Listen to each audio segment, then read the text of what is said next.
Chelsea. Yo, more is less.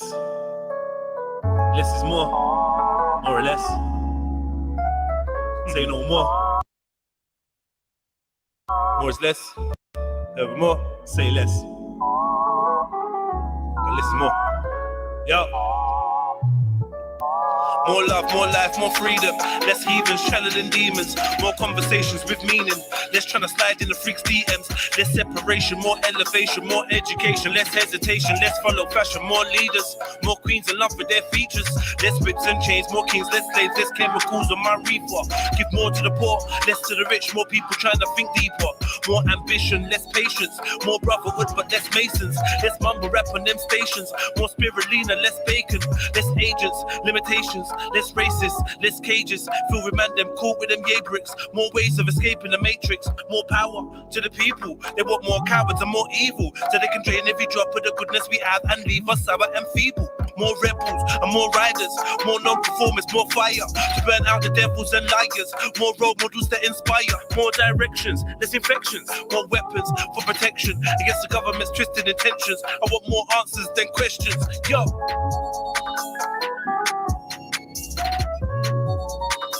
Love is understanding. Anyone can love the people that love them. But can you understand the people that don't understand you? That is the question. Until you can learn to love those that do not love you, will you ever get out of this simulation? You will continue to reincarnate into the simulation because you are here to learn love. Love is understanding. There's a war going on outside, no man is safe from. Like the earth's under a curse you can't escape from. Glocks bursting, slugs landing the wrong person. Spots twerking, rocks serving, my block's burning. See cops swerving, better run till your lungs hurting. Especially if your skin's black and the snub's German. They're quick to hit a kid in his back, and my son's burping. Sluts with rock purses, nut surfing, stuck with their tongues twirling. Remind me of the hands of a clock turning. Ex-cons converted, enemies converging. What if we loved ourselves as much as we love Sterling? Maybe we're just vermin, desperate for crumb searching. It's concerning. Sip rum to a Don slurring, but the leaders get drunk from the blood of a young virgin. Cause really they're just serpents, whose purpose is to submerge us in bread and circuses. Now we're feeling like we're worthless. Trapped in a cage, they call the slum, my whole hood is at war. Going on outside, no man is safe. Straps and cocaine, I've got the young going to prison and court. You can run, but you can't hide forever. Sadness and rage is all we ever seem to feel anymore. Going on outside, no man is back safe. in the race, looking for love amongst the killers and whores. You can run, but you can't hide forever. Forever.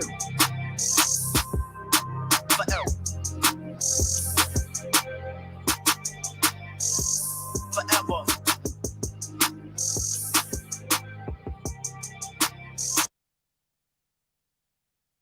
You little vagabond and unforgettable parasite. Talk about you a song dog, and I know that we are dance champions and come to some politics.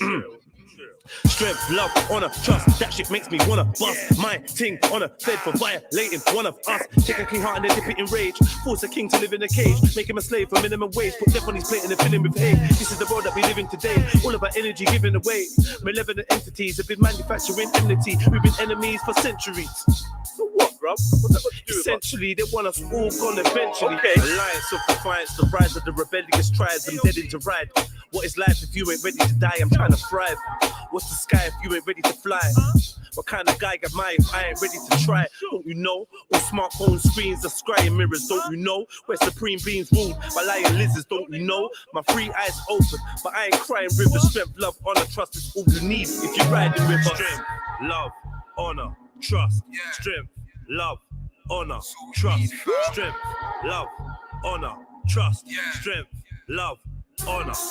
Now as I sit and wonder, waking up from my slumber, Trying to free my mind from the spelling that man are under. None that I can see the clarity. Actions with no disparity. Evildoers hiding the dealings in the name of charity. All I need is honesty. Honestly, through this odyssey, trust, love, honor, respect's a rare commodity. Integrity's a must in my presence. That's my policy. Guidance of the new generation. That's the monarchy. Gang, gang. If they ain't with it, let them hang. Knowledge is my weaponry. Wisdom is what I bring. Strength, love, honor, trust. 20, if that's I need freedom. That's a must. This is ebb and flow, cause and effect. Let them know. Got these nooses round my people, them's neck. Let them go. Nowadays I watch while I step. You never know, cause your best friend could switch up the set and turn to foes. Strength, love, honor, trust. Strength, love, honor, trust. Strength, love, honor, trust. Strength, love, honor, trust. Strength, love, honor, trust. Strength, love, honor.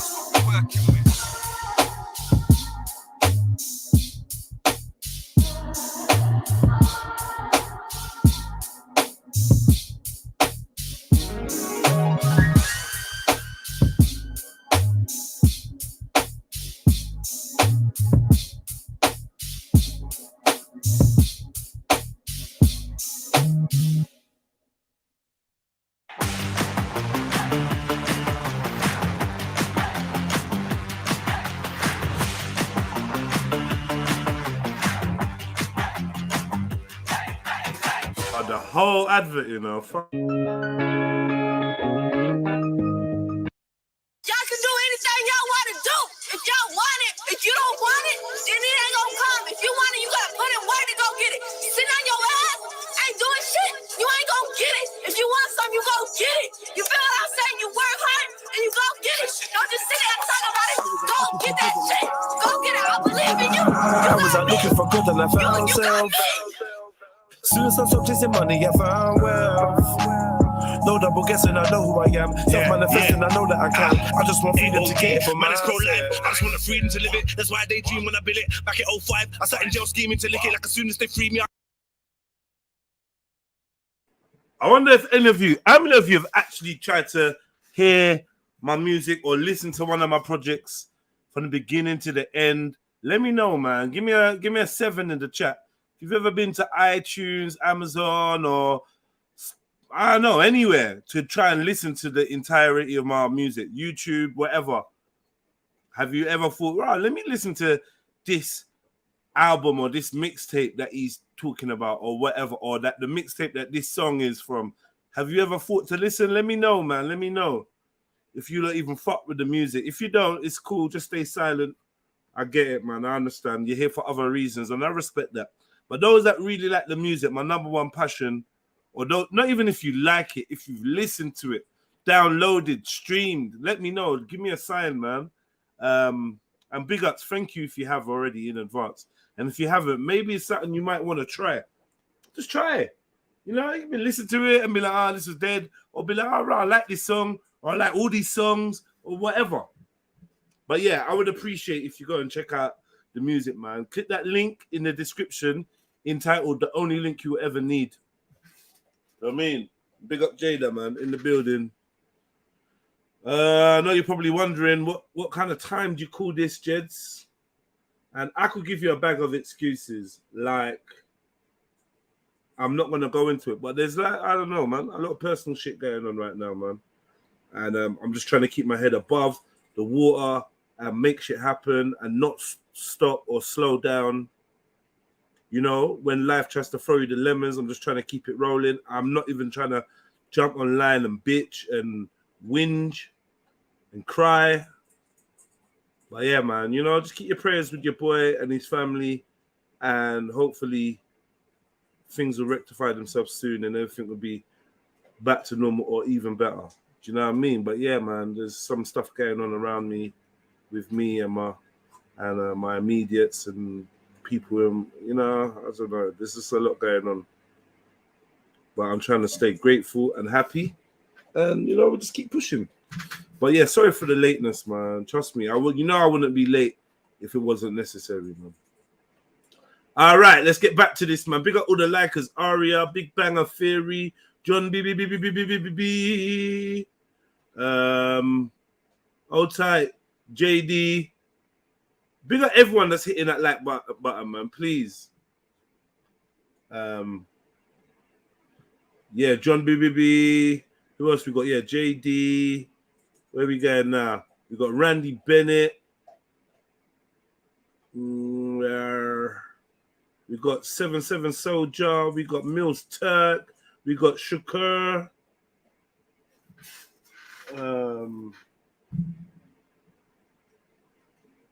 We got Mr. Alio 84. We got Rob Beats. Big ups to all of you lot, by the way, man. Happy New Day, Unique Diamond, The Real RE, General Sniper. Where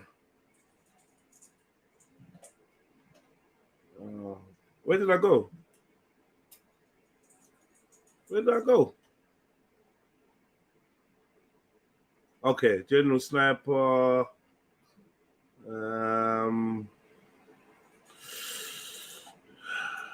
Geo, Robeats,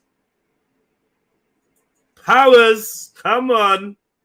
Powers Network, you know, big them up every time.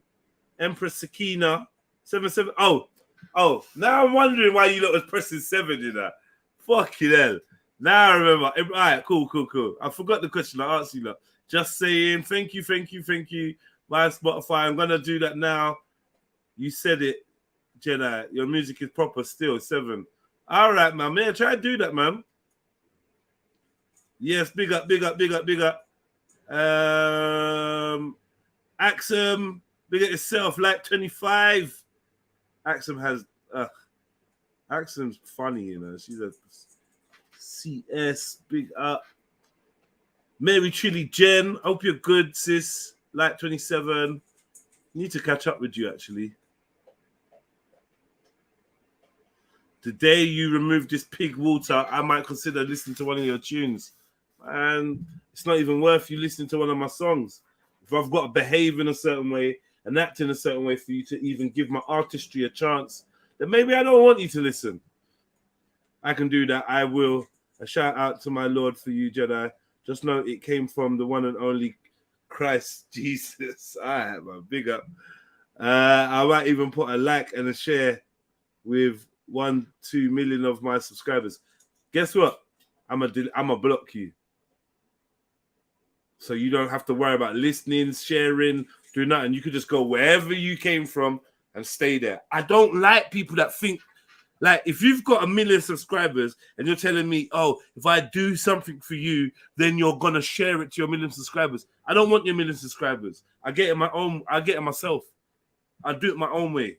I'm not going to conform or behave in a certain way. If you have the opportunity to help me, you choose not to help me until I do something for you, fuck yourself, man. It's all good, man. I don't want your help. I don't want your subscription. I don't want your patronage. I don't want you to share. I don't want nothing from anyone that thinks like that.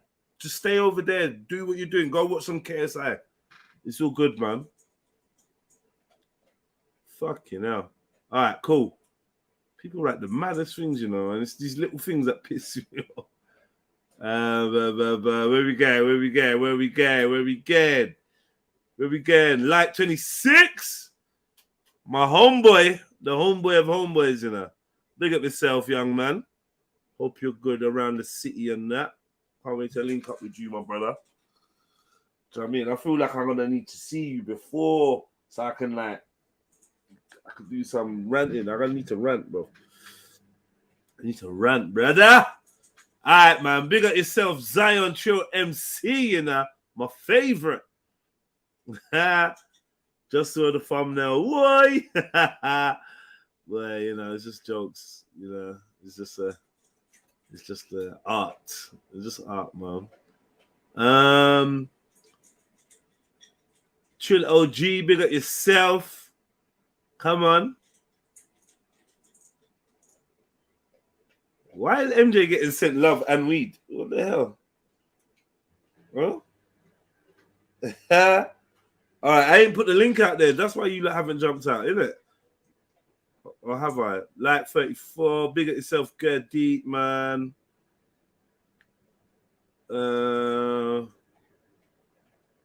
UK Rider.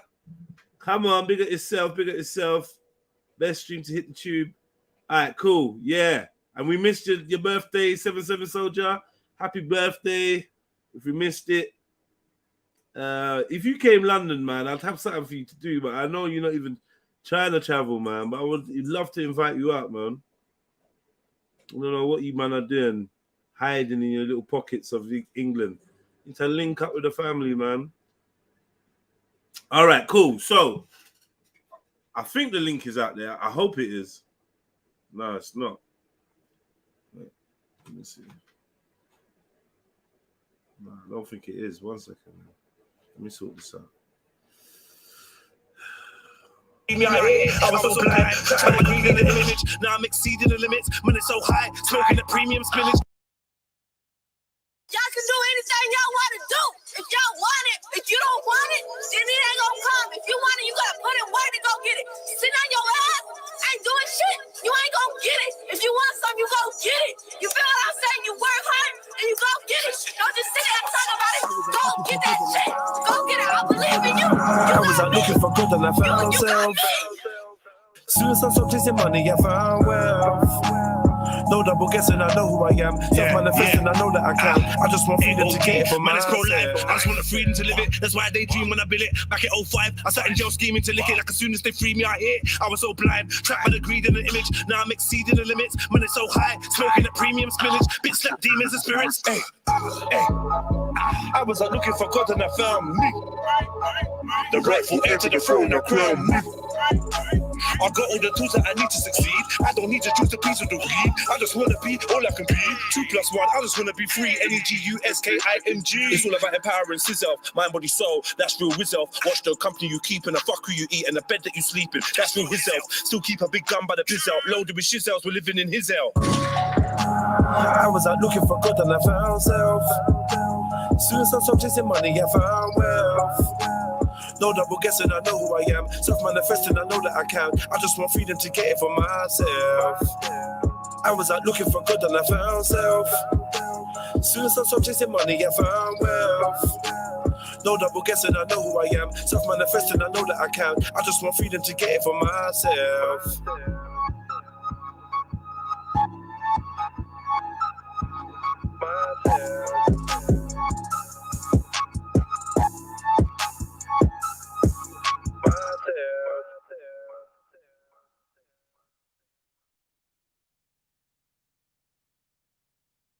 Welcome to New Stuff.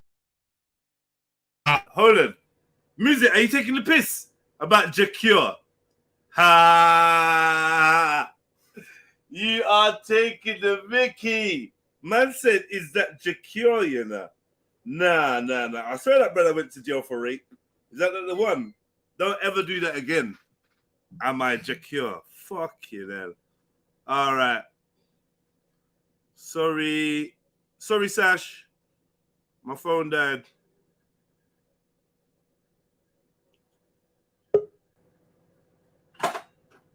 Who's that then? What's this Khan geezer up to, like, early in the fucking morning? What is he up to? Who's that knocking on the door? What's that? Glamping? You going glamping? That's my yurt. Are you going glamping? Yeah, I've been in one of them. It's shit. Why is it shit? I don't do this in my ancestors. That's how we used to roll. Nah, bro. It's like I slept in one and went out in Boomtown. Yeah. Did I sleep in Boomtown? No, I'm lying. I wished I slept in it in Boomtown.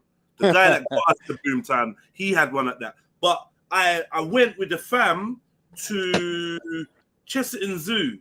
Did I ever tell you the time about? I got a story for you, look, man. Go on. I love a good story, man. It's so dumb, though. It's not. It's just a dumb story, right? So, son's mum has arranged for us to go glamping in Chesterton Zoo. They've got some glamping thing. Oh, the boys will like it. Let's go. I know you're into this outdoors thing, Jeds. you know, rare. Ooh, imagine walking around at night and campfire. And so man thinking man's getting camping. So I'm like, yo, this sounds sick. What, glamping, yeah? Boom. Man rose up to Chesterton World of Adventures. And man rose up, excited and that in the queue. Like, yeah. Got my boy there. He's gassed.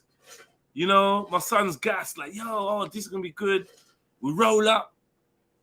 I think my son goes through. I think this is how it went. My son goes through. His mum goes through.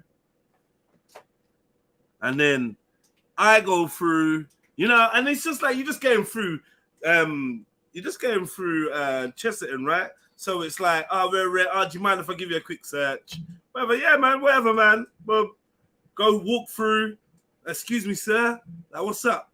So my man's, I've emptied my pockets, and my man's basically searched through my stuff, cool, and got my cigarette box, cool, minor.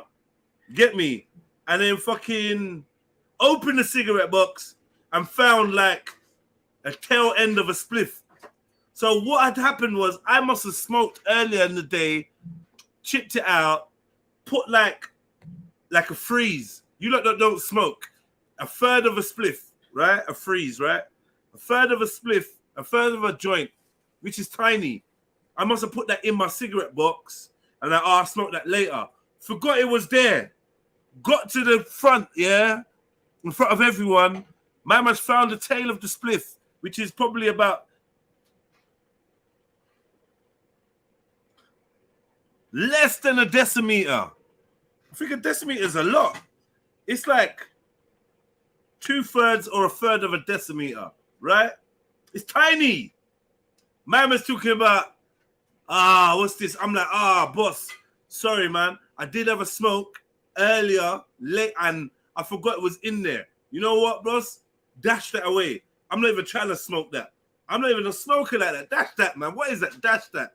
My man's talking about, unfortunately, due to the policy of Chesterton, of Madame Tussauds Chesterton World of Adventures, we are unable to allow you access to our facilities because you may be under the influence and was in possession of a prohibited substance. You know, like them kind of long-winded, bruv. I'm like, brother, it's a freeze of a spliff.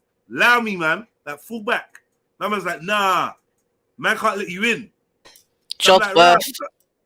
Huh? I said job's worth. Job's fucking worth, Sakina. So I'm like, listen, man, it's a tiny amount of weed. I've got no weed on me. I don't even have another spliff.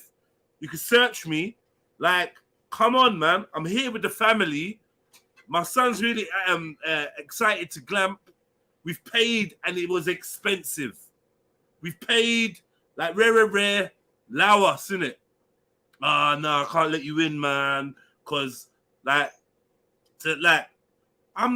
trying to be, like, lovable and, like, friendly. I've got a smile on my face. I'm like, man, please, man. Like, I'm never gonna hear the end of it if you don't let me in. Do you know what I mean? Like, come on, like, my son, I fucked up. I know I fucked up, but rare. My man's getting rude. I'm like, no, I said what I said. Can you come out the queue or boom, and then it's like there was one of them, but it's like 3 or 4 of them started like gathering around me, but they're gathering around me like on a kind of like on an anti vibe, like they're gonna take you out somewhere else. Like, yeah, you know, when they just start maneuvering, I'm like, yo, like literally, I got my hand on the buggy. I'm like, come on, fam. Like, what are you lot trying to do to me? Like, loudest, man. Like, come on, man.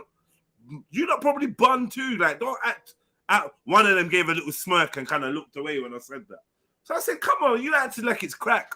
Or you found like bare drawers on me or something. It was a one zoot. Like, come, like, let's not do this, man. It's not even a zoot, bro. It's not even a zoot. And I take it for medical reasons. Can you just ease me up a bit? Nah, sorry, rare. Or we've asked you to leave. Let's not make a big deal out of it. Then obviously, once man did that, I've gone into another mode, innit? You know, like I can't. I know, man. I know. This is the mode that the old babe mum.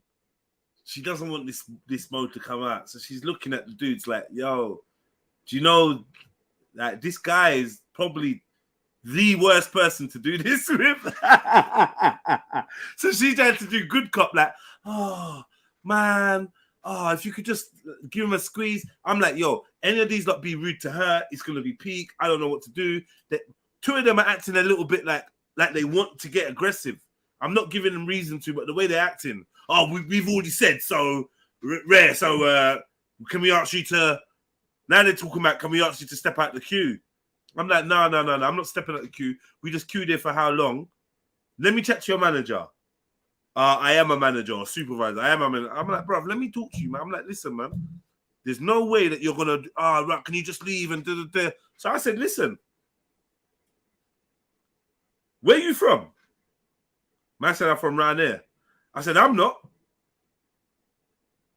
You get me? Do you get what I'm saying? I'm saying I'm not. I said, listen, if I have to come out of this queue and rare, I'm waiting here. I'm not getting violated. I'm waiting here until the theme park is closed. Basically, I'm gonna wait for you, bro. Like, don't think you're gonna violate me in front of the BM and my U, and you're not gonna do that, bruv. I will wait here and I'm gonna take this thing personally. Yeah. He got a bit, I could see my threat was kind of got to him. It got under his skin. He looked a bit nervous because I'm saying to him, you think you're gonna take this security job and make it personal to me? Well, I'm gonna make your job personal to you. I'm gonna make sure that you stopping me from going in here is gonna affect you. That's basically how I threatened him, indirectly though, right? And then the guy that said was the manager, I said, can I talk to you, please? So I took a couple steps away, chat to him. I said, listen, brother, come on, man. I'm not here for no grief. I'm here with my family. I beg you, allow me. A little tail end of a zoo. I know you, man, bun.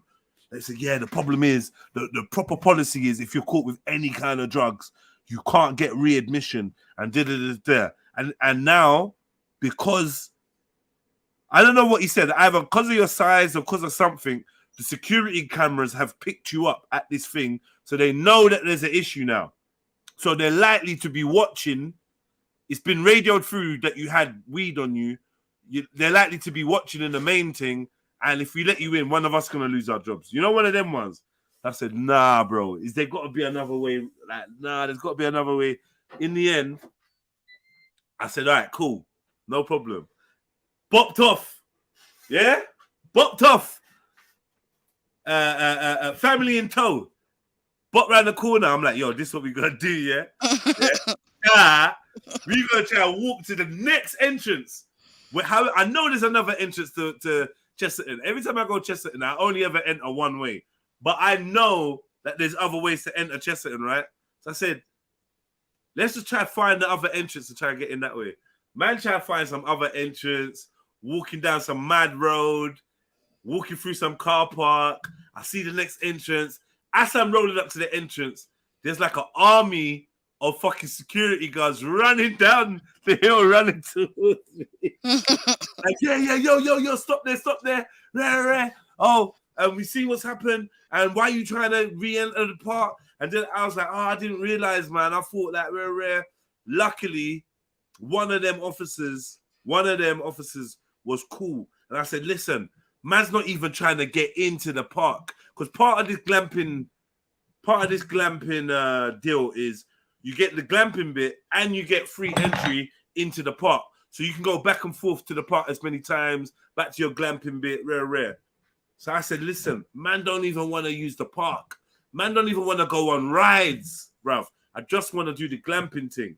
They said, you sure that's what you want to do? I said, yeah. I said, okay, there's a loophole in the policy where we can't let you get on the rides, but we can let you go to the glamping thing. And then if you stay in the glamping thing tomorrow, you'll be allowed back in to do the theme park. So I said, you know what, let's do that. Man went down to this glamping thing, went down there, walked in, set up my shit, was starting to unpack. And at one point, I remember sitting on the bed, and I sat on the little glamping bed, and I remember looking out, and there was a brother whose little teepee camping glamping thing was right opposite mine, and he was inside of his looking right at me. And I said, you know what? No. I said, you know what? I don't even want to be here. So after the baby mum had unpacked and got ready and that, I said, you know what? I don't want to be here. Rare. I'm not even feeling this. Rare. So we packed up and bounced. Yo. That was my glamping experience. I literally was there for about 20 minutes in the glamping tent. I remember I came out, I did a little look left, look right, and I thought, I ain't feeling this. Everybody's glamping tent is like about less than 10 meters away from mine. So when I thought you get your little space and you can do your thing, and if you want to interact with the people, you can. If you want to just be away and just be in your little spot, you can. No, it ain't like that. You lot are next to each other like neighbors. Well, yeah, because they get more money like that, don't they? That's what kind of who would want to do that? So yeah, so I was like, you know what, fuck this. No, you want to try proper glamping, not in those stupid theme parks. You want to do proper glamping, like where you do actually have your own little things. Have you seen that one where you can watch the Northern Lights? Sick. Where is that? It's not in England, though. In England? No, obviously, no, it's not in England. Northern Lights is no, of course not. No, yeah. But no, it looks sick. It's cold though. I'm not interested in the cold. Yeah, but if you're glamping, it's not going to be like camping. You're going to have a proper like thing with heating and shit, ain't you? Show me. Send me the link. Show me. All right, let me find it. It does look sick though. I don't know about all that. People been trying to get me to go to Iceland for a million years. I'm like, nah. Oh look, there's an ice hotel. We'd love that. Like, who's we? What?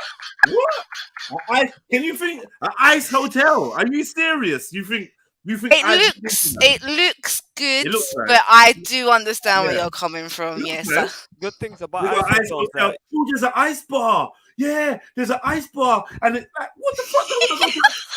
Oh, there's an ice bar. There's one in London as well somewhere. An ice bar, and they hand you jackets when you go in, so you can put on fur jackets, and you like, fuck off. Yeah, they give you Canada Goose, innit? You can just slip out the back, and you know, you got a new Canada Goose.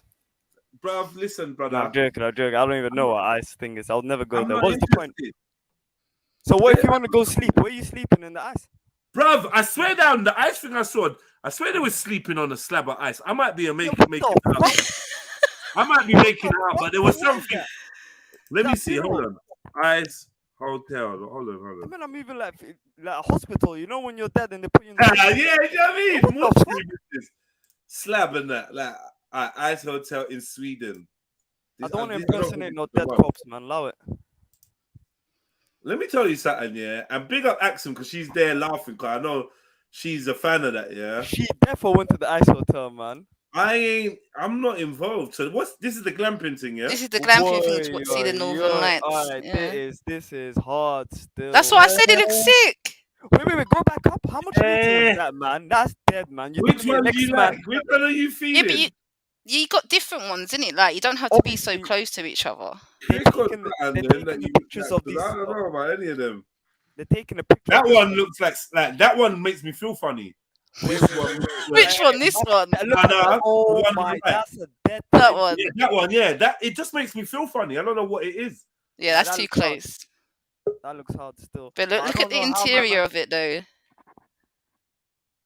You tell me one win and you're dead. Click on that. Click on that. I want to see. Look. I have to change the screen. Hang on. Big up MD Gold.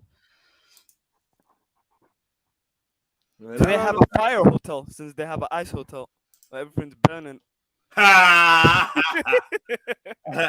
You know, like I don't know about this, man. I don't know what's going on there. What is that? What?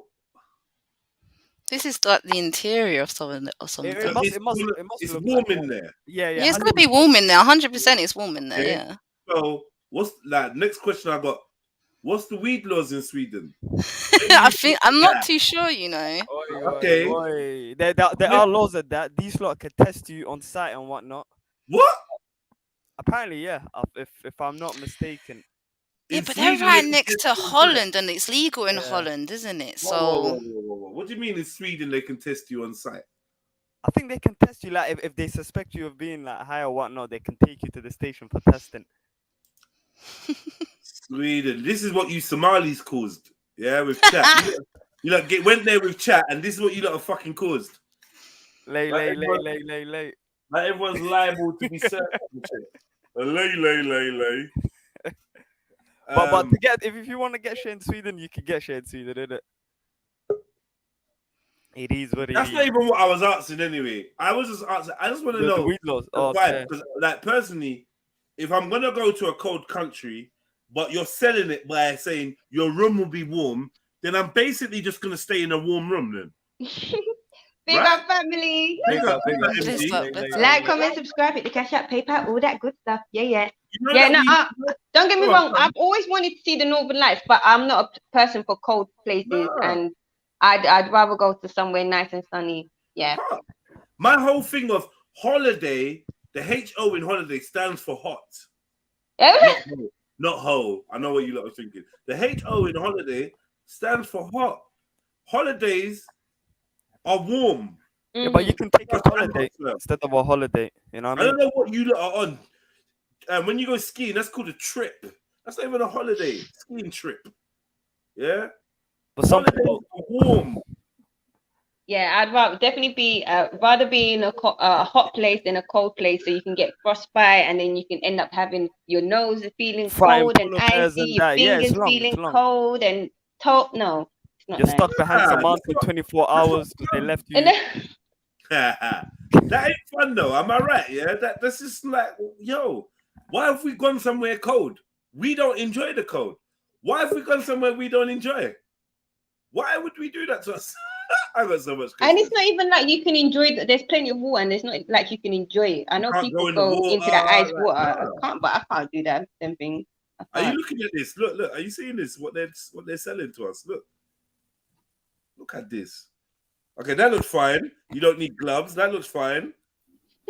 All of this looks cool. They've tried to make it not look too cold. Is it cold or not? Because I can't trust white people. They're in. They might be freezing.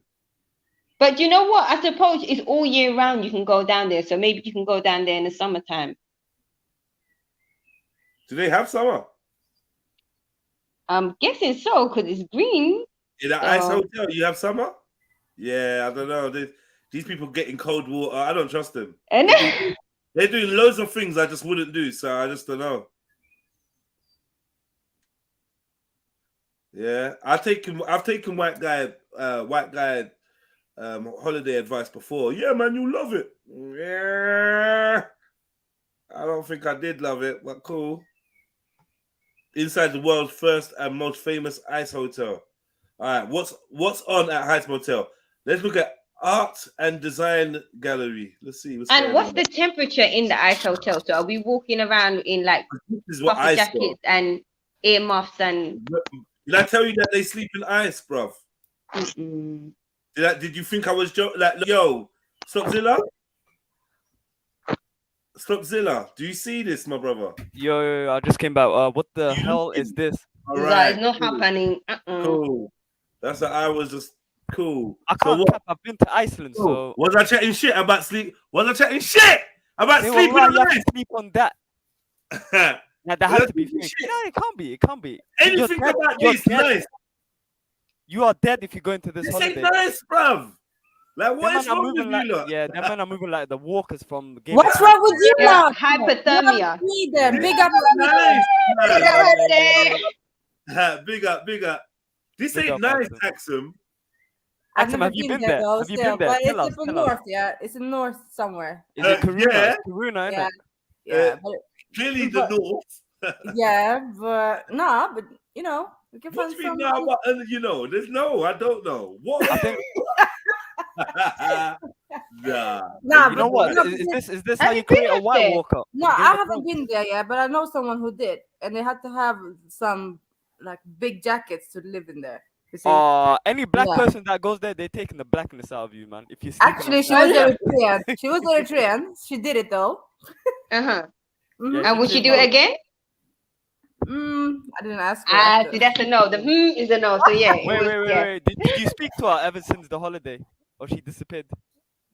No. Because you can't This is sleep on a some bed time like ago. that and come back out the next day. What if you want to turn on the lights? No lights, flashing lights. No, it's Yeah, okay. you see, look. Do you see little lights like just like where the hole is? Pause. It's lighting in there. It seems right. Yeah. Okay, yeah, I can see it. Yeah. But I don't Yeah, your think this is comeback so white. Your bad. comeback white, unique diamond. If you could sleep there, your comeback white still with the cocky. Ah, come on.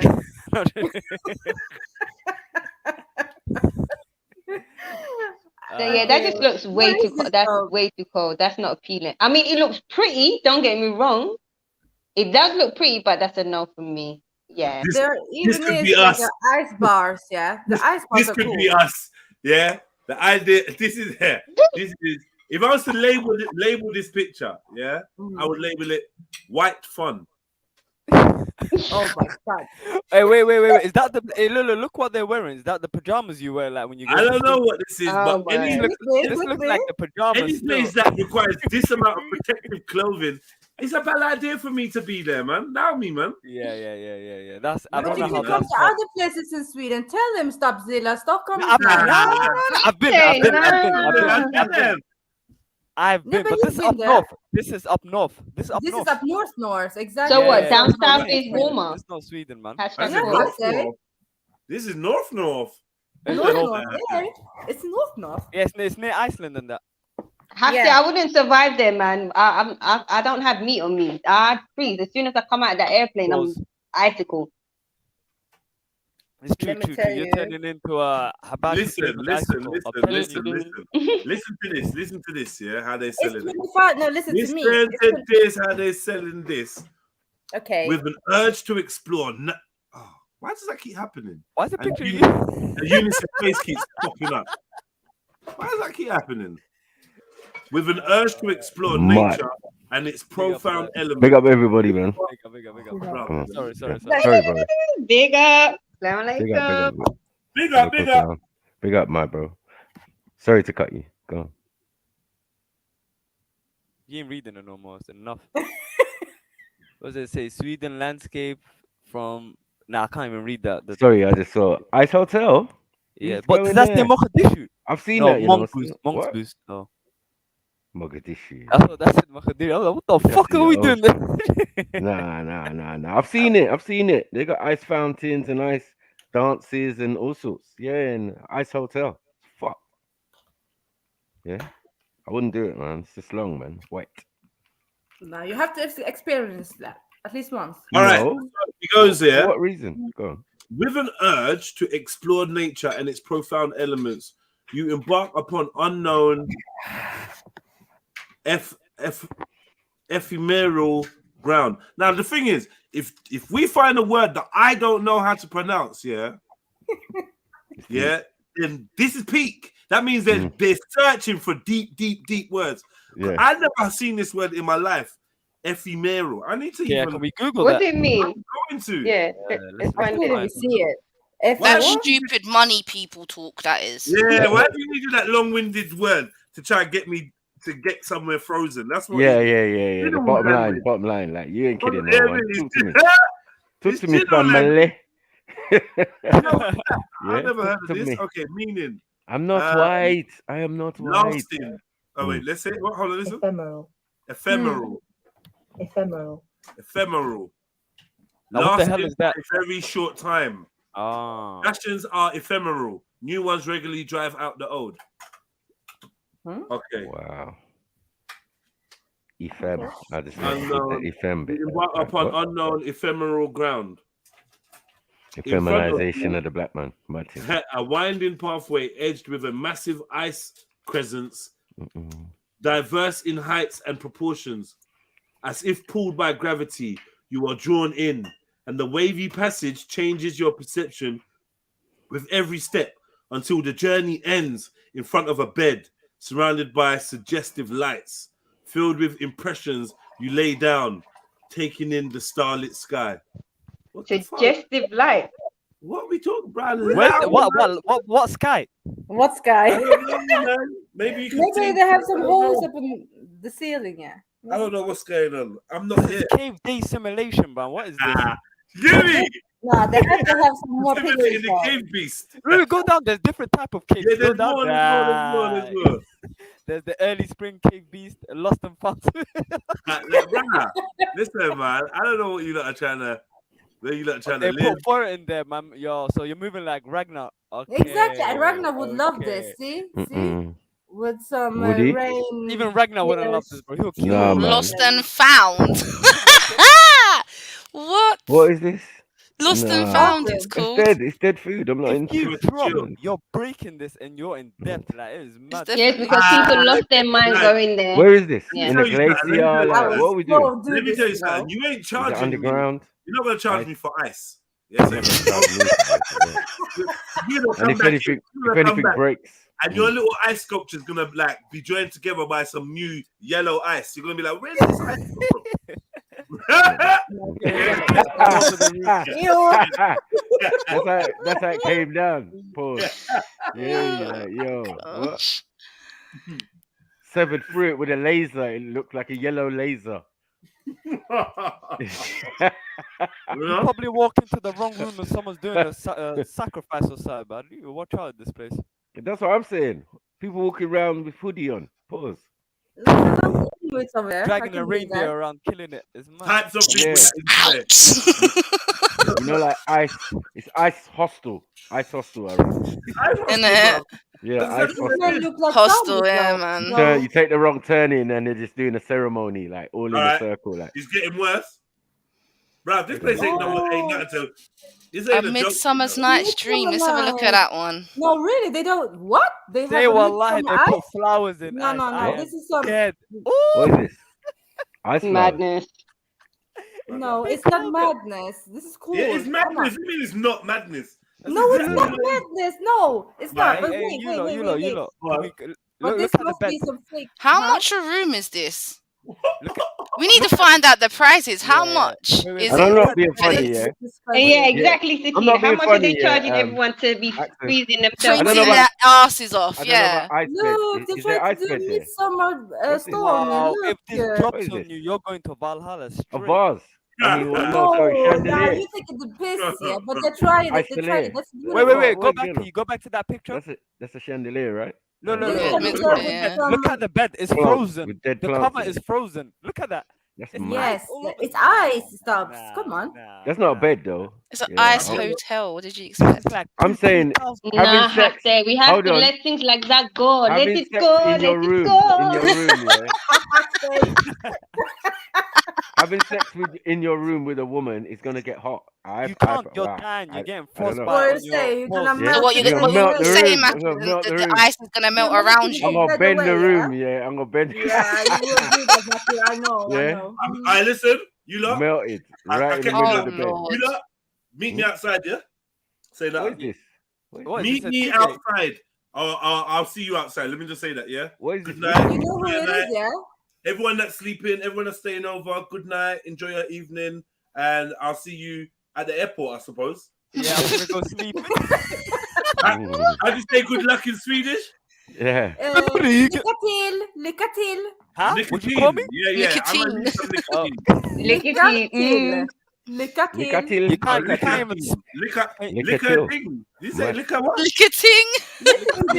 Look at thing, pause. What? You gotta need good luck if you lick a ting. What are we doing here? You'll get your fucking tongue stuck if you lick a ting in here, Ah, bruv. What the hell? Fuck's sake. I give up. Let's just say I got. What's this liquor ting? Like, what is this? Listen, look Lycka at the place. till. All right. Anyone feel comfortable staying here? No. Imagine spending 2-3 grand with your, like, going to your girl to some hotel. You can't even do nothing. I cry. What can you do? Yeah, this is not a place to go for. I wouldn't be there. I wouldn't be there. Go on, man. I would be staying. Yeah. Down the gym, man. What is this? What are you all scared of? Oh, shush, Oh, my man. man. My ice man. Oh, here comes the kinky one. Fuck's sake. Yeah. Tell us about You're it. drinking beer already. I went to the Himalayas and I camped just below the ice line, 5,000 meters, and it was cold. Yeah, I'm woken up with yak's milk, and we're getting the camp together. We had a nice breakfast, and then we. Sorry. When you got to the, did you go to the top of the Himalayas? Or? No, wait. Sorry. Can we talk about the waking up to yak's milk, please? Sorry, I know. Mad. Are you sure? Yak's milk is very healthy for high altitude. Yeah. Okay. Just make sure that there was definitely yaks there. You went there with Stephen. I don't know where the milk came from, but they gave me yak's milk when I woke up. It came from a lad. They gave him Stephen Yaxley's milk. No, I'm trying to remember what's it called. It's called a pass in Ladakh in India. Yeah, it's a high altitude pass, and it's 5,400 meters, and we camp up just below 5,000. Yeah, so it's and literally the ice is just over there. And so we camp, and it's freezing. You get all your rugs and your sleeping bags, and then you're woken up at sunrise, and you get yak milk, and then you get a good breakfast, and then you rise the ridge up to 5,400 meters. And it's a beautiful experience. It's not something you want to do every day, but yeah, you love it. It's good. Can I ask you that question? Can I ask him a question? Randy. Yeah, man. What's it like to say the N-word at that altitude? What the fuck? A sniper is just. That's how you feel. Does it echo? Does it echo? Don't even. No. What's with the wicked way he speaks your face into this, yeah? No. Yeah, you deserve that accent. You deserve it. Someone send this to the group. Furthermore, we gotta get accent faces. No. Hold on, accent though, yeah? Like for real, talk to me. Are you not concerned about what you're seeing now? Any concern? Come on, accent man. Look at it, man. I'm very he's trying to look like some Harry Potter guy, yeah? Okay, I'm not happy. Druid. More like the witch from the Wizard of Oz. Fucking I ain't getting here, man. This is why Aurora's always burning fire on these lot. Aurora thinks that like Sweden, Switzerland, these kind of places, that's Babylon, and I agree. I actually agree. I think that. Yeah, man. Yeah. Sleep on an all the worst ceremonies happening. Yeah, and all there's more than tunnel shit. And now this weekend we have Midsummer. Really, Sweden. We have Midsummer weekend. See. Yeah, solstice. You know how many people telling me about happy solstice? No. Yeah. It's a big thing. People will be going up there today. We've celebrated really big in Sweden. It's really hippie thing, isn't it? It's a hippie thing. Hippie, yeah. No, hippie it's not is a hippie is judgment. It's pagan. It's pagan. Hippie is judge. Yeah, and pagans are hippies, and hippies are pagans, and they call it the woods. How's that the woods? They just put triangles. Wow. I am not going here. Can we look at the prices so we can laugh at this? Yeah, come. I want to see how much it is. We'll do it in a minute. We'll do it in a minute. Look at this. Have you not noticed though? It's all white people. There will be a black person involved. Don't ever get twisted. Yeah, there'll be a Somali. There'll be a embarrassing, bro. There'll be Now listen. There'll be a dumb black person letting us down, making us feel embarrassed. Eritrean, preferably. Involved. Like the first black person to catch COVID. Like like black people don't know when to forget this. They don't know when to leave stuff alone. They have to get involved in every single spot. How much you want to bet? Indians, black people, everything going up there. No, not up there north. No, not like that. No. Not in that place over there. In India. We go up there. Randy, we're talking about the northern part of Sweden, man. There are no black people over there. Yeah, who's going up there? We're higher and colder. Forget that. You're in the India, population's like less than 50,000. Ladakh, which is Little Tibet in India, it's higher and colder than Sweden, and everybody's up there. Yeah, but we're talking about Sweden now and not India or Tibet or whatever. Ladakh, which is Little Tibet. That's what you're doing, Exum. Mad. Yeah. He always brings up India. Yeah. No, that's just my experience. I wonder why stops. He wants to colonize it. I'm joking. You are here. What kind of rumors you are? Yeah, he wants to colonize it. brother, look, brother. Listen, ask them. Accent, Yeah, man. but this is an experience, though. Wouldn't you? No, love to yeah, experience no, something? it's that. Listen. Well, experience being freezing cold. No, thank But it you. doesn't know. Listen, you guys don't know yet. Inside, listen. What is that? No. When you're inside the fucking ice, it's actually This is too much. This is too much. Come on, man. Accent. Lolo, why is I man say, running looks like like man Naruto? is kind of like just freeze you in ice. You know them Hannibal Lecter thing, kind of. Yeah. When you find That's out the real Lily. They were literally frozen in time. Sculptures. They're trying to run No, away. those you guys are the saying, two yeah? first black people that went there and they try to run away and then they all got thrown. You know what I'm saying? You know, one brother try to run like Naruto and he flop, hands up in the air. Like, what's he doing? Running. No. running. Mad. Nah, hey, Naomi, big up yourself, yeah? Wherever you are. I've been looking for you still. Big up yourself, man. I want to invite you out. Well, anyway, big up. You're all scared.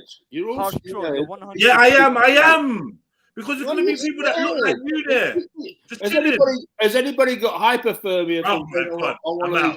Is that Bruv, I got hypothermia because couldn't not go in there during the week. I want to talk about. Looking. I'm taking a nap. I'm taking a nap, man. Same haircut. Adverse. You need to just book a flight, go for it, and do it. Whose girl is this one? Like, listen. This looks Oh, like look at that. What's that? Prison. Look at this. This is like, what is that? No, Is what's that bars? tattoo? Look, it's the BFG, bruv. Yeah.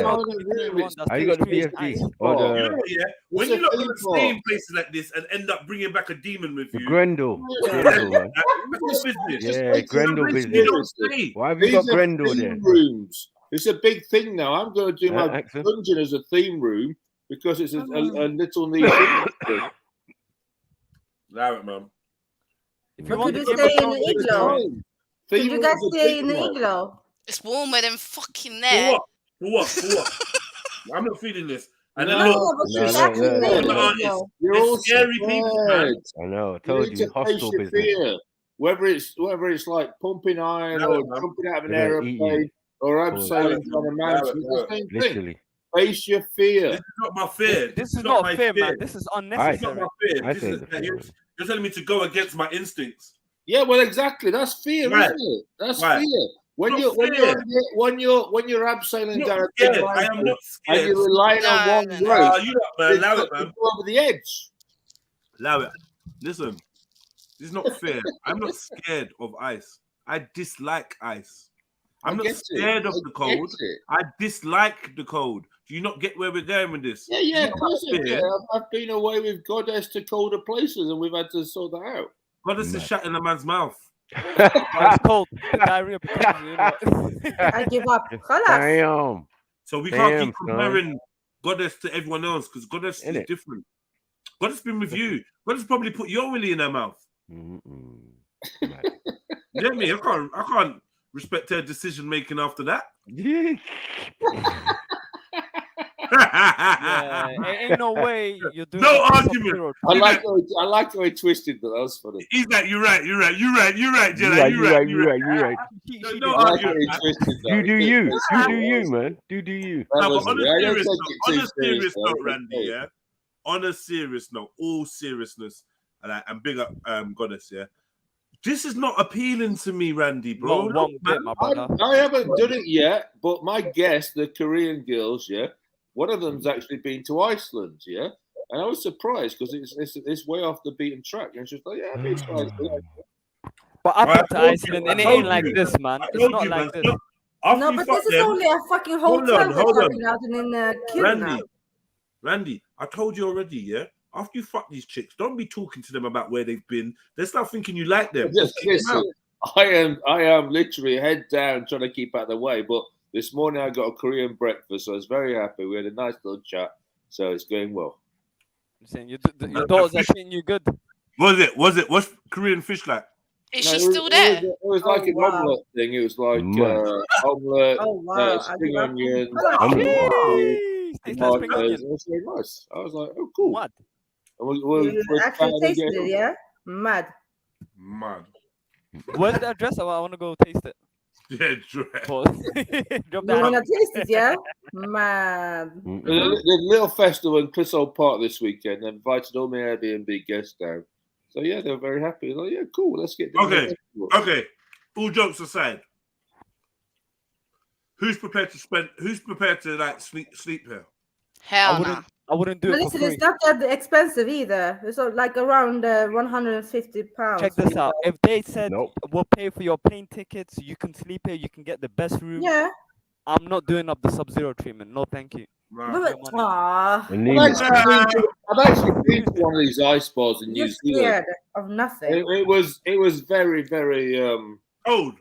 False. No, it was just false. It was just like you get your jacket on, and this was in South Island, New Zealand. You go in and you get your glass, and it's like, what the fuck am I doing? It's like a theme park.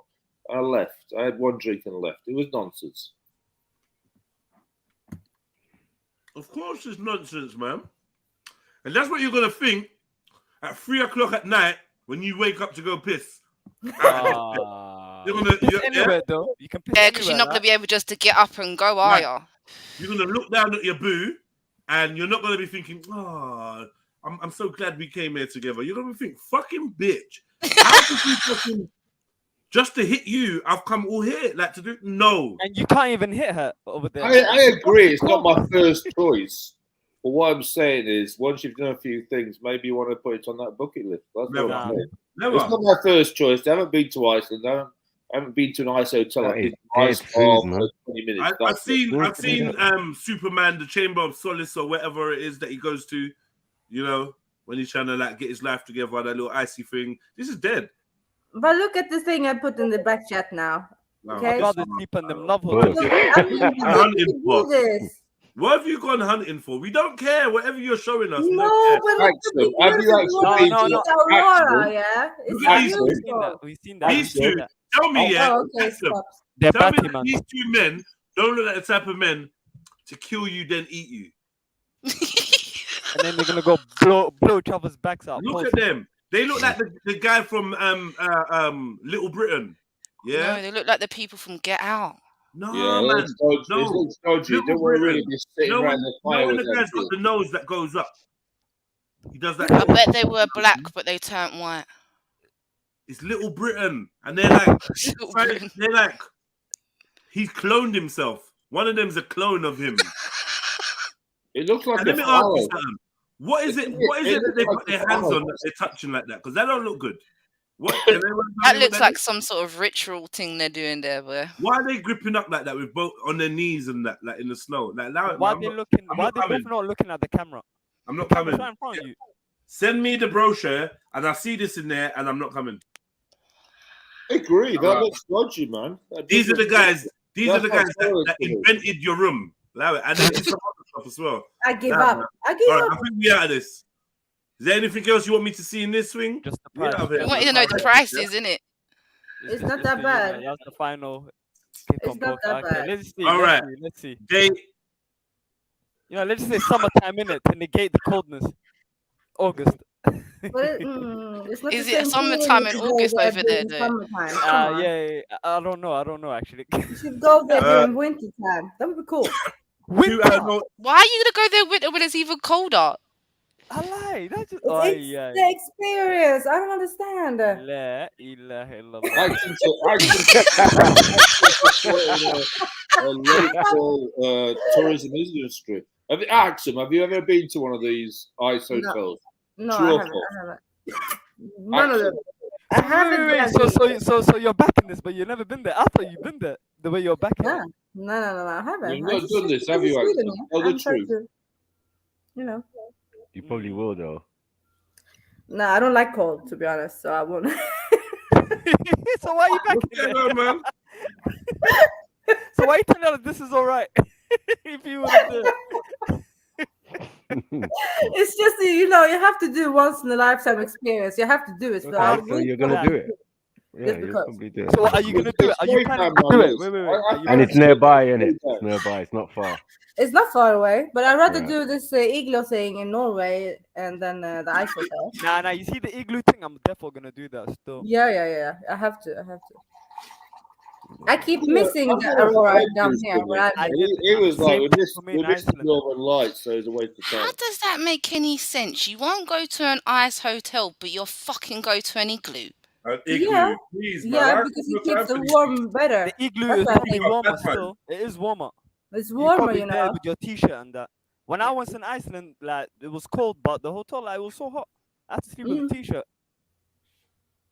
Yeah, but Iceland is really hot because I of had the to open the volcano window as well. thing. Yeah. And it was snowing. So, but Cool Cat says, does the bathroom have a wet room? What's a wet room? Cool Cat is a joker, man. Wait, what's a wet room? You don't know what a wet room is? Oh my god. That's where you can shower and just mess up the floor and it just drains Okay, yeah. Yeah, you can piss anywhere, man. So it's not like your urine will reek in them ice rooms. No warm rooms available for the date you have selected. So you have to be in cold the whole day.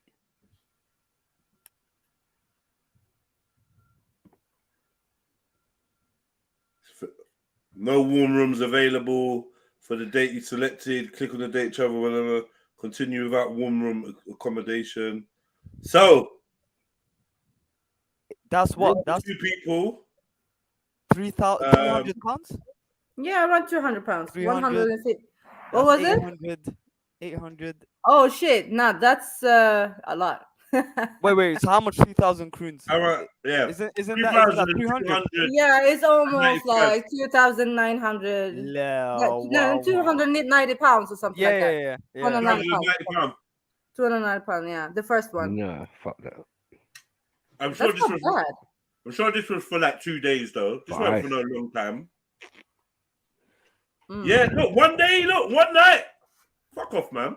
It's an experience, I'm telling you guys. Not for £800, it ain't no fucking experience. But I wouldn't pay. No, I would pay for the first one, but not the rest. It's a total flop. It's a total flop, man. So let me see. I'll tell you who pays for shit like this. People that live in LA and they're bored. That's what I'm saying. This is stupid money things. Like, I think we should send Axum up there and she should report. Big man thing. You tell us how it is. Why not? I'm close Can by. I say something? If this was part of my holiday thing, I would go there. As part of my holiday thing, I'd go there. Trilluminati travels, yeah. Is Yeah, it? that goes to Iceland. Black man in Iceland. Yeah, let's do it. Yeah, fuck sake. I would do that. What we do? Because Yeah, I just know the whole episode, I'm just gonna be cussing. Yeah, that's cool. Yeah, That's cool. That'll get views. Like That'd be that, yeah. funny. That'd be hilarious. I can't wait to. I'm already subscribed to wherever we're going. I actually think it would be hilarious still. I'm not gonna lie to you. You know what I mean? I wouldn't be laughing, but I can see people laughing. I would love that. Jed's beard's gonna be getting icicles on it and all sorts. No, but listen, Jed, I think you will love it. Really nice. Icicle locks. I think you will love it. Jed tries to like. You'll be happy when you look into your 3-5 of Cali, yeah, and it's ice. I don't get why would I love it, Axum? No, because you guys think it's ice and I don't know, cold as hell or whatever, but it's not. It isn't. It isn't. It's the same type of temperature that we have over here. And right now, for me, it's 25 degrees. It's warm. Yeah, the temperature over here now. It is. We should have a challenge: Jed versus Axum in the Ice Hotel. I noticed that you've been trying to put me and Axum together. What do you want me to do? No, I just think it'd be funny to you meet Axum and do something. That's all. I'm not trying to do something. I just think it'd be interesting. It is, isn't it? I noticed. He's trying to like, oh yeah, you could go to Big Sweden brother. and go to Axum. You want to see me bang Axum? No. I'm just saying it'd be funny to No. in Sweden or Norway and see what happens. That's what I'm thinking. Yeah, he's a voyeur, Jets. He's a voyeur. Don't you remember? No, I am You want to just see a black saying. man have sex with a white girl? I'm not interested in you two together or anything like that. I just think it'd be entertaining. That's it. That's what I'm there I for. see that this ice bar London looks dead.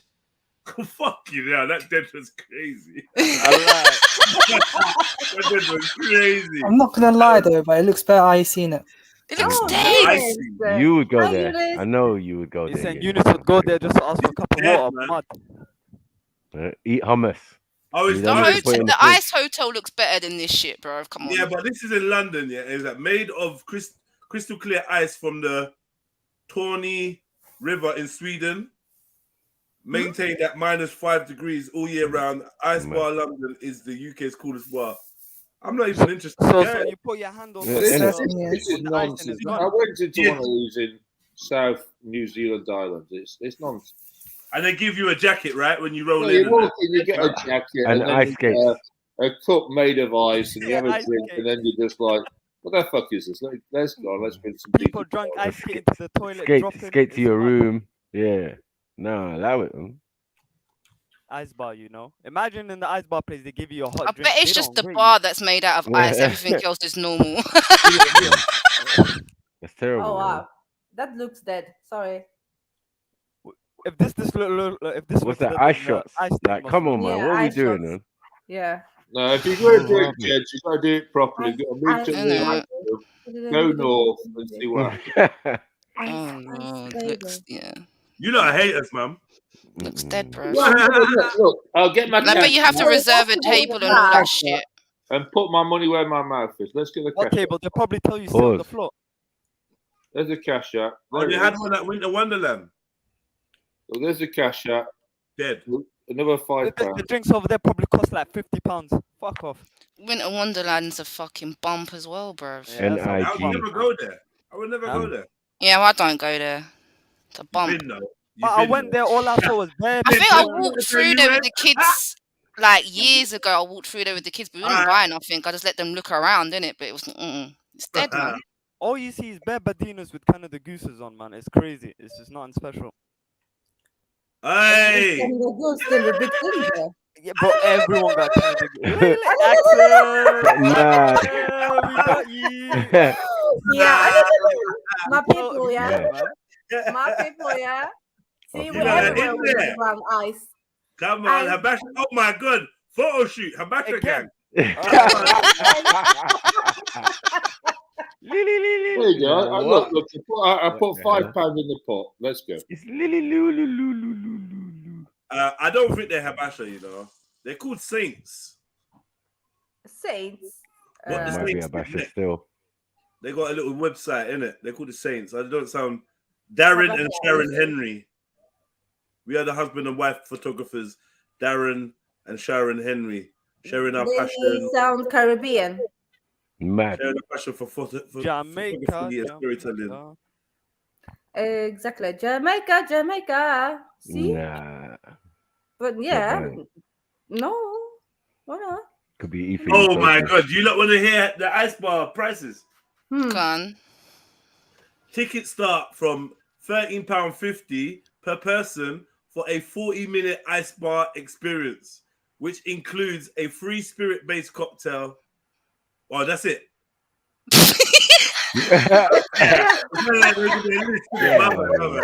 I was waiting for a comma, but it was full stop. The ice bar London address is in Mayfair. That's it. Yeah, 13 quid to walk in. Is that a lot? You out on 30 minutes. But No, is it no, a it's lot? not a lot, but it's like it's a tenner just to walk in and get a drink. free shit You drink. get one drink. And you're only allowed to be in there for 40 minutes. Then what? Yeah, that's long. Then you now. gotta go. Get out of here, man. Yeah. No, they're taking a piss. For only 40 minutes now. Look at the way you drink. It's like shit. I got 2 more No, minutes that left. shit's cold. I got 2 more minutes. Let me drink this. Do people actually like cold? Like, do you like actually like being cold? No. Look at the bar, the waitress or whatever. Boo, man. She's got like, what's those gloves? Those really thick gloves. Yeah, we He's wearing the Arctic and all that. Yeah. Allow it. The man are wearing thermal stuff every day for work, man. That is crazy. On that, innit? Can you imagine now, like, it's 30 degrees outside, summertime, and you're in there with fucking thermal shit on? That might Fuck be that. lit. If it was, Yeah, if I'm not like, gonna lie. Yeah. hot outside, that might be lit to go in there for a while. Still, I'm not gonna lie. And then come out and get sick. And then come out No, again. I would never Get do cold that. every other I week. would never do that. Yeah, that might be lit, but boy, yeah. I don't know how we ended up on all this ice. Oh, yeah, this is dead. It's a cold conversation. Ice hotel. It's because of her in that ice hotel. Ice suite. Yeah, but this is only in the northern parts of Sweden. I'm telling you guys, come over to Scandinavia. You will love it. But nah. Nah, fuck with No, Scandinavia. I Don't worry, think, don't worry. I I think fuck we need with to it. send Jez to Dominican Republic. Yeah, big up Stabzilla. You're my real Yeah, that dude. sounds like. Oh man, I really wouldn't want to go there, but if you look, send me there, then I guess I have to, man. Yeah, Like, you're gonna have to pay for everything. It's sort of neutral. Yeah, all right. I'll go to the Dominican Republic, man, if I have to. Oh, guy, man. You pack my bags, man. Fucking No, hell, guys, man. we're not sending him to the islands. We're not sending him to the Gosh, islands. man! Look at your fuckery accent, man. Nope. Hey. I think it looks so good. I actually want to go. I researched the weekend. Where? And I was like, this looks like a good start to my Caribbean chapter of my life. Man. Yeah, the Caribbean chapter. I'm so glad you do the Caribbean chapter first before you do the African one, man. I'm so glad. No, I've been to Morocco, but I haven't been any further. Oh yeah, you've done Africa. Yeah. You've been to Morocco. You've been to the whole of Apparently, Africa. after hearing last night's conversation, apparently Morocco is Arab. I don't know what's going on. No. It's as African as you can get. So like, you don't. Yeah, it's African. Yeah, No, it's clear not was not saying it's anymore. Arab, and we're like, Done it. this Been there, nonsense. done it, got the t-shirt. Let's move Yeah, on. the t-shirt. Caribbean, man. You know Caribbean. what? Africa's not even on the bucket list now. You've done that. Like, what's the point? Yeah. Let's go. I know. I want to go deeper and darker. I'd want to go far east. Whoa. People, what? Excuse me? Nah. We're not gonna let you say that. We're not actually gonna let you say. No. I'm not laughing. We're not gonna let you say deeper and darker. We can't. We will be contacted by the African and Black Commissioner, and we're gonna have to explain why we let the guy that said nigger less than a month ago talk about deeper and darker in Africa. Allow it, man. I'm just doing North African. I touched my. Yeah. Aye. Just North Africa.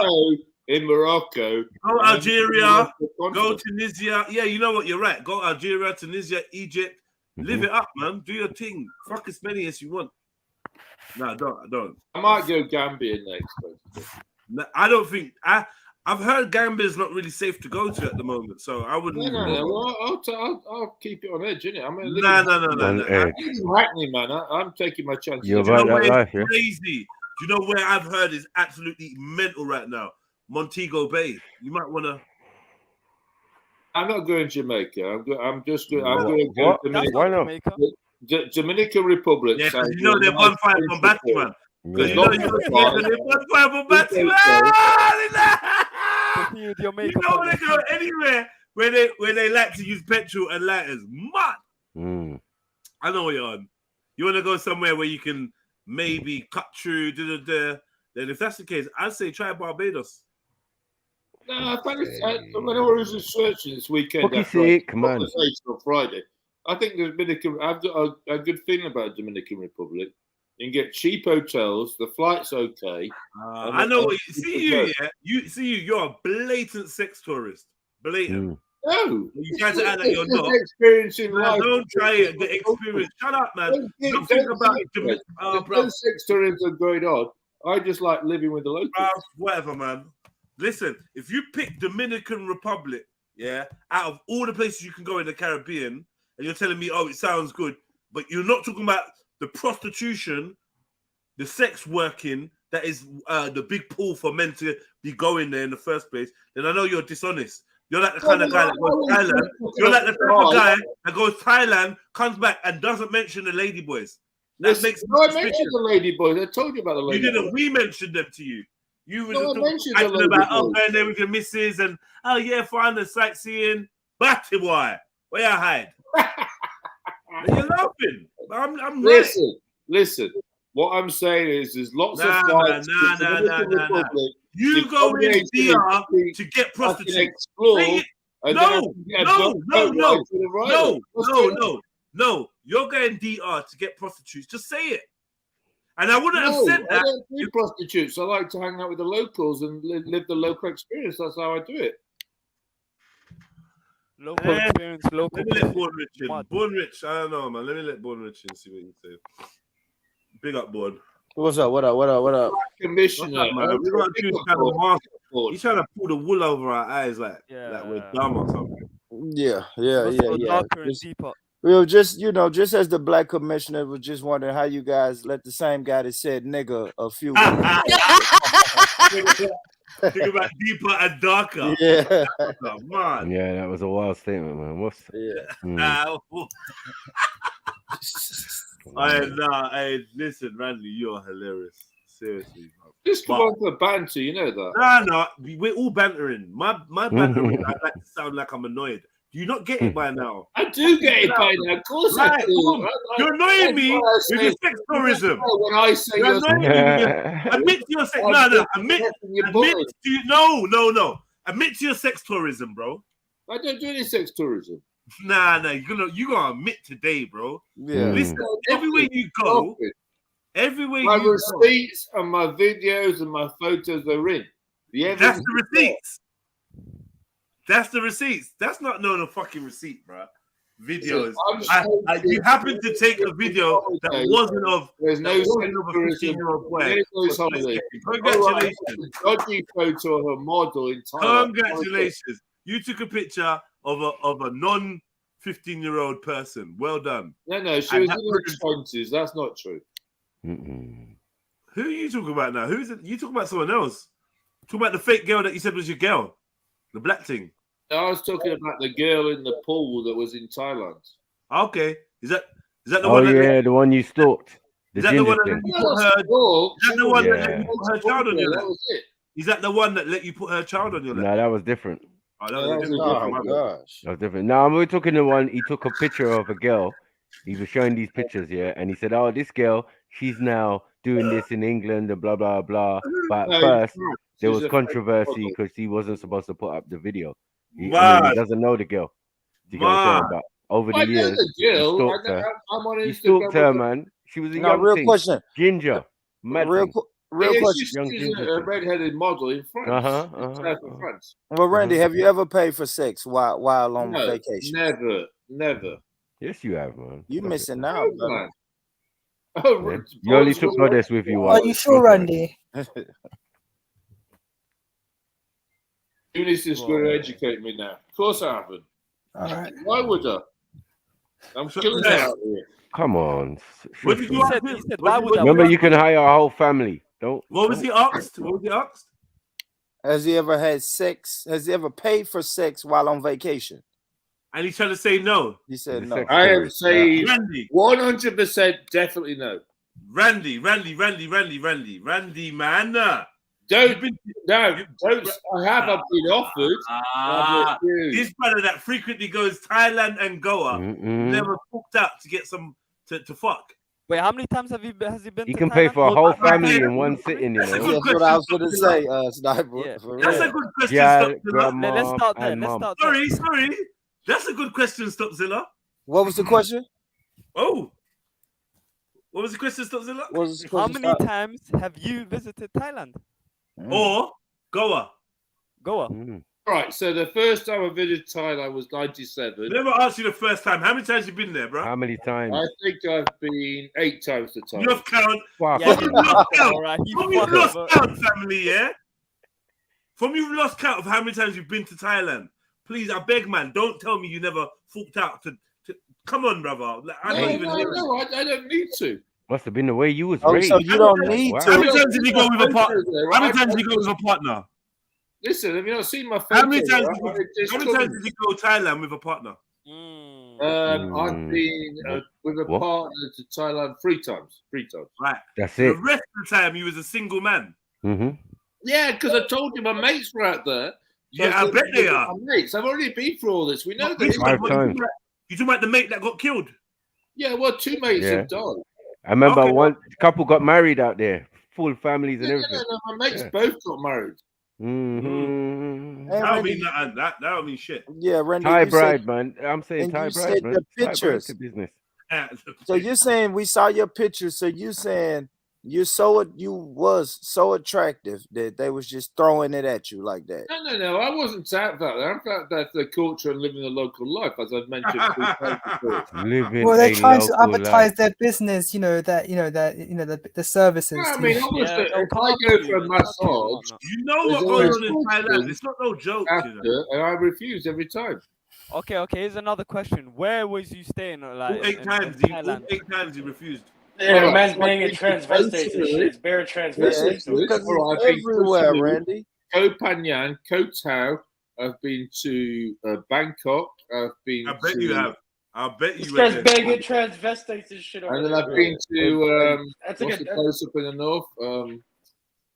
He just admitted. He said he went to That Bangkok. cage. Is that No, like no, the this is like Dematria? Bangkok. Is that That's like where you can Dematria? Like flat no. land. Fuck you, bro. Nah, he's So- literally confessed, Sniper. He said he went to Bangkok. No, because all these national Yeah, flights he said, are in bro. Bangkok. All the places on the Bangkok. sex. Hold on. All the places on the illegal sex tourism thing Matt. he's been to. He's been. He's got been pin to. in it. Not Wait, just have a you few, been to- have you been one to or Brazil? two. I went to Brother, Chiang Mai. He's got 8 And pins. also, I've been to. Nah, he's got 8 pins in the most suspect place. 8 pins in Thailand alone. Saturated the For real. board. We ain't even talked about Goa. Yeah, we're not talking about Cambodia or Burma or where these other little Vietnam and all. You've done up Asia crazy. Come on, man. That's some That's weird for shit. real. I'm a cook. So, That's some Randy, weird what shit. was your experience like in Goa? Guess what? You can't get pussy at home, bro. The fuck? But guess what? Guess I what? have a 10 Bourne? kilometer radius. Guess what, Bourne? What up? I'm not Man, leaving 10 spent kilometers. I'm so not much traveling money. more than 10 Hold on. kilometers. bro. Cake, shut up, man. Hold on. Check this now. Mama spent so much time and money traveling to East Asia and South Asia. He spent months and months and months abroad in these countries. My man likes black chicks. And no sex. He's saying no sex. My man likes black chicks. Mm. So someone explained to me why he was in East Asia so much, South Asia so much, to the point where you're going 8, 9 times. Like you've lost That was count. just one country. Mud. Don't try it, man. It's one country, bro. You got yellow fever, Don't bro. try it, man. Wait. This is got my friends out there, isn't it? So I'm Wait, going. Randy, have you been to Brazil before? And that's on the list, though. I want to go to Brazil. Okay, Indonesia. Rio. Yeah, I want to go Indonesia. I want to go Bali. Okay, wait. Have you been to Kenya? Kenya? No, I've not been to Kenya. shit. That's Okay, third Kenya. I'm not, all I've done in Africa is Morocco. Okay, sorry. Have you been to the Philippines? Oh, No, shit. but it's on my list. A couple of friends have been there. There is on your list. Your list would get you watched. And What about China? Wait. What about China? It's scary. Hold on. China twice. Japan. Wait, I'm one not sec. going to China. Let's do that. Have you been to Cambodia? I've Yes. not been to Cambodia. No, you I've wanna not go? been to Cambodia. Fuck off. Is Cambodia on your list? No, not really. It's not very Don't good. try it. You know. Try it. He thinks he's slick, bro. I'm not slick. I'm just telling you honestly what's happening. You went Bali, right? It's Bali. You see the countries you wanted to go to. I just searched the top 10 countries with the most prostitutes, and yeah, Mad. most of the ones you want to go to are on your Yeah, head. it's sex tourism or whatever. You can't get pussy at home, so you have Run, to travel to these countries where these Boom. people are like living in third world conditions. And that's so what I they was can thinking. get pussy. For real, Yeah, Dave. fuck, bro. That's sad, bro. That's fucked up, bro. He's never That's been horrible. to a You know woman. how many people go to Thailand every year? It's something like Nah, it's 60 true. million. We can't deny 60 that. million go to Thailand every year. We Yeah? cannot deny that. But That's how some many of sad those shit, bro. 60 millions have good intentions? The majority of that 60 million. Bro, it's a bunch of weird motherfuckers going over there. Man, they're weird. I can They, bring see, them up. they come from a better You country. They You come from a guys better are country just and they're treated differently. No, manipulated. Randy. This is I so do. fucking ill. I want to go to When we Thailand. talk about the badge or something, you want Because to. everyone wants to get the shout fuck out of there. But You know, sex they fuck tourism them because is they want to like get 1 out or of there. 2% of travelers to Thailand. But you've like, oh shit, what's going on in Thailand? No. There's nothing wrong with Thailand. I want to go to Thailand. It's a beautiful country. You know what I mean? Are you going to Bangkok? Stop Zilla. Huh? You're gonna go to Bangkok? He said I was going to any place like that. Wow. Don't let Eunice answer questions like that, bro. Bro, I'm just gonna ignore it, man. I'm just saying that, you know, you go to Bangkok. He's gonna have to ignore it. You're No, gonna no. troll No, that. just answer your question, my brother. Nah, I'm not going there.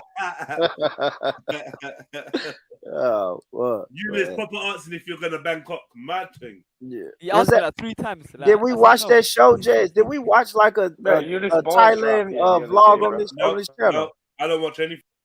I think Yeah, anyway, no, we need to remember, get we had we need to get to Dominican Republic, and I'll actually go there. Right? I don't know. Yeah, Make sure it's okay. What you say, Jazz? The dude had his Thai wife, and yeah, she was repping, man. Yeah. I want to do guess a one. maybe I went in a little wormhole pause. To me, that shit's suspect to me. When I was watching the vlog, it was a guy just kind of like secretly recording. And that was on. Yeah, that went viral the other day. Yeah. And they're basically all throwing themselves at him, right? Yeah, that's what I'm saying. Now, this is the thing now. This is the thing with those type of places.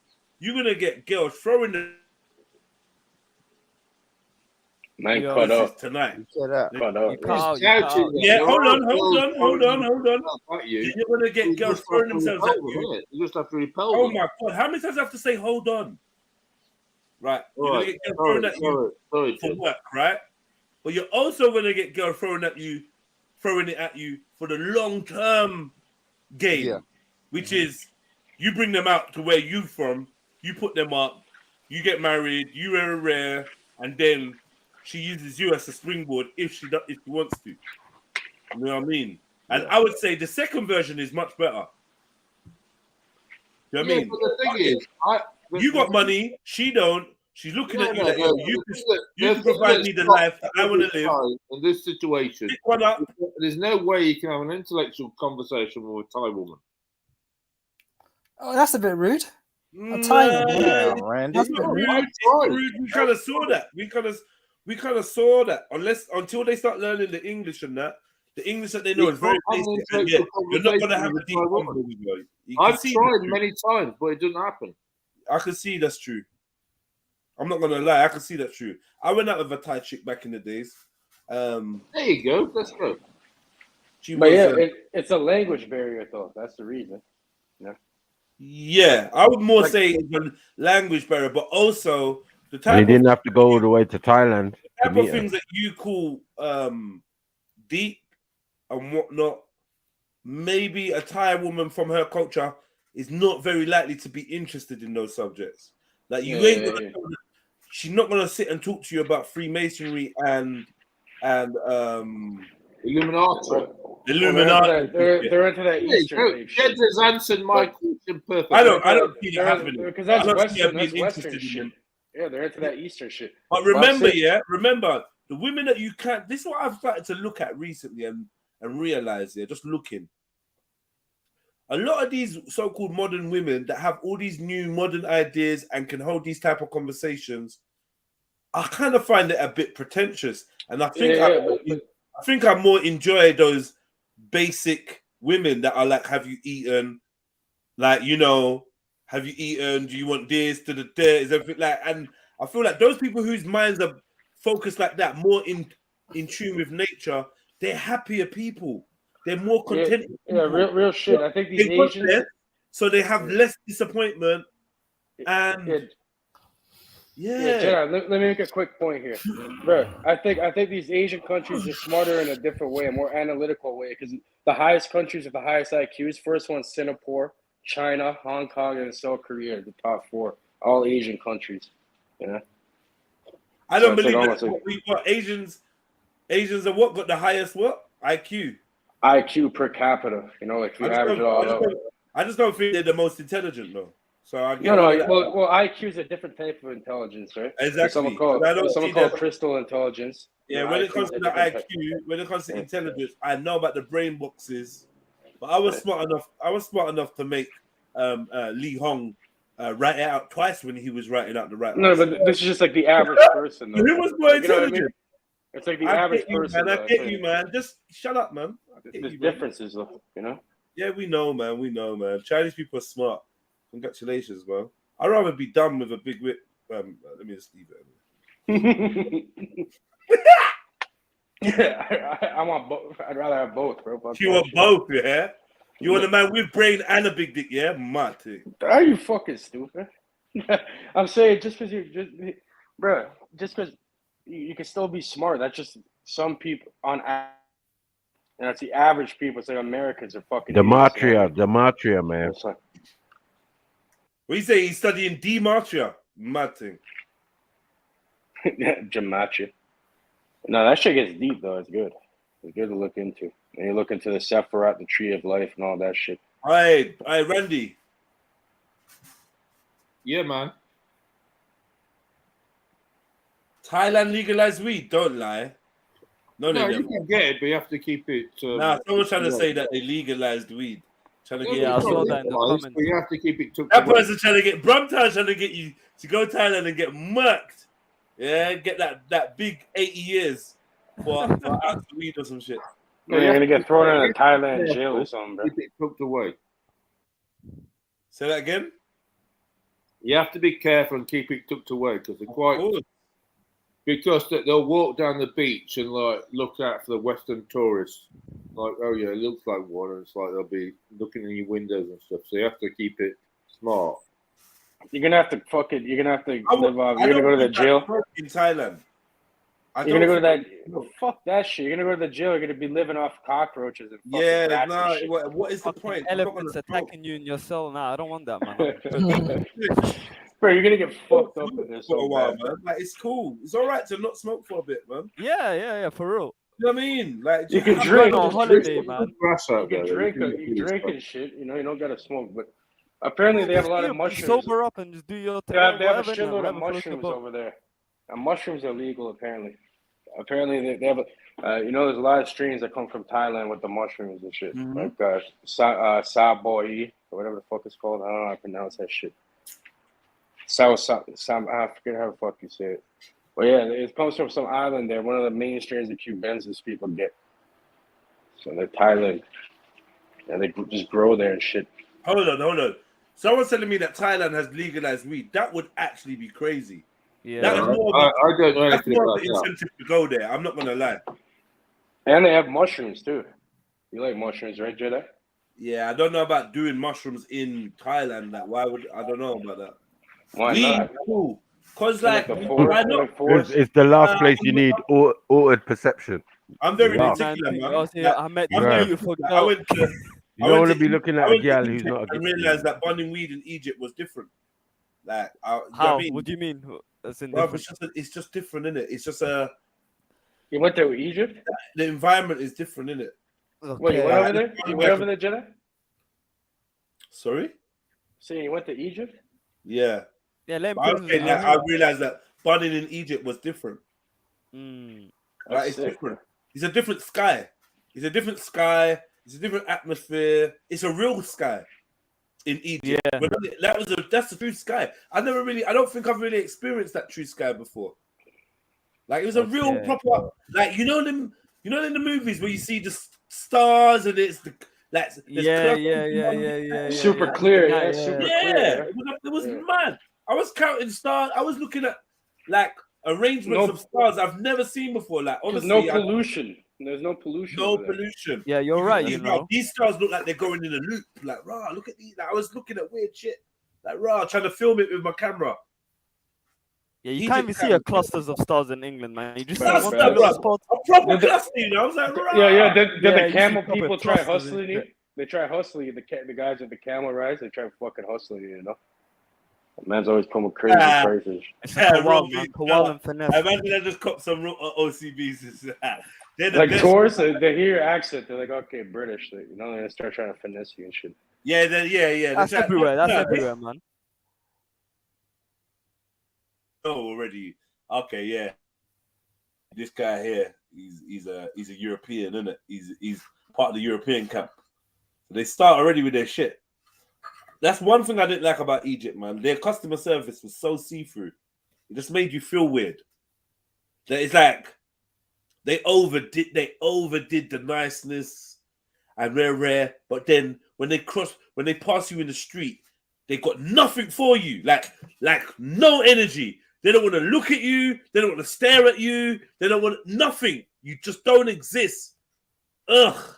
It's fucking weird, yeah. In Egypt, yeah, I promise you, yeah, they would walk through a door and just let it close in your face.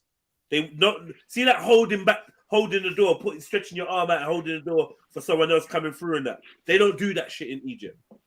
Yeah, but it's different. It's different culture there. Right. And I'm they like, don't like tourists. They I'm don't walking like into a shop tourists at behind all. someone. They've gone in the shop and they just let the door like close on me. Like I'm like, raw, like. Bro, they see tourists as dollar signs. That's all they see on us. They don't like us, man. They don't You're like just us. money. Yeah, you're I just met money. like 2 or 3 like genuine Egyptians that I rated. One of them was a worker at the hotel. The next was a worker at like a souvenir shop right outside the hotel. And the third was, I'm just saying the third for a good measure because there must be someone else I liked. But there's 2 that I remember. Mm-hmm. And when I went to Morocco, I was falling over friends. Like I like so many different people. I'm like, I want to leave him something when I go, you know. Give him an extra. Morocco's cool, yeah. I like Morocco. Morocco's bad. And don't get me wrong, there's cunts in Morocco. There's people on the sidelines looking at you like, I don't like it. That's everywhere. Yeah. Bro, that's like anywhere else, bro. You know, it's like there's always The majority of like people in anywhere. Morocco, they've got the balance between authenticity and customer service right. They've got that balance. They even got a little bit of banter. Like, and the mad thing is, when you talk to Moroccans about Egyptians, they don't like them. They're like, no, we don't like them. They're very bad people. They're quick to tell you, Egyptians are racist. Like Moroccans will tell you that. Like they've got like a little tourism kind of beef. But yeah, Morocco wins hands down. I've been there like 5 times. I'd go there again. No, Morocco's cool. It's a good place to hang out and just chill. Nice, man. When I go to Morocco, last place I went to Morocco was like a water park kind of thing that you can stay at. Man, that was so nice. Yeah. I enjoyed these water park things. That's my shit. Egypt, I stayed at a water park as well, and that was the shit. I've been to Saint Martin. You ever heard of that place? That's Caribbean, right? Saint Martin. But yeah, but they mostly speak English and French there, and like Dutch. But they got buff women out there still. It's pretty nice over there. Yeah. Saint People Martinique. nice Is it Martinique? Somewhere Or just there. Martin? Martin. It's a good spot though. You know, people super nice over there. Yeah, like Cuba. I've been to Cuba too. Cuba, people are super nice in Cuba too. Yeah, very nice people over there. Yeah, I'd like to go to Cuba. I'm not like gassed to go to Cuba, but I'd like to go to Cuba. I would That's definitely proper. like to visit. I stayed in Veradero, like around Havana and shit. And the hotel I was staying at, there is Al Capone's old house there. It's like a mansion. His old mansion they turned into a hotel.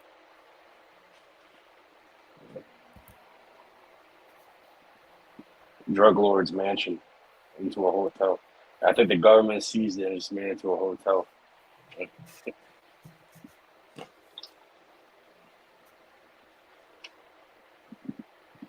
Shit's crazy.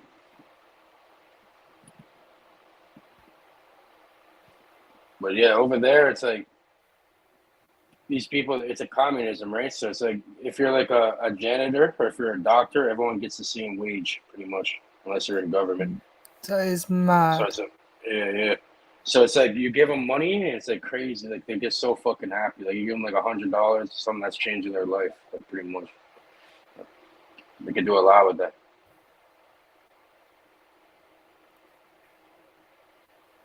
You know? And just basic shit too. Like everything. I don't know. It's hard for them to get like regular supplies and shit. You know what I mean? Like toothpaste and shit. Like, You know what? I've changed my mind now. I would go to Thailand.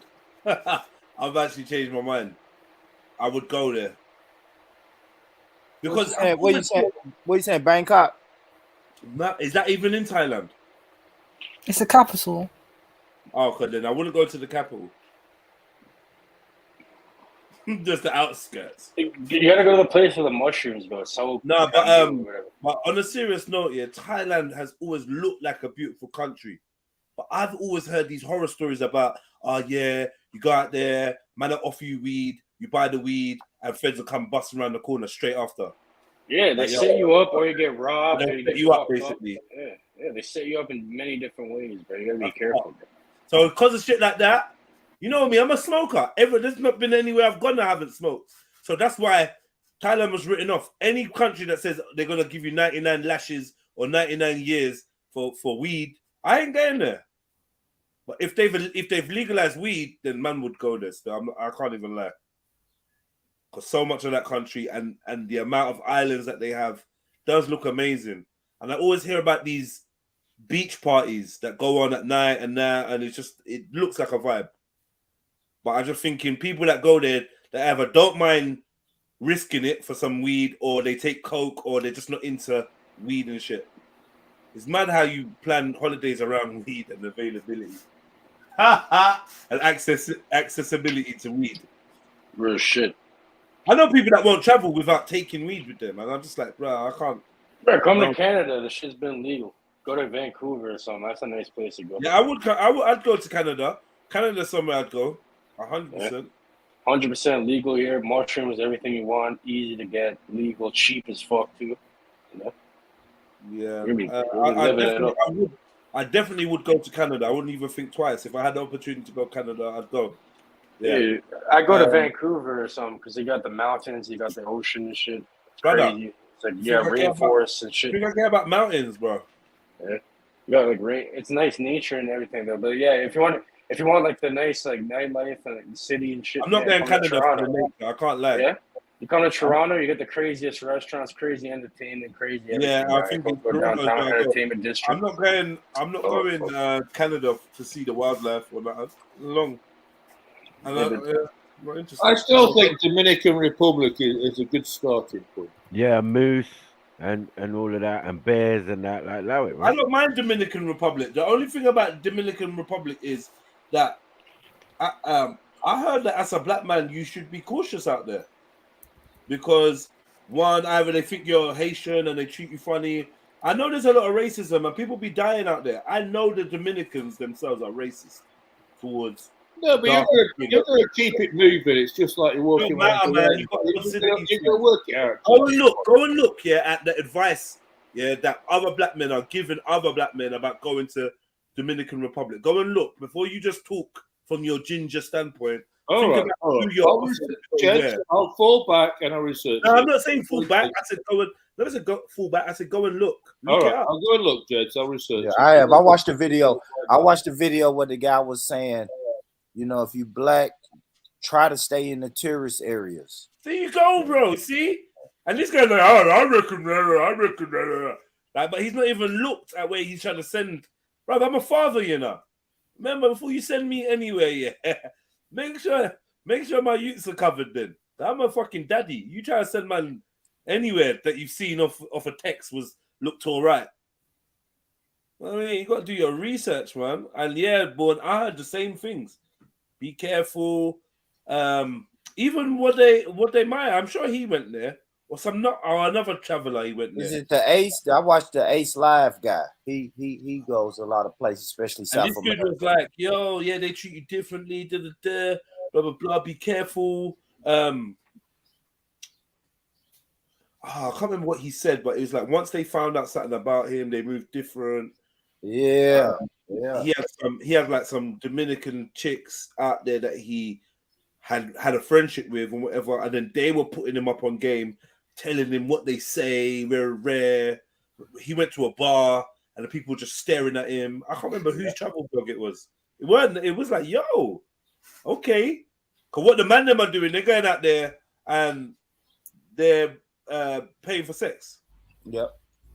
Like the young boys that I knew, there was like a group of young boys I knew, and they were like, yeah, they went to Dominican Republic, and they were just talking about prostitutes. Obviously, that wouldn't be an interest to most of us. Do you know what I mean? That's disgusting, bro. Fuck. What's disgusting? I'm saying anyone who fucks a prostitute. Think about how many people that woman's been with just in like last week or something. You're gonna get like a disease or something. That's fucking disgusting, in my opinion. Yeah, but what if you don't get a disease? Then you got. I don't care. I don't care. Either way, that's disgusting, bro. Like, nobody. Different I mean? strokes. Different. You know what the strokes truth for is? different folks, literally. The truth is, it is a bit nasty. That is fucking gross, bro. Would you go kiss a toilet seat or something? Would you go kiss the fucking a handrail or something, bro? That's how many people have been touching that shit, bro. Fuck that. That's weird. kind of true, bro. I'm not gonna lie. Yeah, but Would you go put your dick in someone like that, bro? Come on, bro. You should believe in yourself, yeah. You should. You know, when you're walking around your ends or anything like that, you know when something sneaky is going off or something like that. They say when you're traveling, you're watching people's behaviour, so you're gonna spot that and just like move on. That's some degenerate behavior. I understand. Yeah, I agree with you, and I do have that confidence, but you have to assist that confidence as well, And I didn't get that confidence out of nowhere. I got it from making good decisions, man. It's just one of them things to be mindful. When I hear people talk about Dominican Republic, I always hear this fun, like, kind of gassed up energy, like, yeah, let's go there. I'm just letting the black brothers know there may be a couple extra factors that you want to consider before traveling there. Just, Listen, Jeds, I haven't done the research. I just looked at the flights. I just looked at some city hotels. I thought, yeah, it was cool. But I haven't done the background. I haven't done the cool. I haven't looked at people's experience. I would go. On Friday. I've not really seen. I would go to Dominican Republic, but from what I've seen, I ain't really seen anything holiday-ish. It's this is why it makes me feel like this is mainly about going to fuck the Dominican women that are beautiful, right? Oh, man. No, but I'm saying what I'm saying. Let me explain. If you remember, what I was saying is when let me explain what I'm saying. Just relax. Let's listen to each other. It's not fall back, but I'm clearly saying let me explain. You're not just carrying on, right? Dominican Republic, beautiful women. I haven't really seen much by way of sightseeing. Oh yeah, you want to go here for this because this is the best in the world where you're gonna get this, or I don't know. I know they got some beaches, but apart from that, I don't know what else is going on there. No, but what I'm saying is, what we were talking about on Friday afternoon with Vess and Mohib, is that's your starting point. Yeah, there's lots of flights there. There's cheap hotels, and you can do boat rides to the Caribbean islands. So I'm not saying stay there forever. I'm just saying let's throw you over to Dominican Republic, stay there a couple of nights. You know what? Let me do a Caribbean tour. Oh my fucking god! I would love that. I'd love that. That's what I'm saying. It's just a starting point. Listen, there's cheap flights, cheap hotels. I've grown up with the people around me not wanting me there. I don't want to keep going to places where they don't want me. I hope you don't understand this. I've tried to make this clear so much times. Yeah. Mm-hmm. I don't like being the minority. I don't like being, who's that big black guy on holiday? That's jarring.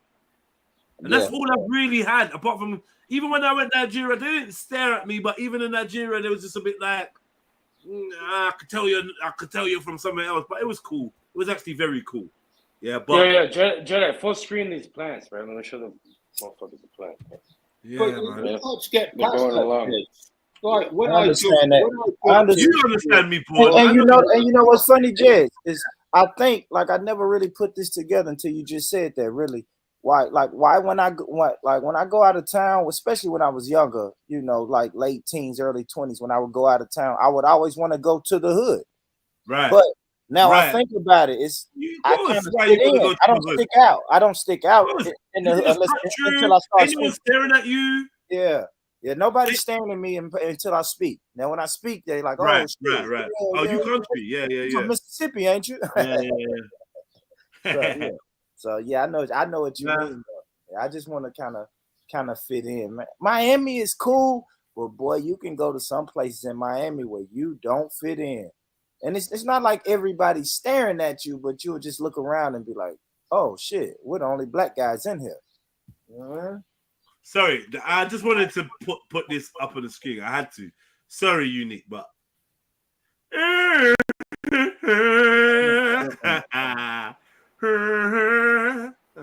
For business. Well, we give the brother the benefit of a Diamond, what's that about? What the fuck? I don't know. What kind of weed you smoking, Jedi?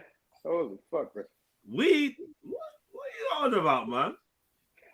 Bro, if you crazy white folks don't shut the fuck up, man. What the hell are you talking about? I'm like, bro. Bruh, the fuck? the two that love to say nigger. Let me put you like next to each other. What the fuck? Yeah, let me put you next to each other. I don't know how I missed that. Sorry, Empress, you just happened to be down there. It's a coincidence. I didn't put you there. Yeah, Empress Sakina. If you're wondering why you standing next to the two racists. Get the fuck out of here. What do you mean? Why are you calling me that? Bro, I'm a fucking first generation Canadian. I'm not even the white world. Oh, no. This is the Ecuadorian. White people, it's Sicilian. And I like the fact that you put the whites at the bottom because we've been on the bottom for. The bottom's the top, the top's the bottom. There's no fucking difference, really. What is on some bullshit, man?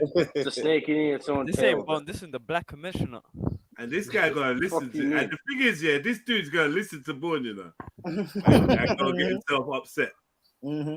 Oi, he get mad. Unique Diamond, talk to me though, Unique Diamond. Come on, like what? Yeah, jump on Unique Diamond. We need to explanation. Why do you think he kept going there? He lied to her and said business. Don't tell me he ran the old business trick on you. Got businesses out there, isn't it? Business. I got a lot of business going on. Baby, I have to go back. I need to close this business. I was so close to finishing it last time. I have to finish it. He said repeatedly. He probably had a whole Dominican family over there. Oh my God. Well, I'll tell you, Nina's sick. You need. No, Jedi, put me back on the top row, man. What are you doing? You don't like that feeling, do you? You know that feeling? I'm joking. Nah, dude, you know, stupid, man. Either way, I'm on the map, bro. There's nine of them. There's nine of them. You know. But yeah, and everything nets back to nine. If they think I'm Haitian in Dominican Republic, it's gonna be peak for me. I know. Why did you say this before, though, Jets? They hate the red because they share that. Bruv, Dominican Republic is Haiti. I didn't know that, bruv, until last year. It's Haiti, bruv. It's the same I island. didn't know that. Yeah, Hispaniola. What? Ain't it Hispaniola? Somebody call It's the 911. same. Stop saying Yeah, that. they speak French over there too. I'm googling It's it right the now. same island, bro. Same island, bro. Yeah, you'll It's be gone fucking- to November, Jets. Mad for you. Yeah, it got colonized. That's why I clipped, brother. Allah, you're right. Come on, let's go. Split into two. Hold on. Wait, Randy, would you be interested in going to Haiti? I would go to the Dominican Republic and then I'll have to chat to the locals and see how it is. I have to work the lay of the land and see what we can do. So But you know they're going to say negative. I would They say would- wait until I've worked out how it is. That's like asking the. That's like asking the Bloods. That's like asking the Bloods. Yeah. How are the Crips? You know what I mean? You're going to the bougie I'm side. not saying no, but it's probably a I no. don't understand. Yeah, thank you, Sniper. You're going to You the like- bougie you wanna- side. yeah, you're going to the bougie Asking them side what first. do y'all think about the hood? Should I go to the hood? What you think Huh? they're gonna say? Black French niggas, Mhm. right? All right. And then So on the what other I side, yeah. we got them Haiti what I- voodoo niggas. So Straight what? up So what I African shit. learned though is the Mm. fucking is like, man, and that island really pumped up the mulatto class, right? Oh, and shit. it gave the mulatto class a lot of land and a lot of benefits. Explain and why that's you're what- saying that. Break that down, because I don't think people understand.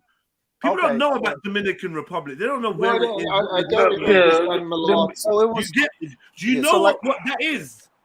That's a black country Yep. turned. Then the colonizers came, and then after Yeah. years of the colonizers mixing, white Everyone's people mixed mixing there. with the Then natives. Alaskan Then they colony. start promoting the light skin to the Mhm. point where the mulattoes start kind of saying, "Oh, we don't know Are we about going this to keep using revolution." mulatto? Gordon? Say again? Just out of interest, because we learned the origin of mulatto. I just want to. Well, have you guys heard of Papa Legba? Nah, shut up, man. Shut up. No, man, shut up, man. I'm saying, I'm actually sorry. I muted you, Born, instead of thingy. I'm in the middle of talking to Born about Papa Legba. Are you all right?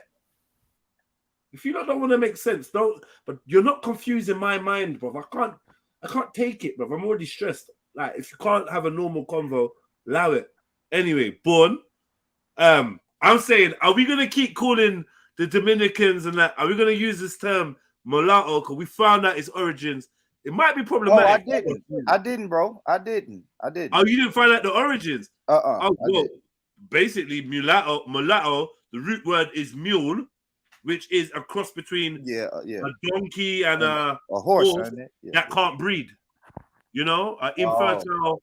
You know, a mule is just used for working, isn't it? It's a slave, basically, bred for slavery. Yeah, I didn't know. Maybe I should say mixed. I'm not mixed, so I don't know if any of my mixed people get offended. Then right, you know, I'm willing to change that word up. But so it's a mixed island.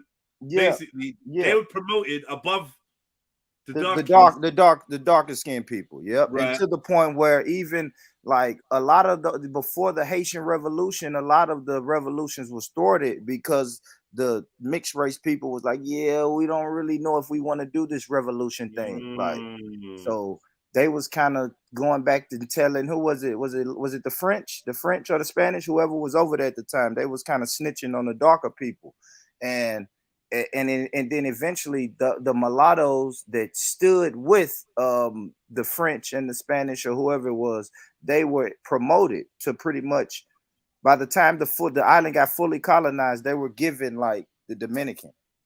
That's what the this documentary I was watching was talking about. All right. Shri said she would go to Haiti, but she was told she'd be kidnapped. She might be kidnapped because she's light skinned and they might think she's got money. I feel like I'm just gonna take a stab in the dark and say that's untrue. Like, not that she wasn't told that, but I don't see them just, oh, she's light skinned, oh, she's gonna have money, let's kidnap her. I don't know how. What about white people? Imagine if they see white people. That means they'll kidnap them from the airport. If that's the case. It just sounds like a classic. Yeah, classic don't go there. Yeah, classic don't go there story. Oh, you're light skinned. Oh, they'll kidnap you, man. Don't go there. I don't know. But don't underestimate, at the same time. Yeah. It just doesn't ring true to me. I don't know.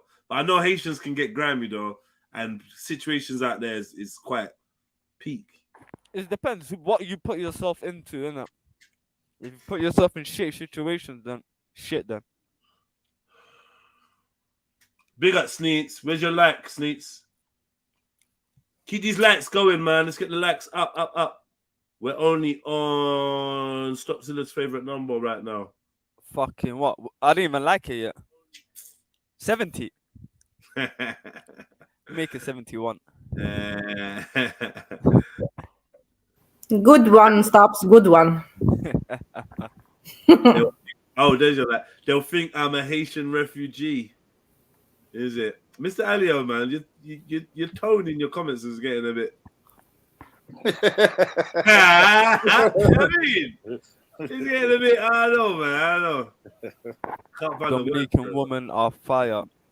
Yeah, Trilluminati's definitely been there. Yeah. Dominican women are fire. Yeah, they look very nice. Look, I got a video for you. Like, anyway. They look very nice. You can't even deny that. No, you cannot. One man told me about he found a girl out there who was not supposed to be working. She's not working. She's a genuine, just a woman out there.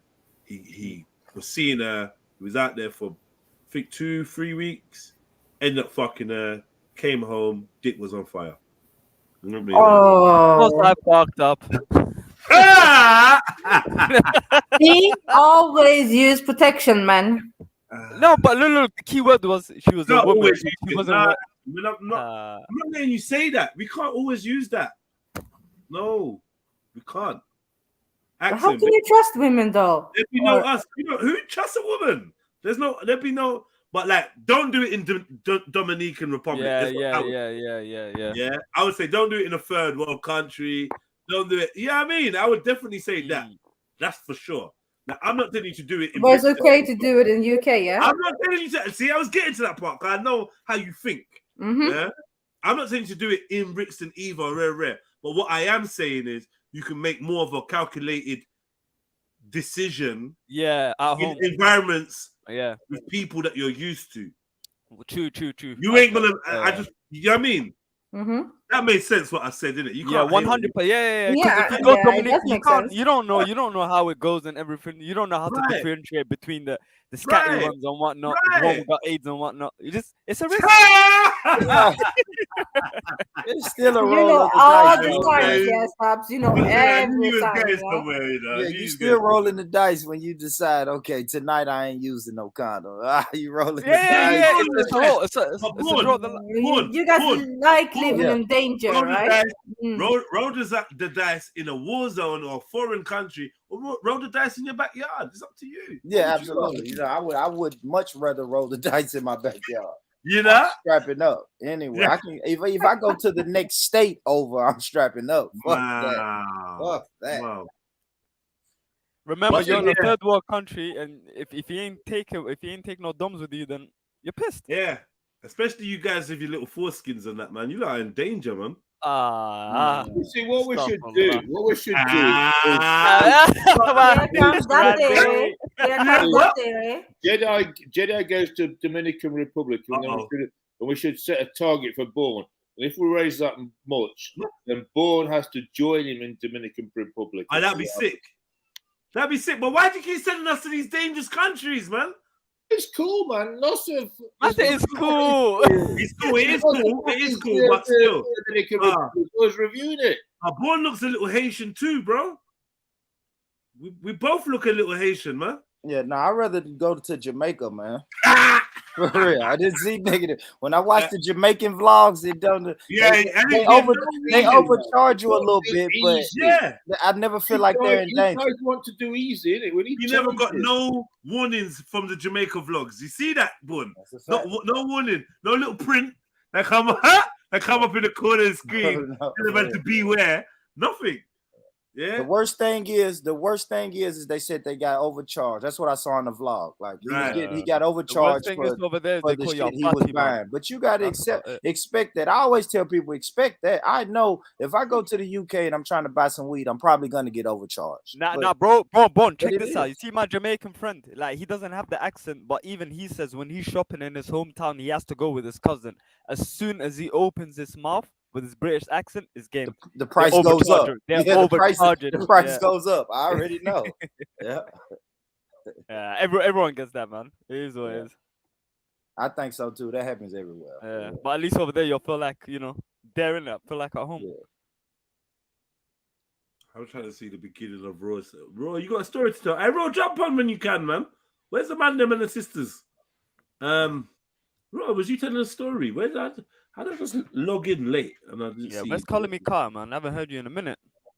Yeah, calling me, innit? I'm tired of Eunice, man. He's been repping, man. He's Eunice has got the mic right now. Eunice is dissing people. He's dissing people. You know what's so funny? You know what's so funny? Eunice and Carter. They come in the post. Go again. Yeah. Eunice and Carter turning up at the same time. This is crazy. Oh yeah. No, Eunice. No, how about Eunice? I mean, how about Carter jumping on to defend Eunice? Wait, hold on, Eunice, hold on, don't have it. Like, rah, proper Eunice Defense League. Back here, yeah, I'm backing it. Yeah, I'm backing it for Eunice, my voice twin. At Buddha, actually at Buddha.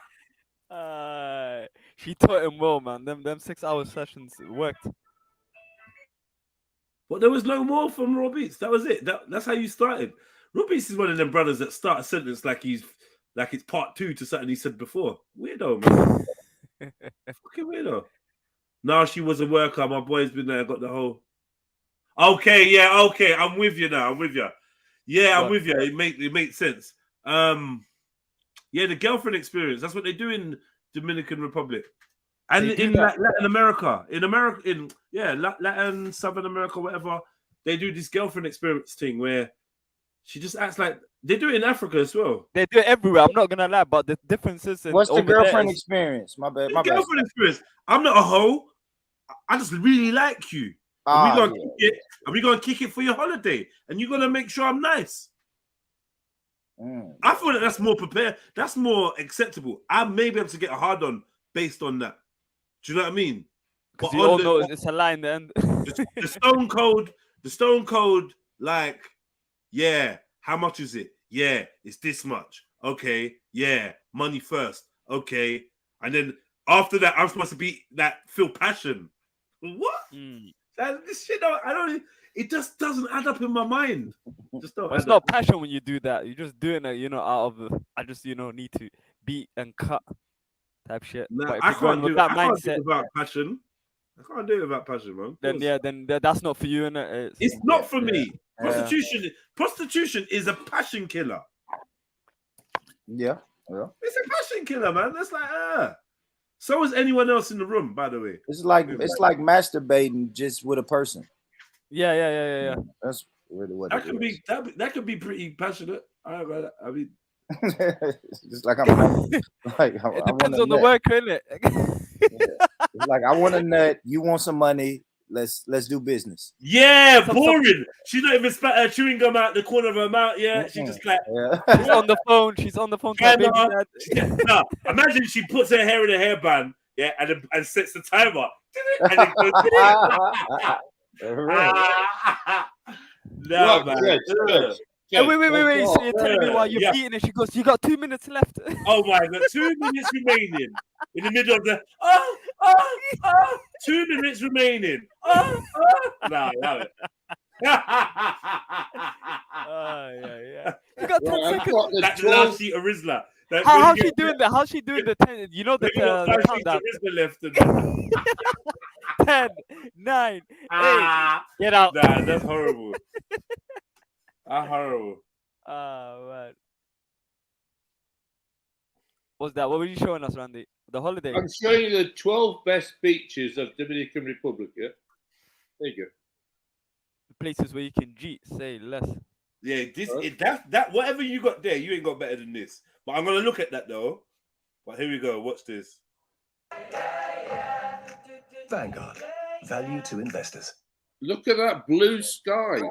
Yeah, that looks lit. Blue sky where? And then look at that. That's beautiful. Go back to the other picture, Randy. The one you showed before. The one with the blue sky? Yeah. Look at this. Look at that. What are you saying? I'm saying filter, man. I'm saying filter. Chow filter that all these little gals be using. Them girls will come out the wood. Yeah, man, it's dead, man. Asking you for your wood. That is crazy. Fucking ads, man. And why tunes keep popping up every international passport. Look at that. Look at that. Beautiful. Yet another classic video. Before I go any further in this video, I need you guys to scroll down right now and hit the like button. No. Those likes will allow YouTube to push this video out to other brothers who need this intel, brothers who are struggling with women in America, in the UK, and other countries in the West.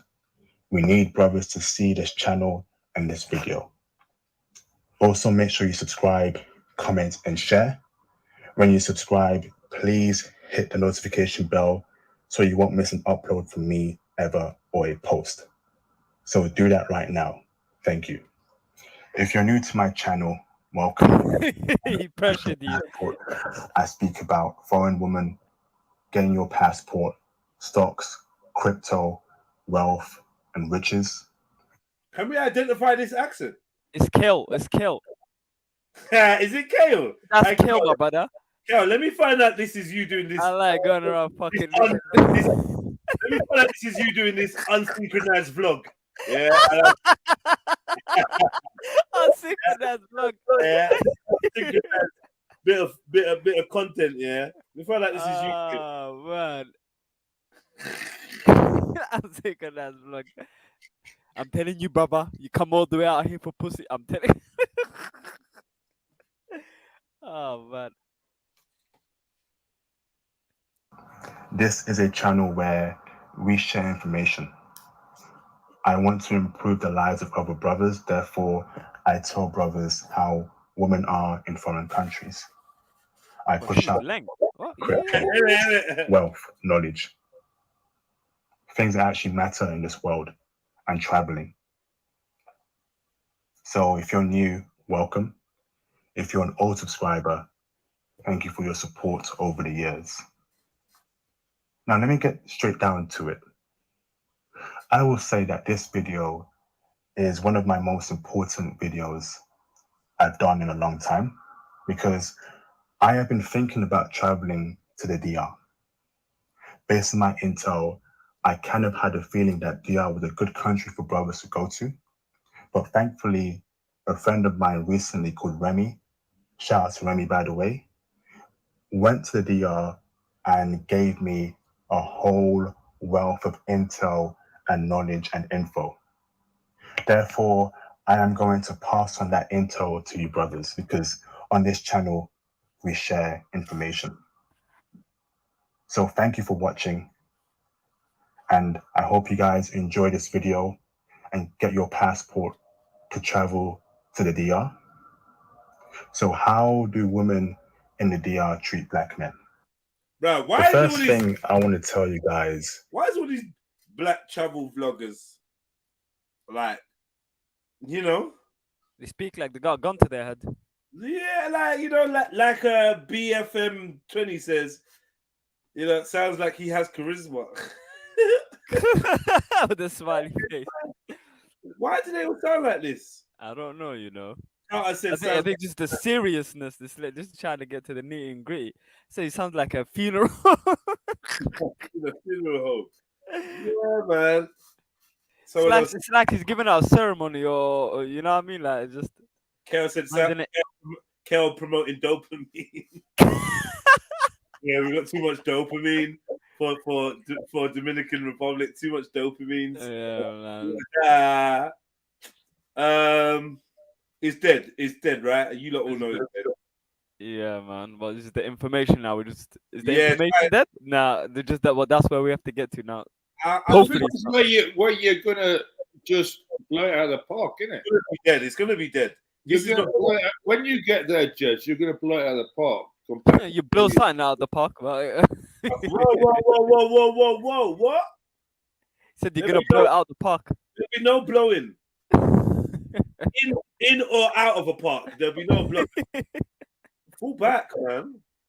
And the word is hold on. The term is knock it out of the park, not blow. Where'd blow come from? Yeah, exactly. That cheeky laugh. Exactly. Yeah. Where the hell? It's not even blow it out. It's knock it out of the park. I was thinking blow it out of the park. What is that? And you Stop Zilla was fully encouraging. Encouraging? I was like, hey, blow it. You're gonna be blowing something out of the park, all right? Or we fucking these girls. All right, knock it out of the park. Sorry, I misspoke. It's a baseball term. I'm not American. So why do you use it? But anyway, let's go back to the video.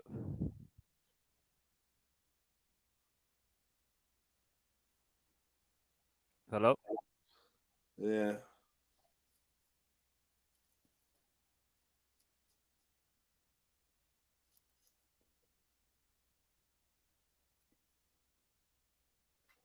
Right, yeah, sorry, man. I'm just listening to a man telling me that he can't make it to something I've invited him to because he's got work. And I'm just like, bro, you don't work all night, innit? Work cool. See how you got stay. Let's knock it out of the park, then. Yeah. We're gonna knock. Yeah. Is how feminine Dominican women are. I spoke to the brother and I asked him, out of the scale of 10, what would you rank Dominican women out of 10? The brother said to me, 8 out of 10. Brothers, in 2021, which countries can boast that their woman is a strong 8 out of 10 in terms of femininity? compared to America and the UK, where on the scale of femininity, the women there are 0.5 out of 10.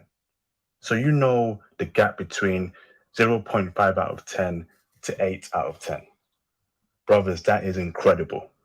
They are super feminine. They cook, they You gotta clean. show the gal them. Like, don't just do all of this.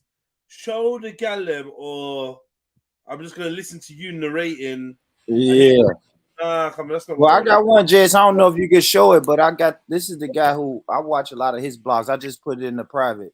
But yeah, man, pretty good. He dissed out all the girls in the UK, man. Don't have that, man. What did he say? That they're not very feminine? Yeah, I 0.5. Yeah. I noticed, yeah, like the femininity in women is leaving, declining. Yeah, declining. Yeah, Like, it is. When people were telling me, the gal act like men, I was just like, yeah, because you lot, they probably need to be more masculine because you lot are quite feminine or whatever. And then I started hearing one or two girls say bruv, but to me, I was just like, this is quite funny. It's just slang. It ain't nothing. Yeah, I shouldn't take it serious. Like, nah, man, if a girl smokes weed, then I ain't fucking with her. If a girl smokes and all these things, I'm like, you're not putting me off. Like, I can't join this argument with you because it's flimsy. But now I see it. I fucking see it.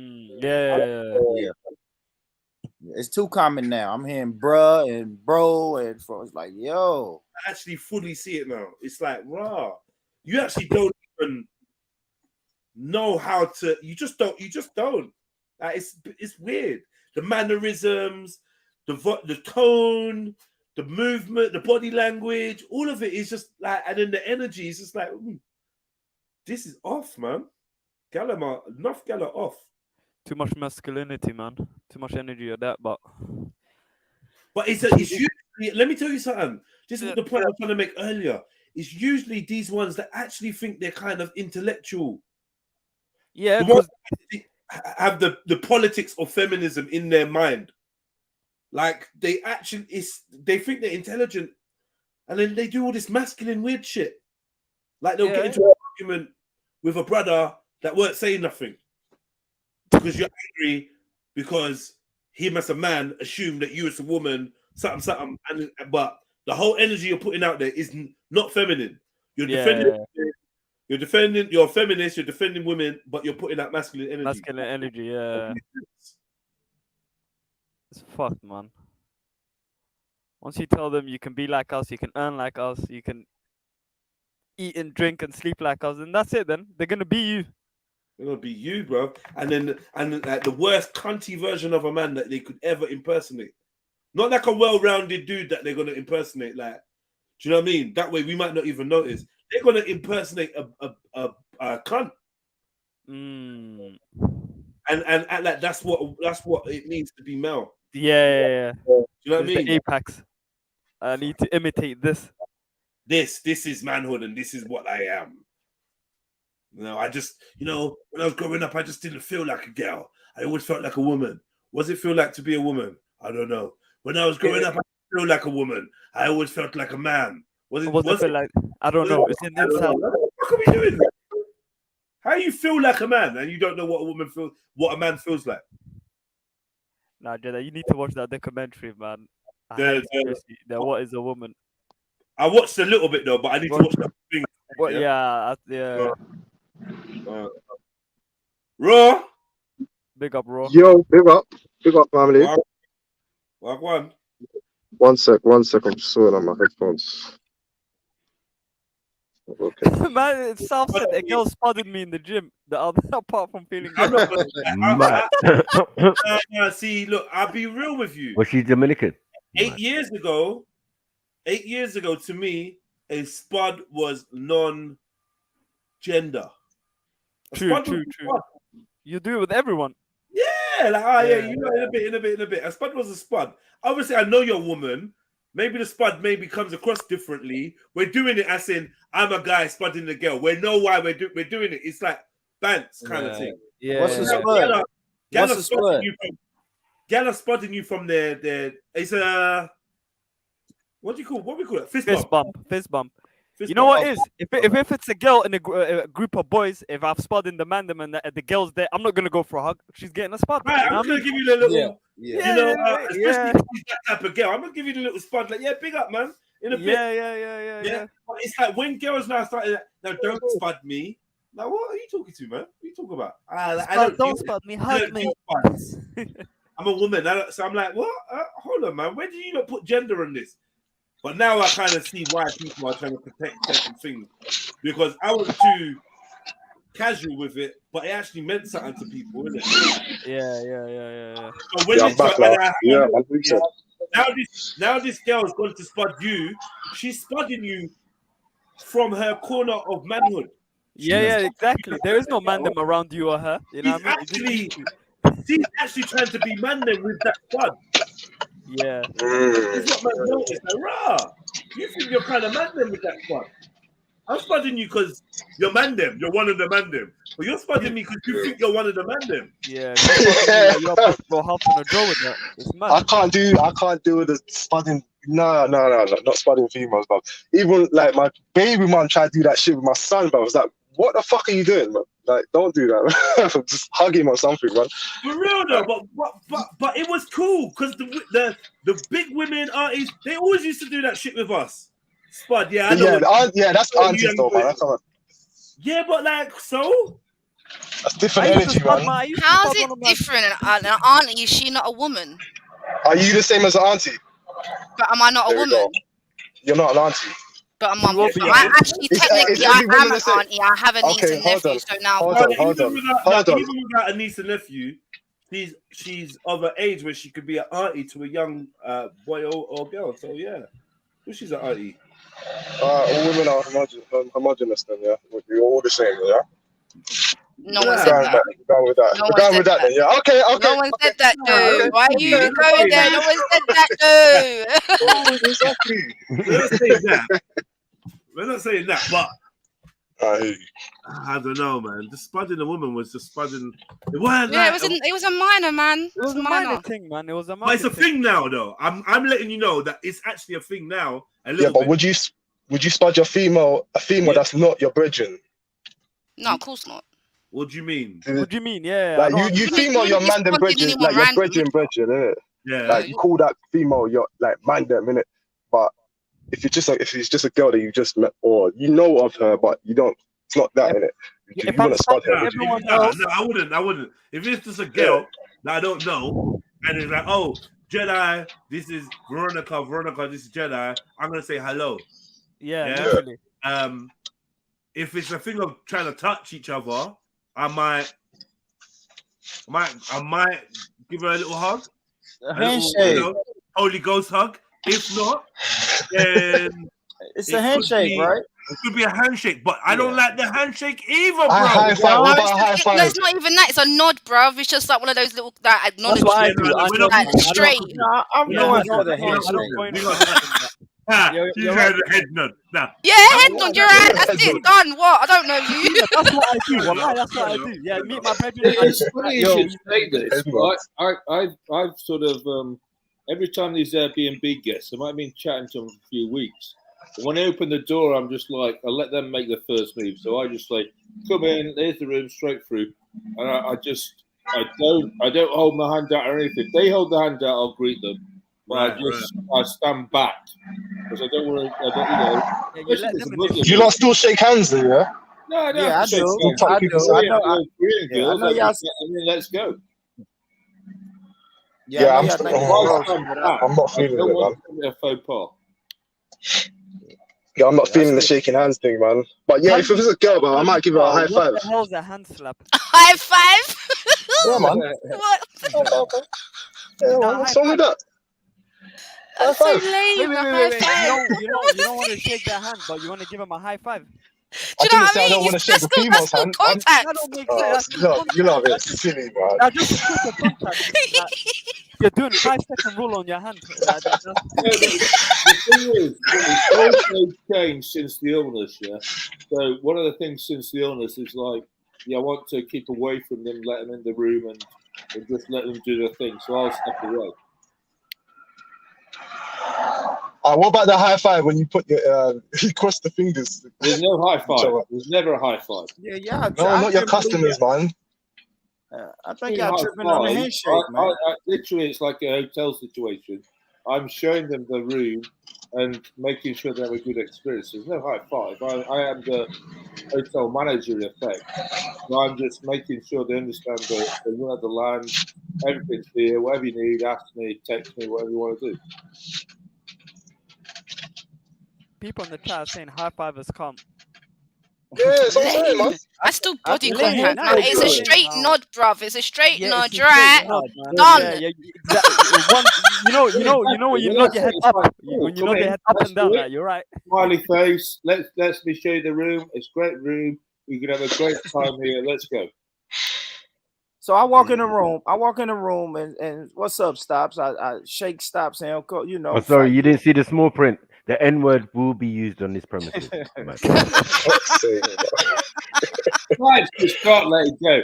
I knew he would. 6 months, I reckon, he's going to rinse me. Yeah, 6 months. What are we talking today? 23rd of June. So I've got till next year, basically. Yeah. So I say, look, I walk in the venue. What's up, Stops? What's up, Stops? What's up, Sniper, Jeds, Roy? What's up, fellas? Boom, boom, boom. And then they say, then y'all say, this is my homegirl, Veronica. And I'm like, hey, how you doing, Veronica? I'm naturally going for the handshake. I've never met Veronica. I'm going for the handshake. Yeah, but Veronica might be a real one and say, "Oh, I don't do handshakes. I only do hugs." Yeah, I'll go for the sideways I know hug. women like that, Sniper. So of course, then I'm gonna say, oh, so, my bad. What about the sideways hug? Like you just met her. The awkward sideways hug, yeah? I go for that. It's mutual, isn't it? Yeah.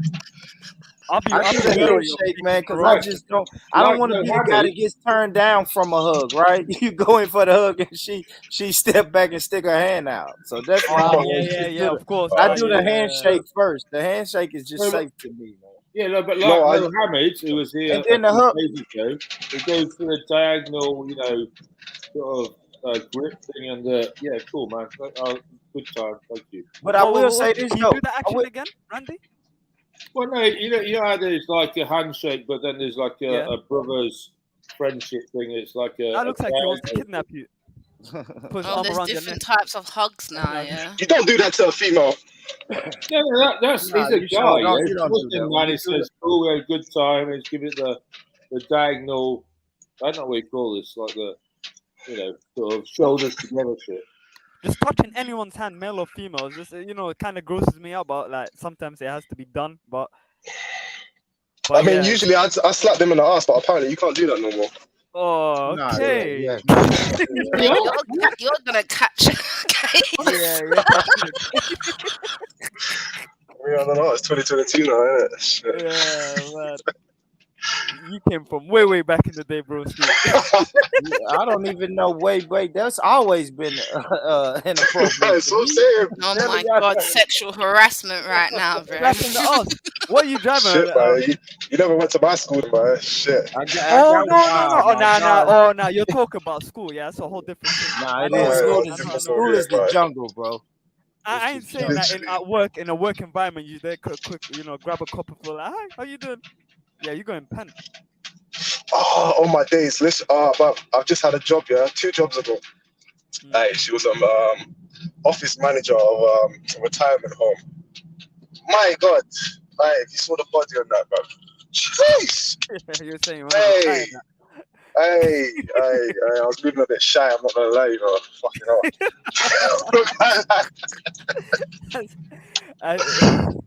You know what is shocking? Like, that's it's so intimidating. You're moving shy. It's crazy. I didn't expect that today, man. Shit. Don't worry, bro. Round 2 is around the corner, man. Don't watch that.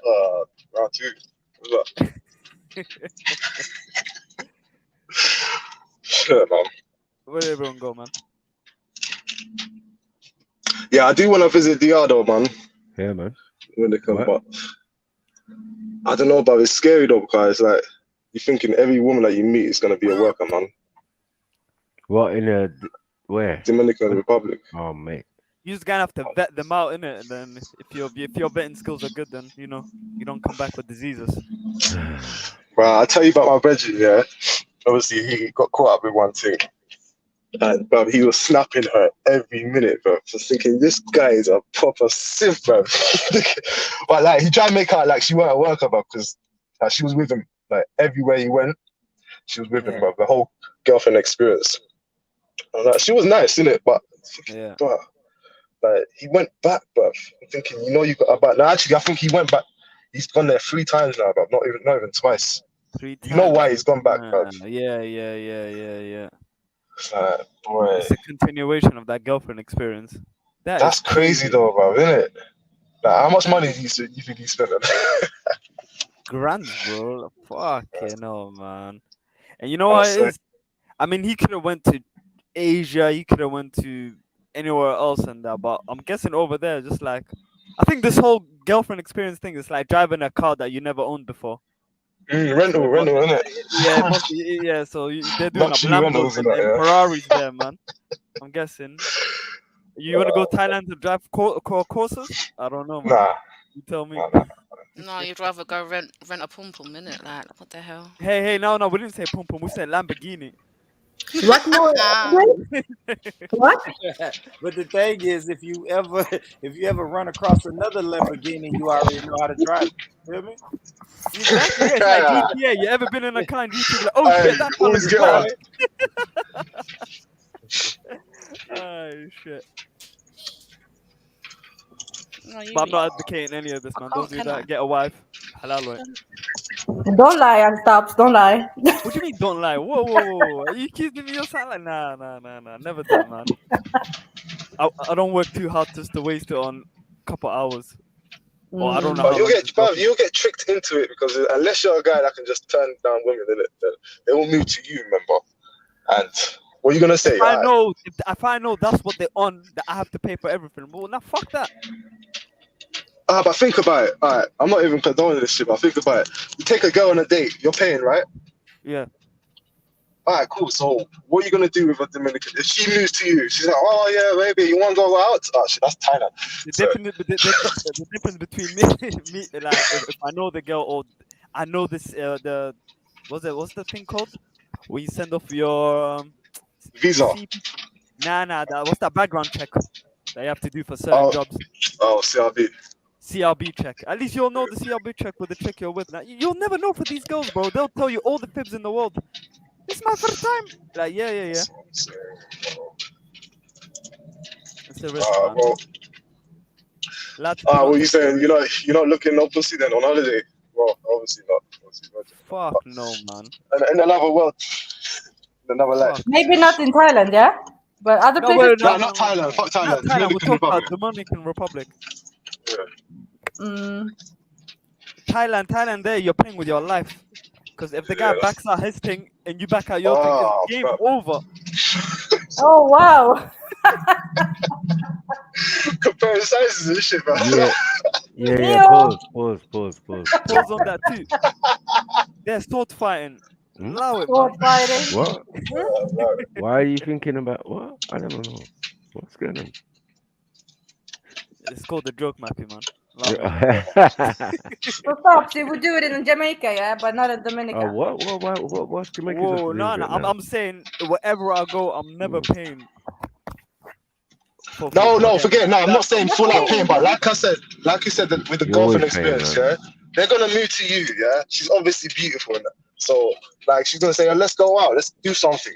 Yeah, are you going out with her? What do you go out to work? And it depends. If I'm there with a girl, then no. But if I'm there with a mandem, no, it's the mandem holiday. Obviously, come on. Yeah, then I'll chat. Yeah, what you doing now? What do you do? Da. Do you work? All right, so you go to restaurant. Then you go to a little party after. Yeah. You saying you're not taking her back then, no? I mean, if I already took it to the party and that whatnot, then it is what it is. There you go. It is what it is. You paid, bro. Exactly, Lord. He's paying still. See? I mean, she's had a but she told me she ain't no pros in it. You know, their judgment, she's gonna have to answer to God why she lied to. Why did she lie to me, innit? Why did she even mention it? Listen, stop. He will never tell you though. See? And then the next day she calls you. It's like, yeah, I had a great time last night. What are you saying today? Let's do something. Let's go to the beach. Mad. And then get It me. That's your is whole what week done, it bro. is. Get me. Message Now she's asking you for a bit of change. And now she needs to go dentist. Nah, well, she's like, yo, I think half of my gate is missing. You think can you pay for that? It's a wrap, She at bro. the end of the trip when she goes, oh, aren't you flying out today? I'll be like, no, I'm moving in with you. Oh shit. Like, we're gonna make it halal. When you converting? Marrying it, yeah. Somebody said converting, you know.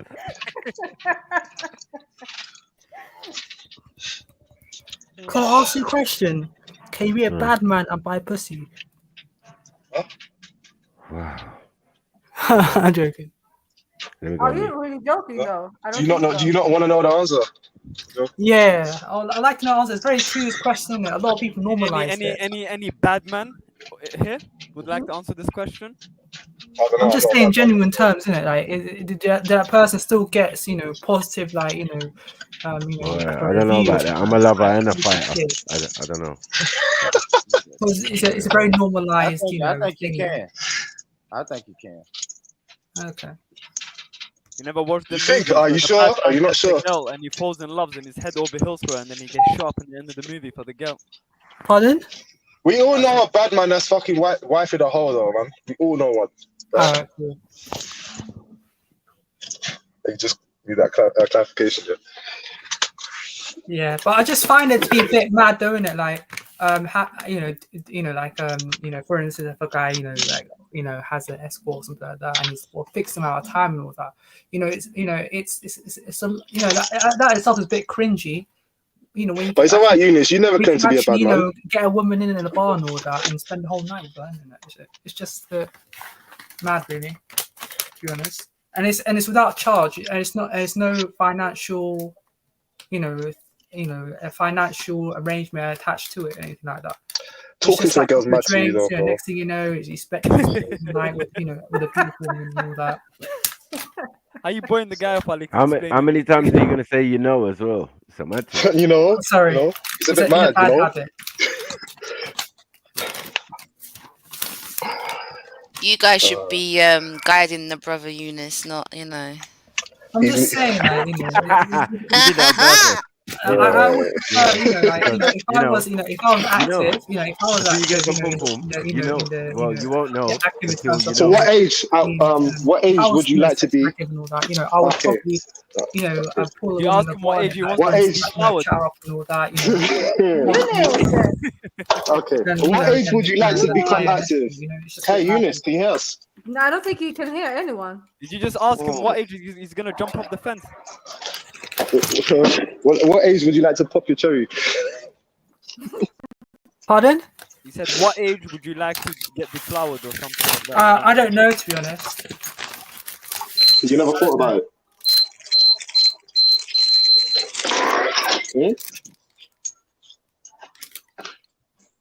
What are you trying? Yeah. He's smiling. He's smiling at the screen. Allow, man. You man are clicking my brother out, man. You don't know. You don't know, now you know. Wait. Randy, finish it off. 25. Oh, mad. Oh, yeah. Eunice, can you do me a favor, bro? Can you say, that's ignorant? Yeah, who called my name? Yeah, can you say that's ignorant? Huh? That's what? Can you say that's ignorant? That's ignorant. Can you say that, please? That's ignorant. That's ignorant. Alright, don't worry. I don't know what's going on. What is going on? Right. No, it's Eunice. It's not asking all the questions. I don't know why. Eunice. What question would you like him to answer? Who the fuck's in the prison cell, bro? Like, Jesus. That's not. How do you leave work and become a prison warden? That is crazy.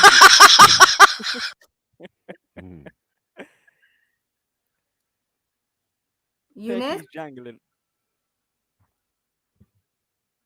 Can he hear us at all? I don't understand.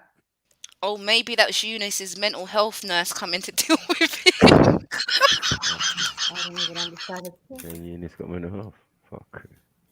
I think he's That's muted. out of order, man. That's out of order. He's not muted. He's just ignoring you. I think he's still violating you from yesterday. Oh, you think so? Yeah? Yeah, he's not answering you. No, he's not Acting has been- answering me Acting at has been all. I trying to don't know contact why. you for like past 5 minutes. Mm. I mean, I know you hate our East African sisters, but you know, like, you know. You know. Eunice, You don't know. he's trolling me. He's trolling me. Yo, Eunice. Yeah. You're a G, Eunice. I know why you're doing this to accent. I'm eating, sorry. Okay. Oh, hummus. And no one asked. No one Oh, asked what fuck's he's sake. eating. No one asked what he's Of eating. course, Allow it's it. gonna be hummus or fish fingers or something. Oh. Let him enjoy it. Let him enjoy it. Actually, I'm eating Sam's, innit? I'm eating the chicken wrap Sam's chicken wrap. Oh, God. Chicken wrap. Right, you Up eat in the chicken. microwave. You actually eat Nice. chicken, yeah? Yeah. Oh, wow. That he doesn't clean, remember? Oh, my goodness. Mm-hmm. He don't cook, though, does he? So, of course he don't clean it. I can't be done cooking today. Like, it's just too much, aggravation, really. See this video that's Too paused much. right now on the screen. She looks like she's from the Dominican. Why does she look like she's in shock though? Huh? She look, Yeah, the woman on for the real, video, she for looks like real, she's for in real. shock. Is it me or She's she got shocked. boogers in her nose? She's got hay fever, man. Leave her. She's running from the heat. Fuck's sake. No, for real, even humid days like this, the shit still affects me, I hay fever. Yeah, I don't know what's going on with this country. Can't get no rest, man. Step your medication game up, fam. Right, I don't. Well, you know what? I've taken lean. pills for like a week. It kind of helps still, but I don't like keep. I Brother, don't like you need keep to go and find yourself some local honey and Yeah, but eat you know that. why? But you know why that's not gonna work for me, yeah. I tried to get My the local- local honey, but the girl said no. My allergies work up. My allergies actually start fucking up when I go to like my mum's area. Like anywhere else, I'm actually kind of cool. So what do I need? Local honey from there? Yeah, from that area, yeah. But how is that going to help when I'm? Because the local bees there would have used that pollen. That pollen, innit? Yeah, that But pollen I'm from in that different area. ends every day though. I'm in different areas all the time. God, this So guy's you just need coming different out honey very for different expensive. ends. All right. Exactly. So Is this guy trying to flex on us that he travels? All right, man.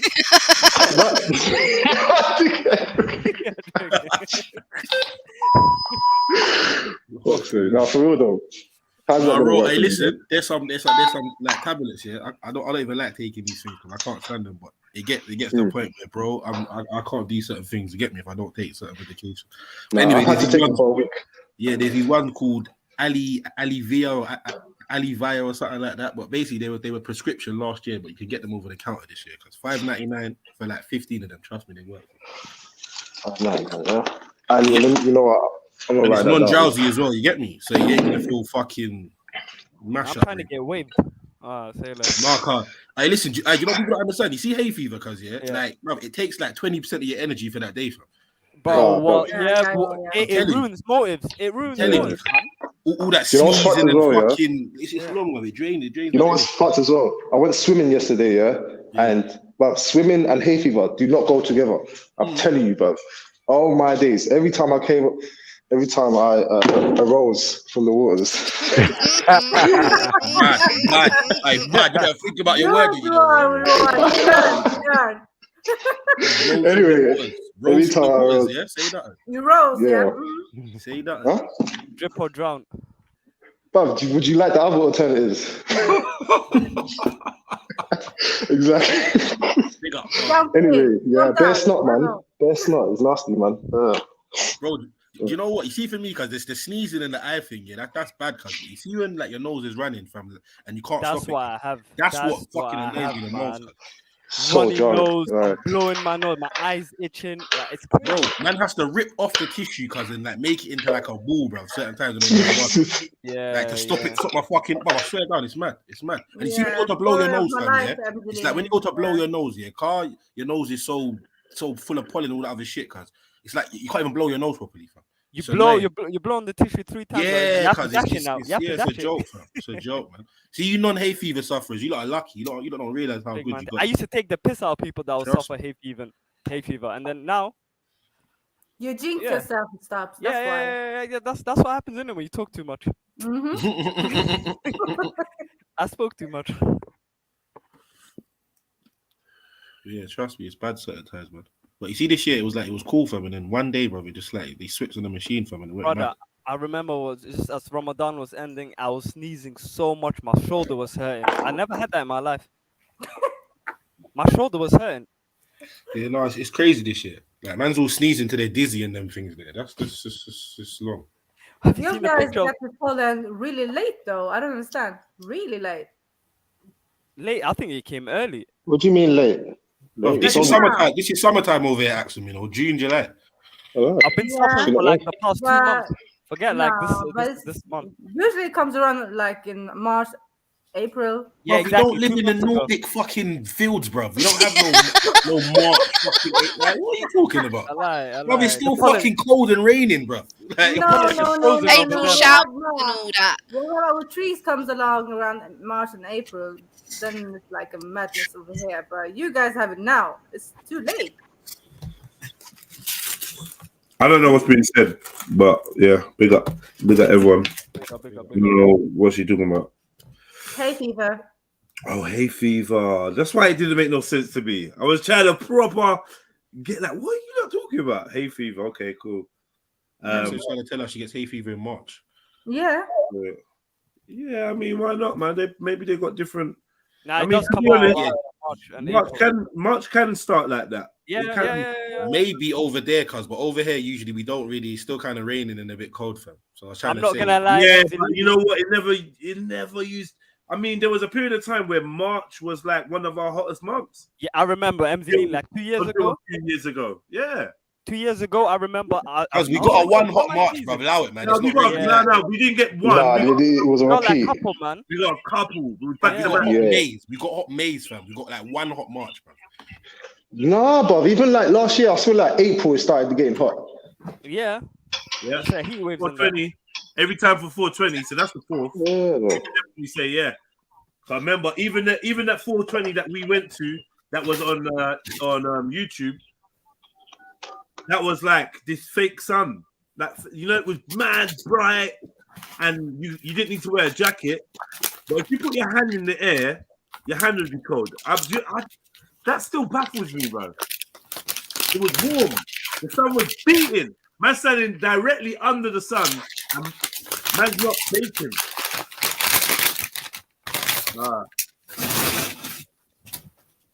Proper getting rid of Shout out to the man then that skip losing fights to flowers. South, shut your damn mouth, man.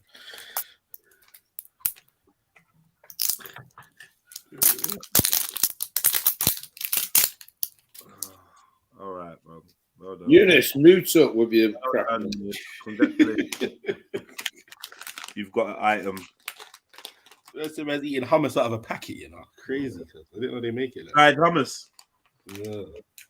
Dehydrated hummus. Ew, dried hummus, you know. Man said a 4-bar. 4-bar hummus, you know.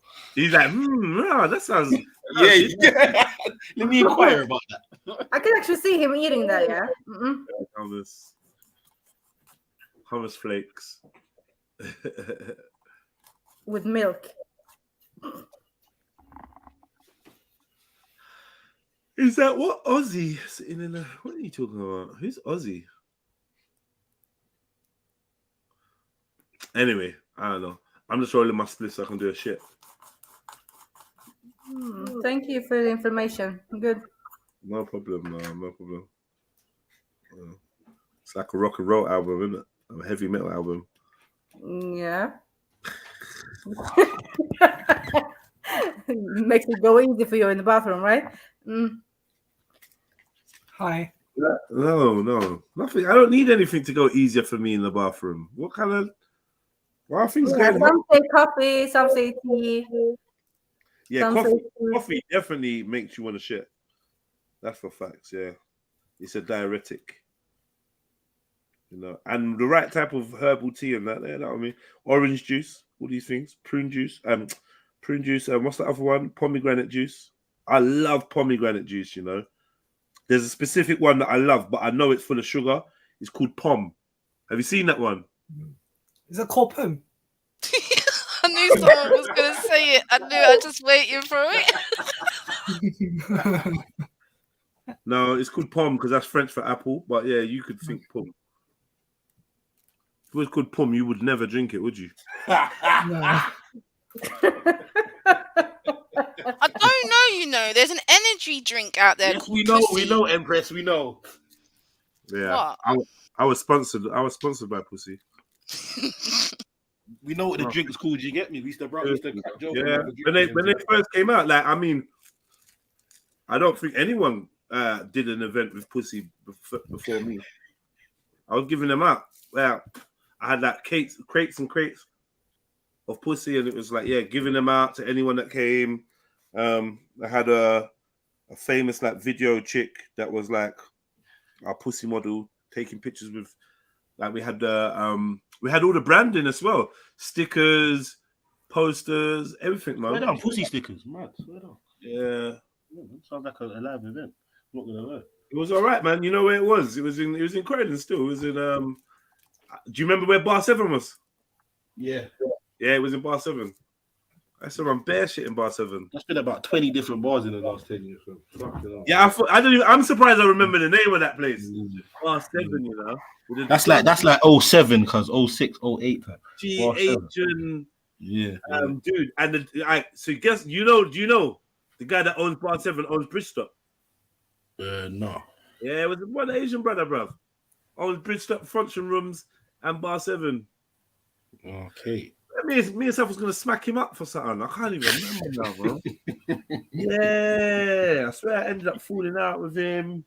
Did he owe us money or something happened? We done an event. We done an event, South. Do you remember? We done an event. We smashed the event. When it came to man getting their peas, he tried to say that we didn't clear the bar. He tried to say we didn't clear the bar tab, yeah. But then when we stayed behind to check the receipts, and then he tried to do some bandooly. Yeah. He tried to do some bandooly list and did it there, and I can't think of why we wanted to beat him up, man.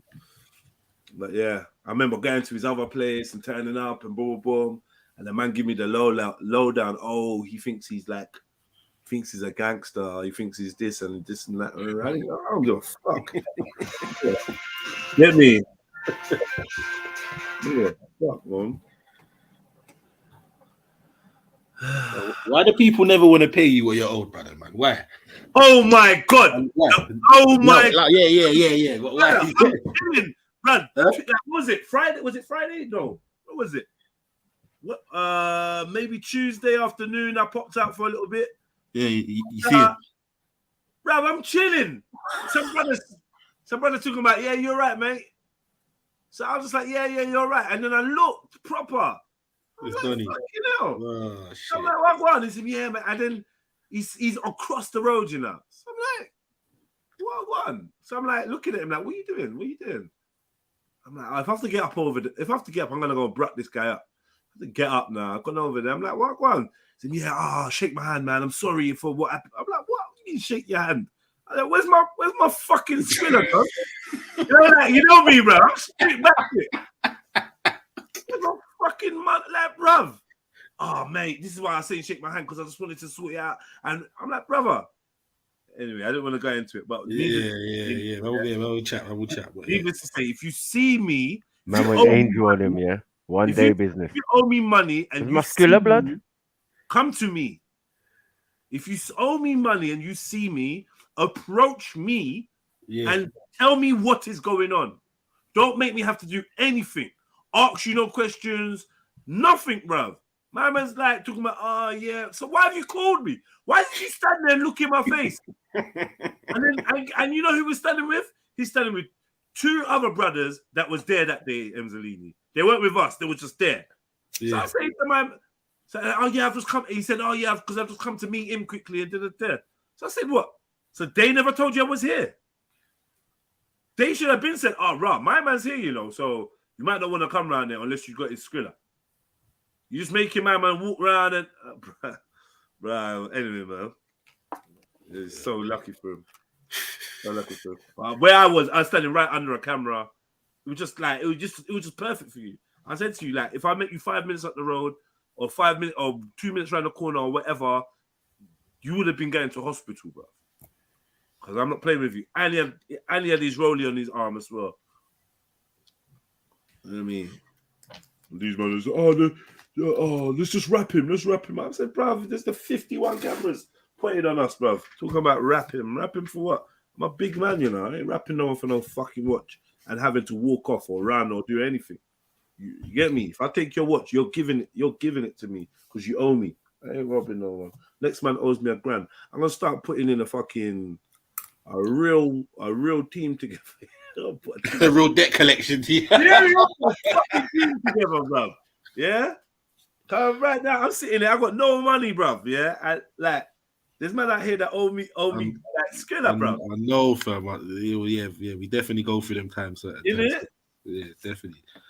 I'm sitting there thinking. Yeah, I left him. I just said, you know what, cool, man. Like, you get a life today. I just said to him, yeah, you get a life, man. But just know, anywhere else you see me, bro, then I've got all these fast people trying to ask me how much they owe you. I'm like, suck out, bro, about how much they owe you. What's it got to do with you? Oh no, because I'm trying to work with him, and like, if it's not too mad, maybe I say, if you want to take on his debt, then let me know. But don't open your mouth. Yeah. And because, like, you know what I mean? I don't know why people have to get themselves in trouble. Just leave it, bro.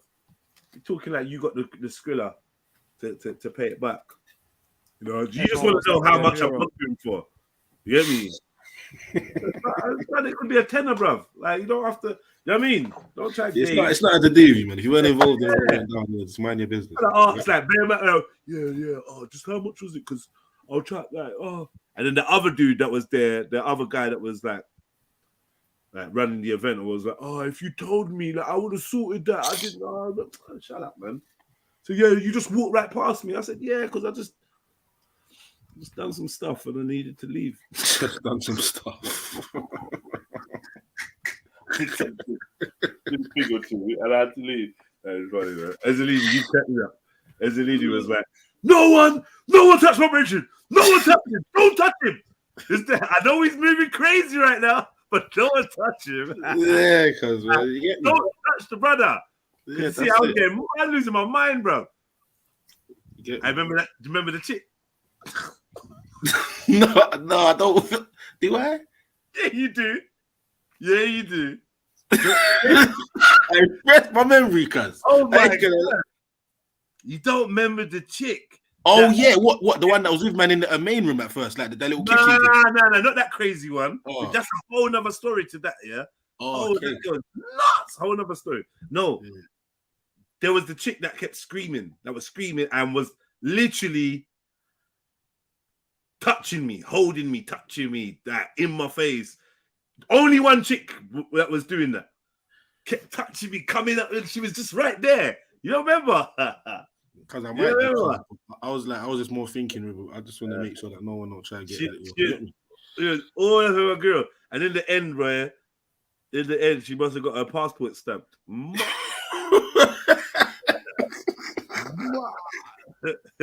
She went backpacking. No, I would have remembered that. Yeah, she went flying. The last thing I remember, because his man just getting the UFC knees, but that was about it.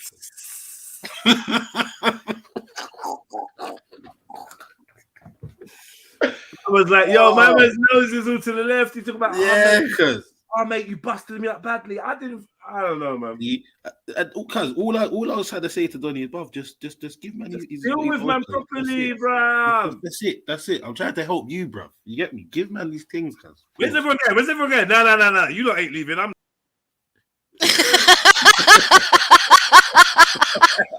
This guy, you know.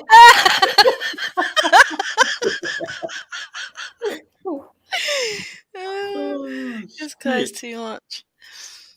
Yeah, man. No, Jed, you gotta finish the story, man. Fuck's sake. I'm here. Yeah, I honestly, I gotta go do a poo, man. I'll be back, man. I'm chilling. I ain't going nowhere. Cool. Hey, who's here, man? Who ran from this story? One story, people started leaving. Randy's gone. Oh, Randy. Big up, Randy. Entertain me today. Color me Carter. Walk on, jump on, Southside, jump on, MD Go, jump on, Gerdeep, jump on, Sash, jump on, Rion, jump on. What's going on? Better if you lot out there, man. What are you not doing out there? Jump on, hello. Jump on. Yeah. Shit. Tell him, man. Tell him. Unique, I see you there. Yeah, Carter, man. Yeah, jump on. Man, need to show you your third. Man, need to show you your second twin. Oh yeah. You get me? People been asking where you at and that, man. You know, I've had a few people ask me about you. Hope you're good. Who's that?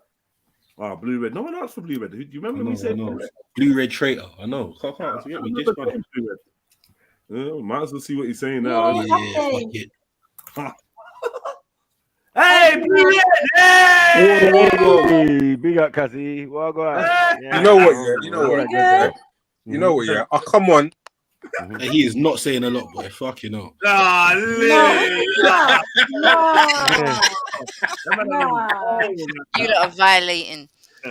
Well, go on. My nigga right there, man. That's my nigga. Fuck y'all. Who said that? Randy. Wow. I'm gonna say one thing about it. Yeah, I'm going. Nah, if that's what you're gonna do, then piss off. I ain't gonna say one thing about it, bro. It's my pet hate saying one thing about sin. Just piss off to do that. I look proper fat in that picture. That picture is dope. So.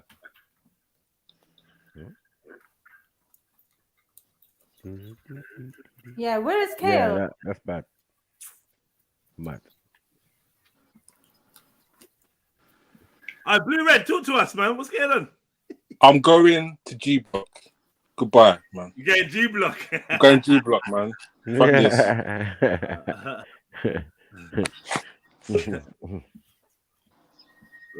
Big up you lot. Wagwan Eunice. Wagwan Carter. Boy, same spot, same time. Can't hear you. If you're talking, we can't hear you. Oh yeah, we hear you. Can you hear me now? Yeah. Oh, okay. Because I've got headphones in. Big up, everyone. Big up, Potter.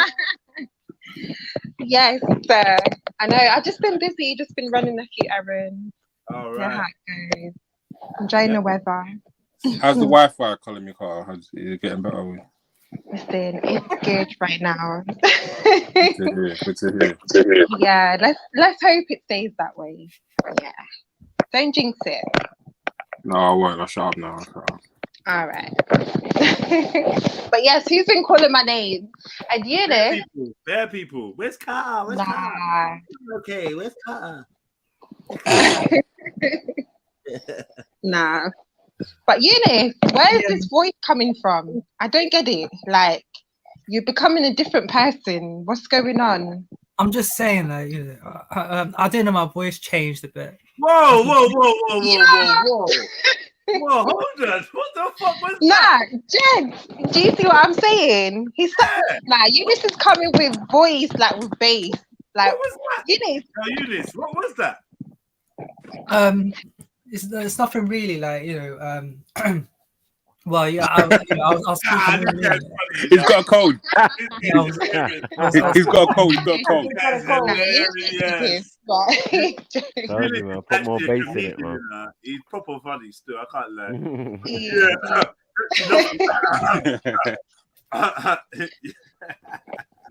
He's got a cold. That's all it is. Nah, but I think he's taking some advice because he does sound a little bit more relaxed, even though he does try and sound politically right all the time.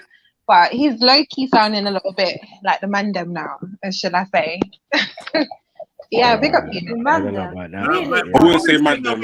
Yeah, I was gonna say Mandem's probably a little bit too. Yeah. Mandem was a lot. Can we say the boy them? Ah, no.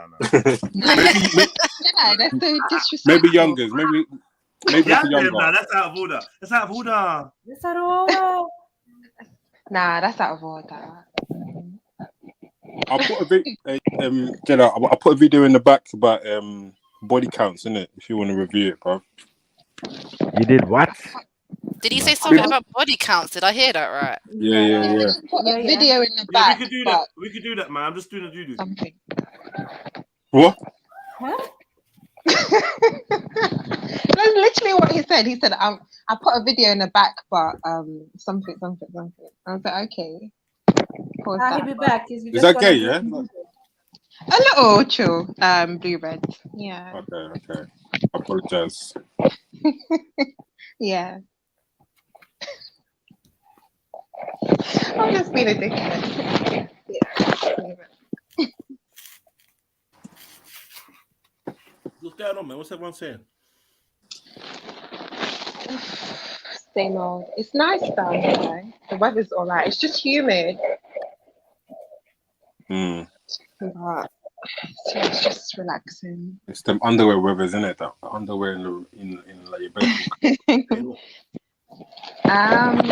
Not out on the road. Humid down there, Carter, yeah? Really, yeah. Just I'm asking you where you are. Is it? But what's wrong? Are you alright? I don't know. That sounded Get spicy. your mind out of the gutter, girl.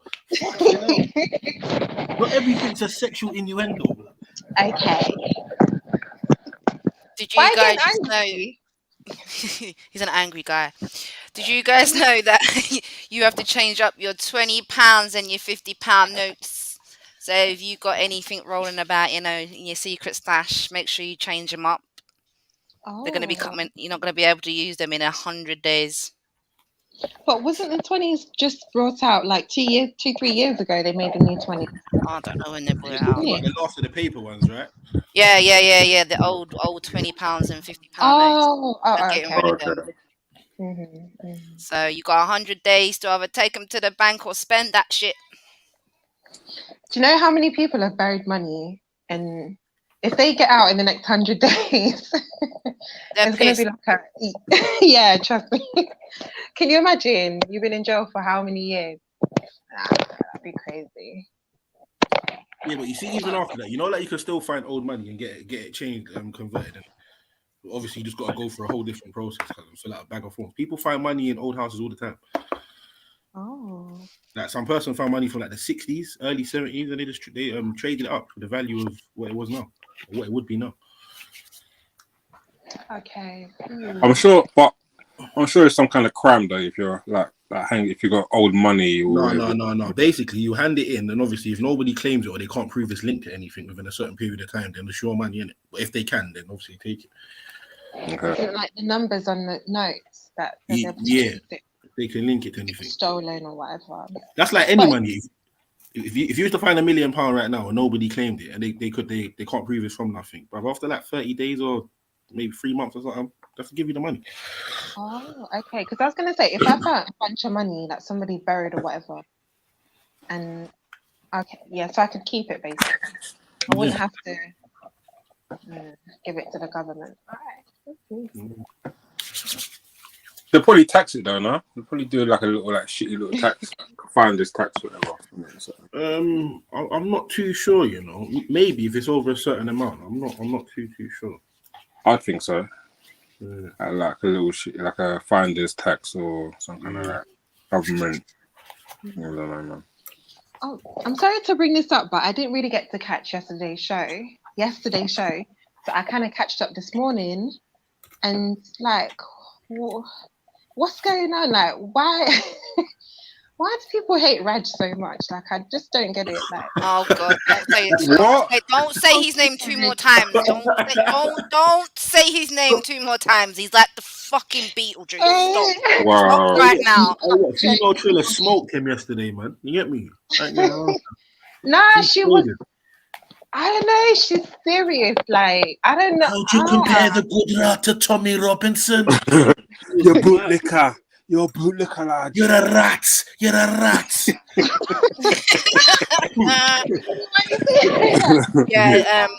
Killer K really doesn't like him. Yeah. Do you want to know the maddest thing? I only let Killer K on the panel because I thought it was Khan, bruv. Yeah. Oh, sure. So when I clicked on now, like, obviously, you get me. So obviously, I'm thinking it's Khan. Yeah, either way, you shouldn't have let him on then, innit? You shouldn't have let nothing with K, Car, whatever Killer. No, Khan's cool, man. You get me. You lot's beef is you lot's beef, cuz. Don't try to bring me into that. You get me? Nah, I'm joking, man. I'm joking. Yeah, she was going in, boy. Nah, but she's not batty boy. annoying. Yeah, batty boy. She was just She's killing annoying. She's was annoying. killing. Come on. See you, lad. Yeah, like, actually, I'm not gonna lie. Her voice did sound like Jada Kisses after a while, but like that's not the thing. See, that's that male energy. She was killing him with facts. She was killing him with bars though, but her voice is disgusting. Yeah. But she needs an interpreter. It's like you just need a good, like, honey sort of like wash or lubricant pause. I don't know. Mad. Pardon me? This is what I mean. This is what I mean. And then you want to get onto me. You want to get onto me for saying things that sound a little bit like. So I mean, honestly, there was no way in my head I could say that. No, honestly, I don't know how else to say that. Like, it needs something to get the vocal cords to like calm down. I don't know. Well, she needs to breathe in and breathe out. Oh no! See, this is why I don't jump on because I'm so bad. When it comes to explaining, it just sounds wrong. But yeah. Nah, Killer K. Yeah, I've not seen her too much, but every time she's jumped on the panel, it's definitely madness, and it made my morning. I can't lie.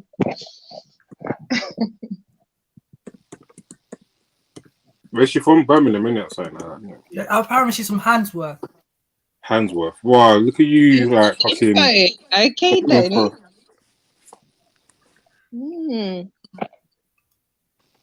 Is she single, Eunice? Or do you know? Or... No, I haven't checked her out. Okay, you haven't checked her out. Okay, fair enough. I don't know, Eunice. The way you answer questions is so like. I don't know if it's innocent or you're taking a piss. But either way, it's just funny. I haven't checked her out though. Eunice answers questions like he starts in the middle of the sentence. Honestly, I haven't checked her out though. She doesn't sound, very. She sounds very, sexy. I can't even laugh today. She sounds very what? She doesn't sound very sexy. No, I understand exactly. Yeah, like. It's like when you listen to him, you hear the whole sentence, but you got to figure out where it starts. Like, okay, look, in regards to the Bromley chick, yesterday, the one that when was it a panel, she didn't sound very sexy. So I'm assuming, I don't have to check her out. Yeah, check her out, man. I don't have to check her out, man. I already made my conclusion in it. She doesn't sound sexy, therefore she might not be sexy. Okay, but then Eunice, how would you feel if someone judged you by your voice and said you're pussy hole because of your voice? How would you feel? I'm just saying, like, a voice like that, I'm just saying that, Okay, fair enough. Oh, what Eunice was you like? I'm judging by experience, innit? Like, in terms of experience and all that. Oh, was you admiring Killer K's voice, Eunice? No, I wasn't admiring her voice at all, to be honest. Tell the truth now, Eunice. Pardon? Tell the truth. No, I wasn't actually, admiring her voice or anything like that. Secret lovers. I didn't find her, attractive. I haven't saw her facially, of course, Yeah. but you know, just the way she sounded to me, you know, Too much woman for you, kind of thing. she wasn't appealing to me. No. Fair enough. She wasn't appealing. You're lying because you're stuttering. That's how you know when his brother's panicking, because he just can't get the words out. He just struggles to say anything. Stutter. No, I was picking my words correctly. Like, she can't hurt you, Eunice. Don't worry about it, man. She can't. She's all mouth, man. She's all mouth. She's all mouth, man. Can't do nothing. She's all right, man. She's all right, man. No one should be shook at her. She's cool, man. See you, lads. See you. Yo, trust me. It's jokes. Because Raj tries to downplay it and make it seem like, oh yeah. But she's actually, from what I'm hearing, she does kind of make sense. But it's the way that she don't give a fuck about what Raj has to say. Even when she asks, she asks him questions, like she'll ask him a question and just continue to swear at him, like. I don't know. It's just funny. It sounds like, you know, it sounds like a woman, yeah, talking to her baby daddy or something like that, innit? Oh, Mama, come on. I can see that, Eunice. Yeah. It's kind of sounds like that, to be honest. Yeah. But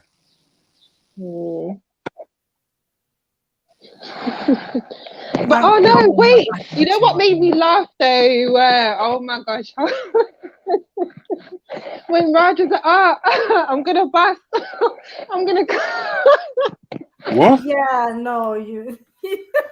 Yeah, no. Funny wasn't the word I would use. More weird. More weird. Yeah, you could go with funny. I bust now. Oh, fuck's sake! I'm fucking bust now, innit? So whatever, leave me. I was like, oh no, Raj is mocking, but it was funny. You know, for your morning, get excited. Yeah, it was a good laugh. Bro, she said you left your sister to get beat up to go and link Banksy. You can't laugh it off. You can't laugh it off. It's funny you say that and everyone's laughing. But yeah. No, he can't laugh it off, innit? That's what he's saying, isn't it? Right. It's him, yeah. Raj can't laugh it off because it's a violation, man. Oh man, you said his name the second time, man. Allow it. Sorry, Empress, man. Shit. I swear I've said it about 3 times. Stop it! You're bootlicker. Stop summoning him now. Stop summoning him. Tell him, Axum. Jeez. It will turn into the Raj hour. No, it fucking won't. Can I share the screen? Please? Can I share the screen?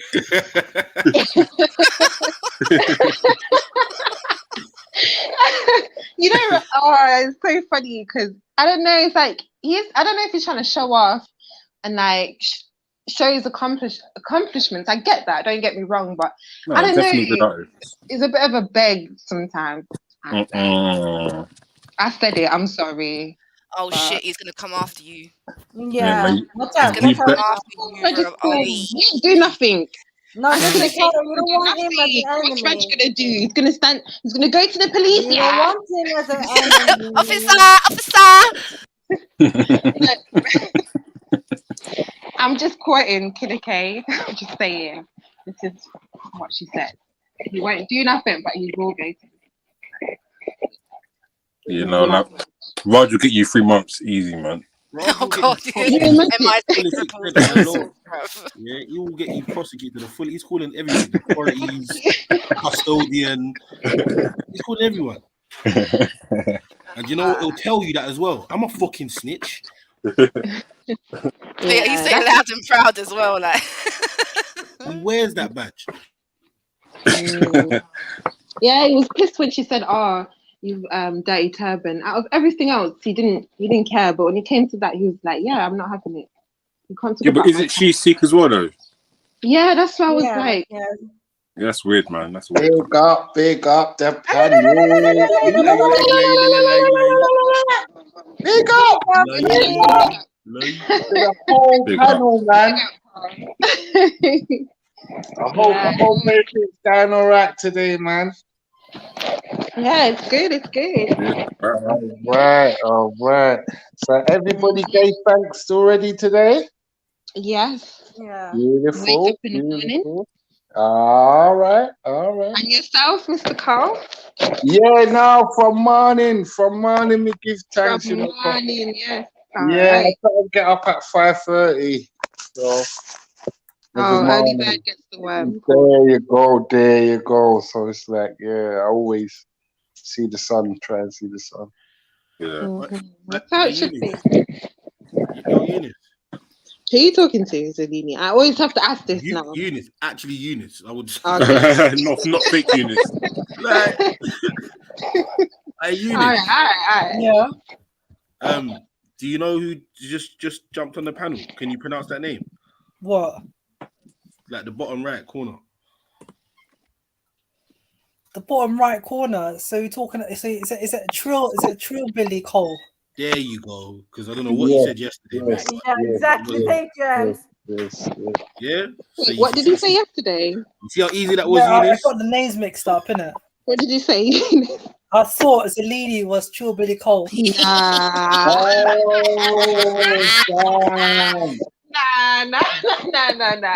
That's bullshit. Everybody keep quiet and listen to the truth now. My man called Freddie Trilluminati. Yeah? He said, like, that guy Trilluminati? I was like, who's that? Holly Willoughby's cousin or something? I don't know who that is. With female artists and all that. Yeah, call him man Trilluminati. Like, I don't know what's going on. You need to stick with chess as well. You say stupid shit like that with chess, and it's like, yeah. I'm one of your biggest supporters, you know. Disappointed in you, son. You get me? Are you there getting the man's name wrong? Look, what I'm saying is, like, you know, I got the name mixed up. I don't know. That sounds fruity as well. Yeah, but it's the way he said it. He's like Trilluminati. Like, he's got man doing transvestite. No, that doesn't sound like me. Sounds like American. Wait. Americans do have that way, like every sentence ending with a question mark. It's like, yeah. Every sentence they end with a question mark. Like, really? I think he must be confusing me with Raj, you know. Raj Eater. Oh, come on, man. What is wrong with you people? Just wait. That African man from oh yeah, that's what she kept killing him with. That's what she kept killing him with. She was like, bro, you're African. Admit you're African, bro. Yeah, you keep begging But the him. way she said it though. He was killing him with that. No. Yeah. She was confident as well. I didn't feel it. Like, nah. You didn't hear that? But accent, don't you think she was confident though? She said she didn't feel it. She said she wasn't feeling like, the way I know your father. I know your daddy. You didn't see your father on Father's Day. No, you know what's the worst one? She goes, "You're the reason why he moved out." I'm like, oh shit. Oh, big up, man, like Stopsy. Big up. Yeah, Crazy, yeah. She was going crazy on him yesterday, blood. How does someone online know so much details about you, man? Like, But see, this is the thing though, because it's the same with Triller and like their little circle. They know each other, bro. Like you're not wrong. They link up, man. Like they know, you get me, someone through someone or whatever. So the Sikh community is coming like it's a fucking tight community still. Coming like EastEnders. It's coming like, man. it is like coming like EastEnders. If we say streamers are like houses, right? They're going to each house to house saying, "This guy's an embarrassment." You know what I mean? and then they all meet in the pub as well afterwards. Like if nothing happened. But I don't know. Yeah, I think people spend too much time on the negative about each other, and as much as you know what that woman. Go make videos about the things that you want to do instead of. You know what that woman was definite gassing about? I helped black people. You ain't helped no black. Yeah, no fuck. Just because you carried the AK-47 and you got arrested once. Did you help us? You help give a black man a headers. That's about it. Apparently she said that, you know, she allowed, you know, black people to rent you know, Well, to okay, use to that rent, was to pay rent, rubbish. you know, Pay for rent. Yeah, that was rubbish. That was rubbish. How can you say it's contradictory in itself? Pay rent. That's what I'm saying. No, she says what do you call it? She she allows black people to run their business in it, and they have to pay a rent. I should be kissing her feet then. Yeah, I like my black community. I know the Johnsons. You know what I didn't like? Just cause Raj draws black people, she goes, "Why are you using black?" It's a drawing. Yeah, Somebody that was said, stupid as "Oh, well. because Because I Raj draw was black saying how people means I'm not racist." It's like, that made no sense, man. Nah, that did not. She just try to use anything and everything on him. I hate it. She hates the Donny. But damn. Yeah, if anyone knew that much about my life story, someone's going offline. Me or you. Yeah. You can't tell me that I didn't check my daddy. How the fuck do you know that? How? On God's green earth. She said you didn't see your dad. Yeah, you went to the park to harass Muslims instead of seeing your father. Yeah. Shame on you. You fucking disgrace. She was going mad on him, bro.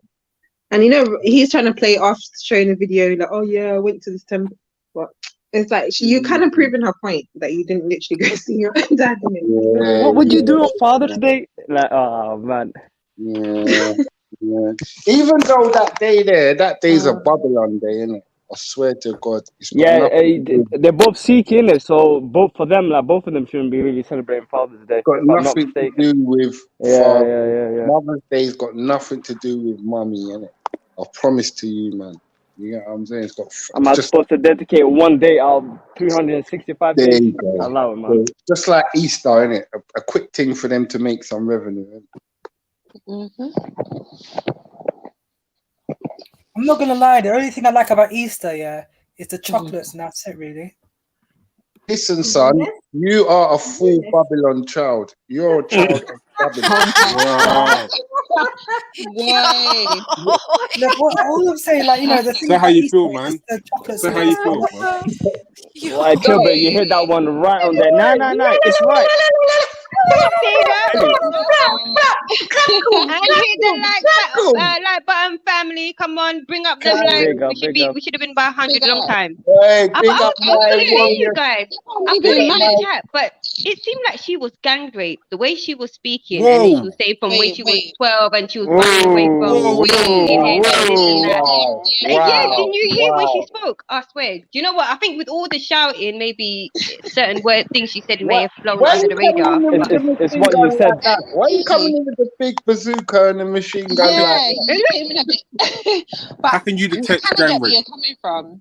I think when you speak with so much passion, it does allude to a few things. And if you know, you know, idiot. So I don't know, but what do you think? But she said certain things, like there were certain things she was saying, like, but you don't know what them white man did when they come chasing after me. 14 and arrested, and then they did, and then she kept trying to stop when she, when someone speaks, and then they got like that, and they then stop themselves. tried to, They check and then I was themselves, like, it's okay, sis. Did you get raped? Did you gang raped or something? Did that happen to you? But obviously, I didn't want to jump on the panel at the time. Allegedly, innit? I'm not saying that that's the case,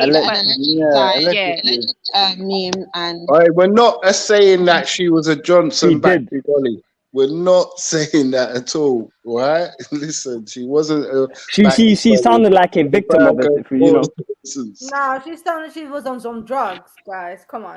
If anything, yeah. But you know what? Sometimes people, they're as adults, when they're all mad up and things happen, it's because of traumas that happen from when they're youth. I don't know, because you were saying, "Oh, you don't know what I did when I was that got me," and I'm thinking, because in certain types of communities, when a female gets raped, the place of burden is on the victim rather than the rapist. Do you see what I'm saying? So, which I don't know. Maybe I'm just putting too many pieces to the puzzle, and it's not the correct pieces. But that's how it came to me. I don't know. I get what you're saying. You know what? It's true. I'm not gonna lie though, but Colombia sounds very interesting. What's Colombia? Vatican? Good morning, world. what's going on? It's your boy FRE $H Fresh at the I had a lot of Farboy good Way. stuff about Colombia. That's THE. Slap the like button, family tree. Come on, come on, come on. Show a little bit of love. Slap that like All button. of that. Oh, that woman there looks nice, isn't it? Hit the Like, Cash App, PayPal, and all that good stuff, people. Do all of that, man. Drop a donation if you can, if you're able. You know what I mean? Make do you a know that difference. woman on the left side of the screen? She looks very good. She's This good one. looking. Like. Yes, Oh, is your type, Eunice? Yeah, is that your Pardon? type? Is that your type? Yeah. Yeah. Oh, okay. Yeah. I think she's a bit too good for you, though, Eunice, to be fair. Who said that? Oh, don't say that, brother. Why would you say that? What do you mean by that? Don't go there. Don't go there. I'm just saying she looks peng in it. Like. How is she too good for him, Blue Red? Bro, she's a 7. Eunice is like a 2.5, man. No, how you rating man? Wait, how you rating man? I rated man. Nah, How you rating man? We should know. Firstly, Highlighted. Firstly, beauty's in the eye of the beholder, boy. Me and Eunice. Eye of the beholder. Eunice, upload. It's not my twin in that department. Upload your best picture. Upload your favorite picture of yourself so we can stop using this one. Do you like this picture of yourself or not? No, man, I don't like it, man. Honestly. Right. So yeah, if you got a better one, You're taking it at a wrong angle. Yeah. if you got a better one, then use, yeah, man, use the better one. Jedi say basically, help me, help you. Yeah, the thing is, yeah, you've got videos. Oh my god, you lot, man, it's like you're always deliberately trying to stop man from getting where man's getting. Like, it's not every day expand on the joke. Just note the joke and let it be a joke. You don't have to point it out. But like I'm saying anyway, to you, Eunice, like if you just upload a better picture, we can start using this one because there's video footage. There's lots of video footage of you. So it's not like your identity is a secret. And I'm never gonna stop putting this picture up until I get another one. So you might as well just put a picture on your profile. Like, show your face, man. You know me? You ain't gotta hide no more, man. You know me? You're out. People know this is Eunice. Get me? Person, so like you might as well pick the image that we get to see of you. Trust me, Eunice. I don't say this to everyone, but this is control the narrative. This applies to you exactly. This Or you could leave Otherwise, this you can one, use you this. know. You can use this if you want. Nah. I think he needs to leave the original one, man, because he looked like he looked like he shush, Freddie, man. You shush. Shush, man. You shush. Tell them, get man to upload a better picture of himself, and like you yet again think there's a joke there. Nah, I think you should leave that one. He looks serious. He looks serious in that one. He looks like he's on stuff. On stuff. Hey, Freddie. Hey, Freddie, you've been checking your emails and your Nah, that's what I don't do. Not your emails, brother. Sorry, man. Not your emails. Your WhatsApp and that, yeah? No, I don't even check that. Yeah. Check it from I me. need to. That's my means of contact to you. So I you will check that and just double check that you're up to date Yeah, with all the guanas. Get me? We're linking up on Saturday. Not for Oh, no, I know what I'm talking. I know what. Yeah, I know what I'm doing on a specific Saturday. Okay, a specific Saturday, but not. Yes. But yeah, but I'm saying this Saturday coming, we're linking Hello? up. Yo, can you hear me? Yes. Yeah, but I'm saying so that's not this Saturday, but this Saturday we're linking up. I hope I'm sending that's the the flyer. Saturday. All right, cool. But then, okay, so then there's another Saturday that I want to. Oh no, not this Saturday. Yeah, I'm on the GMT Saturday. Remember that GMT thing you was talking about? Cool. I don't know, but like, let me just message you. I'm not sure. Get me. Never want man like Freddie to miss out, you know. Man like All right, Freddie. trust me, I've got bare bottles and you know, my bar's it? looking crazy, blood. I need to get rid of some of the bottles though, because it's too much. We're gonna help shit, you. Yeah, because things are falling off the back of the lorry and going right into my wallet recently. But I'm gonna show the love though. I promise. I'm gonna show the love. Yeah, I like that. Where's Freddie? Okay, oh, you got that one. You just ain't got the other one. Okay, yeah, you got that one. Yeah, that's the important one. Well, we're linking up on Saturday still as well. Somewhere local. So yeah, you know where you met us last time. Did you? Where was the last time I saw you there? On that block. Yes, sir. I remember the last time. Yeah, I can't remember But what. that's our usual headquarters anyway. Yeah, right, exactly. So I might as well say the headquarters. Boom. Yeah. And boom, it's in your WhatsApp right now as we speak. Thank you, sir. Thank you. All right. But yeah, I don't mind that picture of Eunice because I don't judge men, innit? Yeah. I don't judge men. So Yeah. that woolly hat and the scarf matches. That's the first thing Big up man like Eunice, man. East London thing. Eunice, can I ask you a question? And I'm not trying to seem. Please don't think I'm being mean or anything. Can you grow facial hair? Because I know some men they find it difficult. I'm not saying that in a bad way. I'm just genuine question. I'm curious. Blue Red still had to go in there with the wow. He's fucking what? You hit him there, bro. Yo, Eunice. Stop playing this game like you've gone to do something important. Maybe he's gone to take a picture. I think Eunice might wax. You know? He could wax. You never know. Nah, I doubt it. You know, some men they just can't grow big, and some only got small. You can only. FD, he did say that he shaves at that. Oh, did he? Yeah. Were you getting a Brazilian? So? I don't know, but he did say it. I think someone asked him that last week. So along those lines, anyway. Yeah, well, Eunice. Oh, is he gone? Come back. Nah, he's not gone. He's here. Oh. Eunice. It's giving you the silent treatment, Jeds. Yeah, we'll give him a minute. Alright, cool. So this is Eunice's thing that he likes straight away. Right, man said he had a gobstopper, but I think it was a it must have been a pear drop still. It was a jawbreaker. Jawbreaker. It's gonna be sour.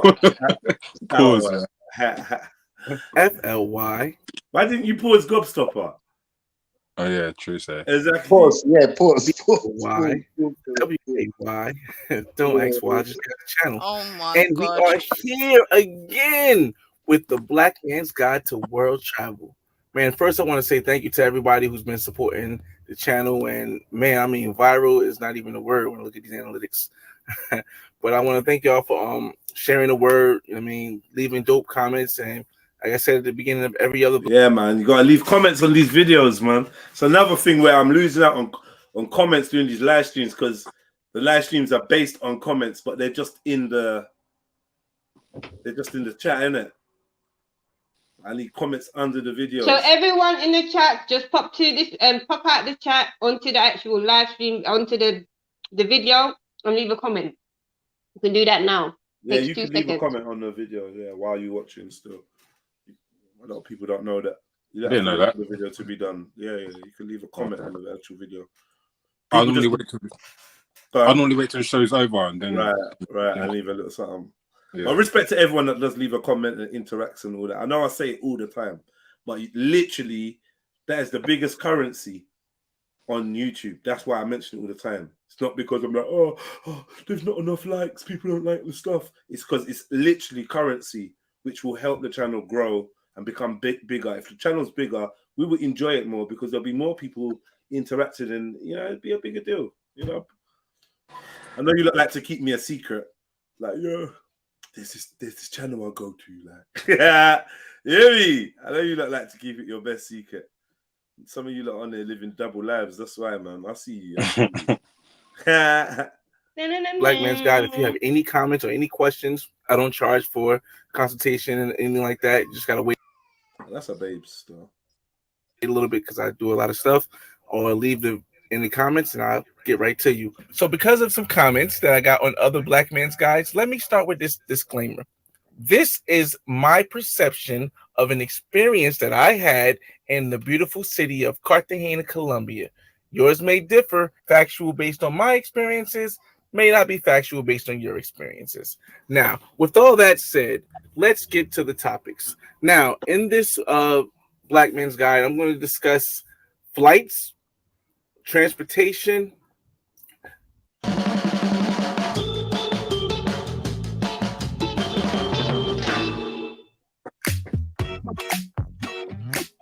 It's just the way you make me feel.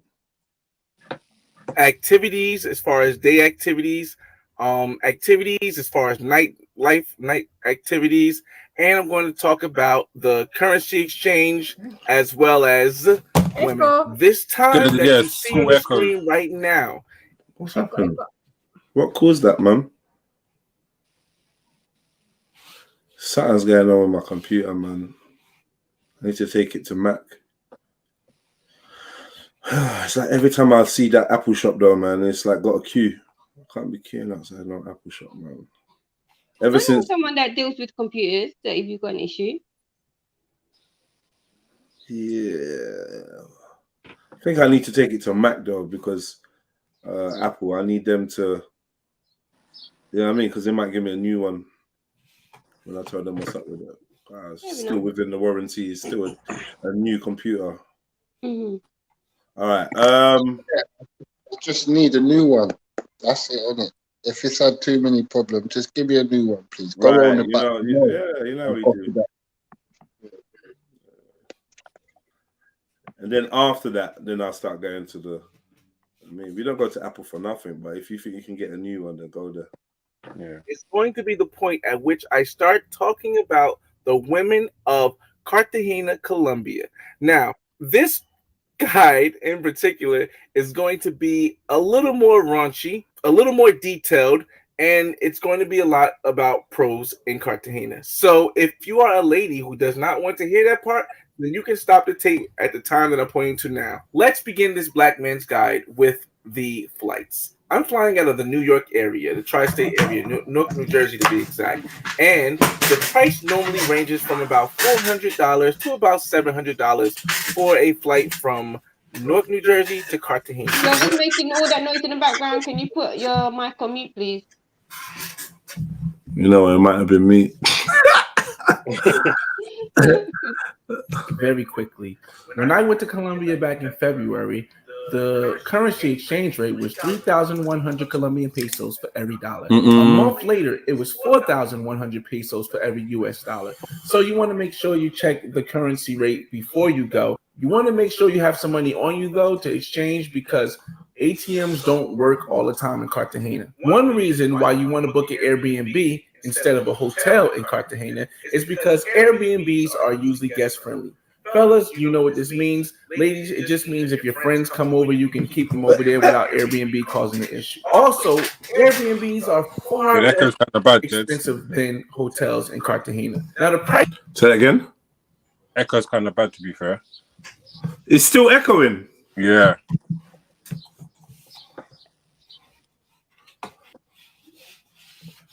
Wait. What the fuck, man?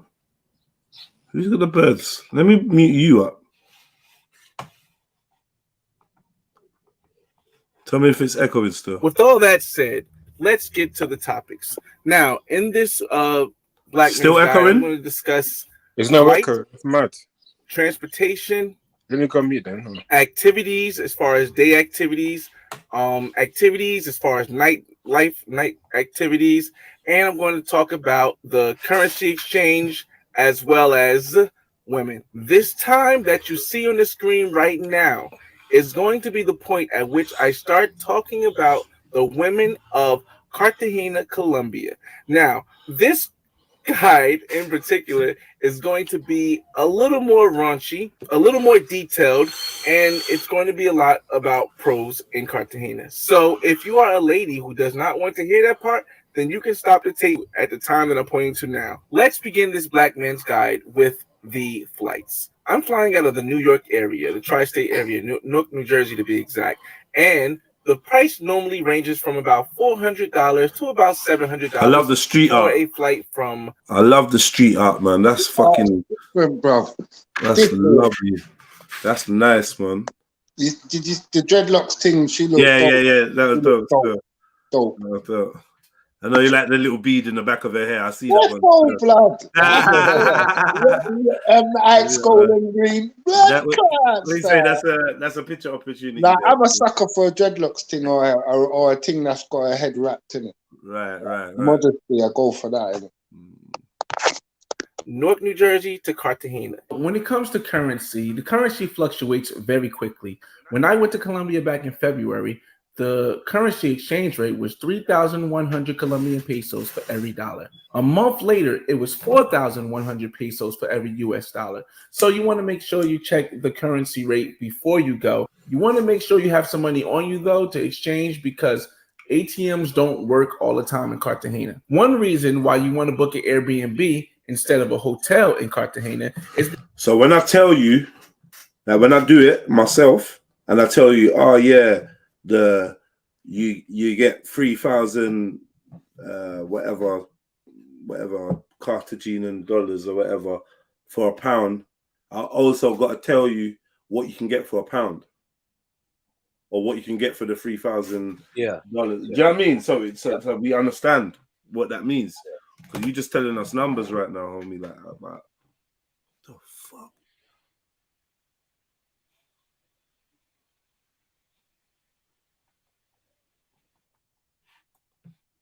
Something's going on. I need to shut down bare things. Because Airbnbs are usually guest friendly.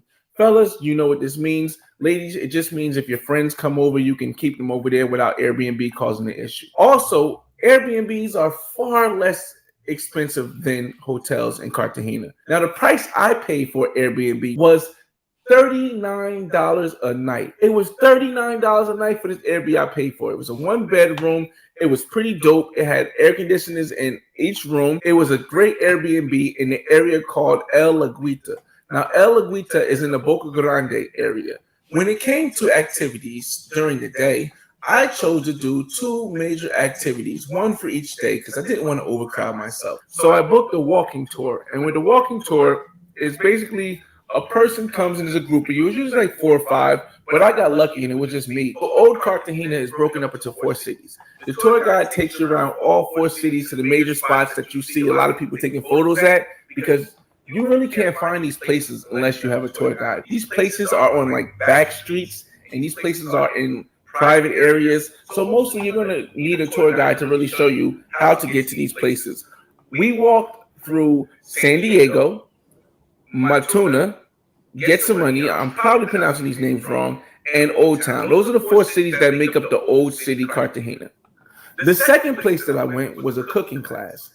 Now, I don't remember the name of the restaurant, but the cooking class was awesome. This is my first time I ever experienced anything like this, and it was cool. When I walked in, I was like the only guy there, and it was like a wedding party with a bunch of bridesmaids and stuff, and it was kind of cool because it was kind of dope. It was kind of lit. Like, I had a couple drinks before that, but it was cool as hell.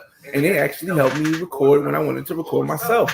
So it was kind of dope. We actually learned how to cook fish, chicken, how to make arepas con huevos, which is like egg, and it's like a beef patty with egg. And we actually she's working with that rolling pin still, I can't lie. The echo's really learn how bad. to make that. Yeah. Oh my god! Why? So you lot hear the echo and then don't say nothing. Who is it that? What's echoing? Because it's not me, man. I don't think it's me. Like, if everyone goes on, when he chats, he's like, bro. Like, it's cool though. It's not bad. if everyone goes on mute, I'm gonna press play it for like 5 seconds, and I'll ask you like if it's still echoing. Cool. Like coconut rice. So this is stuff that, like, it was cool. It was real cool. My fish turned out pretty decent. Was that echoing? No, it's good now. No echo. So I don't know what's going on. It might be one of you guys. But it wasn't great. You know what I mean? But it was a learning experience, and I really appreciated that. Another thing you can do on your trip to Cartagena is go to Volcan de Lodo El Tomo. Light and free, 0% fat, but so much sticky toffee. Light, never less. Fucking hell, man. I need to get this YouTube Premium, man. I think I'm ready for it now.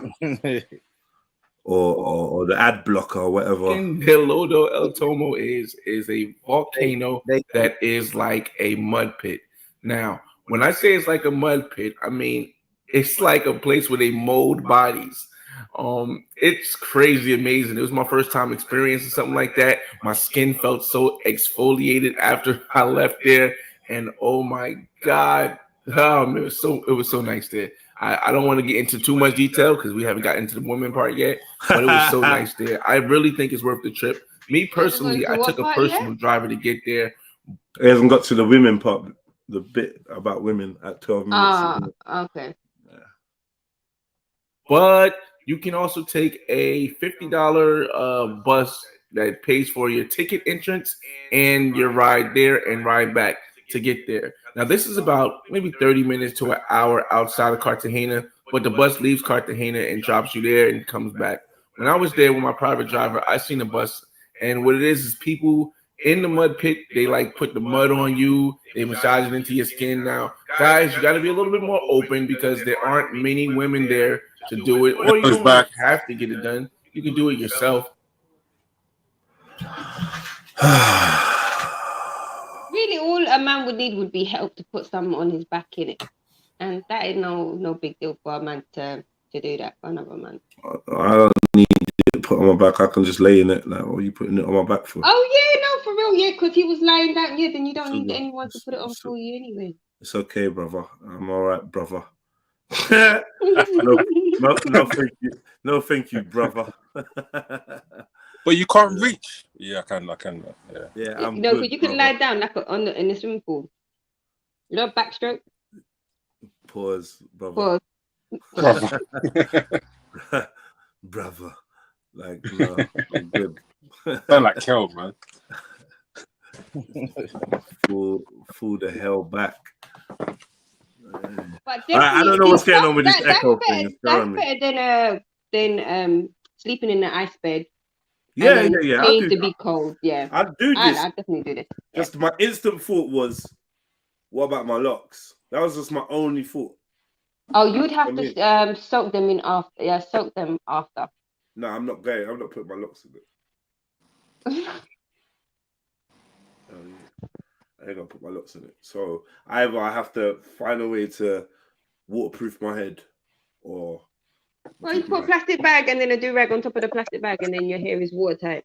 My man's forehead will protect his locks. I just say it. I might just keep my head above water, innit? Keep my head above the mud, and just do the neck down business.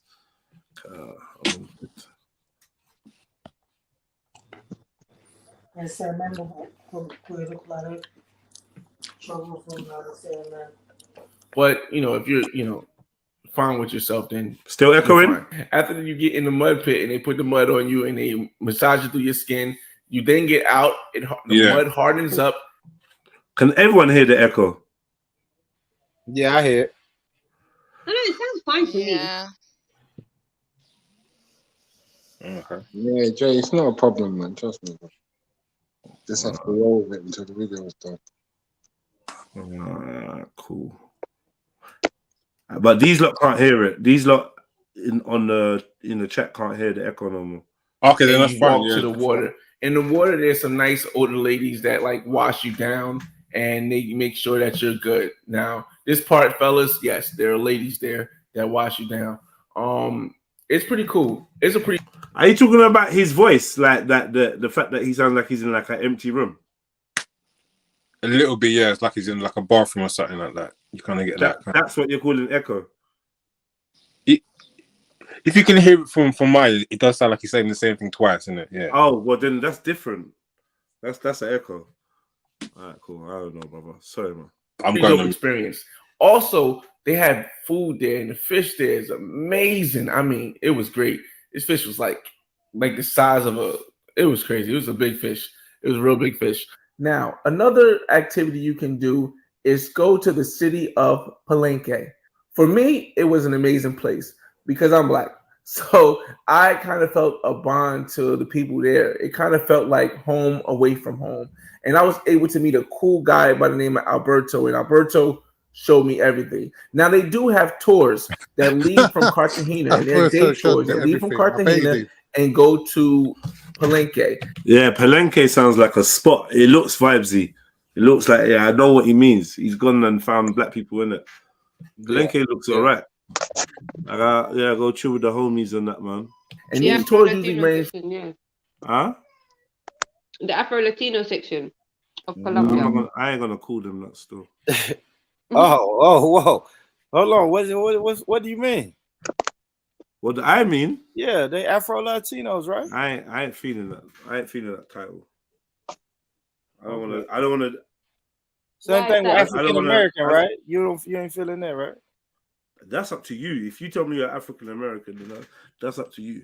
Like I definitely acknowledge the African part, and through my only time where the African American was contentious because I wasn't aware of the indigenous American history.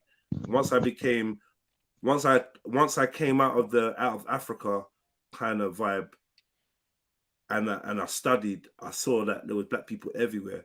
That's when I realized, you guys could have actually been there before slavery. Before someone, which is true. So for me, like, no word of a lie, I've kind of been in that knowledge for about 8 years now. So I've known for a long time now. Like, do you know what I'm trying to say? So if you call yourself an American, an African American, an African, a black man, a melanated, I don't deal with Africa, I don't deal with black. I understand all of it. I get it now. Cause this identity was very rigid in my mind them days. Do you know what I mean? So I listen to Dead Prez and be like, I'm an African. Never was an African American. I got that. I got it. Yeah, man. Cause we Africans, isn't it? Fuck that, man. Because American was white in my mind. Yeah. I went through the same. America's couldn't be further from white. Right. You know what I mean? America's just not a white place, even though. So do you know what they dominated by white mistake people. in the indigenous people, indigenous and native people? What? Yeah, because some of them are gonna want to say no, but I'm African though. Do you know what I mean? Some of them are going to have mixed lineage, because even before colonizers came to Colombia, let's not act like Africans never traveled over there. Do you know what I'm saying? South America is a different kettle of fish. She's right. She's right. South You're America for me is a different kettle of fish. 90% of the original inhabitants were all black people, so it's standard. It's melanated. Melanated. Thank you. It's a melanated continent without a doubt, and to this day still has the biggest amount of African descendants outside of Africa. Right. Where's that? Brazil. South America. Brazil. Yeah. But Pele then and them, man, innit? But then if you count everyone else, because you just got Brazil, but if you count the rest of South America, it's going to be a massive amount. Yeah, exactly. Especially like in places like Mexico. You know, I've covered this before. And other places like Panama. In Mexico, which is like translated as like hide the black grandmother in the kitchen. Yeah, I was gonna say the same thing. The black grandmother's hiding in the kitchen, innit? Like she's there though. You get me? But obviously there's white faces at the front, innit? Yeah, because they had this thing of something La Raza, like to elevate the races, where they would purposely push if you're melanated to go with someone who is not melanated or less or of a light complexion, so that you could just take away the blackness from you. Yeah, which is sad, but it does happen. As a means of social elevation, right? Because that's what they did in Dominican Republic. And the joke is that I can't remember his name, that president. Yeah, he used to flick up his hair, the white powder on his face. His grandmother was Haitian, so yeah, black woman. MD, how do you know so much about these people, man? Do you study I like them? to learn. I love cultures. That's crazy. No, big up, man. That's good shit, MD. Yeah, That's interesting. that's like all the shit that I've heard and read about South America. Period. That's cool. And you gotta remember, there's so many places in like across South America and the islands, like I was saying before, Panama. There's large melanated communities, large black communities, African communities, indigenous communities, and so many of them, they're not on the census. So it's like, although they lived their generations, their bloodlines could be the original from there, they're not on the census. So the amount of oppression they get is mad. Yeah, next level. What a coincidence, eh? Crazy, man. Damn, bro. When I used to write, like I used to write little blogs and shit, right? And I interviewed my homegirl who moved from Tennessee to Brazil. And she was the first one put me up on that shit years ago, was telling me about how the fucking I really wrote about how the Olympics. She was telling me how the Olympics came over there. And that was crazy. Did a motherfucker with the people of Brazil. Yeah, that's crazy. Move black people out of their neighborhoods and everything, man. Crazy. Yeah, I saw that, man. That was going on mental. Bro, for real. I should pull that up, bro. Y'all like reading. I should share some of my old blogs. Yeah. That'd be sick. And definitely check out Argentina as well, because they proper whitewash that place. Like, yeah, check their history. Mad, it's madness. Yeah. Don't cry for me, Argentina. La la la. From about 100 US to about 130 US, and I think it's completely worth it. Me personally, I didn't do the tour. I just drove down there. You know, as a black man, there's not much I fear. You know, so I just drove down there, and I was welcomed in with two arms by my brothers. You know what I mean, and my sisters, and my mothers, and my grandmothers, and it felt dope. It was a dope feeling, and I just, it was an experience that made this trip like something special. It made this trip something special. And I've been to Colombia before, so yeah, it was definitely a different thing. It was definitely a different thing. When we actually met up with a hip hop artist by the name of Ali from a group called Kumbalesa Me. Now, if I'm pronouncing it wrong, my apologies. But Kumbalesa means my friend, and Kumbalesa Me is the name of the group, and Ali is one of the members of the group. Coming from Newark, New Jersey, you have to understand when somebody says, let's have a cipher, you can't turn it down. You just can't. So I actually got a chance to rap in English. Me and my friend King James got a chance to rap in English while Ali from Kumbalesa Me rapped in Palenge. It was a dope feeling, like, to know that we're both from two different cultures. We speak two different languages. We have two different lifestyles, but we can bond through music. During the last day I was there, I actually went to the beach also. I went to Hollywood Beach. Hollywood Beach is in the Boca Grande area, and it's pretty decent. But when you go early in the morning, there's really not going to be a lot of people there, especially if you go during the week, because most people are working or doing something to make money. So if you're going to go to the beach, it's probably best to go to the beach on the weekend or after 3 o'clock, because there's a lot of people out there. Now let's get to the night activities. I'm going to name a list of different clubs. Now, the reason why I want to name all the clubs first is because I then have to break down the type of clubs that they are, and I'm going to probably start to go into the female side of things. So I'm going to cut myself off before I go too far in the female aspect of it by just starting the activities at night first. Some of the names of the clubs that we went to was Taboo, Fundella, I'm probably pronouncing that wrong, Space, Dolce Vitas, and we also went to a bar which I do not know the name. These clubs are different in every aspect. If you want like a hip-hop like vibe where you pop bottles, there's a stage, there's VIP, there's tables,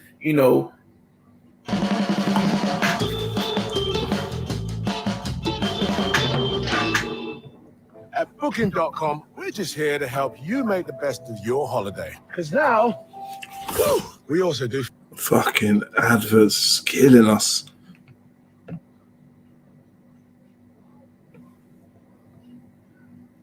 Well, no one. More younger crowd, you would go to either Space or Dolce Vitas.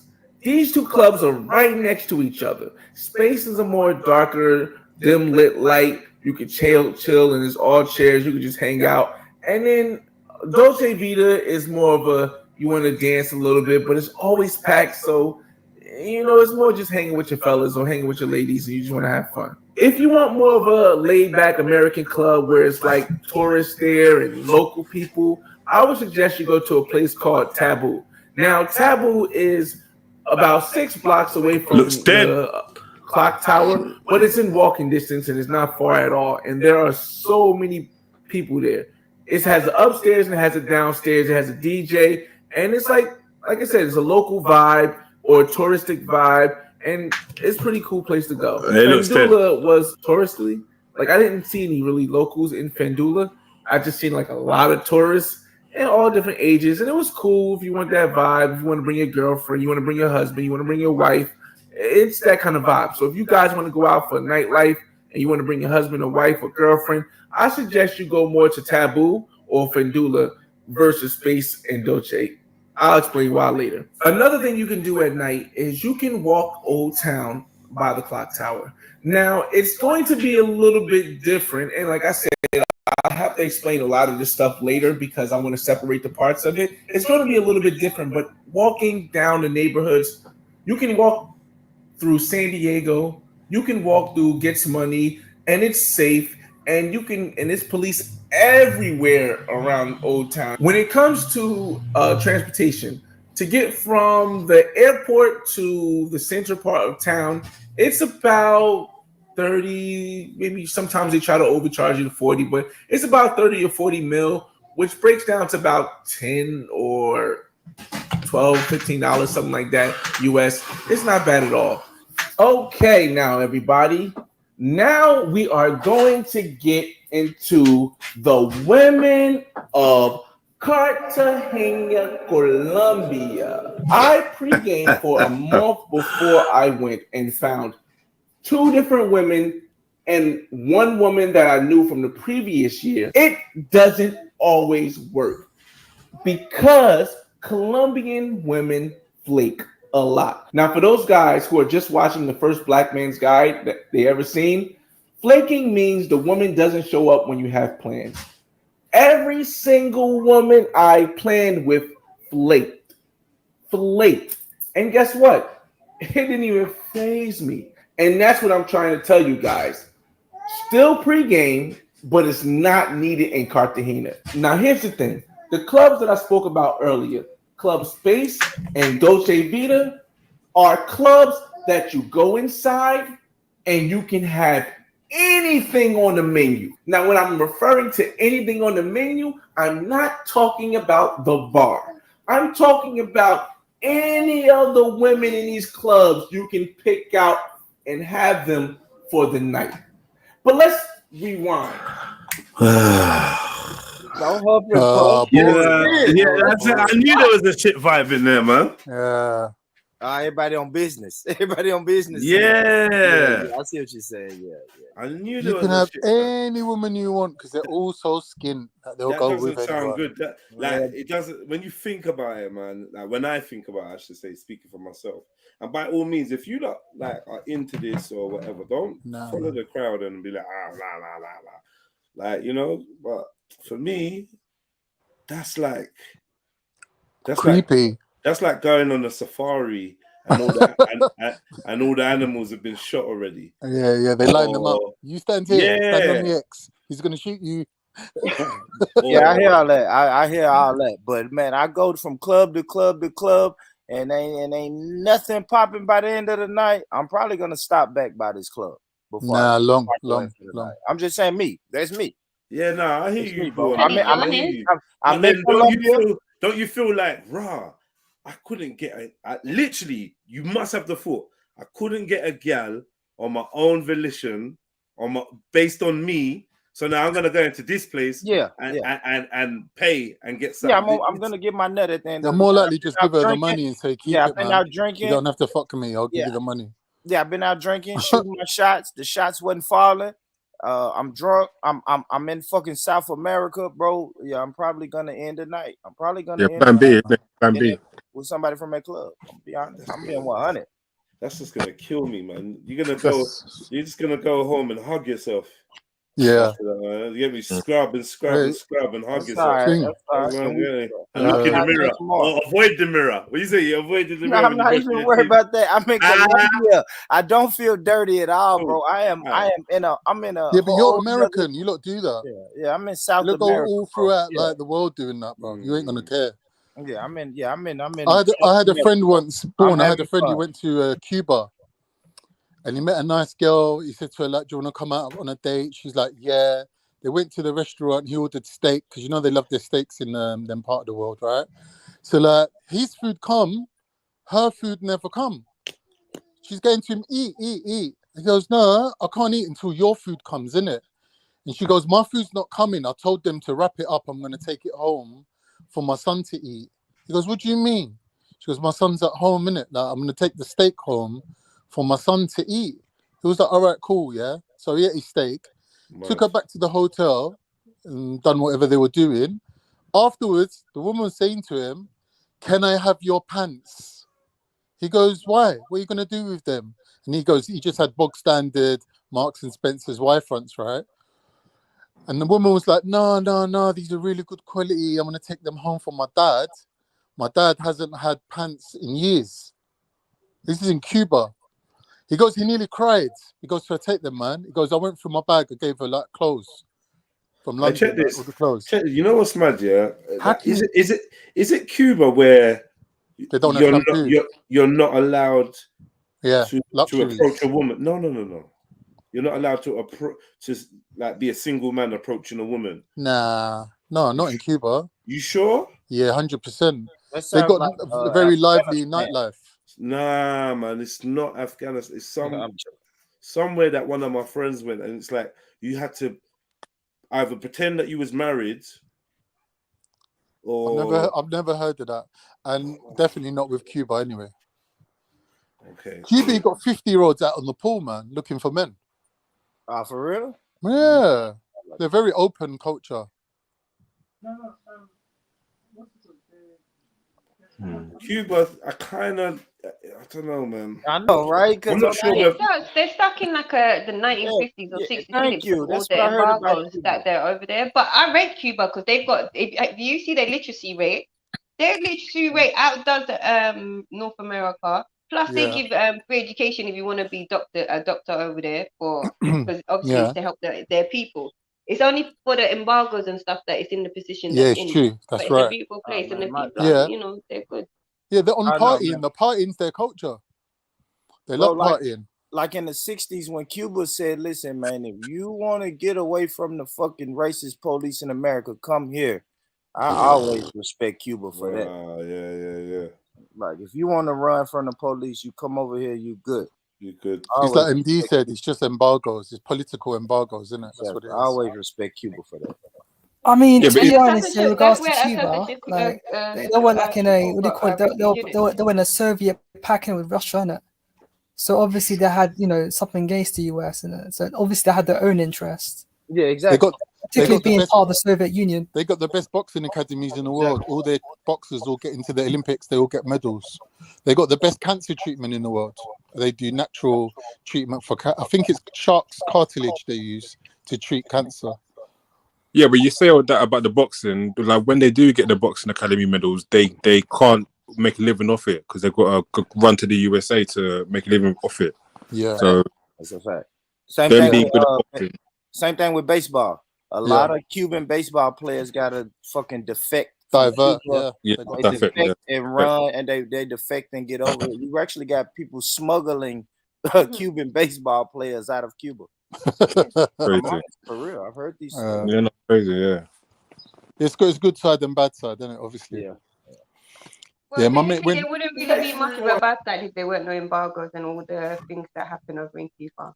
From the Bay of Pigs when they tried the assassination and America shut down their own plane and tried to say it was them. And do you know what I mean? Just all because they want to be their own sovereign nation and all of that and build up their people. See, my mate MD, when he went over there, he didn't realize what it was going to be like. He goes to me like, when he went in the shops, instead of there being like stuff on the shelves, there's just like one of each thing on each shelf. And he goes, I felt so sorry for them, like the way they're living. He goes that when he was leaving, he just opened up his suitcase and started giving stuff away to people and came back with nothing. And he gave them all his clothes, everything, like literally. And he goes that they weren't even bothered about clothes. They wanted things like shampoo, like luxury products that they don't get out there. And it's all because, like you said, because the embargoes, the political pressure that America puts on them. Yeah, and then people, and then they want to complain why there's poverty in XYZ countries when everyone knows why it's all happening. Like, yeah, man. But the thing is, what do you call it? It's lifted. The embargo is lifted. It's still not enforced. When? No, it has you been got to for the remember last there's couple all of years. different. It has been relieved. The last couple of years. They have normalized relations between the US and Cuba. And Cuba now. Okay, I didn't hear about that. But then either way, even if it's in the last couple of years, they lifted that embargo. A couple of years, what impact is that going to make on over 60, 70 years of having that kind of pressure on your nation? You know what I'm saying? You're still going to get time. You're still going to need time to recuperate and recover, regardless, when it comes to economic wise. Yeah. But yeah, I remember one time, that a person couldn't smoke a Cuban cigar in the US. I mean, I think that was classed as a federal crime. Mad.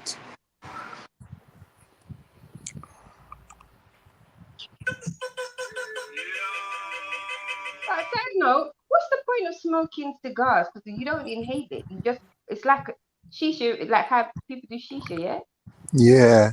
Obviously, it's so powerful, it just mixes with your saliva and you swallow it. So you still get the same sort of effect as smoking a cigarette. Yeah, pause. But with shisha, you're not supposed to inhale it like Nah. you would a cigarette Like with or a vape. whatever. Yeah. No, if vapes, you inhale. Yeah. Do you know what? Yeah, I used to like shisha pen, innit? Like, I used to get very addicted to it, like particularly in my first year at university. Yeah, because they advertise it towards the young, and what they don't tell you is that so many people with these so-called shisha pens or vapes or whatever, that you get all types of poisoning. How many do you coughing up blood, and it's crazy. But the thing is, it costs about £5 per pen, which was a rip-off. But then you pay per puff, so it might have like 600 puff, 500 puff on it. So once you have the many puffs, it's done. So someone could finish that. Like I've known of people, and I've had to speak to them because it's like, how are you finishing it in a day? That's ridiculous. You know what I'm saying? You smoke way too much. That's of that kind of electric. That's the thing though, MD, right? With a cigarette, if you're smoking cigarette, there's gonna come a point where you're like, I can't smoke no more. But with that shisha thing, like pen, you could go forever. Because there's nothing stopping you, just keep going and going and going. You get me? Yeah. Well, I mean, I don't mind buying like a pack of shisha pens, like that could last me like a couple of months and all that. But as soon as I start on a shisha pen, it probably takes me a day to finish it or 2 days. Yeah, but that's too fast for them shisha things. Like I can't say nothing because I've tried them. I've tried the vapes, different types of vapes. Just but yeah, no. Isn't it haram though? You might as well just smoke instead of vape because half the stuff that's in the vape you don't even know. Shisha's not good for you. I don't think Muslims are supposed to go shisha. Yeah, it's not haram. Basically, in terms of smoking is you got different schools of thought. Some will tell you it's makruh, others will tell you it's makruh, which means it's something undesirable, disliked, something that's disliked. Whereas other schools of thought would say to you it's haram full stop because anything which smoking is basically poison, self-poisoning, but you're slowly poisoning yourself. Do you see what I'm saying? Yeah. So do you know what I mean? To each their own. So yeah. Yeah, so it's haram, yeah. Haram? Depending on the school of thoughts, like I said, some class it as makruh because it's not something that damages you instantly. Others will say to you it is haram because it's slow poisoning. So it's haram anyway because it's going to negatively adversely impact your health. So therefore, it's haram, innit? But if you think about it from with tobacco, there's different types of there's different types of ways because some people chew the tobacco, some people it's a cultural thing, some people do you know what I'm saying? Realistically, everything in this dunya, if you overindulge in it, it's gonna mash you up regardless. Even coffee, even water. You drink too much water, you flood the brain. You see what I'm saying? Yeah. So it's regardless, everything within moderation, innit? You just have to find that balance. And that's why I said to each their own, innit? Yeah, beautiful put, MD. Beautiful put. Yeah, you beautiful set. Yeah. Huh? Hello? Hey. Hello? Yeah. What's beautiful? She put it beautiful. The way she said it. Oh, beautifully put. Oh, sorry, I beg your pardon. No problem. Yeah. Big up, Pastor. Big up, half day. Yeah, a lot of people chew tobacco, and I don't know. Yeah. It's And they really spit it. They chew it and spit it out. That one. Yeah, that one. Then we have something called safa in East Africa. Yeah. Yeah. So we put it on our lip, almost like the thing we have up here in Scandinavia too. It's tobacco you put on your lip. So but that you don't spit out. You just let it be. Oh. Yeah. I'll tell you the truth though. When I was doing any of the women in these clubs, you can pick out and have them for the night. No, but let's rewind. Let's rewind a little bit and start from the entrance of the clock tower. When you walk in the clock tower, as you know, there are about 50 to 100 different varieties of women that are right in the center of town. All these women are working women. Pros are legal in Colombia. So all of these women are legally working pros. Here's the thing. When you first walk into the clock tower, these are not the best women. These are not the top-notch women. And my friend King James, I warned him before we went there, but he made a mistake and allowed the first woman to approach him to catch him. Here's the thing. I'm going to tell you what I told my friend King James and why on the video, if you watch the video, I made a big deal about it. Because I warned him before going to the clock tower. Hungry. King James was hungry.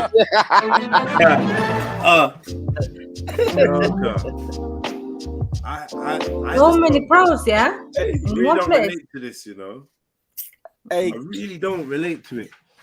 All right, but the good thing, Jess, all right, so if I go in a crowd, bro, it's 4 or 5 of us, I want 2 Jedis there to be like, yeah, I'm not fucking with that, bro.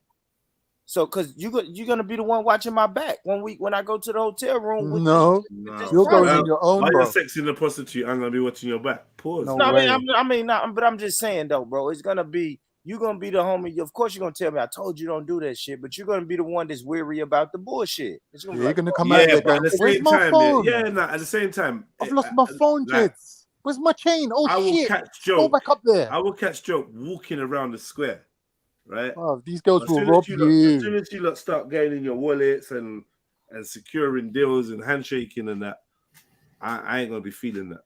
Like Nah. man goes to Amsterdam, red light district, walks around, window shops, laughs, giggles, buns my zoot, And then walks don't off. go, yeah, but we don't go and buy that. Mm. You get me? I don't know. Yeah, It's funny to see. It's funny to see the different type of gallus out there, and it's just funny. You get me? Yeah, like, man is literally in stitches, just laughing and boom, boom, boom. But you ain't gonna dip your. Nah, man. Yeah, I'm good, talking bro. about, and that brother who gonna buy that girl, man, he probably got a bankroll, boy, plenty of pussy money, boy, for real. Right. You He's know? ready. You For get real. me? He grinded all year just to come out and splash and yeah. spend. And His fuck pussy different budget shit. is big, man. Paul. Yeah, But don't you guys think it's nasty though? Don't you think it's nasty? Like Well, walking around? depends on your age. Like if you're young and that's like you've never seen women before and it's like amazing, then yeah, all right, go for it, innit? But when you're an older man and you realize that there's more to life than just putting it in the hole, and you want a sophisticated, nice, lovely woman to talk to, spend time with you, be into you, you're not really gonna go to them. No, women. but let's be honest. In certain countries, especially like in Colombia, where the money is low, yeah, and work is or even Thailand. the work, and work is low. Do you know what I'm saying? The payment's low. Job is scarcity. And where there's things like that, you're going to get people even within the workplace, managers and bosses who are going to try things, and because they know that if you're poor, you're going to be in certain predicaments. Do you see what I'm saying? And enough of these women, best believe they wouldn't be out there if they had the means to secure a certain job, because in them countries, education ain't free, medicine ain't free. So if you're sick, and I've seen some documentaries of some of the women and their stories, man, and it's heartbreaking. course. And the whole family knows that they do it, and it's like Yeah. it's not looked on in a shameful way because of the fact that this is the only other way that they can make money in order to feed their family, in order to pay for the roof over their head, and even the roof over their head. That's like 6 of them in a 2-room or in a 1-room. Do you see what I'm saying? So It's heartbreaking. It's heartbreaking. And the fact is, you're putting all the men of that nation into a position of being a deus. Because really, that woman's taking that money home and feeding her husband that she loves and her kids. And he's sitting at home looking after the kids while she's out hustling. That's so sad to me. That is sad. Like, this is how these people got to live. And tourism, that's the bad thing about tourism, to be honest. That's the bad side of tourism. Oh, but They're then, looking but at again, like you you're a meal got to ticket think, turn up. why is it like that? Again, it's about economics. It's capitalism. And It's money. the That's countries that they try to deal with, and Pussy Yeah, been the selling poor, the since poor. the beginning of time, man. Like, I You don't know what's funny? You know what I noticed, yeah? Whenever we talk about prostitution, man starts talking like pimps and that. Pussy been selling since the beginning. I was Yeah. trying to say it like it. I don't know. It's like, but somebody said it earlier. It's just looked upon different. Now it is groups of people that I talk to that's like, no, I'm never paying for that shit. But then in certain groups, it's like, yeah, bro, fuck it. Especially on vacation, I'm out of town. That's all I just keep saying. I mean, I think Khan was talking about an intellectual conversation. Khan, it's 3:00 in the morning and I'm in Colombia, drunk. Like, I'm not trying to have an intellectual conversation, man. What are we doing tonight? Period. That's how I look at it. But I know everybody don't agree with me, but that's just my take on it. I'm just saying, I'm getting Not a older big now. deal. I got different needs from women. Yeah, absolutely. I mean, we all say that until we're drunk in Colombia at 4:00 in the morning. Then what need do you want from a woman? I hear you. Self-control, boy. Self-control, boy. But you know I'm what? sure- To each their own. And you know yeah, what? At the very least, you ain't born ain't gonna be the type to rob them or bust them up or you know. You see I what I'm want to do saying? good business. I want to do good business for real. I want to do Paul, I'm good not business. looking down on you. I'm just saying I spent thousands and thousands in my life doing that sort of shit. But Yeah. I'm saying I've outgrown it now. I think. What? I've outgrown it. I'm saying I've outgrown it And now. also, Con, I'm speaking as young boy. Well, are you right talking now. about overseas, Con, or over here? No, both. Mostly here. Okay. But it's like you're young and dumb and full of cum. It's like when you grow up, it's like you got a different approach to women. You just see them as like when you're young, it's just like, yeah, they're fit. She's got bumper, she's got booty, she's got tits. Like you're objectifying the woman.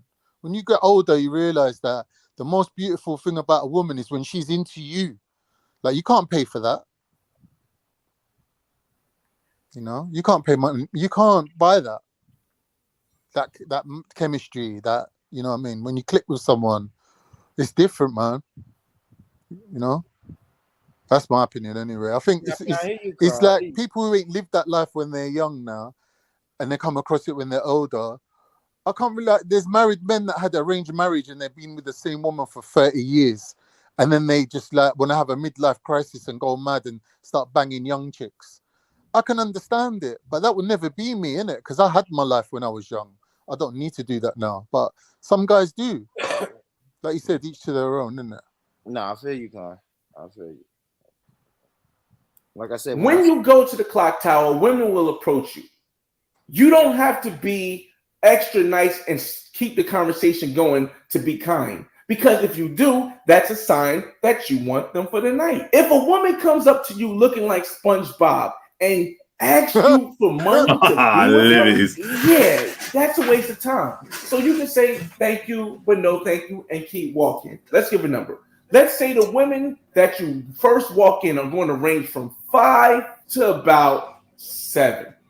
You might catch a 7.5, but the women in the front of the clock tower are going to range from a 5 to a 7.5. Let me just tell you the whole situation, the whole setup. Stay calm, and we'll get to the prices at the end. The prices. Now, So when you he's first proper walk in, into like I said, prostitution. you got 5s to 7s right there. Don't Dead, touch bro. that. Walk around first, see what you can get, and then if you want to come back, you can come back. Now, after you pass through the center of town and you're walking towards Dolce Vita's and Space, because ultimately you want to go to Dolce Vita's or Space. As you're walking through from the center of town to Dolce and Space, there's a couple different blocks, little corners that you have to swerve around. Don't talk to anything between Dolce Vita's and the center of town, because the lights are dim. You're going to run into a lot of, let me say this the proper way, you're going to run into a lot of transgender females. I hope I said that politically correct. If I didn't, my apologies. You're going to run into a lot of transgender females who are going to approach you the same way the women in the center of town approach you. And if you're not smart, you'll go back to your crib and find out that you ain't the only one packing. So just keep walking. Just keep walking. We're gonna make it enough to remember.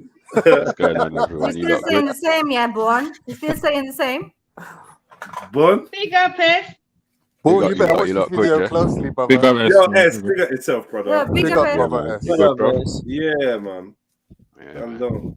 I've seen this video before. Still, I haven't been. I've had it playing in here, but I ain't been watching. But I've seen this before. Still, so I've heard a couple of comments. What are you saying? Born, These men having Born, a I'm midlife shocked. crisis. Who's that? It's like these men are having midlife crisis. They're going, going for the young things, like. Listen to Khan, you lot, man. You get me? Like when a woman's into you, it's priceless. You Exactly get me? that.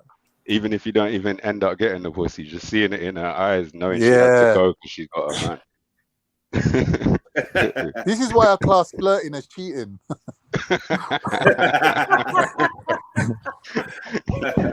Some people don't. Some people don't. I do.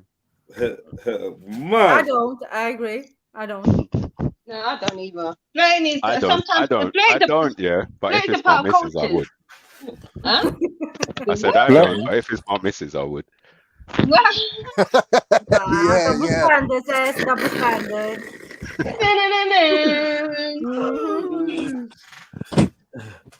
That's actually hilarious.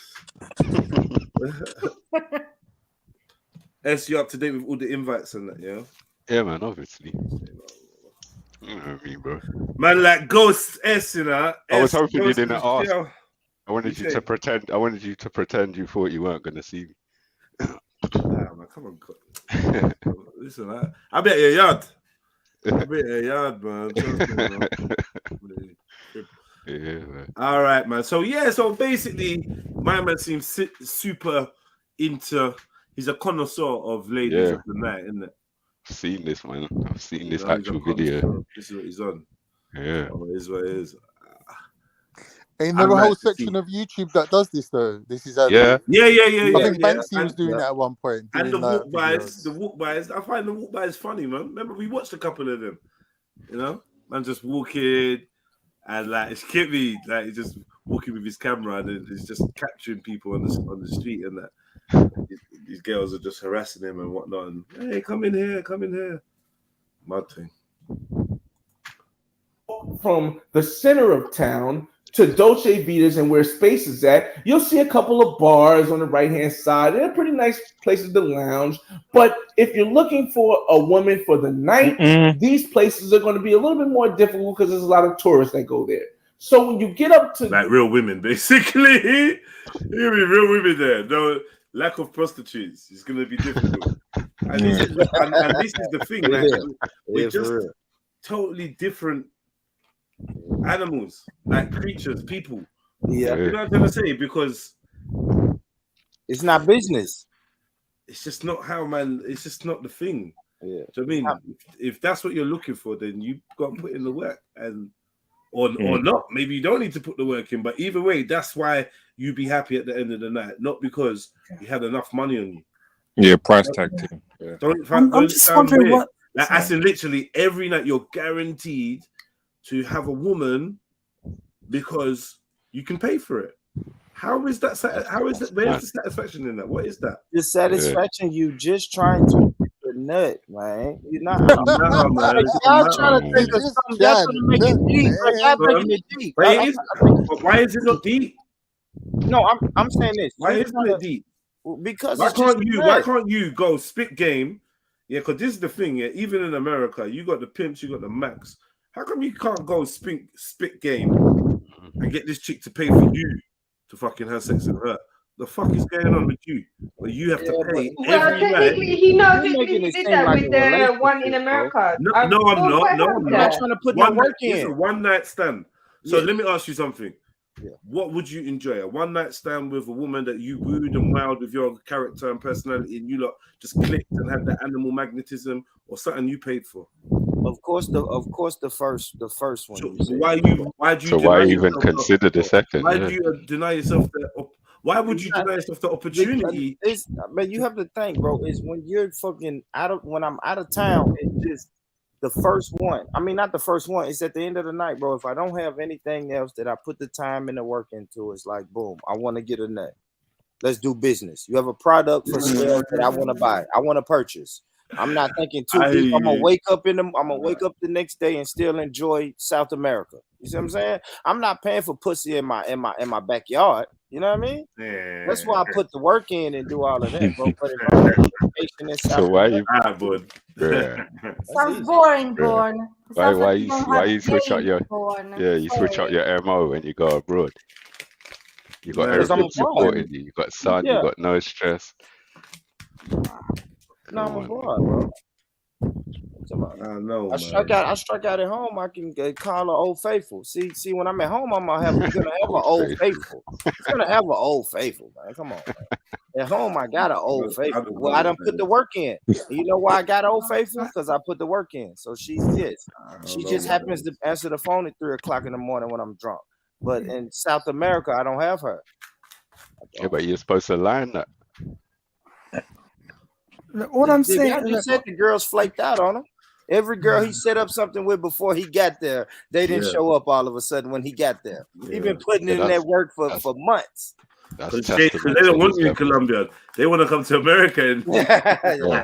Plus, he knows way too They much want the about the green finer card. details of the Yeah, different exactly. practice structures for chicks to be not flaking on him. Do you know what I mean? He knows way too much about the finer details. do you know what? Yeah, like the lady is standing bare close to me. Have you noticed? Like they're dancing, bruv. They're dancing, Jonas. What? Okay. I mean, you need to be the kind of man where when you get proposition like that, you feel a little bit awkward, just a tiny bit awkward. Like Eunice is going to end up in that wrong corner of I don't know what they call it.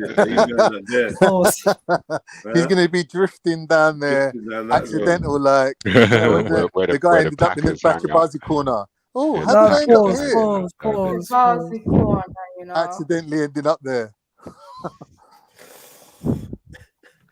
Fight back, Eunice.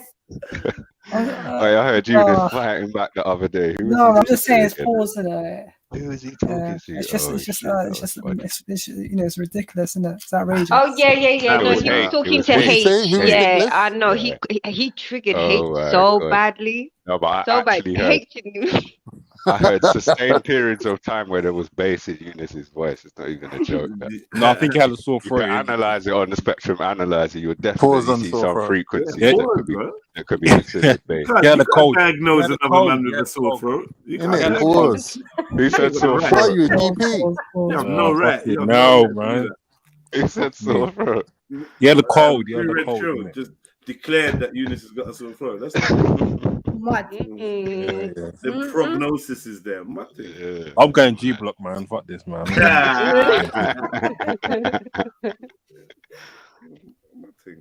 But yeah, man, big up Eunice. I was very proud of you that day. I can't lie. Big up. Boy. And I got to jump off, family. So like, comment, and subscribe, hit the cash up, PayPal, all that good stuff. Yeah. Yeah. Big up yourself, man. Big up. Who's Fluffy? Don't say this. Oh yeah, big up Fluffy. What are you saying? How you doing, Fluffy? Hey, I'm good, thank you. How are you? I'm good, man. I was just telling them you're good. You're a mad girl. Oh, Fluffy, you ever took cash in exchange for services?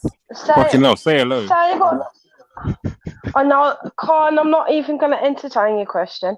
What Just did saying, you like, just say? poverty Sorry, stricken areas can I kinda said lead you're a to- mad girl. You are a mad gal, I said, in an affectionate way. by the way. Not that you got mental health issues. Yeah, I am. I'm crazy. I'm a crazy bitch. Crazy. Right, boom. So, you ever been to Colombia? I am.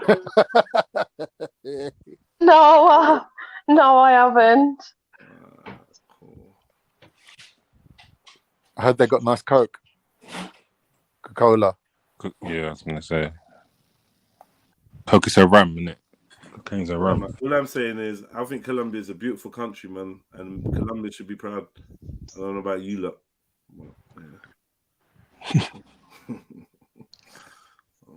Yeah. Raw said Colombia. What? I'm not gonna lie. You know Colombia they is don't very fuck appealing. around in Colombia, innit? Yeah. I've They heard a lot of shoot- good they stuff about Literally Colombia. shoot first, bro. Literally shoot first. They manner. I don't know what's up with Latin America and their gun violence. They just do it differently. Yeah, man. They just do it differently, bro. They just, I don't know. No leg shots, nothing, bro. They just move mad. I don't know if you lot saw this footage of a robbery in a restaurant the other day. Where was this on? Worldstar? Yeah, my man just started shooting everybody. Just shooting, missed somebody. What, civilians in that? Yeah, people who was robbing, missed somebody, and just, I don't know, walked up, shot the person that he was trying to shoot. And as he's walking away, there was just some other dude just sitting there doing nothing, just sitting there. I'm just shot him in the head casually. Didn't even really look at him. Bang, Wanker. just folded over, bro. It was, I don't know, man. There's a callousness. You know what? Yeah, I'll be real. The South Americans have got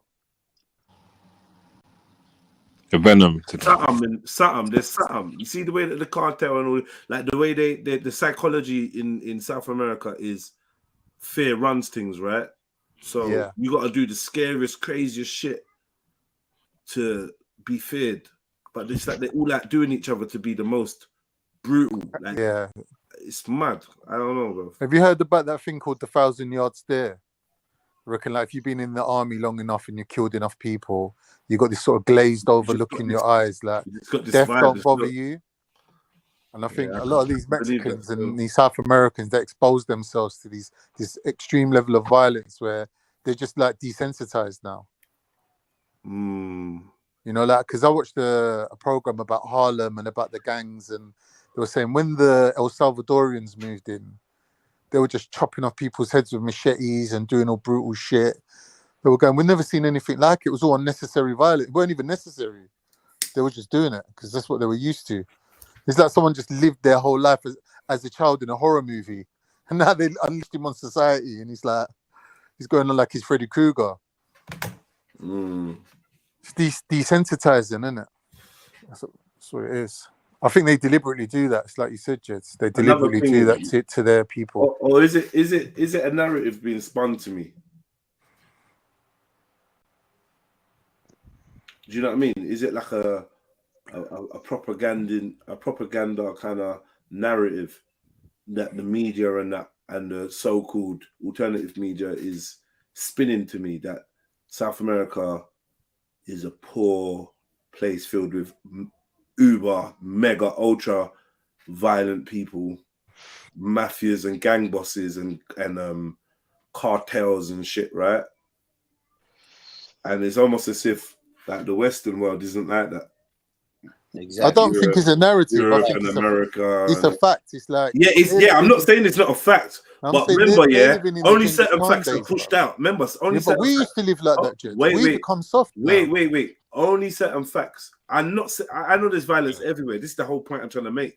Yeah. But the violence is only going to be highlighted in certain places. So, like, the narrative of South America is one of violence. Would you not say? Yeah, I agree. Because if you look on the Home Office website, they will tell you Jamaica's like a red list country. Yeah, super dangerous. They tell you don't go to Nigeria. Don't go there, but if you do go there, don't leave your hotel without like whatever. Do you know what I mean? Certain type of guide or whatever, some bullshit.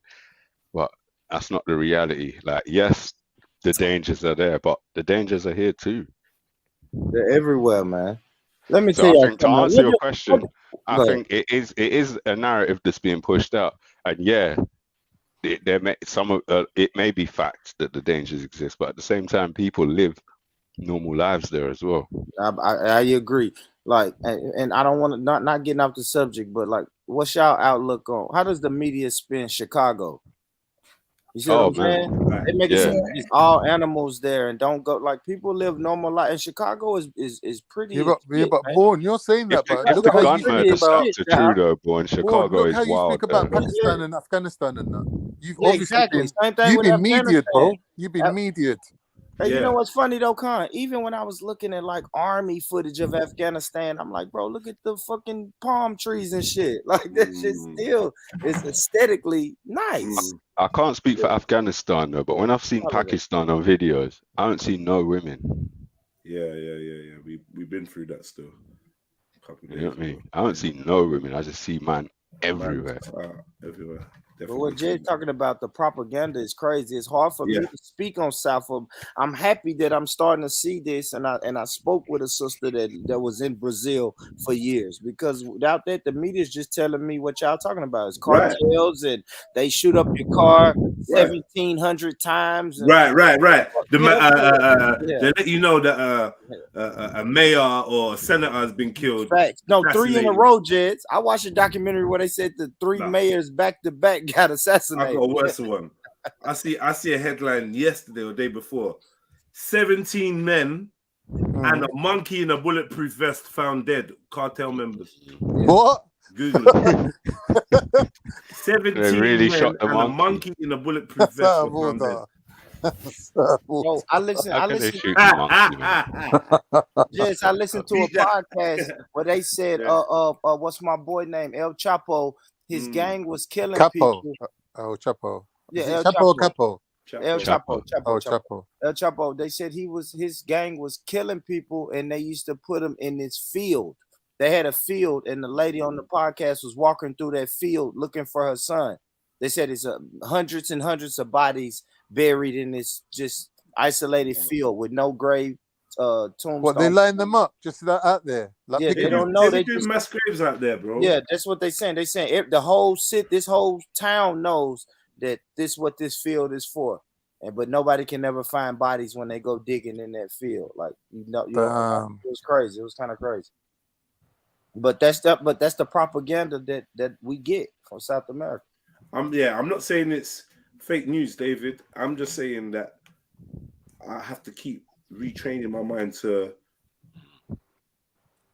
look at the world fairly through my eyes and not through the perspectives that are given to me. Sometimes I'm like, if I've got an opinion on something, I ask myself, where did you get that opinion from? Yeah. What's informing it? Yeah, what the fuck do you know, brother? Like literally, oh, you saw an article, oh, you saw a video, oh, you saw okay, you watched the film about, okay, yeah, dickhead. Because we know that it's so easy to do that, where someone's so sure they know what going on in your neck of the woods based on media. That's a fact. You know, and if they can tell you porcupines about space, they definitely could tell you porcupines about some country that you ain't got the fucking, you can't be bothered to go and research yourself. You know? So like, yeah, man, you got to take it with a pinch of salt, man. A lot of these times I've seen people go into places and it's just totally different from what is portrayed. It's just completely different to the point where you have to feel a bit foolish for even allowing that notion in your mind to be a semblance of the truth, knowing that they chat shit about almost everything. That's a fact. It's a fact, bro. I can't get on here and fucking salute Chicago and tell y'all that the media is lying about Chicago and then say that another country is a third world country. You know what I mean? Like, you're a hypocrite. I'm a hypocrite if I tell y'all that. If I tell y'all, man, Chicago is really cool, don't listen to the media, but then I say Afghanistan is a third world country, then I'm a hypocrite. I have heard some bullshit about Dominican Republic. I feel like Dominican Republic might be working in the reverse, where it seems live. If you watch the media, if you watch the videos and whatnot, it seems live. But if you look a little bit deep and hear people's personal accounts and shit, it's like it's like black people are turning up missing in Dominican Republic. I thought people knew about it. It was people started a campaign of don't travel to Dominican Republic. It's not safe. If you're black, you mean? Yeah. What, Ain't dark skin? Dominican Republic the other half of Haiti? Because I know It they is. got dark Yeah. skin, light skin issue on that, Mhm, like between mhm. DR and Haiti. I know that. Apparently, brothers is turning up missing, getting killed out there. Boom, boom. They think you're Haitian. They think you're this. You're just black. Well, so it's like a And tribal I war. remember seeing something where he was like, what was the? I think the brother went to a bar with a girl and had a vibe, and then he went like in the same area on his own as a sole black guy, and it's like no one would talk to him. Everyone, I need to find that vlog. It was mad.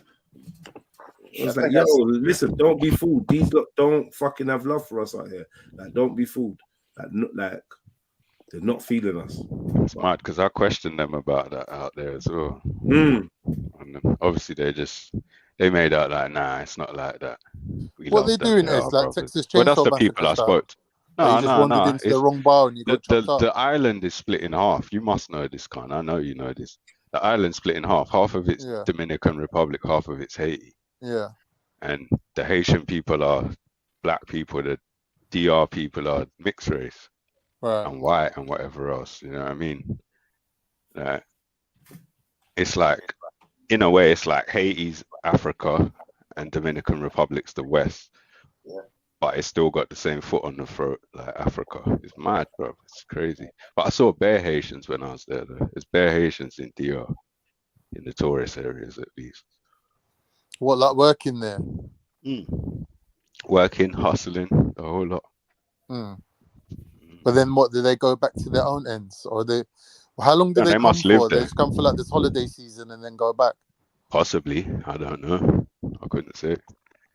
I'm gonna walk inside. Now, the way Dolce Vita's is set up is that they have tables everywhere, and if you buy a bottle, you get a table. Here's the thing about bottles in Dolce Vita's. Dolce Vita's bottles are only like $50 US. Now, I know I'm saying only because I'm from the New York area where bottles go from $300 to $600. But there you go. All done. Grab your coat. That's the one. But yeah, man, paid £80 for a fucking Ray Cristal. Nephew the other day in a festival, man. For a what? What kind of drinks Ray is he Nephew. drinking? Oh. But what kind of drinks is this guy drinking for that much money in New York? Nah, Porn. it's true. Any like just Nah, the bottles though. man, But in the the thing club. about the In New bottles, York. Yeah, that's No, like They're London. triple, man. Yeah. Or Are they, more. do If they you're in drink central up London, with a it's hotel more. room in and a London. woman? Imagine you Yeah. go West End and try to Yeah. buy a bottle of Henny in the Yeah. club. Do you know It's what gonna that's be going to cost you? hundreds, more than triple. But I'm saying, is it one of them bottles that comes with the woman? No, She chats to you for like 2 bottle. hours while you drink it. No, God. But you put in I with think you gotta buy a bottle if you got a table or some shit like that. yeah. No. A bottle comes with a table. Yeah, he just said the Yeah, bottle the comes bottle Oh, with it came with the table. Yeah, you buy a Yeah. bottle, you get a table in it. Okay. Well, it's the opposite here. You buy the table and the bottle comes. And the with bottle, exactly, and here. So it's like that And Soho here. You kind get of a vibe. package in it. it. Yeah. That's why it's gonna be a couple $100 for that table. But the Right. table, so you gotta No break joke. it down though. The table seats 8 to 10 people. So Mm. out of those 10 people, at least 4 or 5 of y'all are gonna put in on it. You know what I mean? Put in on the bottle. Right. Yeah, man. Tables is like, to So be we're on the honest, table. Yeah. tables is nice to have a base where no one can't come and put their Mhm, stuff there. mhm. But obviously, you're gonna move out of there, and unless you just made your area totally lit and it's just a movie in your That's area. a fact, Jed. More time, Yeah, which you it might would go out be. there and Come on. bring some gal over or whatever. Everywhere out front of the table area would just be the lit area, bro. Yeah, that's a lit area. But yeah, that table thing, man, fucking hell, I've man. been in concerts where Backbreaking. we got the section, but it's still lit where the stage is at. Exactly. You know what I mean? Yeah. So you might got to sort. You got to come out of that section. But like you said, It's Jed, mad. I'm too old. Imagine we'll make it live in our section, and you got the VIP. We make it live. Live. You don't come over here. Do you know how many times man been out? And the people in the VIP like, oh yeah, come over here, like, you lot can come vibe over here, like, get me. Bring At the my party age, over. at my age, I gotta have like a home base in the club, right? I gotta have that section. Yeah, I You're can't. right. I'm too old to just walk around the club and You all saying the seats are bunions and taken. shit. Yeah. All the seats are taken, right? I can't. Never, man. It's club etiquette to hold a corner, man. Come on. Hold the corner. corner, wall, a speaker. You hold a corner. That's your little spot, and then boom, you can do your excursions from that point. You know what I mean? Yeah, it's just a home base. Straight to the bar. Straight to the bar. You know the etiquette. Yeah. Straight to the bar. Find your corner. Make a little circle. Or the man that's definitely not putting his hand in his pocket. He'll just go and find the corner. And we go to the bar and link him there. You get me? Yeah, that's our corner. Yeah, now it's our corner, and then go on the excursion. Now he can babysit that corner since he didn't want to buy no drink. I don't want them stay. Crafty, man. The random are crafty. You keep saying I'll tell you what happened to me. So I went 4 corners. I didn't want to go out, but I knew the DJ, and like I'd already promised and whatever. Boom, boom, boom. Caught up in the moment. I went. I weren't trying to spend no money. I got a free ticket to get in. I'm there. Boom, boom, boom. Obviously, people want to supply drinks. Can't go into too much detail. There's a link to get some drinks now. So I've gone to the link to get the drinks. Obviously, it's going to be substantially cheaper than going to the bar. And man's like, yo, yeah, we've sorted our bottle. So I'm like, you lot sorted your bottle. Like, what have you? Yeah. Us two are getting halves. On the bottle is £8. So we're just going to go halves and get a bottle of Ray. Boom, boom, boom. All right, cool. But like, you got your girl. This one's got his brother. So I'm like, okay, cool. So you lot didn't think to like bring me into your little transaction. Yeah. So, no. You can go halves with my man. I'm just gonna call him my man. You can go halves with my man. And I'm like, and it's this jammy dodger. Like he just doesn't want to pay for nothing. He don't want to contribute. He just wants, as a big man, he wants to do this teenage thing, like going out with people that you're going out with ballers and that, and you ain't got a penny. Come on, man, you can't make yourself look like that. He's just like, or you're acting like you ain't got a penny. I don't know what he's doing. So yeah, we'll go halves. Yeah, okay, yeah, boom, boom, boom. Next thing you know, my man's wandered off. He's wandered off now. I'm waiting for him to come back to get his half for the bottle. He's wandered off like 45 minutes. He's been gone, Come back. I'm like, right, what go on? So, yeah. I went with them lot into the queue to go get cups and that. Yeah. So I was like, cool. And they bought a juice. So I'm like, cool. So where's the cups? My man's got them. As I looked over, the other brother has handed out his last cup. So I'm like, so what? Me and you supposed to be getting halves on a bottle. Yeah, you fucked off. You've come back with cups, and you ain't got a cup for me. I'm like, bro, what's wrong with you, man? No, sorry, I wasn't thinking.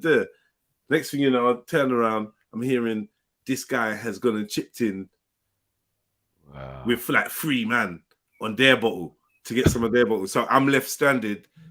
No bottle, rare. You know what I mean? I want to just do my thing and hold my flex. So I'm thinking, am I going to pay £80 for a whole Ray and nephew? No, that's dead.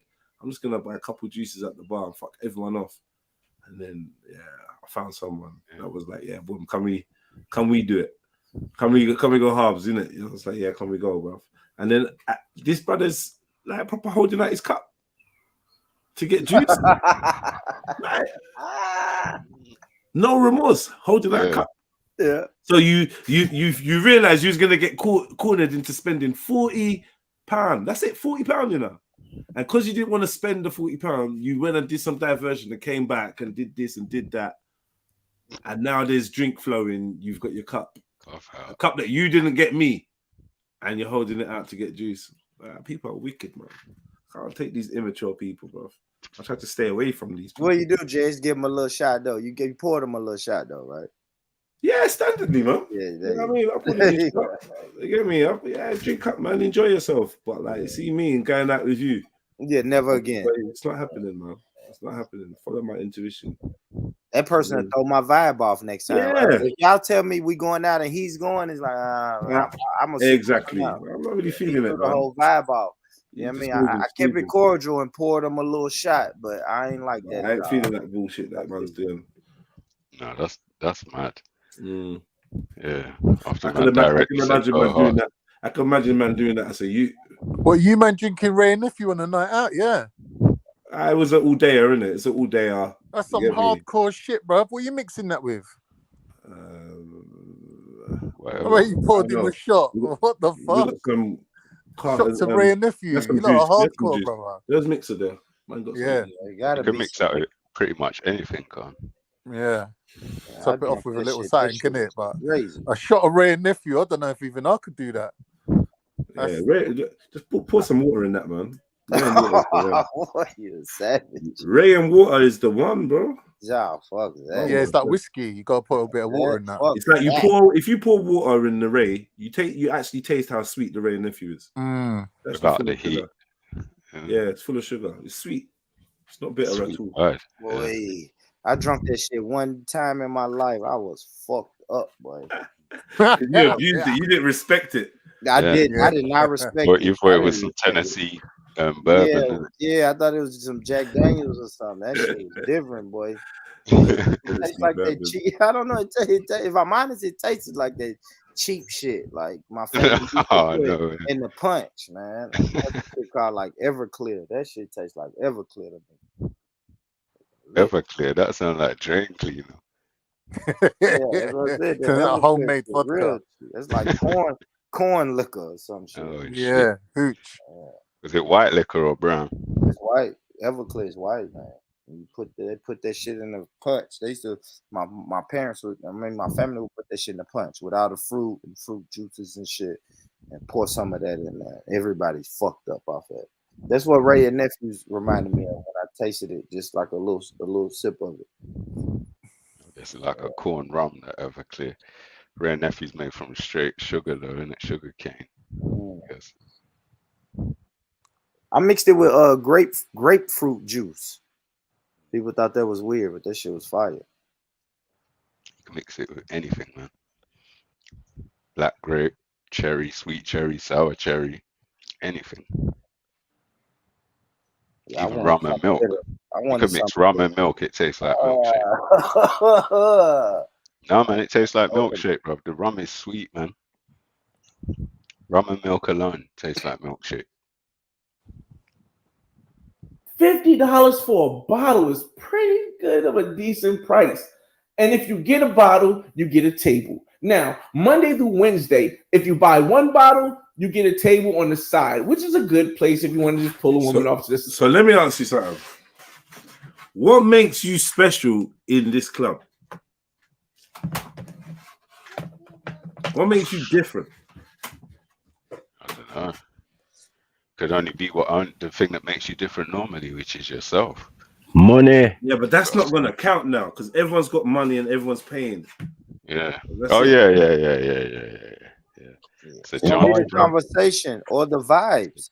Let me tell you this. There's no vibes. If you got the vibes, yeah, and you got 50, yeah, and that's the going rate, 50. Say it's 50, okay. And I got the vibes, and I got 100. I win. Yeah. Yeah. So what's that then? That's mad. Yeah, I see what you're saying. I guess I was thinking, how do you like get their attention? You go up to them and say, "Yo, what's good?" Yeah, I got 50. I got and then they say, "Oh yeah, come sit at my table." And they sit at your table, and you chat and blah blah blah. But you've engaged, so you're both agreeing that you know that she's a prostitute because you're in Colombia, and this is what they're doing, apparently, in this club, Taboos. I mean, you're right, bro. Don't nothing make you different but the money. That's it. It's nothing you can really do to stand out in that club. And there's no point if it's all prostitutes. Yeah, exactly. Just go somewhere Are else. you trying to stand out? Just go somewhere else. Close the deal. If everyone you knocked out wasn't looking, does it really count? Come on, man. What are we doing? All your knockouts are sucker punches. Basically, people laying down. You only knocked out people that were already asleep. Or hands tied behind their back. Crazy. That's called shooting fish in a barrel. That's not sport. What is that? Ugh. Side. But if you want to be a ballerific person in Cartagena, you buy 2 bottles Monday through Wednesday. Because see, 2 bottles, and if you have 2 people or more, will allow you, if no one is there, to get up to the VIP section where you have more space right behind the DJ. This is a benefit because you can then overlook the club and pick out the women that you want. Now, the good thing about this is that you don't have to go out and get the women. You just tap the security guard or one of the guys that's bringing the bottles or something and say, hey, yo, go get me some good looking women, and they'll bring them to you. Of course, if you're buying bottles, you got to tip them. You got to follow the whole trend. And at $50 a bottle, come on, who's really complaining about a 20 mil tip or a 10 mil tip? That's not nothing. Now, that's inside Dolce Vita's. Let's move on to Space. Now, Space is right next door to Dolce Vita's. You walk up the stairs. Now, Space has basically all tables. So you're going to have to sit at a table. And the table is going to run you a bottle. A bottle is the same price as Dolce Vita's. Outside of Space and Dolce Vita's, there are going to be pros up and down the street.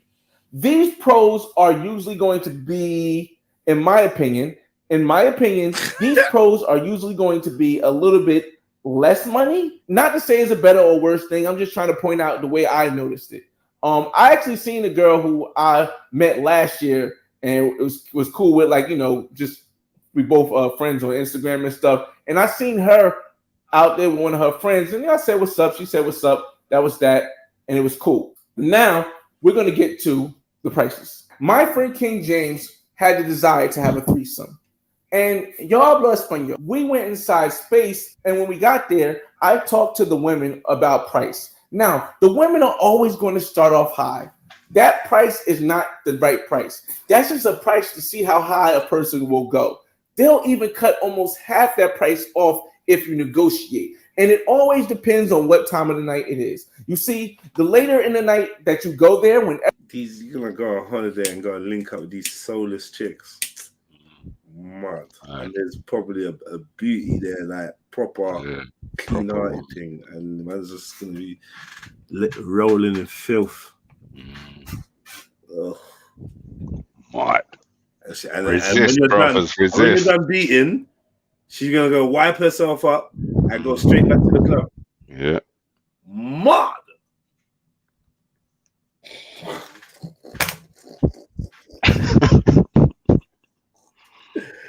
Yo, if you get to the club late, you don't know if she's already left and been back. You think you're the first thing, the only thing she's eating for a day. Man. She's been there since 8 p.m. She's been back and forth. You got there too. Oh yeah, okay, cool. Rocked him to sleep quick. Got Dipped that voila, dipped back, grinding, high five to her brethren, boom. Let's go again, round 2. Let's go again. How many men do you think they do a night? Because, like, to be honest, there's so much women. I don't think that they're all gonna be like making peas every night. I think there's gonna be a lot of not really making much in a day or whatever, because there's like a lot of competition, right? If you're busted, there's a lot of competition. Well, that's where pricing comes in, isn't it? You have to drop your price. Mm-hmm. And hanging out in different places like that square man was talking about. Where the fives hang out. It's sweet. On my scale, 5's pretty though. 5's cool. I bet you any money. That's the average woman. I bet you any money that the man on the door has been instructed not to let no butters girls in. Right? In these so clubs, standard these of clubs. chicks. There's a beauty standard of chicks that he's even letting in the clubs. Yeah. So they can get the reputation of having the baddest gal, right? Yeah. In these clubs, yeah. So like, any gal can't just roll up in it. And I wonder how much percentage they pay to the club. You see it? You get what I'm saying? Yeah. They must do a kickback. They got to break off something, surely. Do you know what I mean? A little 10% housing fee on that.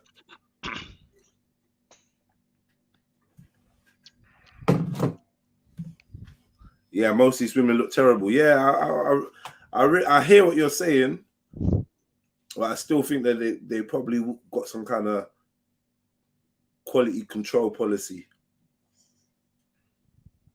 Everything normally closes at 3. So the later in the night you go there, the least expensive your price is going to be. So when we walked in there, the women said, we walked up to one girl and I said, hey, my guy wants you and he wants you to bring a friend. So the girl says, that's perfect. I have a friend. Now this girl, I wanted to get a video. She was about an 8.5. In my book, she's about an 8.5. In other people's books, she might be a 12. She might be 11. But I've seen the world. So to me, she was like an 8.5. Her friend, though, that she brought, her friend was like a 9.2. So I was like, yo. And they basically, for daycare services, was trying to get about 350 mil. Now, guys, how much is it? You look very serious. Very Yeah, well, serious. it's actually quite a serious question, actually. Now, $350. $115. What is that each or for both For of the them? two of them, apparently. Madness. Too. So I was like, yo. And they basically, for daycare services, was trying to get about 350 mil. Now, 350 mil, for those that don't know, if you divide it by 3, it's a little bit over $100, a little bit $120 for two beautiful daycare workers for an hour of daycare watching. So we walked to the cab. He got in the cab and he handled his business. But it was amazing because it was all in a matter of 5 minutes of us walking in club space, scouting the talent. Told you, it's not a club, it's a brothel. Yeah. She's dry. Is that the best they got? It is. It's a club I themed won't brothel. fuck her. She pays me. That's what it is for tourists. When you're struggling, you don't lower your standards, innit? Who said he's struggling? When you're struggling, you need to lower your standards. Who's struggling? The guy. Oh, the guy you can tell is struggling, innit? I don't know. How much were the flights, Eunice?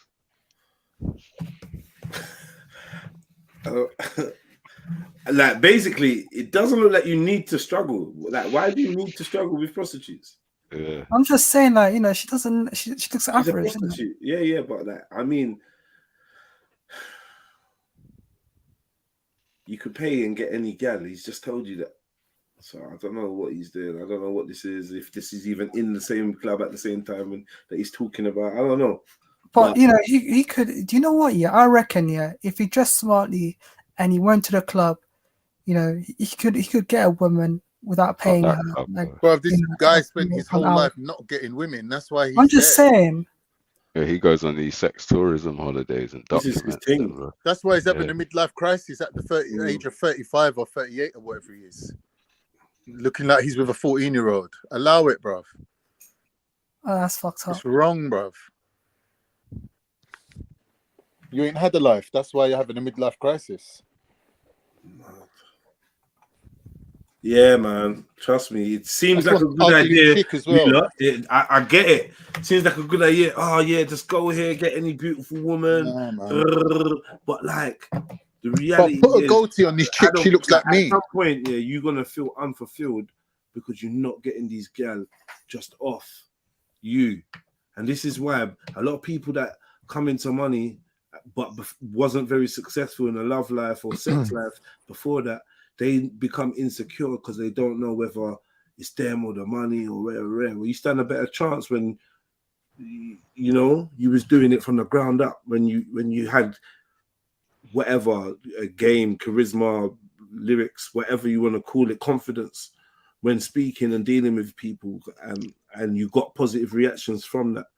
So like, the danger is you get the car because you think that will get you the gal, and it will. You get the this and you think it will get you the gal. That's the danger, that you will associate finding a partner or being attractive with having things. And the whole world is on this time wave. It's true, but there's multiple individuals on earth that are not, and it's way more rewarding just to be valued, for you, bruv. Like, fuck, man. Like, I don't even know, man. Shit. Once you start getting into this game of paying for affection, But, can I say something though? Not everyone's got charisma. Yeah, they Not can get it. everyone's Though. got personality. Some people just making up the numbers out They here. can develop it though. Yeah, those people. But see, people making up the numbers. Even they can get a gal. You know, just pay a bit of patience, man. It's and it's actually pathetic that we're talking about whether or not people can develop charisma. Like, if we were in a real world setting, people would have to develop way more profound skills than fucking charisma or die. Do you know what I mean? Like, it's nothing. Like Western problems, man. Facts. Man. Facts. I just think up until now, when we look at humanity and how people have coupled off with each other, I don't think charisma has been the main thing. I think people just had children because they had to have some extra hands on deck, and you know what I mean. Like, there's a lot of uncharismatic motherfuckers out here. Would you say you have charisma? Who, me? Yeah. Come on, bruv, you know me. I didn't ask you. You know me, Jez. If we was out on a night out, you know I wouldn't be the one. Like, you know, you wouldn't need to pick up my slack. That's for sure. So, like, having said that, then the question you asked is null and void, man. Do you know what I mean? What do you mean? I'm saying that humanity you know that to rely on its if you charisma. possess it, then you know it makes a difference, and you know I'm how saying it's the important. defining No, factor. It's the wait, most one important second, thing. please, brother. Let's take away like relationships or girls and women and that. Yeah, let's take that away. Charisma on the whole. Can you fathom? Let's try to fathom the impact that has on society, on communities. It's about influence, right? It's about style and vibe, and our whole world is based on this. Expressing yourself. Exactly. Everyone expressing themselves. Well, it was based on it. Now it's based on just being the same as everyone else. But at a certain point, it was about being individual, which I thought was what made people charismatic. You know what I mean? And the way that they dealt with people, and just, you know, their personality and shit, man. That shit is like, without that, we wouldn't even be humans. We'd be something else. We'd be some beings, but we wouldn't be humans. Being human is part of this thing that is expressed through people's character, and their charisma is just basically saying that they've got a character that is, you know, I don't know, confident. What is charisma, bro? It's a fucking dead word. 99.9% of people have some form of charisma, bro, and they can find it, they can work on it, and become charismatic. It's not some fucking superpower, I think, is what S is trying to say. Was that what you're saying, S? I guess so, yeah. You know what I mean? Like, what we talking about? You're men. There's you can just adapt. Just adapt. Not you can. Just adapt. I think you're being very generous, to be honest. I think there's a lot of like uncharismatic motherfuckers out here with no charisma. They've got no intention of getting to know the person they're talking to. Have they got a partner? Have they got a partner? Do uncharismatic people have partners? Yes. Do they have families? Yes. Do they have jobs? Yes. Yeah. And can you be happy and be uncharismatic? Can you be what? Happy. Yeah. Depends what your happiness is based on, isn't it? Like, I'm saying, there's people who actually want to make a human connection when you're with there, the person that's in front of them, right? When you and your uncharismatic wife decide to go to the family, and your cousin Vinny invites a charismatic fucking S, it's gonna be uncomfortable, right? Maybe, but that happens a lot, though. 3 days later, the wife's gonna be talking about, what was Vinny's friend's name again? Really? Yeah. Funny guy. Mad. But that happens a lot, though, no? I don't know, man. In my community, most of us got charisma, man. We got something. Yeah. I'm gonna be real. I feel like most of us, that might even be a defining or a stereotypically defining characteristic of Black African Caribbean 100%. people. Charisma, 100%. Personality, flavor. We all got that shit, man. Exactly that. Yeah. Exactly that. But we're talking about majority of people. Boy. I don't think they've got that. I think that's why it's valued. But their leaders do. Huh? Their leaders do. Who? Their elites do. Their power people. Their buffering class. They got the charisma. They But lead that's people. not a sexual charisma. That's just a It doesn't different matter. type of It could charisma. be. It can be, and it often is synonymous. It doesn't matter. It's one and the same. It's the same energy, isn't it? It's just how you direct it, the intention behind it. It's the same thing, though, isn't it? A man that people are drawn to can get gal, isn't it? Come on, what are we talking about? Yeah, Their but leaders, show me one of the leaders that got that. their leaders are even carrying off a harder version of the same task, because they're doing something that's completely negative, and it's having the effect of creating a rapport that gets the following, but it must cost a lot more energy than doing something that's truly positive and charismatic. Do you know what I mean? It must cost a lot more energetically. I think it was a situation where the leaders were chosen by the population. That would be true, but the way our system runs is like, let's say there's either way, man. Any leader, a leader tyrant, of the dictator, Conservatives, we don't all get to vote on that. Yeah. But even a tyrant and a dictator in today's form, what they show us, the examples we have of tyrants and dictators, they're all charismatic. What, falling off a bike? Doesn't matter, yeah, but he's still got that. Charismatic can be bad and good people, right? This is what I'm saying, Eunice. There's different types of charisma. It's like influencing, right? It's like being visionary and influencing people. It can be part of it. That's a leadership skill.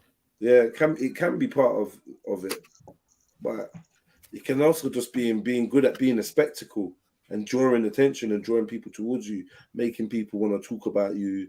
Like, you know what I mean? If Boris Johnson comes into a room, as much of a dickhead as he is, there's gonna be a lot of attention on him.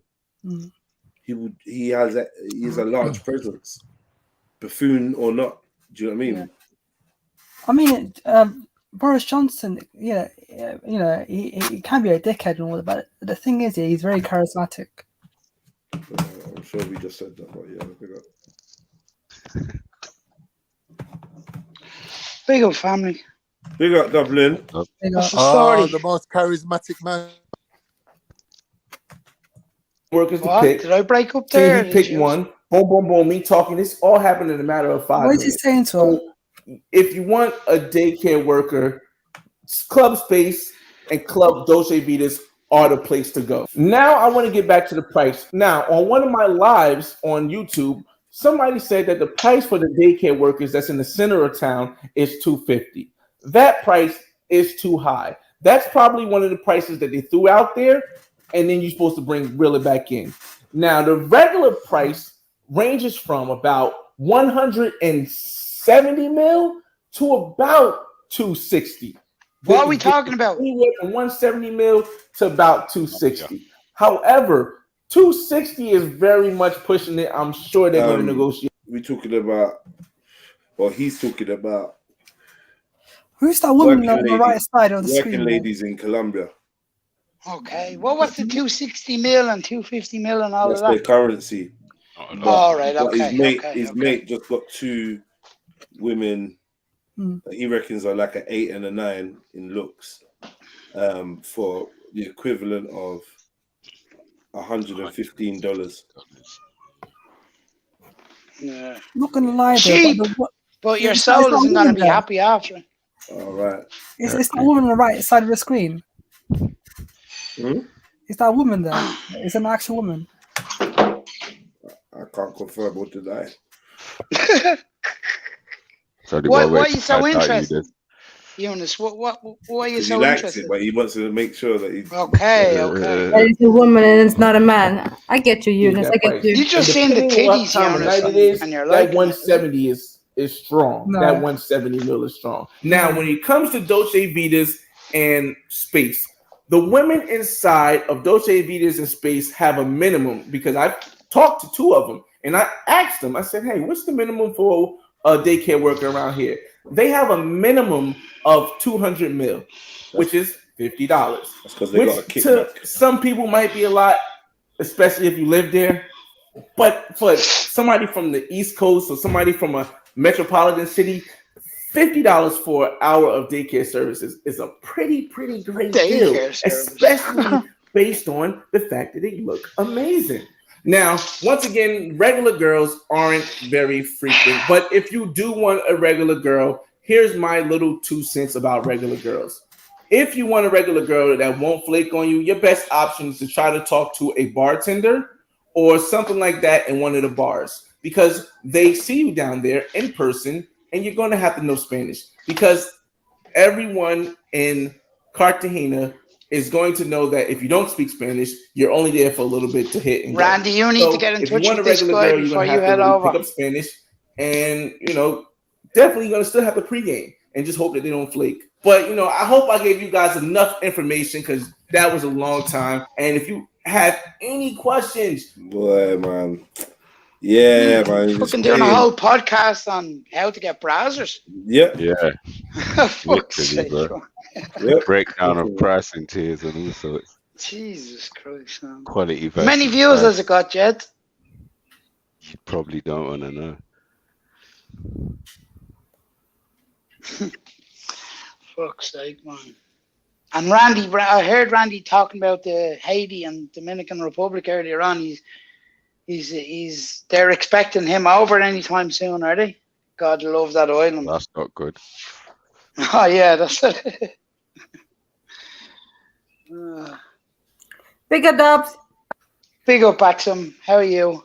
I'm fine, thanks. How are you? You enjoying the summer so far? Yeah. I'm good.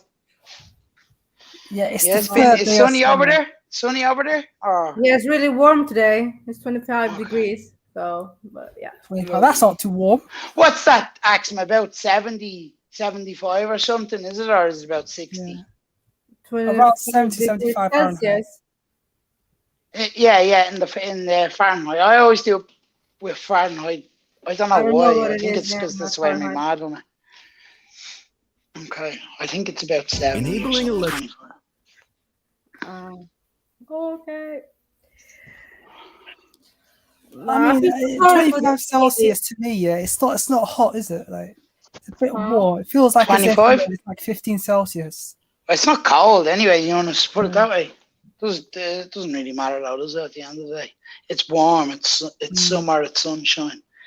It's not winter. Put it that way.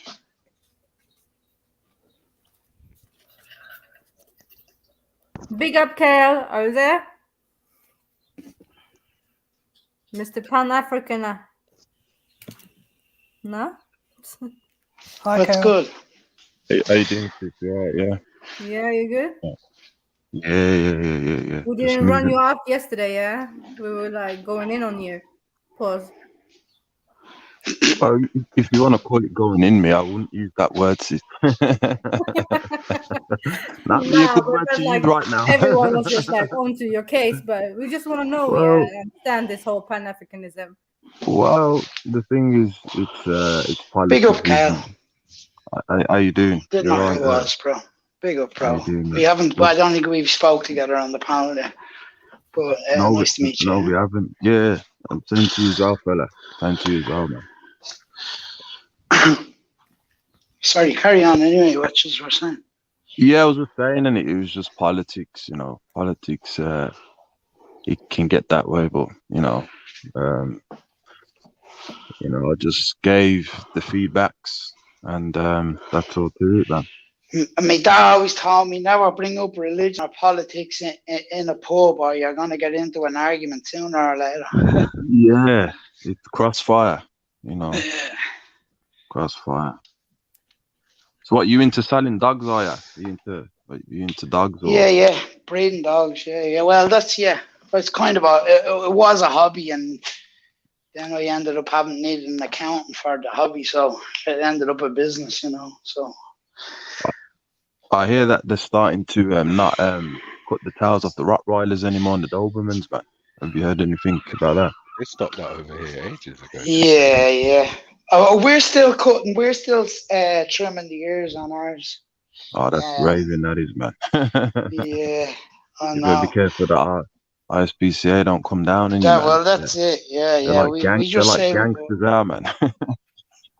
Yeah, well, they just there's a guy I know down the road from me here in town that they took 11 pups off him because he lives in a flat, 2-bedroom flat, and his ma had them in one bedroom where there was no one staying, and they were kind of on the bed, and the mother was on the bed, and it was just messy. Like they shouldn't be really doing it there at all, you know.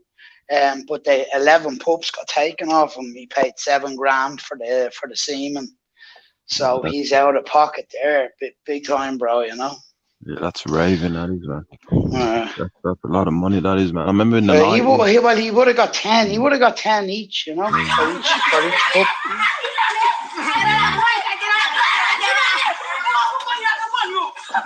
So I just saw this video.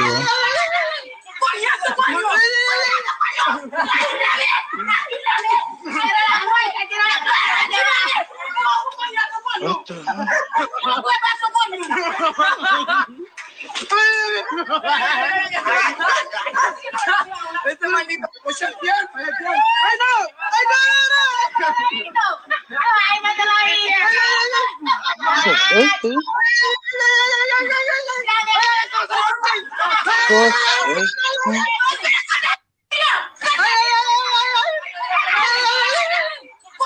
So first, let me say, please go follow me on Instagram because I'm getting this information from Instagram. What the fuck is that?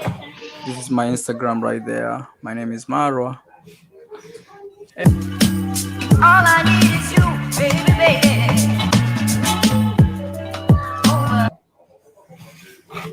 It's like 4 days old. Oh, I've watched these vlogs before. It's at night here, but I just had to make this video. This video is 4 days old, and one of my followers sent me this video in my inbox and told me, hey, look at this video. It reminds me about your situation, what really happened to you in the Dominican Republic.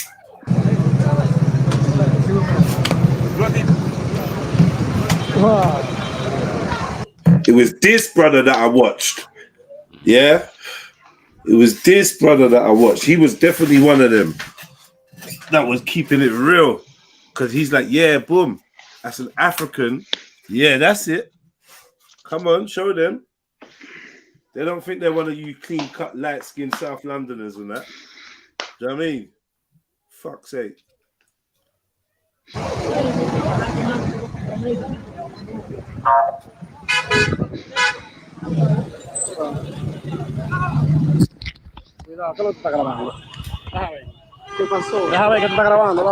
Bleeding. This guy's beating me for no reason, man. Look, this guy's beating me for no reason. He's beating me for no. Look, man. Look, I'm bleeding for no reason. Man, I'm gonna sue you. I swear I'm gonna sue you. You don't even know who I am. Man, look, I'm bleeding, man. So I decided to make this video right here. I think all black travelers should boycott Dominican Republic until when the government comes out to address this issue of racism. They actually treat black people there like what you've seen. Technically, let me take something from my teeth. Technically, they treat us like maybe dogs. Yeah, that could be like, you see the way that kid is treated there? It's like a stray dog, stray or street dog, you know? And you will see also police are involved, so you can't say it's just locals. This reminds me of my incident in 2018. I was in Dominican Republic. I was just making videos, I was filming videos in the street. And all of a sudden, those guys who want to watch the video, I'll put the link here. You can watch that video. But it reminds me of that scenario where when you're black in Dominican Republic, even the black people in Dominican Republic don't even recognize you as being part of them. It's just so crazy how people are black in Dominican Republic, but still claim to be white. And watching this video here gives me the incident that really happened in Dominican Republic firsthand to me, which I already said at the end of this video. Get the video down here and see that. But it's time for all black travelers, female, young, old, male, all sorts of black travelers around the world to boycott Dominican Republic until these people come out to tell us What is it that they hate about black people? What is their agenda? What is the reason? I've seen many videos created about Dominican Republic before I went there, but when I went there, I experienced firsthand. Police nearly killed me, man. I'm telling you. And they arrested me without even asking me. You know, when you get arrested, police stop you and ask you, "Hey, excuse us," or they'll say, "Hey, maybe we suspect you to doing a crime," and they tell you why they are suspecting you, and they ask you, "What's your name? Where you from? Do you have any document to prove who you are?" You know, something like that. In my case, they arrested me by like beatings, like come here and pulling me and guns, and you know. Then when they took me to the police station, they started beating me up, like really beating me up, and I caught it on camera. So watching this video, it just reminds me of those incidences. And you see how many things like this happen without being mentioned on the media, or without being like, you know, without being exposed, without being on camera. For example, my incident happened that I had a GoPro and I filmed it. If I just told my story, it would be something else. People would be like, "We can't believe you. We don't know what happened before that." You know, nowadays people always use this term. We don't know what happened before you filmed this video. This is like an scapegoat. But I think for serious people who mind about humanity, not only actually black travelers, but anybody who minds humanity, we should cancel Dominican Republic as a tourist destination until they come out clear. Let's get foreign minister addressing this. I don't know how they call it, minister or secretary or foreign whatever. They should come out to tell us what's really happening in Dominican. It kills my heart, man. You know. And actually, one of those countries I will never step foot, and I already said it many times, is Dominican Republic. Not unless something or some miracle happens in my life that I find myself there.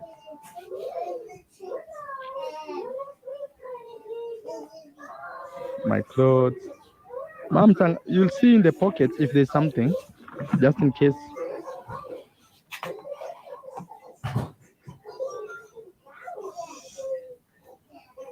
Well, you lot speechless, yeah? Yeah, that's mad. Wow, that's crazy, Jed. So what's he saying, that there's black people who think that they're white or they identify as white? Like, that's the confusion. Like, I don't get what he That's means not by the that. confusion. The confusion is there's a division between black people and mixed race people. That's the confusion. But he's saying that they're black, though. No, yeah. So there'll be black people in Dominican Republic who are born there who identify, I guess, as Dominican Republicans. I don't know. Yeah, he said that people say they're white, so maybe that's true. I never heard that, but maybe that's true.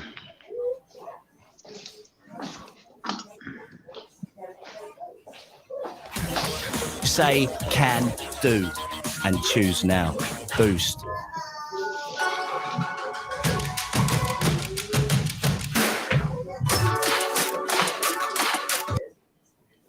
Aggressive adverts, man. Unskippable, aggressive.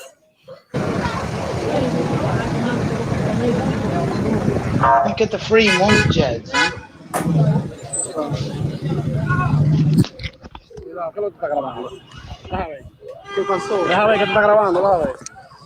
Bleeding. This guy's beating me for no reason, man. Look, this guy's beating me for no reason. He's beating me for no. Look, man. Look, I'm bleeding for no reason. Man, I'm gonna sue you. I swear I'm gonna sue you. You don't even know who I am. Man, look, I'm bleeding, man. This is so crazy, man. Like, everybody just gets angry with you with no reason, you know? Like this guy over here, he just got angry with me just with no reason. Like, people are too angry to see black people around here, you know? Super angry guy. Too angry for no reason. And it's super empty, like there's nothing here, you see? Man. Very angry guy. People are just angry with black people here. Like they just hate them. I was even trying to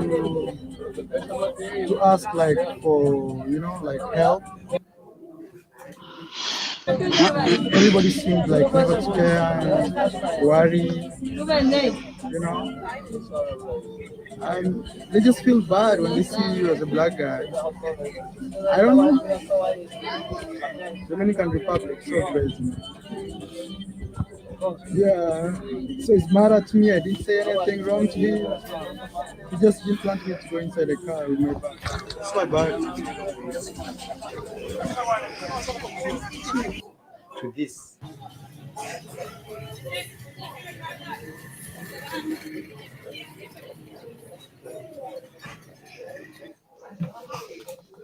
Diana White is a security guy in the building. You see in the video, he wanted to shoot some Haitians. Sure. The Haitians were being forcefully evicted from the building in the video. I actually started recording when he cocked his gun ready to open fire. Yeah. I was going to say there is I mean the split in the island between the Spanish speaking and the French speaking, there is a real hatred there. But I thought there was black families on both sides of the border, so I honestly didn't think it would be that bad over there for a black family, All you do is you record.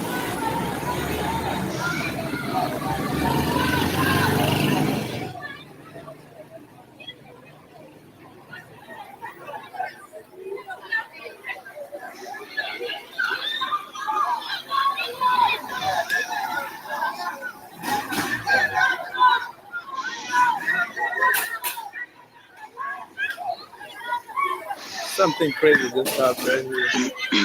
I decided to make this video. All I need is you, baby. So that's what you see in the streets. Yeah, so it's hate,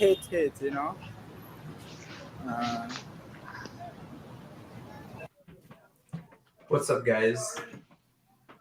I'm here to speak about Dominican Republic and being black in Dominican Republic. I should make this video very clear. I do not work for any organization, government, or any of those affiliates.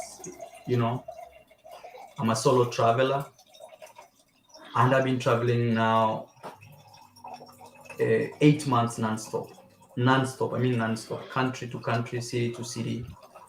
And my latest country that I came from is Dominican Republic after spending 45 days. But actually, 5 of the days I spent them in Haiti, or Haiti, if you speak British English.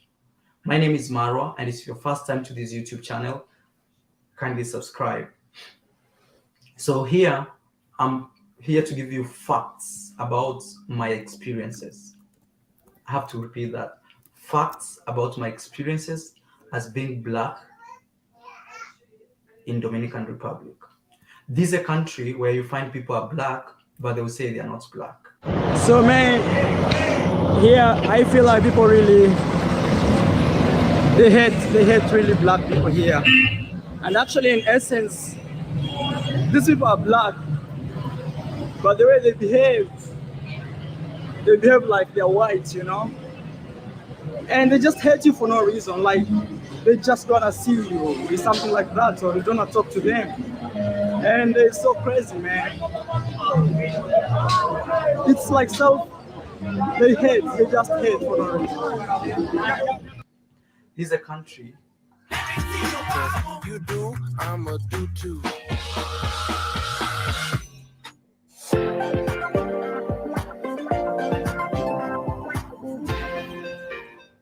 Where being black can end you in jail, being arrested, or even being killed without, like, in splits of seconds. Actually, if you've not watched my previous video that I posted where I nearly got killed in Dominican Republic, by police, click here, watch the video first, then come back and watch this. In that video, it has over 2,000 comments. I've never replied to any.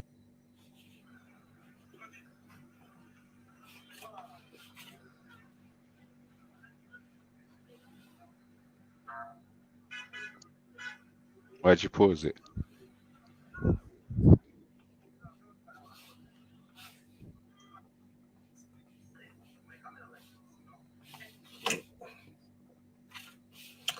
Because I was thinking to go and play that video that he's talking about. So I'll just skim through it.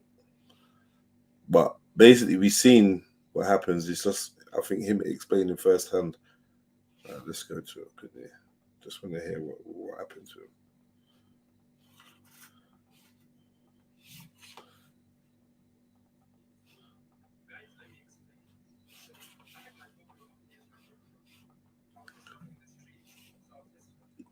You can't hear that, can you?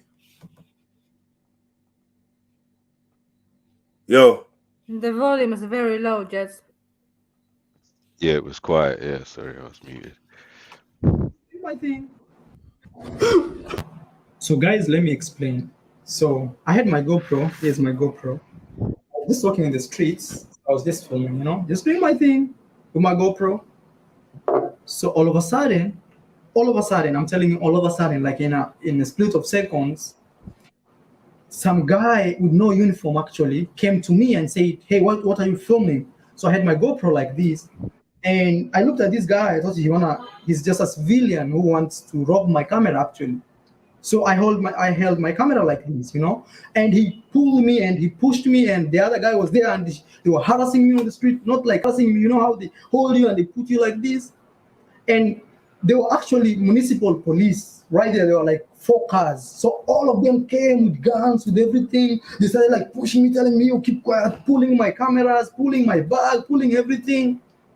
So me, I just chilled, So I went inside the car. So inside the car, this guy started asking me. So, even they have not told me my problem. They have not told me what have I done wrong. They have not told me what law I've broken or anything. This happened in Dominican Republic, and this city is called Santiago. And the municipal police, which is down here, where I live, actually, it's like a walking distance, I realized. So there were like 2 cars of police, okay? So the first car was ahead of us, and me, the arrested guy, in another car. So I was with 4 other policemen. Actually, they're municipal police, not even national police, So me, I just chilled because I was like, I've not done anything wrong. Like, I was just smiling, actually. So the guy who was seated next to me tried to hold my GoPro and tried to record. And he realized he was recording himself. Then he was telling me, "Hey, delete that." I told him I can't delete. Delete that. I have to put in my computer.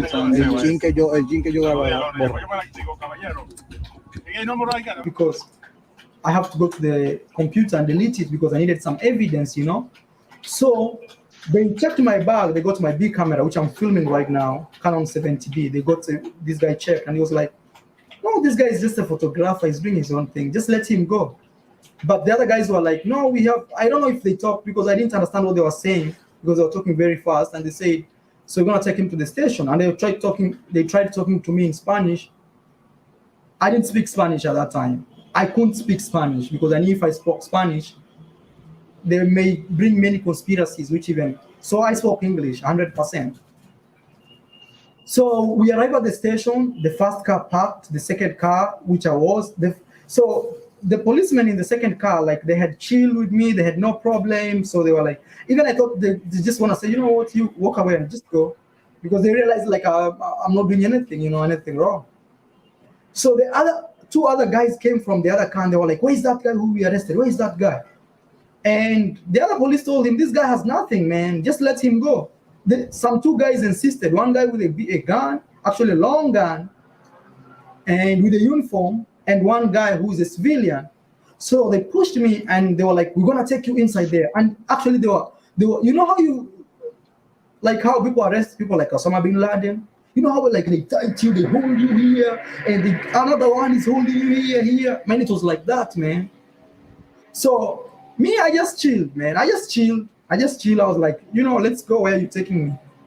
So we go and we arrive at a door, like at an entrance. And the first thing I know is there was a short guy who had no uniform, pushed me like this and hit me really hard, like really hard, until my whole mouth tongue, actually even my ear right now, I'm having problems, man. So I'm like, what the fuck just happened? I'm like, and it came as a surprise. I was like, what the fuck just happened? And that's when I realized this could be something more serious than I think. So actually, they had given me back my GoPro, so I had it in my hand and I started filming. And actually I didn't film the slap because I didn't know it was coming, And that's the time I filmed and told him, you know what, I know my rights, I'm gonna sue you. And I pointed the camera towards him and I showed, there were ladies in the room, I showed them, why is he beating me? And that's the time the guy disappeared. Then he came back after minutes when I was making noise, I was like really shouting, telling him, you can't do this to me, you can't, like I know my rights. And I was holding my camera like it was everything.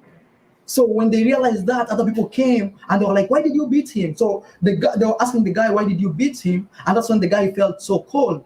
And one of them told me, you know what, you just need to leave, just go. We don't need you here, just go. And that's how I got released. So as I was walking, I was just so mad, man. And I was like, I want to sue you. And the guy, and that's how they left me, man. And that's how rotten this system is.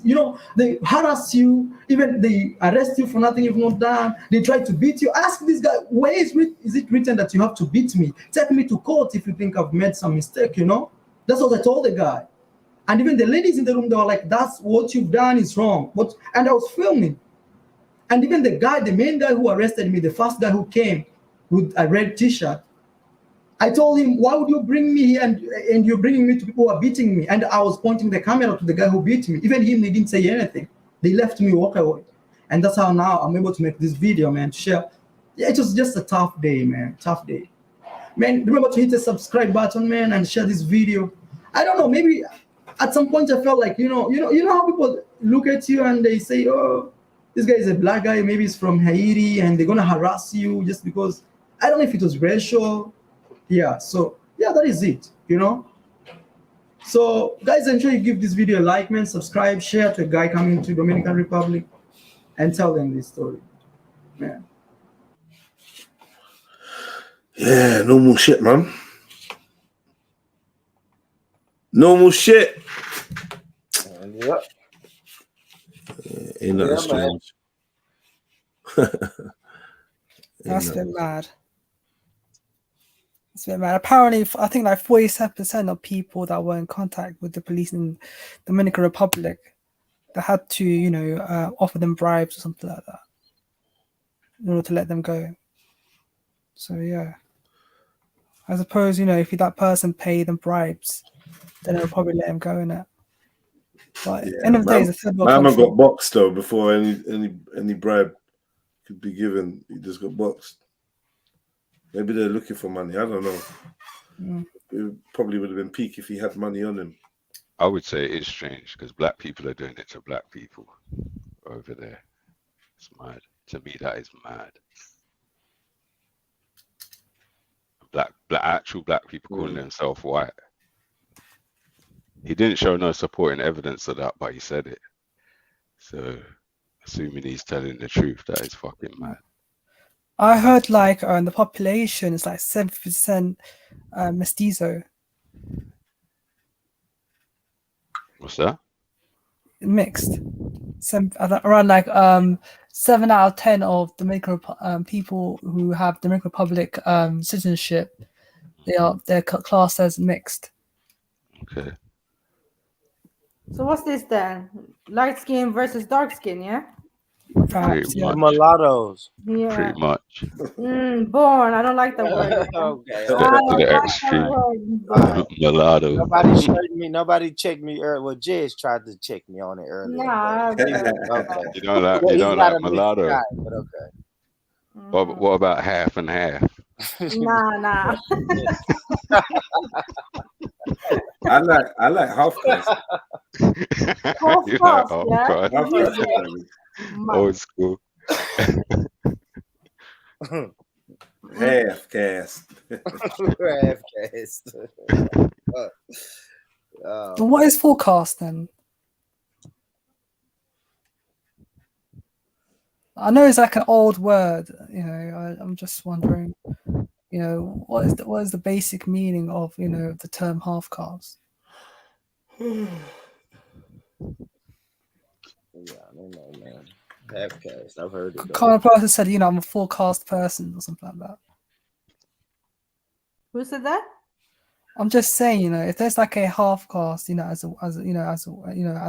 a term, then shouldn't there be like a full caste person, like I'm a full caste person, something like that? Even though it's like an out of date term. It's when you have pure blood. That's what forecast means. But I'm glad Brother Jedi put that on, because the East African sister needs to understand why Pan-Africanism is needed, you know, because what was displayed right there is not good old Europeans indoctrinating. And you see, sister, you know, when we keep excuses and this won't work, that won't work, you know, this goes back into the Haitian Revolution, and we are grateful for Jean-Jacques Dessalines and General Bookman, who led that revolution.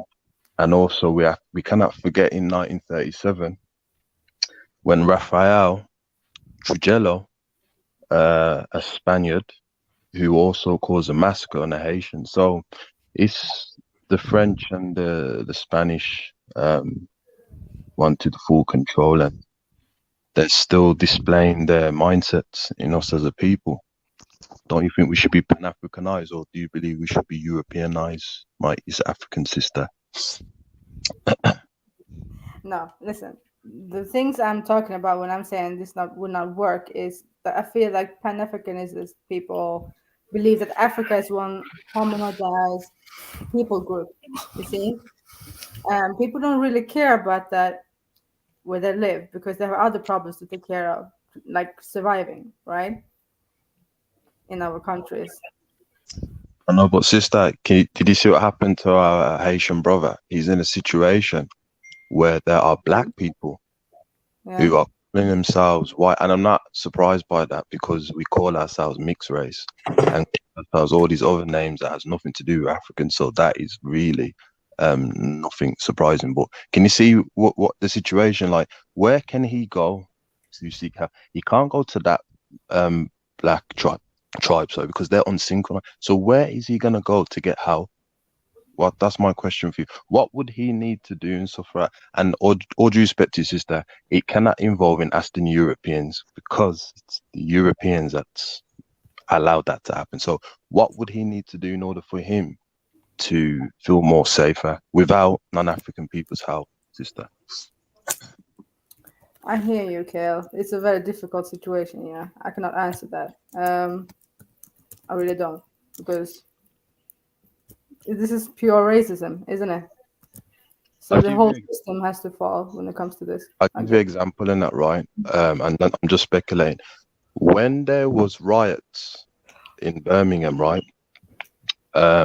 What had happened was, unfortunately, the government again was getting the African descendants against the Asian descendants, right? And what the Asians were doing, they were battling with the African descendants in Birmingham, and then they decided to contact Asians in North England.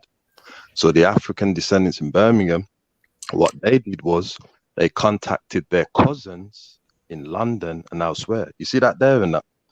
Do you understand what I'm saying? It's like, whoa, we need help. So were our cousins in London, our cousins in you see what I'm saying? Just like in the riots in London and that, they weren't doing this. Let's go and ask the Europeans for help. No, they understood. We have to formulate a collective work. So in this situation now, our Haitian brother has gone to a black land and black people are calling themselves white, which is unsynchronized. So by necessity and proof and evidence, he's going to have to find those who believe in one tribe instead of many tribes. See what I'm saying, sister? I hear This is you. why Pan-Africanism is needed.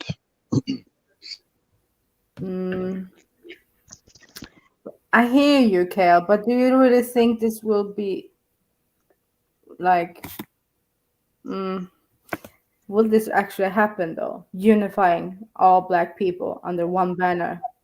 Now, sister, I hear you. You see, when we use the word think, remember, think is not certainty. So remember with the brother, right? Our African brother is in the Dominican Republic, which, by the way, the Haitian Revolution sorted that out, and he has been discriminated. No, I'm telling Miss Sarah to jump on. Please continue. So, fortunately, right, he cannot think, and he cannot say, you know what? No, what he's gonna have to do is, which makes sense, is he's gonna have to find black people who have the same mindset of we have to stick together. I mean, he doesn't even have to call it Pan-Africanism. He just has to say to himself, I need to find the black people who will stick together on a code of conduct to help us against this oppression.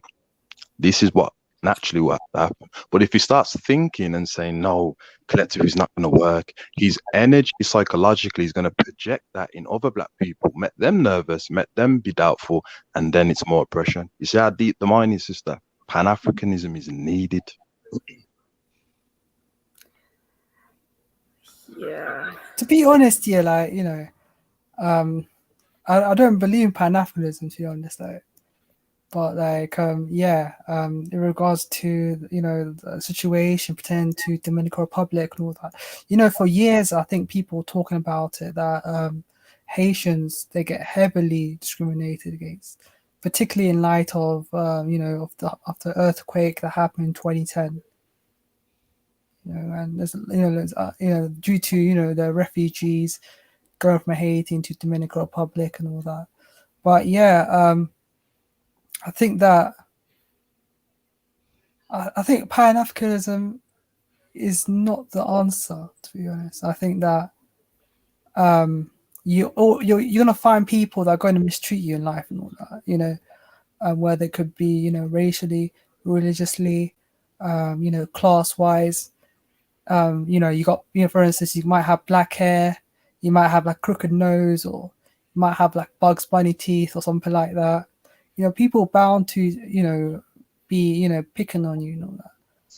You see, bro, The thing is, yeah, I think they need to, you know, go to a place where they can actually worked. Because yesterday I was thinking about this guy, and all of a sudden, from the very depths of history, please stand and salute our brother has returned. It is Issa the Black Flag.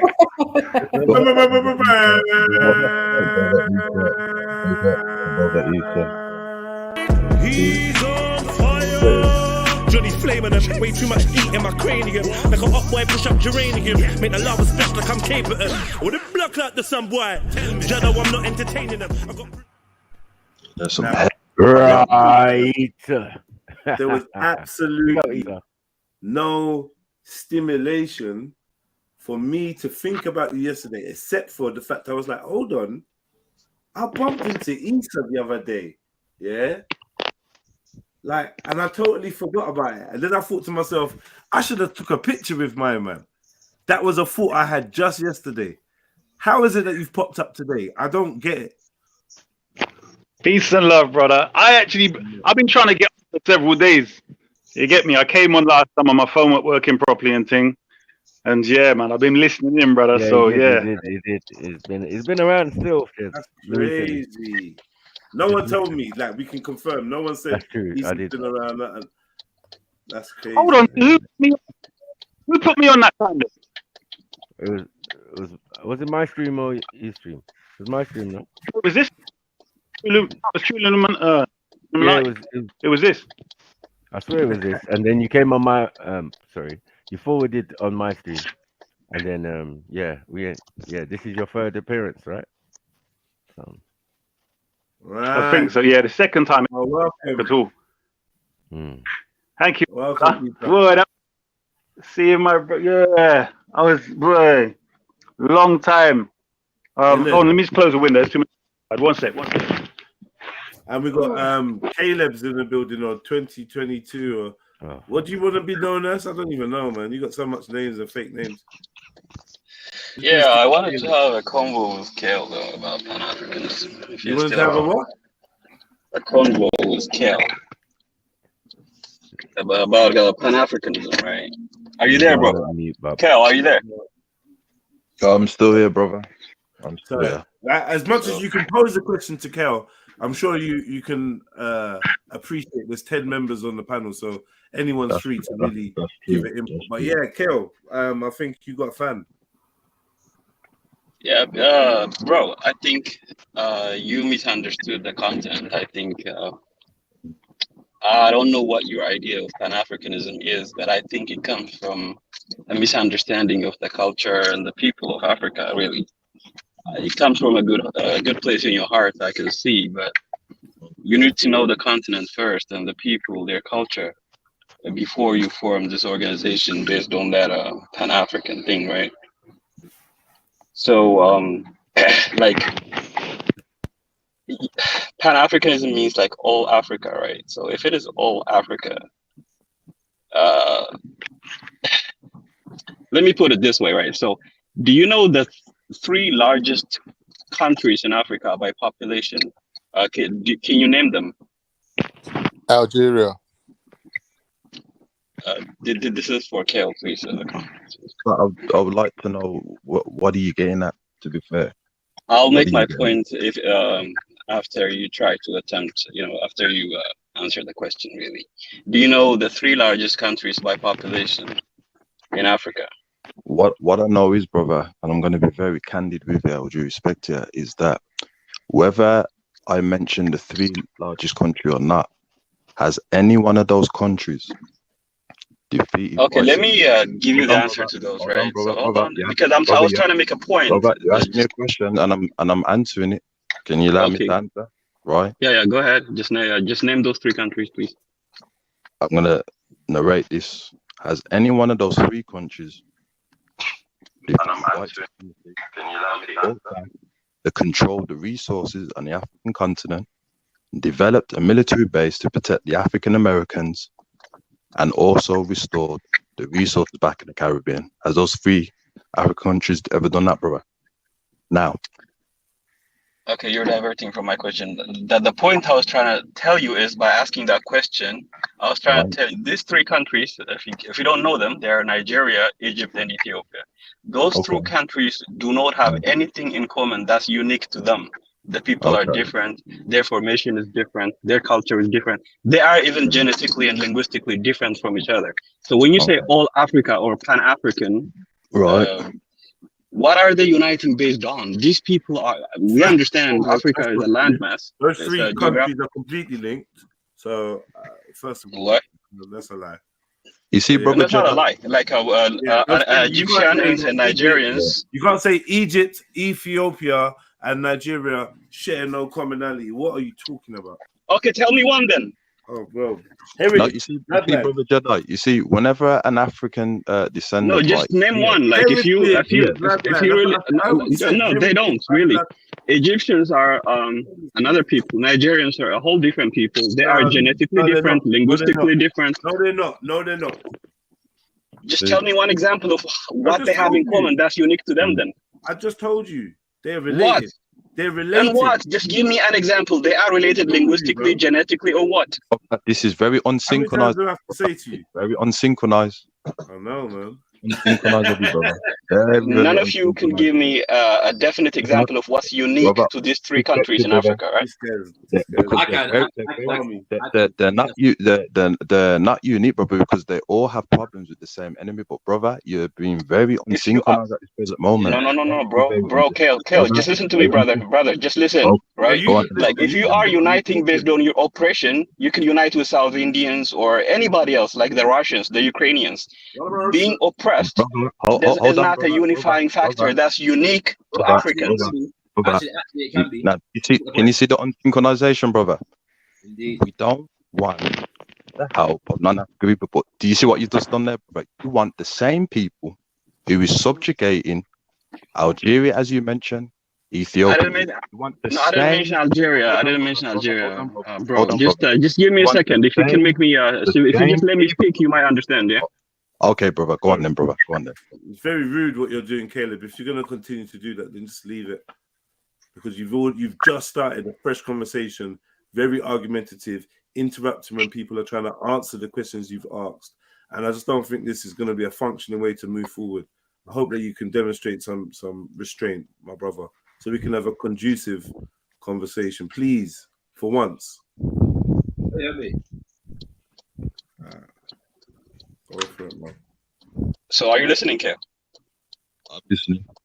Okay. One thing is like, if you consider, say, for example, Egypt, Nigeria, and Ethiopia, these are the most populated countries in Africa. Combined, their population is more than 300 million. Those three countries, right? If we are uniting them as within the Pan-African umbrella, they need to have a unique connection between each other, or a common factor that unites them as a people. At this point, those people have a different beginning, different history, different genetics, linguistically, culturally. There are three separate races. There are three separate cultures.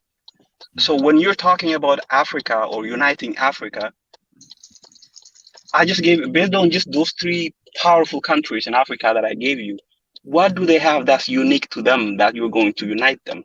I think because you grew up in the diaspora, you really don't know Africa. So like you're just using this template, Pan-African, without truly understanding Africa. Greetings, one and all, in the name of Olodumare and the Egungun. Big up, Shaka. I know. I wanted to have this combo with you for a while. Hold on there. So I want we have to correct some fallacy. Yeah, some fallacy we are promoting on the platform right about now. First of all, big up the house, big up JEDI and all Trilluminati families. And the whole viewing audience. Right. So first of all, Pan-Africanism, is not Pan-Africanism. In other words, it is not exclusive and restricted to the continent of Africa. Pan-Africanism is about African people globally. Yeah. So, in as much as it is incumbent upon Africans in the diaspora to understand the dynamic of the African continent in order to fulfill the Pan-African objective, it is also incumbent upon Africans on the continent to understand the dynamics of that diaspora. Yeah. So let's not promote the fallacy that it is simply required upon Africans in the diaspora knowing quote unquote Africa. Yeah, that's just a one-way thing, and that's not how the thing's supposed to run. Right? That's the first thing. The second thing is that I'm not sure, or maybe you can help me out. I'm not sure what your name is now, because you've gone from 1010 to 2020, now 2022. Okay, cool. So maybe you can help me out in helping me to understand the significance of the three nations that you have picked, for this example, and why the success or failure of Pan-Africanism is built upon these specific nations. Your voice is breaking up a little. I'm not sure if it's my I'm using an earpiece. Maybe that's that. But can you repeat the question, please? Did anybody else hear me? Am I breaking up? Yeah, you were fine. You were fine. Cool. So I'm asking you. No, I didn't hear what you said. Yeah. No, I'm just checking that it's not me and it's actually you. So that's fine.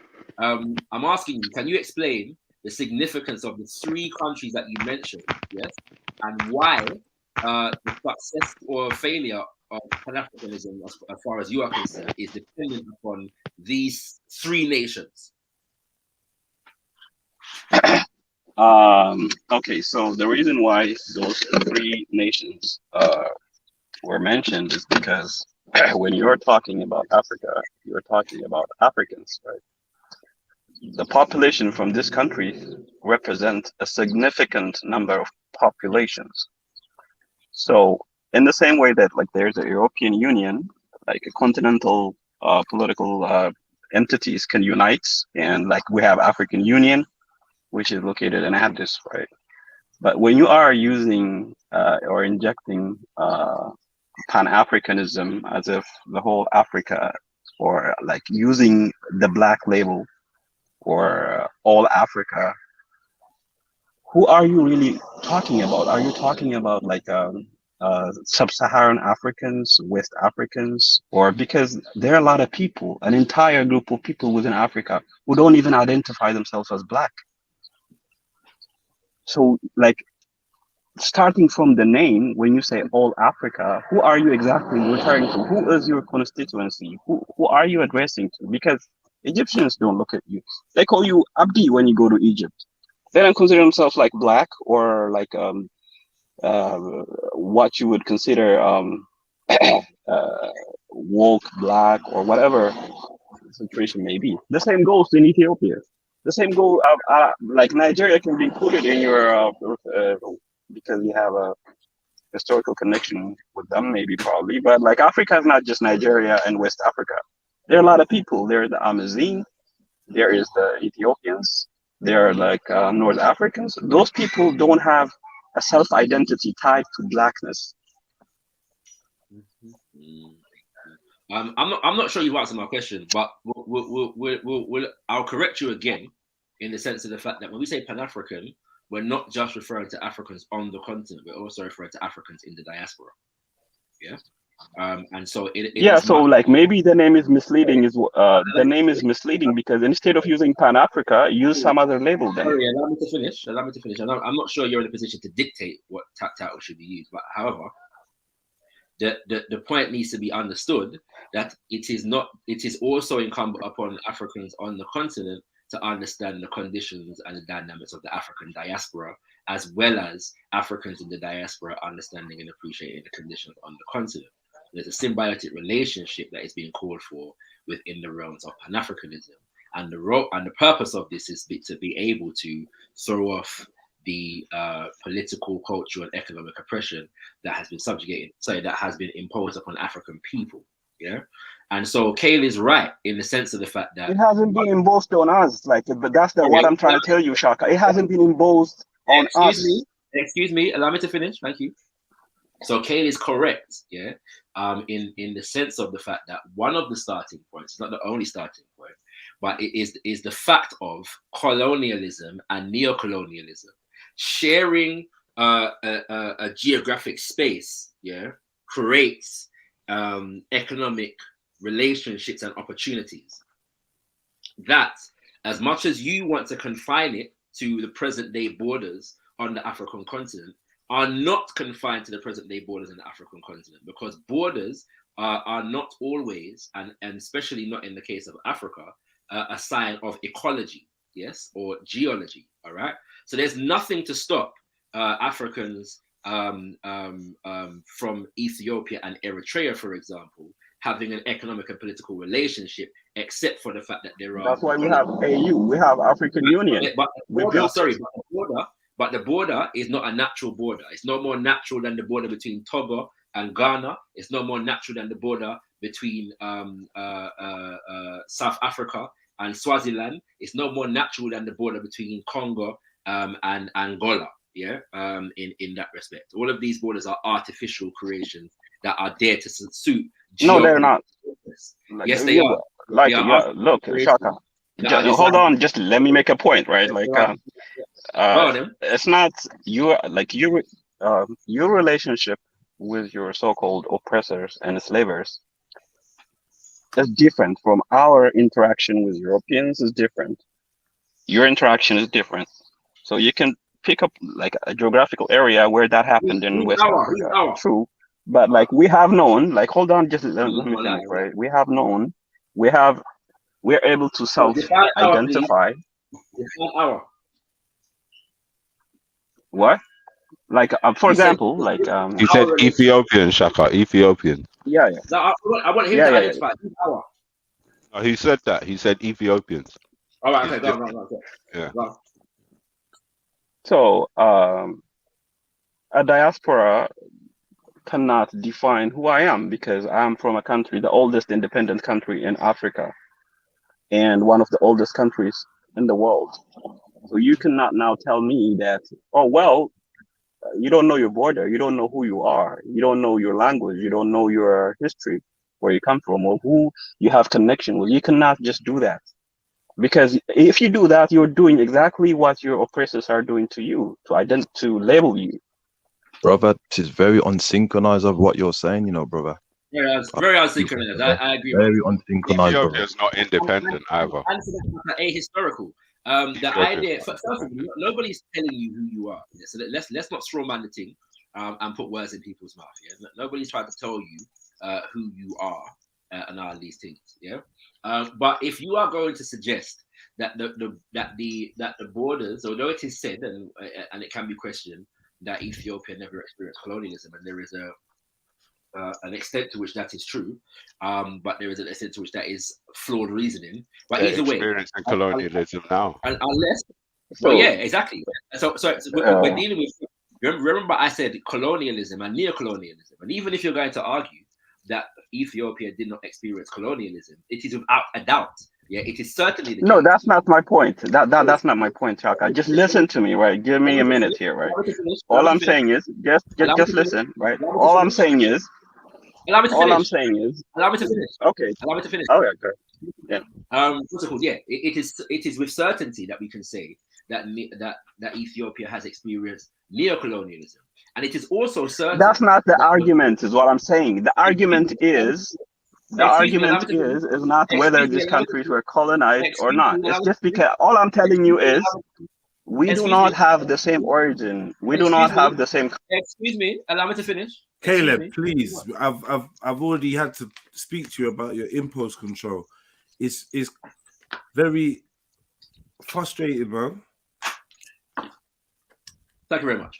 So yeah, the point that is being made here is that if you're going to suggest that the borders that are currently constitute the nation state of Ethiopia are borders that were unaffected by the colonial process and the invasions of Europeans, yeah, that these borders that currently constitute Ethiopia were totally not affected by that reality, then I suggest that you haven't studied history enough. Because even if we look at the fact that land disputes exist even today between Ethiopia and the neighboring nations around Ethiopia, and even within Ethiopia, in relation to the people groups within Ethiopia itself, yeah, and whether all of them should be considered to be under the banner of the nation state of Ethiopia or not. And a lot of those disputes were affected and or exacerbated and or created by the colonial process.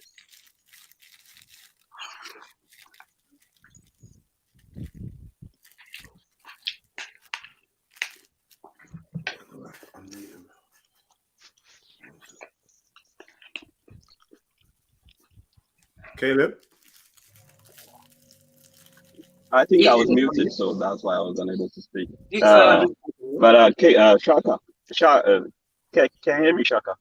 I certainly can. Okay, so here's what I'm telling you. Like, if you have a problem understanding Ethiopian history, I can just give you a short of it, right? Maybe if you want to make that a topic, but the general topic is we are not the same people. Genetically, linguistically, culturally, we are not the same people. So we cannot unite based on race because we are different races. 110 million people in Ethiopia, right? That's where the African Union is there, right? The AU. It's in Addis right now. We have a political unity based on geography. That's fine. I don't have any problem with that. But like when you are trying to teach me about like the colonial or the border thing, you don't understand how the borders were drawn in Ethiopia at all. You don't know these facts. If you are willing to learn, it's another topic that's not related to what we're talking about, but I can give you the shorts on that one.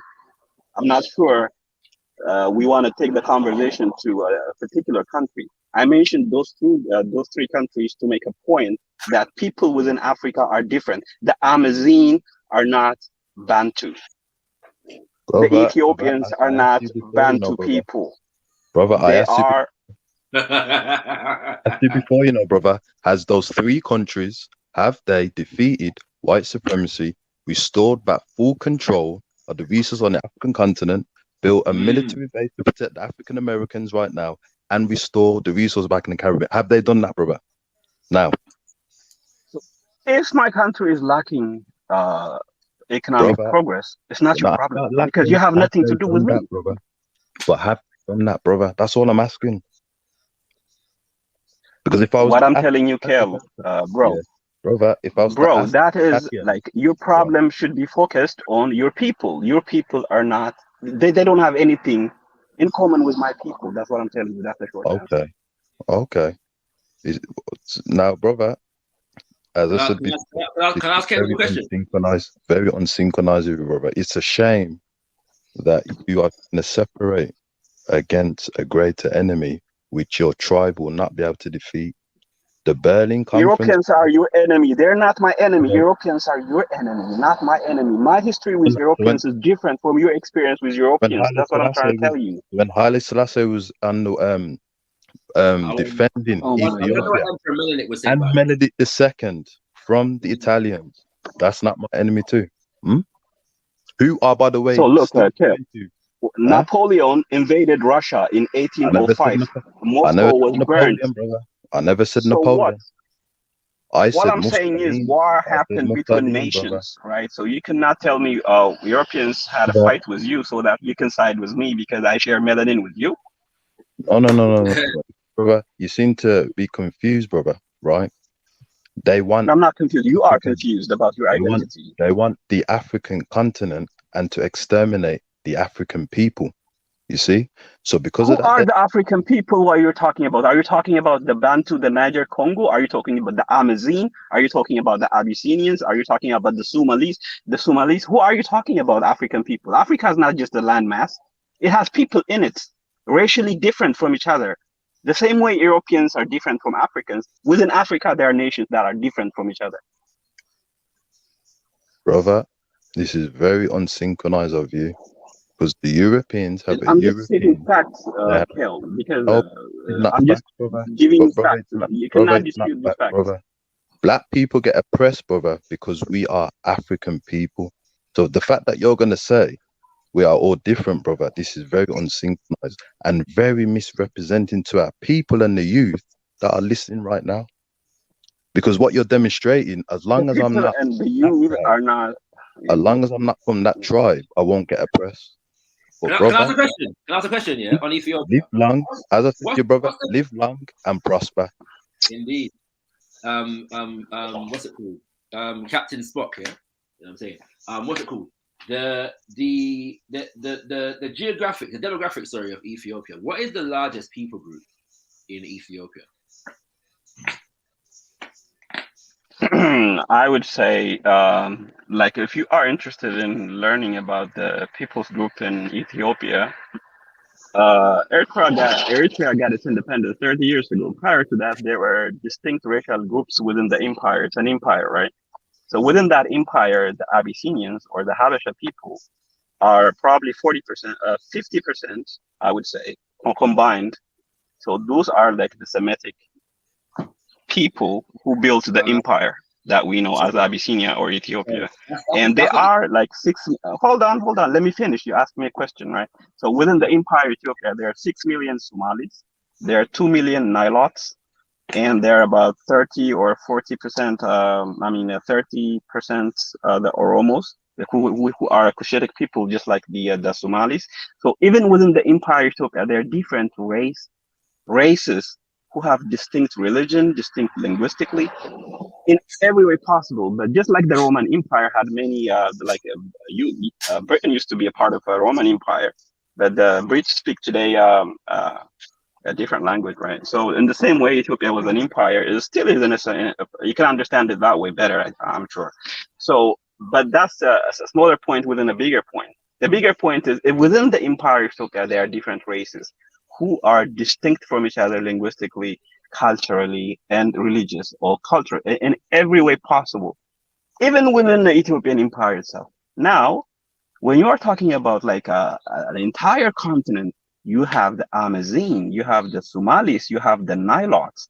These people, phenotypically, genetically, culturally, historically, they're different people. So when you say black or all Africa, who are you really referring to? Who are you speaking about?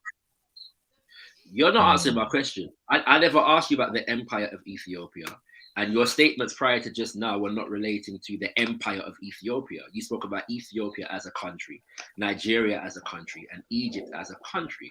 So I'm asking you, what is the largest people group in Ethiopia as a country? The Eritreans do not consider themselves Ethiopian. I just told you. So what is the? No, you didn't. No, I just What gave is the you largest the exact number. in Ethiopia as a country?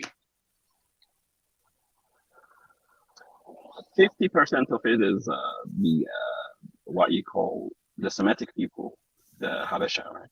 And 6% of it is six. Hold on, why are you laughing? I'm trying to answer your question, right? 6% of it is the Somali. 2 or 3% of it is the Nilotic people. And the reason why these people are combined in this space or in this geographical area that we know currently as Ethiopia, or prior to that as a Ethiopian empire, is because of conquest and the expansion of the monarchy or the empire. The thing started actually in the north from Aksum and it spread all the way to the south. The reason why the empire expanded to the south was out of necessity to defend itself from Europeans' incursions into the Africa. Oh, yeah. So when Britain, so it was spread out of necessity as a protection because there was no homogeneous and strong power in the area. When Europeans came and claimed Somalia on the south and all the other places, the empire expanded all the way to it claimed as much as it can to protect itself. So that's how it happened in 90. So what we've established here is that there are peoples in Ethiopia that consider themselves not the same people, right? But you're calling them all Ethiopian. Then there are relationships. Well, Ethiopia is a nationality. Ethiopia is a nationality local within Ethiopia. Yeah. So within that nationality, there, like, you can never tell me like an Nilot person, like a South Sudanese person, is an Allow me to finish. And by the way, I'm gonna come back to these terminologies that you're using in a second. Then we've established that there are relationships between across the borders here between peoples in Ethiopia and peoples in Eritrea. Yeah, they share heritage and culture and so on and so forth. All right. Then there are relationships. People, like the Abyssinians are one people. The Abyssinians, the Habeshas are one people. All right, okay. All right. That's interesting. They're one people, yeah, but they share a different nationality. Yeah, they are one people. That's an interesting point. So they're one people, but they share a different nationality. Okay, all right. Then now we have the situation whereby there are also relationships between peoples in Ethiopia and peoples in Somalia. Yes. As well as the fact that there are relationships between people in Ethiopia and people in Kenya. We do not. No. With that, no. Hold on. Let me just interrupt you there. The people group that you call. Hold on. Just let me correct you. I'm not finished, though. I'm not finished. You just made an error, though. You just made a mistake. And I'm going to finish. I'm not finished. There are relationships between people in Ethiopia and people in Djibouti. There are relationships between people in Ethiopia and people in Sudan and South Sudan. Yeah. So we have a situation in which we have a different. What kind of relationship are you talking about? We're not the same race. Well, I don't know if you believe that because Somalians and okay, just hold on, Chaka. You're making a mistake. So let me correct you. I don't know if you believe that because there's a border between Ethiopia and Kenya, that either side of that border there is a sharp distinction between who the peoples are on either side of that border. I'm not sure that can be substantiated, and the same would go for Ethiopia and Sudan. Okay, may I speak now? No, I actually wasn't finished. Okay. Then now there's the issue of these terminologies that you're using, Nilotic and Semitic and so on and so forth, as though they are genetic terminologies and as though they are indigenous people formations to Africa, when they're not. Yeah, and I'm so relatively. You've been speaking for a long period. May I speak now, Chaka? There are no. You're monologuing pretty much. There are no, and you monologue as well. I promise I'll be finished too soon. There are no people groups. Okay, just make it short, then. That use these terminologies indigenously to refer to themselves. That all of the terminologies that you're using when you say Nilotic,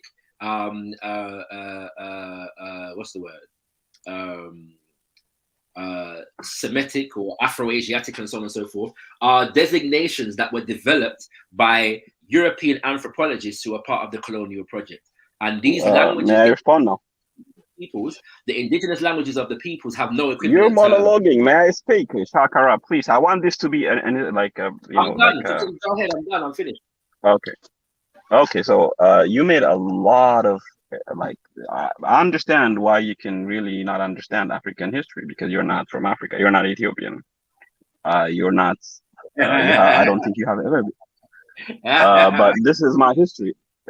No, I'll be willing to, give my information. I grew with this. Go ahead, sir. Go ahead. Go ahead. So within Ethiopia, there are the Somalis, right? Now you can never say that Ethiopia, like the Somalis and the Habesha people, are one and the same. They're phenotypically different, historically different. Everything is different about them. Somalis are like 99% Muslim. Abyssinians are a majority of them are Christians, Orthodox Christians. Phenotypically, maybe you don't know because you have never been there, but I can tell a Somali from Ethiopian from far. Phenotypically, they're different. Genetically, they cluster differently. So these people, just because they share a border as a result of empire expansion, now they share nationality. The people in Ogaden in Ethiopia, the 6 million of them, they are Somalis ethnically. That means their genetic, their phenotype, their religion, their history is different from everybody else in Ethiopia. They are their own people. You cannot deny them that, and you cannot even substantiate this historically or scientifically at all. Like their language group, whether you call it Kush, X, Y, or Z, has nothing to do with the Abyssinians' language, which is totally clustered with Arabic or other Semitic languages. So I'm not obsessed about the labeling, whatever you want to call it. But these people are different people in every aspect, in every manifestation of so and the same way the same thing can be said about the Nilot people. The reason why they are within the borders of Ethiopia is because of Ethiopian empire expansion. The Nilots are very tall, dark people. They're genetically, historically, linguistically different from the Somalis or from the Habeshas or from everybody else in that country. So this distinction, you cannot deny them their genuine self-identity because you want to unite the entire Africa based on a religious history or based on your political agenda. You just cannot do that. Okay, so the first one that we have to establish is that Pan-Africanism doesn't say in any way, shape, or form that people have to deny or negate their so-called tribe, or their people group. There's nowhere in any Pan-African movement or literature that you're going to find anybody saying, you should not identify as Somali, you should not identify as Amhara, you should not identify as Dinka, you should not identify as Nuer, you should not identify as Kikuyu, etc. You're never going to find that, right? So that's not a requirement.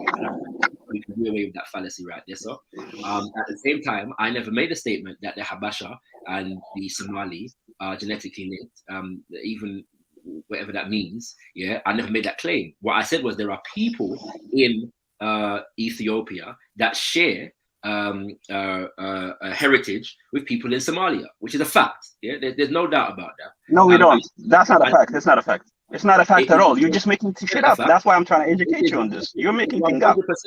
It is 100%. No, you're making it up. Like you're just making shit up. Sorry, unless you're going to tell me that there are no, first of all, people that self-identify as Somali in Ethiopia. What? And unless you're going to tell me that the Oromo and the Somali don't recognize a shared heritage and a shared ancestry. It's ridiculous. I know Somali and Oromo themselves identify the fact that they have a shared heritage. So what are you talking about? There's a relationship there. Yeah, that is the point that's being made. So we don't need to and at the same time, what you may not be aware of is the fact that the language phylums, as far as the African continent are concerned, were established by an individual by the name of Joseph Greenberg. And so these are not language phylums established by African people in the interest of African people. We're using terminology. Excuse me, allow me to finish. Allow me to finish, because you may not study linguistics. And by the way, it's interesting that you say to me that I don't know the history of Africa because I'm not from Ethiopia. Maybe you don't know the history of Africa because you only know the history of Ethiopia. But you know, some of us tend to study history beyond, you know, just one nation state. And at the same time, I don't be an expert on all aspects in every country and every nation and every people group, you know what I'm saying, and so on and so forth. But the history of Africa is broader than the history of Ethiopia, and goes beyond the borders of the borders of the African continent. Just my concern is that don't include us in your Pan-African umbrella is my concern.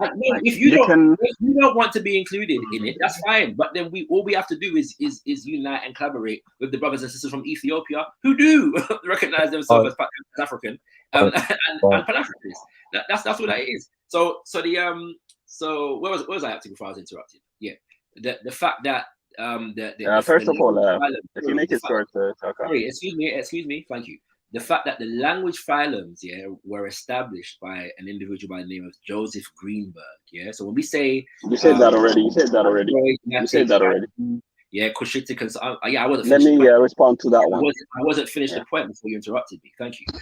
So these language phylums were drawn up by that individual, and there are many linguists. Although they have generally been accepted by many, the process that you would go through to establish language phylums, for example, when you look at the process that went through to establish the Indo-European language phylum, they never did the same work to establish the language phylums throughout the indigenous languages of the African continent.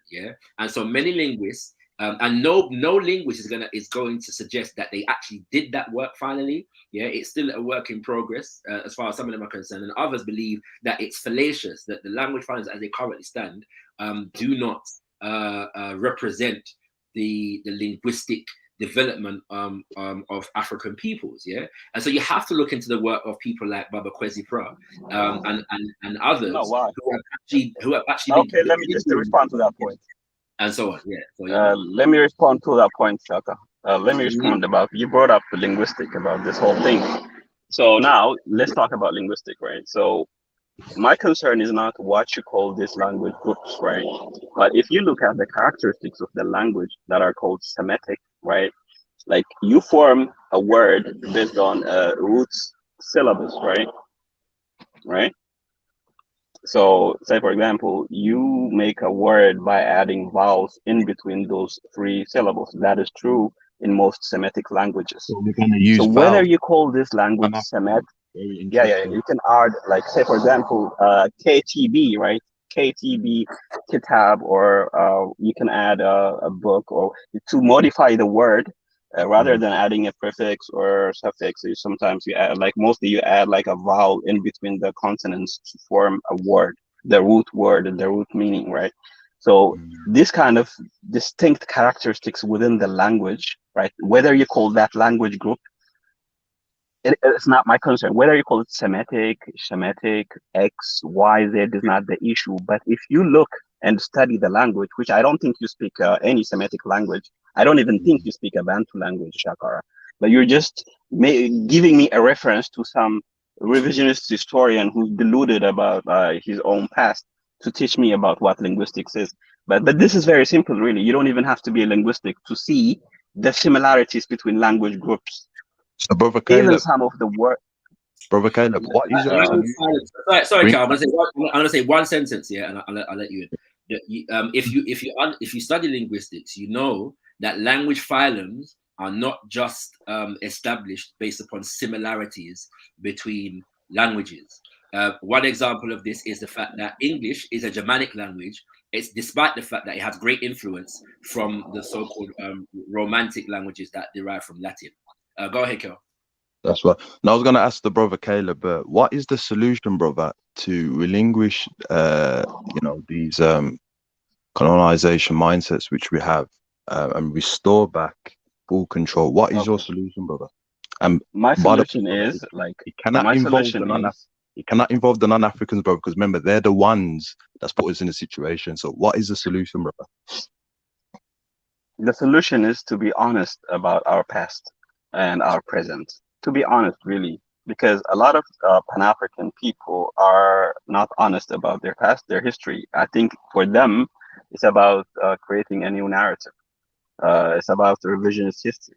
Egypt is ours. Israel is ours. We're all one. If you have like if you fall within this spectrum of a skin color called black, then you are our people, even if we don't have anything to do with it. As if like the Arabs are like one skin tone, as if the Europeans are one skin tone.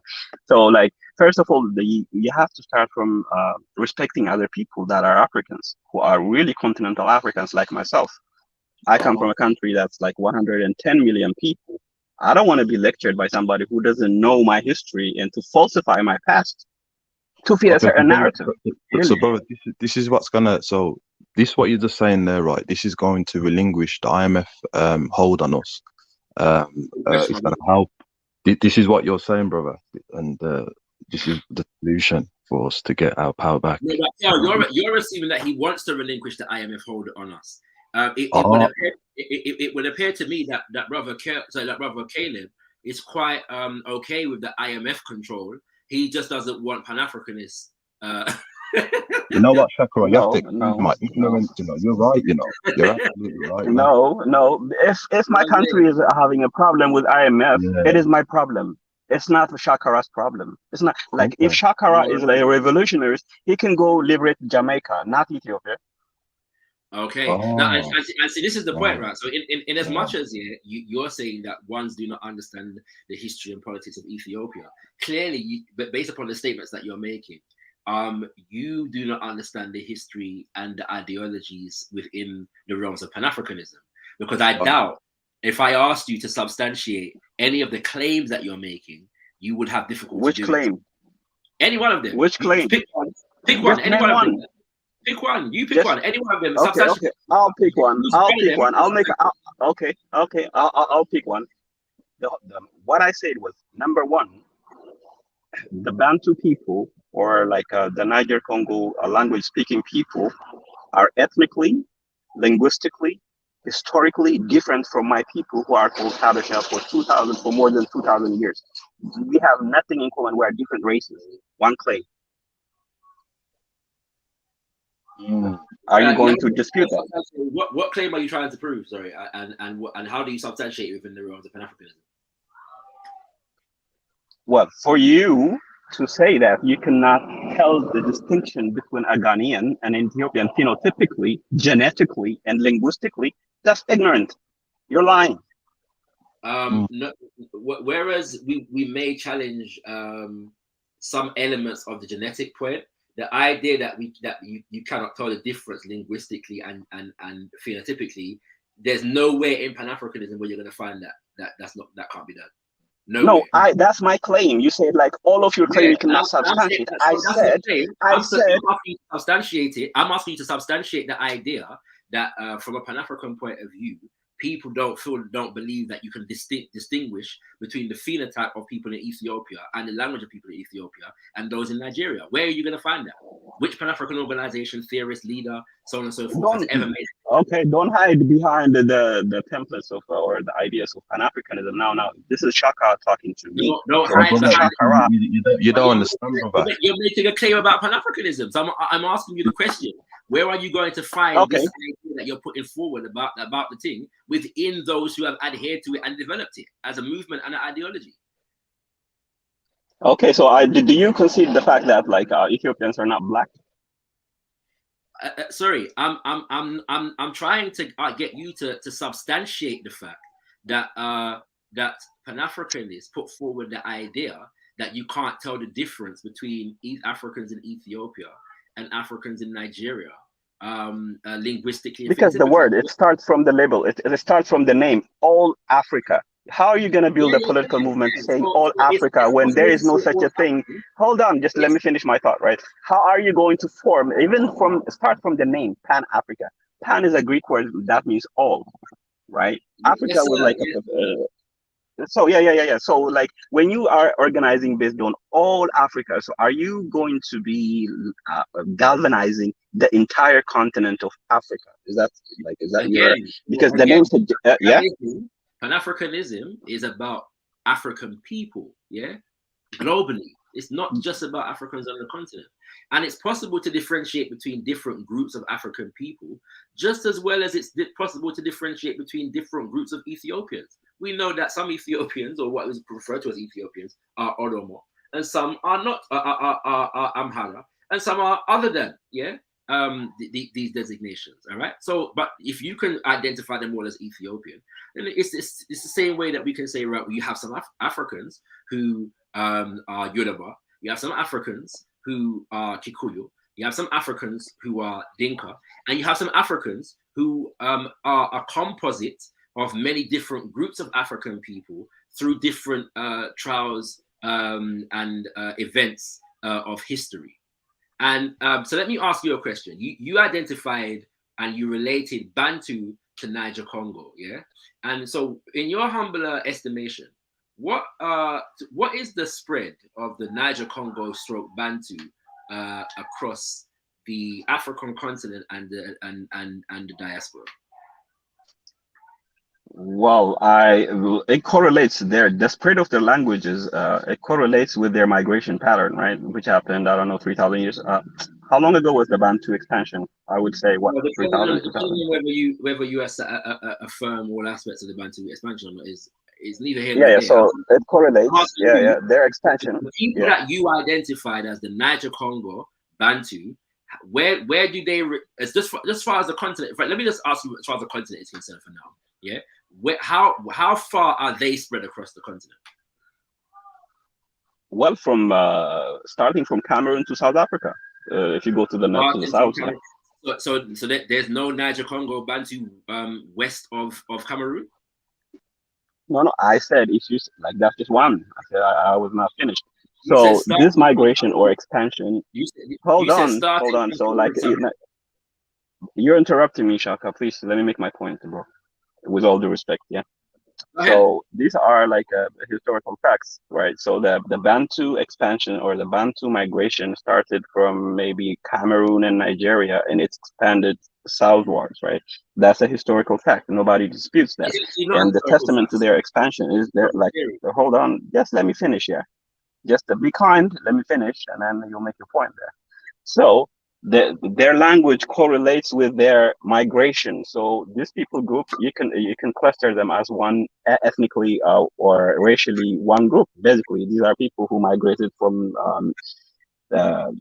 West Africa to South and even to the East, to the Kenya and all that. So now when people are saying that, like, when I say Bantu people, I know exactly who I'm talking about. If it was like all Bantu or Pan-Bantu movement, I'll give you that. I wouldn't even involve myself into the discussion, because you know exactly, you address, you know your constituency, you know who you're talking about. You're just not, because this term Africa is vague and broad, right?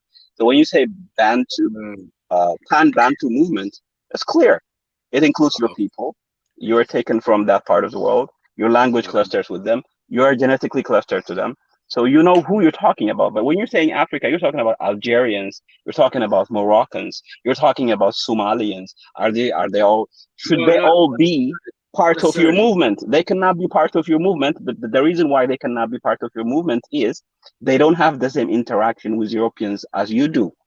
They don't have the same culture as you do. So when people rally around the movement, you're saying incorrect things. They don't have the same interactions as what we do in the diaspora. But brother, we can say that there was a Berlin conference, brother. Do you know about the Berlin conference? Yeah, real quick. Jedi, people in the back, check the private check, the green room. Check the green room. All right, sorry about that, y'all. So Shaka and Kel, all I'm saying with due respect is I'm not trying to be antagonist here. All I'm saying is this whole thing, you must modify the name Pan-African first. Yeah, but find brother, your people brother, first. Hold on.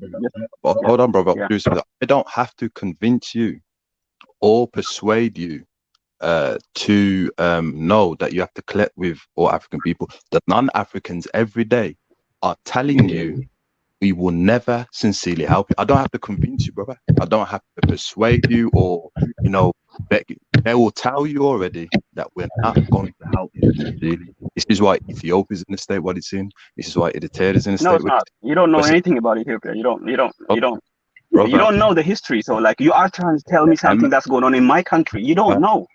Brother, IMF loans, brother. We cannot. You see, brother, there's an interesting saying. Denial is not the river in Egypt. You understand, brother? Denial a river in Egypt, brother. And this is why, brother, all due respect to you, if you don't want to be part of the movement, then live long and prosper. Indeed. The non-Africans will tell you every single day, we will never help you sincerely. All due respect, yeah. Okay, may I respond to you? Kel, let me just respond to Kel quickly. Kel, I am genetically, historically, and culturally more closer to the Middle Eastern, to the European than you are. So that's the self-understanding, the self-identity of my people who are close to more than 40 million people. You understand? What I understand, brother. And here lies the simple point, right? Can I ask something, please? Pardon me? Hold up. Sorry, can I ask something? When you done? Big up. Yes. Hold them one. Hold up. I'm here come for you, you know. Are you here come for? Wait, all right. One sec. East of the Black Select. What's it called? I'm gonna make one statement and then I'm gonna do it. The point's gone from my head. Go ahead, Isa. I've forgotten. Sorry. All right. Just what's this brother? What's the name? Caleb. Yeah. Is that? Yeah. Yeah. What's up? So big. Oh, sorry, I kept cutting out. So blessings I remember the point now. I remember right now. Sorry, Isa. Very quickly. Yeah. Before you move on. What we've identified here is the actual central issue, and that is that Caleb pledges his allegiance to people other than Africans. Yeah. You know what I'm saying? So he sees his allegiances as aligned with people from the Middle East, right? Rather than other African people. That's the central point. And it's not that too dissimilar from Africans in the diaspora who believe that they are more Scottish than they are African, or that they're more Irish, than they are African, or that they're more English than they are African because of the enslavement process and some even believe that they're more Native American than they are African because of the denigration that has been imposed upon African people, particularly as Brother Sakema seems to be identifying African in the form of what is referred to as Bantu. This specific group of Africans, that through which the European characterized the most deep and heinous degradation of African peoples. It seems that many Africans, in the diaspora and on the continent, are doing their best to get away from being identified with those Africans or those Bantu. That's the essential issue here. That's fine. So anyway, go ahead, Isa. Go ahead. All right, blessings. Big up to the people on the panel and the people in the chat. I kept cutting out, so blessings. Thank you. Brother Caleb. I just want to know: do you consider the fact that the Europeans that you keep saying you're genetically closer to, do you think that they would see you that much dissimilar to us when it comes to their plans of anti-blackness and what I would call black genocide? Okay, I'll answer to that one. Just because I'm an uneducated European who doesn't understand science and history doesn't, I don't need anybody's validation for who I am. So it doesn't matter what uneducated people assume about me. But what I'm telling you is something that can be substantiated historically and with all other things like scientifically. So when I say that I am more aligned, that the psyche, the mind state of an Ethiopian, or to be specific, the Abyssinian, is more Middle Eastern. And I think you misunderstood. So let me reword my question, brother. I think you misunderstood. So I'm saying the system, let's say the American government, British government, and several others that basically dominate the world. I'm saying from the governmental level, so not the general public, the governmental level of anti-black, how they like to control countries and their natural resources. And what I'm talking about is the black genocide, or at least reducing the population so that they can do what they want with black people's natural resources, mainly in Africa, right? So I'm saying you've mentioned something about you being closer to the Caucasian or European genetically. And I'm saying that's fine, maybe in genetics. And historically, and culturally. What? Okay, I don't know. Put culturally on the shelf for now. We'll get back to that. But let's say whatever historically, whatever you want to say with that. I'm saying from their perspective to you, right? You can hold out a piece of paper saying, look, Massa, we got the same genetics. Now I'm saying, do you think they're going to whatever? Do you think they're going to take that piece of paper and say, you know what? You want to wave the white flag? Do you think they're going to take that? You know, like we see on these talk shows with Jerry Springer and all them thing where they bring out, the DNA. Look, do you think they're going to stop and look at you and say, well, me, Shakara, Kel, and Jedi, and the rest of the brothers and sisters and so on, and say, well, you know what? They're going to separate you, your landmass, etc., from us in how they treat you with their anti-black agenda or their black genocidal agenda. Okay, let me answer to that one. I don't know what you're referring to, the anti-black or anti-black black genocide. I'm not black, so it doesn't include me. Whatever happens in the West, Western country. Listen, let me say it again. From their perspective, meaning when they see you, unless you're telling me you look, albino-ish or very, very light skinned, the way that you've talked is as though you've got some sort of color to you, and you may have a bit of curly Afro-ish hair. And I'm saying their perspective to you, when they see you and they see us, right? Are they going to make this distinction? If you hold up a piece of paper and you say, well, this is our DNA. Yes. Hold on. Yes. And we're going to talk about your historical thing. Yes? You're going to say they make a distinction. Yes? Yeah. They see the distinction and they know the distinction because Europeans, their history is full of our interaction with them and my people's group. So they know the distinction between the American or the Caribbean Negro and the Abyssinian. Okay. Have you got do you know what your currency is worth in relation to the English pound? Yes, $1 is $50. $1 is 50 birr. One US, you said, or English? $1 US is 50 birr in my country's currency. It used to be 7. Okay. It used to be, yeah.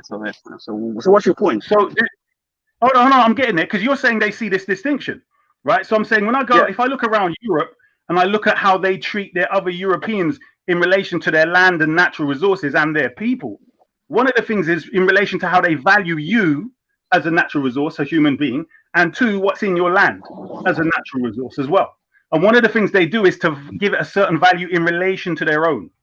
Yeah. So what I'm saying is, does what you've just told me demonstrate that they see you as kind of equal? Yes, they see me as an equal. Wait, no, sorry, mistake. That's what he's banking on. He's banking on that he can find a place within the imperialist power structure. That's what it is. Yeah. Oh, hold on. I'm trying to hold on. This is not any different. Look, among any group of African people, you're going to find people that want to identify and align with the imperialist power structure, and they're going to find a reasoning to do so. And this brother has found genetic reasons for doing so. That's what it is. Right. That's what genetic also. If bullets could go around genetics, I'll tell you, boy, that would be something, wouldn't it? Wouldn't that be something? It's a brother.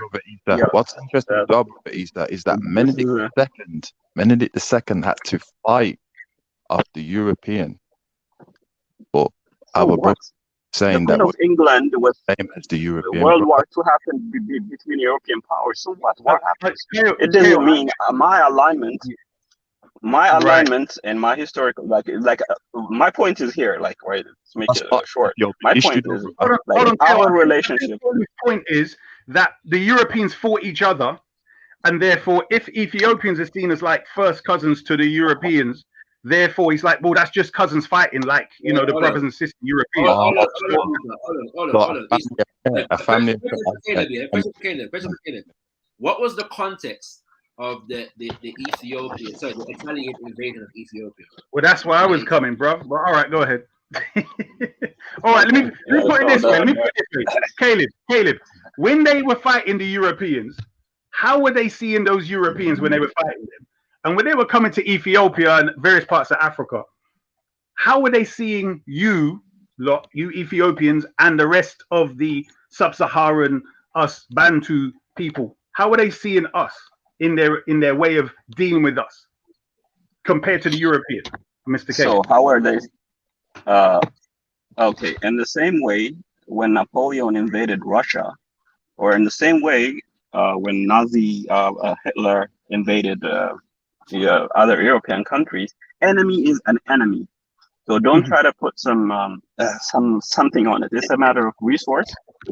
You even fight within a family for a resource, but don't add like a racial element into it. Because I'm speaking specifically.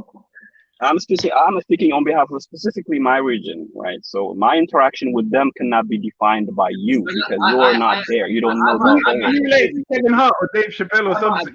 I might agree with you, Caleb. But can you please explain to me what was the context for the Italian invasion of Ethiopia in the 1890s? Okay. That's right. The context was like, because if you are surrounded by weak people who have no civilization or strong government around you, right? Like around all parts of the West Africa. So also that was the context. So these people who are neighboring to us were considered inferior. Let's just call it for what it is. Hold on. So when they came, Stop. So they tried that. So no, hold on. I'm not gonna stop this. When they So when they there was nobody who was able to defend themselves. They didn't have formed a strong culture that can sort of repel these powers.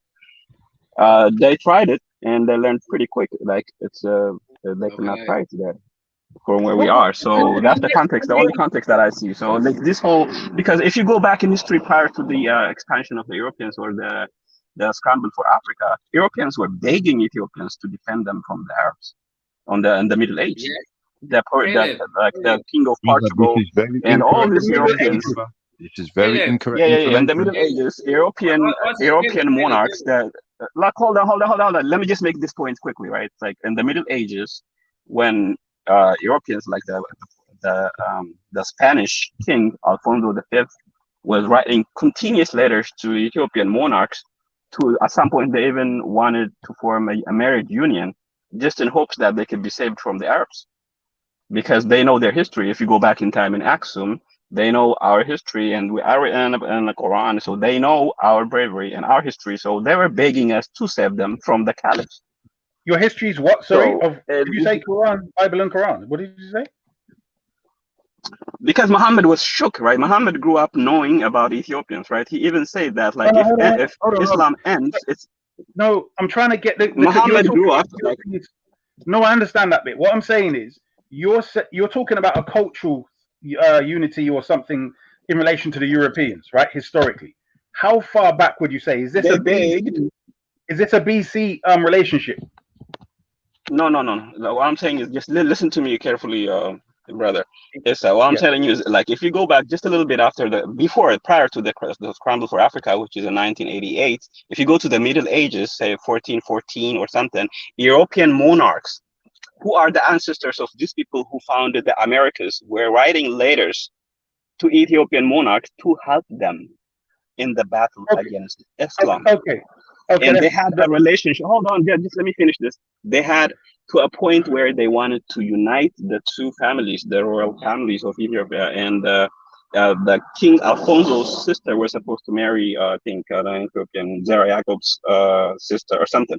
So they were trying to unite their empire. So there was a good bit of a relationship there as well. So you cannot just pick one time in history and then just say, oh, well, they invaded your neighbors, so they probably looked at you as your neighbors. You cannot use that argument, because if you go a little back, there was a good relationship there. I've got two questions here. The first question is, can you name these people that hadn't developed a culture that were neighboring your people, please? Can you name I them? don't know. Like, there was no concept of a statehood in Somalia. That's why there was clans. Clans were selling their lands to the Europeans, and the newly I think Menelik was at the time was just coronated as emperor. So he looked around Okay, and said, "Okay, these people who else? they Who else cannot Somali? defend Who else? themselves, so I better claim the land." Yeah. Who else? So Who like else? Kenya, Somalia, everybody around us like were not Okay, able to defend Kenya themselves. and Somali. Somali is a people group. Kenya is not a people group. So who are the peoples? You said the peoples that surrounded you didn't have no culture. The Didn't Swahili develop. and the Bantu, the mixed children of the Arabs and the Bantus, the Swahili and the Bantu people didn't have a strong government to defend themselves from the. Swahili and the Bantu. Yeah, they were not. Yeah. Now Yeah, they were so, weak, so that's why they got a. So when the Somalians defeated the Portuguese, listen to the statement that you've made. Yeah. Listen to the statement that you've made. The Swahili. Yeah. And the Swahili is more a linguistic designation than it is a people group designation. Let's bear that in mind. They are like the mixed children of the Bantu and the Arabs. Sorry, excuse me. Thank you very much. So the Swahili and the Somali, yeah. Anybody else that was around you that was cultureless? I didn't say they were not cultured. Their culture was inferior to the Europeans. That's why they ended up being slaves and colonized. They were inferior or something like brother, you're misquoting information, brother. Yeah, but knows the history of East Africa is very incorrect. Name the people them. Who? So we got Somali, Swahili. Who else? I said the mixed children of the Bantus and the Arabs who are known as the Swahili and the Bantu people in Eastern Africa. Who you guys were like, and the Somalis did not have. Their culture was inferior to the Europeans who defeated them. Yes, I've understood that. So who else? Who else? I'm trying to tell you every people's group that's bordering my country. The South Sudanese, the South Sudanese, the South. Hold on. The South Sudanese, the Somalis, the Swahili, the Bantu. Hold on. Let me finish. Then, if I finish, then you will know, right? You wanted me to list them. I'm going to list them one by one. I'm going to start from the north. The Nubians or North Sudanese, the South Sudanese, all right, okay, the Swahili, and the Bantu. Everybody who was bordering with us, their culture was pretty much inferior to the Europeans. That's why they were colonized. So the Somalian, Somalia doesn't mean the King Somalia from Ethiopia. Huh? Sorry, Kel. 1 second. And the people that whose culture was not inferior to the Europeans, you're identifying them as who? The Abyssinians. The Abyssinians, right? Okay. Now, bearing in mind here that the statement that was just made, and a brethren is going to tell me that I don't know about African history, and he's going to venture to suggest that the people of Nubia, yeah. You don't know anything about Nubia. They're closer to us than you are, so you don't know. I'll teach you about that too. If you listen, I'll teach you about them. Brother, you're saying incorrect. You're saying incorrect history. No, he doesn't know that. You could imagine he's trying to lecture me about the history of North Sudan. The Somalians don't have no history, but the Somalians are from Ethiopia. Bearing in mind that Nubia is a very late designation, yeah, and foreign designation. I'm trying to. I said North Sudanese people are identified racially as Nubians. Historically, the ancient Egyptians identified the people of South Egypt or North Sudan as Nubians. Those people are not Bantu. They are their own people. Allow me to finish. I never said they were Bantu, bro. Like, you just don't put words in my mouth. It matters not whether So, they like, Bantu. it's your fantasy that you want to call these people anything other than Nubian. If you call these people's group, like, listen, Shaka. If you call these people anything, if you call these people anything other than Nubian, you're lying about them. You don't know them. Wait. We're out of time, bro. Allow me to finish. Thank you very much. So the brother is going to suggest, yeah, that the people of Sudan, right, whose civilization and culture is ancient, right, yeah, never had any significant cultural development, right? He's going to try to convince us. At the time of the scramble for Africa, none. Like, Egypt colonized Sudan. And you're going to suggest that I don't know African history. No, you don't. You don't at all. Apparently, you just demonstrated that you don't. You demonstrated that you don't even know, like, the history of Sudan and Egypt. You don't know. You don't know the history of Sudan and Egypt. Their connection. Nobody who actually knows, yeah, broad African history is going to deny, for example, the existence of Swahili states. Right. Yeah? What's it called? And the level of development that they were at, close to and approaching this. That's Arab history. You're stealing Arab history. Arabs developed that part of the world, the East Africa, not the indigenous Bantu people or their children. Anybody who knows African history would know that that is colonial revisionism, whereby they found, for example. No. That you are the one who's revising history. The Omanis used to own. Excuse me, allow me to finish. Thank you very much. I don't know why you're so hot, yeah, but allow me to finish. Yeah, it's going to take longer. You're lying, Shaka. That's why. Thank you. It's a fact of the colonial project that wherever they found significant civilization and culture in certain parts of Africa, even down to Zimbabwe, yes, what they would try to do is manufacture. That's not the topic. That's not what we're talking about right now. Focus. Stick to the point. Yes, we are. We certainly are, because it was the same thing was done with the Kiswahili states. The Swahili states, they were subject to Arabization and Europeanization, and because of that, they're basically mixed people. You're lying. They're mixed people. They are mixed people. The Swahili are mixed people. Excuse me. Thank you very much. Allow me to finish. Yeah.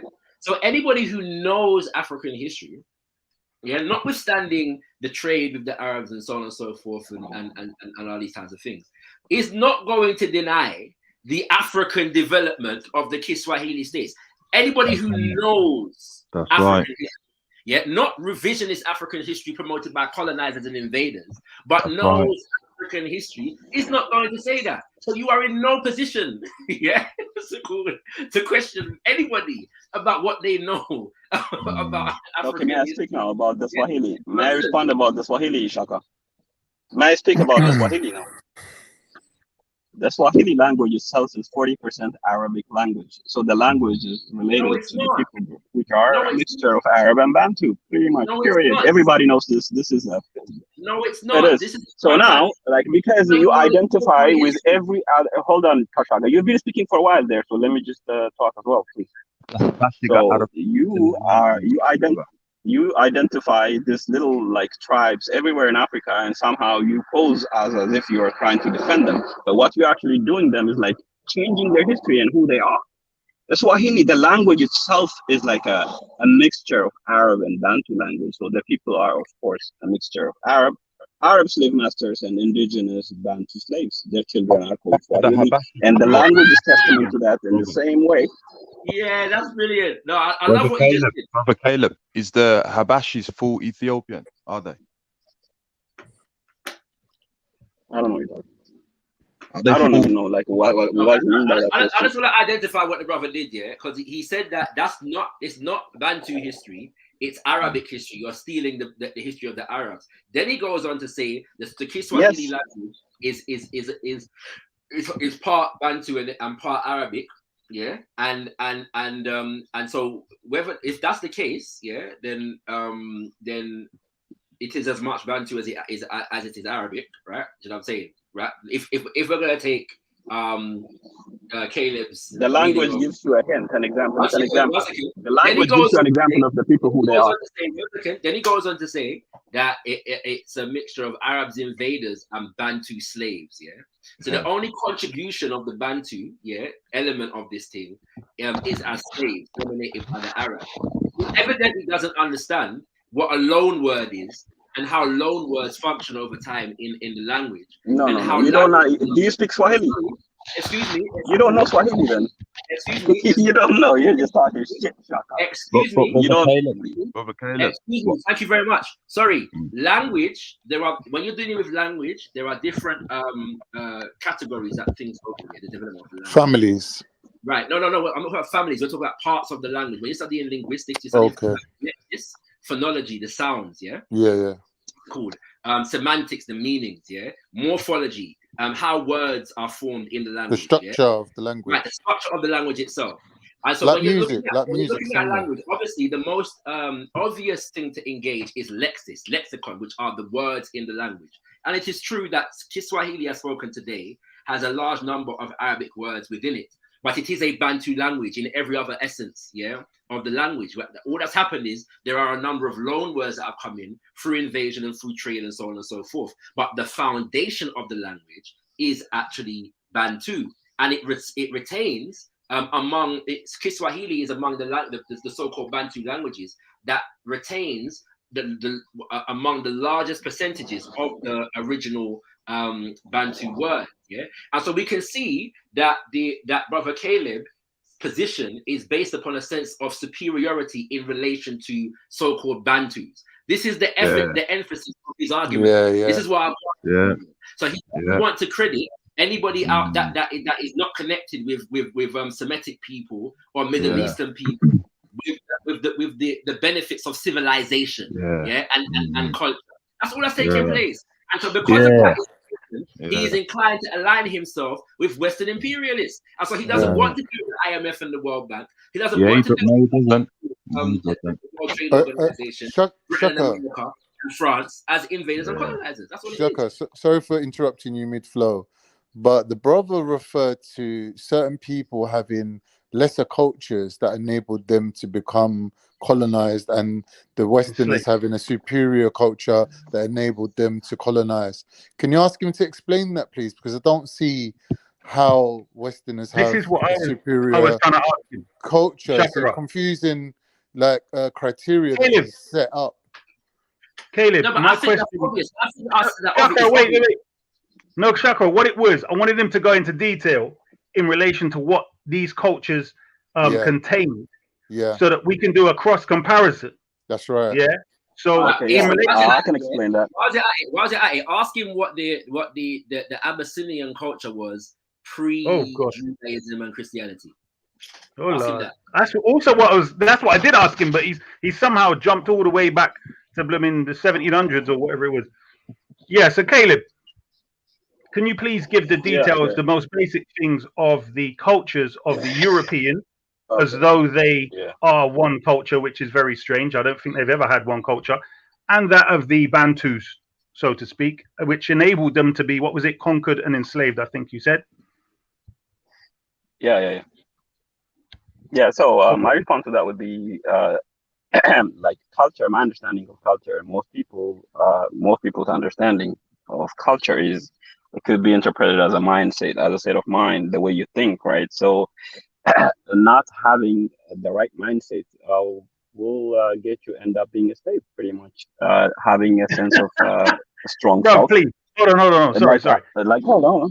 Yeah, let me just finish. Like a culture manifests in many ways. Your ability to form strong institutions, because if we understand culture to be a mindset, the way you think, so like that's basically the European culture was superior in terms of how it understood itself.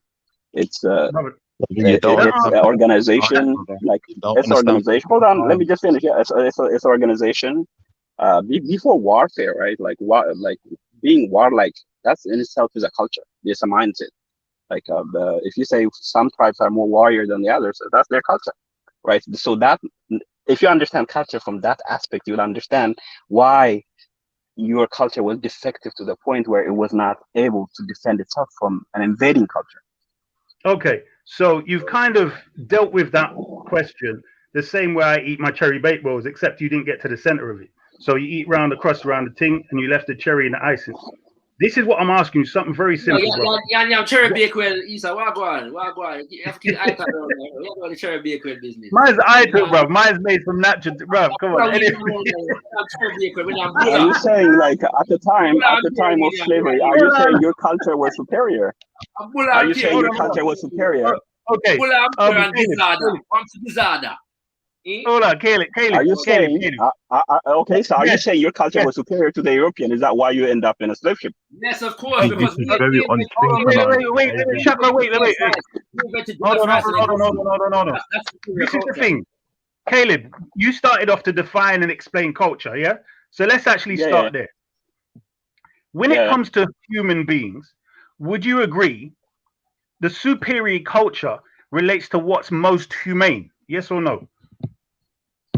No. So what would make a culture superior when it comes to human beings? If I can defeat you, I'm superior to you. Europeans. Period. If my culture produces, if my culture produces, hold on, let me just elaborate on that one. So let me just elaborate my point. Okay. If my culture produces a mindset to a point where I can come and make you my bitch, my culture, I'm superior to you, my culture is superior to you. Okay. So you're saying if one people can conquer another, that means their culture is superior. Yes? That's what you say? Yes. Yeah. Okay. Yeah. All right, hold on. So let's say a culture that you're talking about has the best weaponry, etc. But then the night before they're going to attack or have a war, the ones with the superior weaponry and have the mindset you've spoken about have an earthquake. And then a lot of their people get mashed up, their weapons don't work, etc. And they have a storm, a tornado, all kind of thing mash them up from nature. Now, the people that have the inferior weaponry conquer them. Do they now, because they've conquered these other people, is their culture superior because they've now conquered them?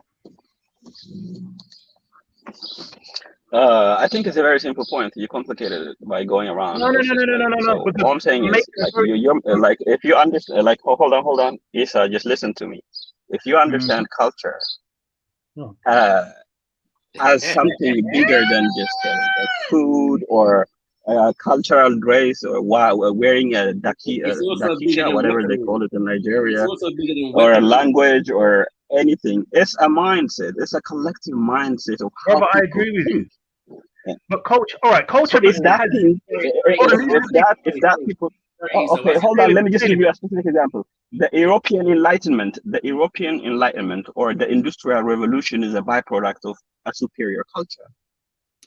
Which come from black people. What are you talking about? That come from black people. So what? Hold on. Before the Europeans came across black people, what culture did they have that was superior? What? Okay. So, for instance, the one about, hold on. The Age of Enlightenment, let's say, was when they came across the Moors of Spain. Okay.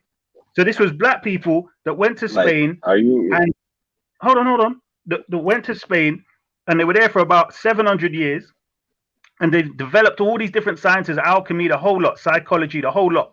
Only when those documents were translated into Latin and English and all other different subjects of Europeans, did they then start to create the various things of gunpowder, which they generally got from the Ottoman Turks, etc. But they got the majority of the knowledge from the Moors. Exactly. So these black Moors that were there, right? Bearing in mind the people in the desert that were still living there were still living in tents. Okay, the black Moors moved to Spain, and look what they built there.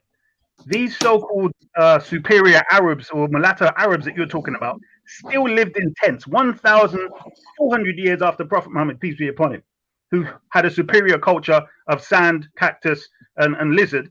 You want to talk about them being superior, and the Moors moved to Spain, and they created that. Then the Europeans inherited that information. Then they created another culture. So how would you explain those ideas that you're talking about? That's right.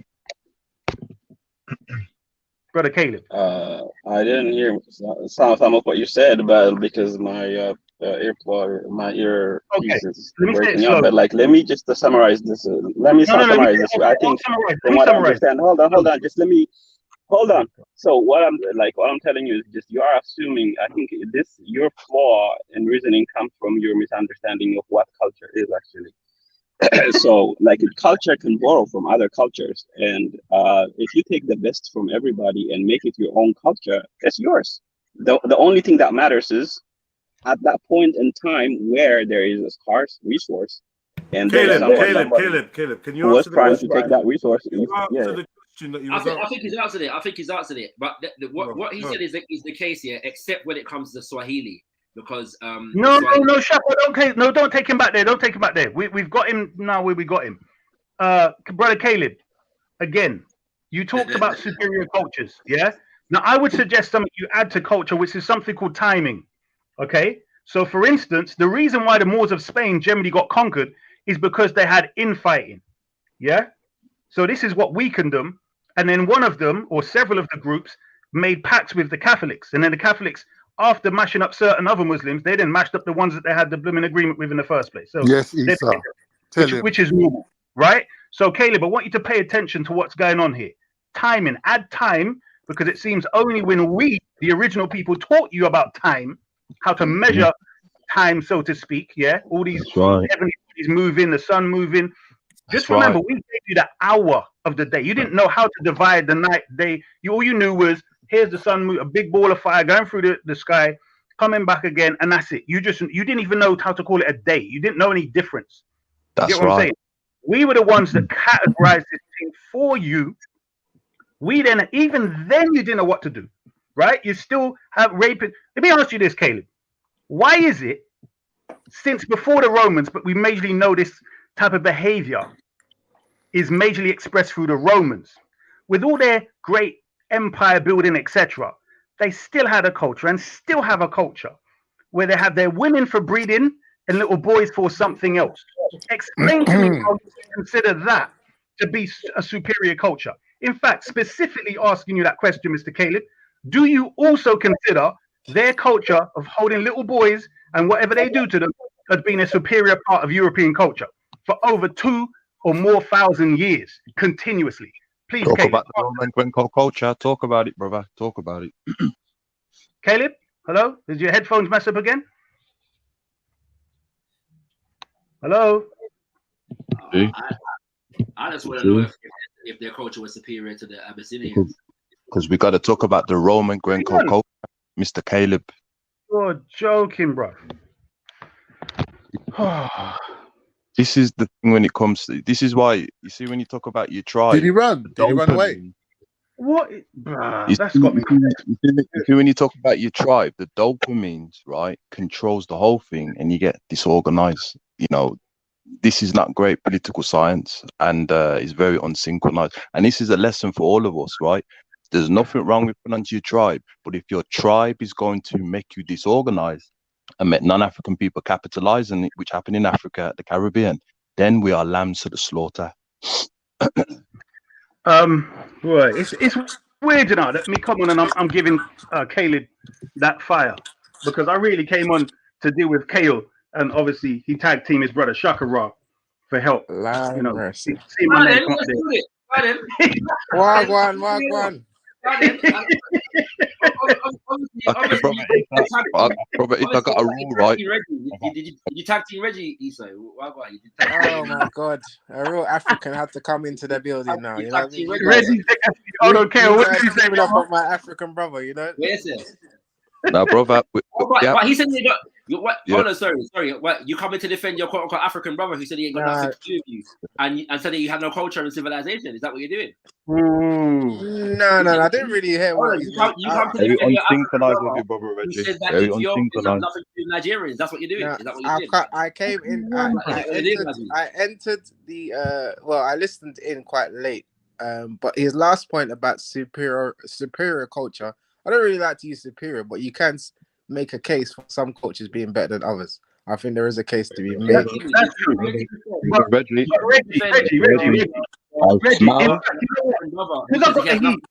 Brother Kale Shakra, please let me deal with this because, to be honest, when I had this guy in the corner with that question, yeah. So Reggie, you come on to take his licks, right? I want to ask you a simple question, yeah. Nope. Europeans, whoever's got this, especially the Roman, so they still got the Latin and all of that in London and in the court network, right? Since the Roman times that we know about, they have had their women for breeding and little boys for fun, so to speak, all the way up till now. So we know continuously for 2,000 years, right? Would you consider that to be a part of superior culture? Well, they've got parts of their culture that are not really desirable, but you could you could do that for any culture, right? You could pick out. No. I know that. I'm just asking a simple question about a specific part of certain people's culture. Bit there. No, it's not good. It's not a good thing. Is it? Would you agree this is absolutely abhorrent? Correct? Yeah, I would. Okay, hold on. Would you agree also a person's sexuality is directly linked to many other facets of their thinking? Not quite sure what you mean. How can I put it? If a man, in other words, a natural man would see breast, bum, thighs, the rest of it, right, and think, I like, you know what I mean? He wants to get married and he wants to have relations with that female. So if someone else in his thinking, and most men, Reggie, would like to interact with that female that, let's say, they marry, etc., either every day or several times a day. Do you get what I'm saying? Whether it be hugging, whether it be the bedroom time or whatever. So I'm saying, if somebody, Reggie, yes, has a way of thinking, because remember, this is our very existence. So if you look at it from an evolutionary perspective, the two main drives are what? To reproduce and get resources to eat, survive, correct? So it's a strong drive. It's linked directly to your identity of who you are, right? So therefore, I'm saying if a people group have had this damn thing for over 2,000 years as a major part of their culture, and that actually is a major driving force for how they actually behave, the coldness with which they behave. Because remember, they were doing that to our youth for hundreds of years, and that's actually the major problem as to why we ended up as damaged as we are. I know it's right. And this and this and this, but if you think about it, if you're an adult and you get abused, you might feel mash up, but you can still pass on something. But wait, hang on. Are you talking about abuse, that the Europeans abused their children? Is that what you're? Bruv, no, let me say it again.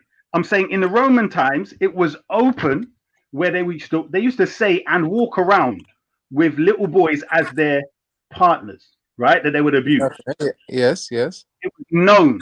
What I'm saying is when the Catholic Church took over, it was more hidden. Yeah, but it continued as a norm. And we know it continues now as a norm, but it's more hidden. And I'm saying it always seems to be in the rulership level, and it does trickle down throughout the other people in the culture. What my point is, whoever's governing the rulership is the one who's leading the nation towards a certain agenda. So I'm asked, very simple, is that culture therefore superior? That element of the culture, you would say is not you superior. Keep saying the element. What I'm saying to you, bro, it's not just. I'm saying you're a whole, bro. Are you married? There are loads of components of culture. Like you just seem to be fixated. Brother, I know you're not. Bro, listen to what I'm saying to you. Am I married? Let me put it like this. I agree with you that food makes up your culture. Right? You can say, building is part of your culture. How you build your house, and a lot of culture is based upon your environment, which would then shape how you are, and then how you are with each other and your people, etc.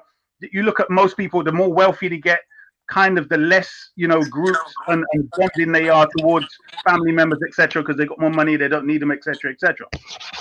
Sometimes. But what I'm saying to you, brother Reggie, is simply this: because of the nature of this disgusting habit, it is something different within them in relation to how they would use technology and how they would treat other people. So when this brother wants to align himself with these people, I was going to come to him and say, well, do you align with your genetics? Do we have to be careful with you? Is there something you're holding out, you're not telling us about your genetics? But we can synchronize Africans, you have to keep working. I would say one thing you Caribbeans fail to do sometimes is you blanket the Europeans, as if they got, and actually you're right to an extent, they've got more of a Africans from the Caribbean. Hang on, let me land. They've got more of a universal culture than a lot of the African countries. We have so many different ways of expressing our culture and different cultures in Africa. However, what you tend to find is that what you tend to find when you come into these Pan-Africanist conversations is you guys. He's not going to answer your questions, Issa. You fail to highlight the aspects of our cultures that let us down, because we have a prevalence of promiscuity as well within some cultures in Africa. We have child marriages taking part within some communities in Africa. We have a loads of killing. In fact, black life seems to be the cheapest life on the planet. Reggie, we have more black people killing black people. Reggie, one second. Reggie, let me ask you something. Are you talking pre-colonial European coming? Issa, 1 second. Let me just ask him a question. Reggie. Yeah. Name an African culture. Igbo culture. Right. And name another one. Yoruba culture. Okay. Are there any similarity between Yoruba and Igbo culture? Yeah, of course. Okay, name the similarities. One man, one wife. What? You lot, all you lot are comedians, bro. Some cultures don't believe in one man and one wife. I just put because polygamy exists in both Yoruba and Igbo cultures. So that's no, not in present day. I know you're still. I know you and your echo. Yeah, you and your echo. Sorry, I personally know. Hang on, brother. And I know. I know Yoruba and Igbo polygamists. Some of them are Christian, and some of them are. Hold on, brother. I know you might have 1% found 1% or found people as you tend to. You always hang on to that 1%. But what you'll find is that majority of Igbos, majority of Yorubas do not practice polygamy, believe in that doesn't mean one man part of their culture. and one wife, and that is their standard cultural practice today. I know. Hang on. Let me just finish. Let me just land. Some etiquette. That's another thing that lacks in some of our cultures as well. Etiquette. What you tend to find, right, is that gosh, you always make this my chain of thought. Go on. Yeah, good. Think straight in it. You seem to interrupt me now. Go on, Reggie. Go on. I believe I was gonna say that you and Kel. I was gonna say something about intimidation. Five on a mason. Remember that's a petrol bomb at the station. I fear the creator, not the creation. Listen, you know what, simple something. Brother Reggie, you know what, Brother Reggie? I'll be honest with you, right? We know with proof that racism was created by psychologists, right? The Willie Lynch and all these. My brother, racism's always been around. No, brother. It's always been around, brother, but you're missing the point that it's definitely a psychological mindset of how to control people's emotions and make them do certain things to suit the agenda. Now, we refer back to our black psychiatrists and psychologists as well, right? And Frances Cress Wilson, a brilliant one, said that when you are around black people, you need to have a plan because they can be poisonous to one another. Now, brother, unfortunately, right, and I've said this many times, I smell and sense unsynchronization that you're going to attack different tribes, cause confusion, and we're not going to talk about how we can get back full control of Africa micro level. This is what I was saying. This is what I was going to say. That reminds me. Thank you for reminding me. You and Shakira seem to be stuck in the 1700s, and you think that we need to go back to there. Well, whereas a lot of us normal people, I don't know, for lack of a better word, I use normal. We tend to realize where we're at. We realize where our culture's at. We realize that the culture is we don't want to go back to your practices. We don't want to go back to your practices that we did. 300, 400 years ago. About going back to practices, though. That's the point. And the reality is that in relation to this question about the similarities between the two cultures, you're saying that most people in most cultures are one man, one wife. It doesn't mean that polygamy is not a part of their culture. So the idea that monogamy is not part of our culture. Yeah, but it is like to say it's not part of it's not part of Yoruba. And who's our? Sorry, are you Igbo or Yoruba? Which one is it? I'm part Yoruba. You're part Yoruba, right? Yeah. And you're telling me that polygamy, monogamy is also part of the culture. Yeah. So we're not saying that it's possible for cultures to have polygamy and monogamy, but the idea that monogamy is not part of the culture is a nonsense. It's my brother. Monogamy. Sorry, polygamy. Used to be part of the European culture. What we're talking about today, what is prevalent? What is prevalent? Hold on, brother. What is prevalent today? Reggie, until when? Exactly. Until whenever. No. At the end of the day, what I'm saying is that times have changed. Reggie, wait. Hold on, because you've been. Hold on. Let me deal with him. Reggie, sorry, sorry, I'm not even sure that polygamy was ever a prominent part of European culture. They had a culture of mistresses. Yeah, it's not the same thing. Right? That's definitely a strong part. It can be, brother. Let's just get. No, brother. No. This is unsynchronized. This is unsynchronized. Hold on, one sec. Reggie, so you're saying the Europeans used to practice this thing? Are you saying that Christianity is a culture as well? It's a part of the culture, yeah. Okay. It can be a part of the culture. So what you're saying, you're adding, because I agree. Basically, when you take an ideology, let's say of a religion, once you start to implement that now becomes a culture. Once you practice it, right? It can become part of your culture. It can't become. But you know the funny thing is though. There are plenty Yoruba Christians who are polygamous out here. Just let you know. There you go. Yeah, anyone can say that. You need to. You need to show me.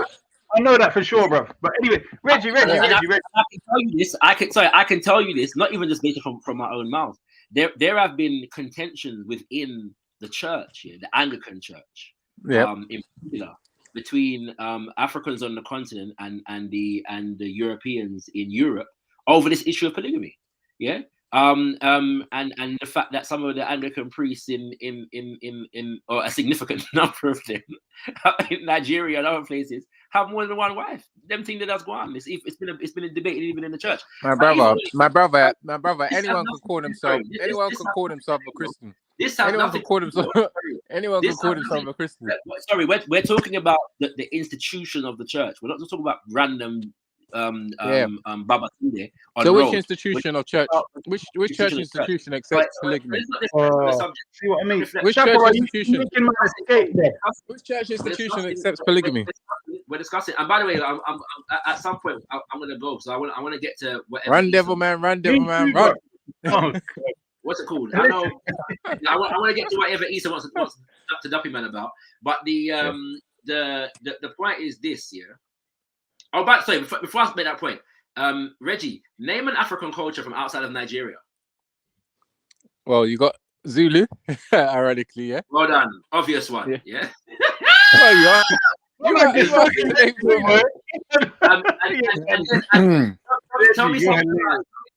Tell me something about Zulu culture. Go on.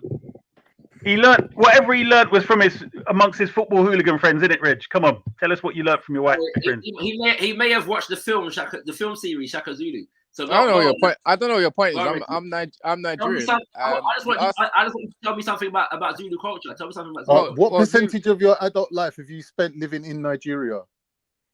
I'm a Nigerian. You asked me a question about a question. What is this? Have you spent more than 6 months living in Nigeria? Can a non-African sit quietly in the corner? This is part of Africa. Shut up, man. Right. That's part of Africa. Hold on, Reggie. Was that statement a recognition of mine and Issa and Kale's African? Are we not Caribbean? Are we African now? Is that what you're saying? You're Caribbeans of African descent. Oh right. As far as I understand. Sorry, bro. Sorry. I'm so sorry. We're not fully what you expect us. Well, you take dual nationality, don't you? You switch it on, switch it off. Sorry, Reggie, can you tell me something about Zulu culture, please? Zulu culture? I don't know much about Zulu culture. No, I just know that it's in South. You don't know much about Africa in general. Let's face it. Right. So I'm trying to figure out from what foundation are you arguing about differences and similarities within various different African cultures? To what extent are you able to make that designation if you don't know much about the cultures? Well, I will go based on my own life experiences. I'll say that meeting a lot of people from South Africa, we tend to not really have much of a, how can I put? Okay, obviously we can't really speak, or we can't mention any words that I'll actually be familiar with, or they can't understand our dialect. But even like Pidgin English, they can't really speak. They don't speak Pidgin. I think it's just a linguistic thing. But into an African. One sec. Wait. You let this guy do this thing back to front, yeah? If you're going to talk about what they would call African culture, then you have to talk about it pre-colonization. Why would I Yes, talk Reggie? pre-colonization? I'm talking about what man. I'm talking about why do I need to go back? I'll tell you why, Reggie. I'll tell you why. Because you're talking about superiority. The superiority. Reggie, what country does Nigeria share its eastern border with? Eastern border? Am I a bloody what do you call it, geographer? I don't know. He doesn't know. I know a lot of countries are near Nigeria, but I would like Eastern. I don't know what. We got Togo. We got Togo nearby. We got Ghana's not so close. We got Senegal's quite close, but we got what else? We got Niger. We got Niger, but Niger's more. I think Niger's more the north.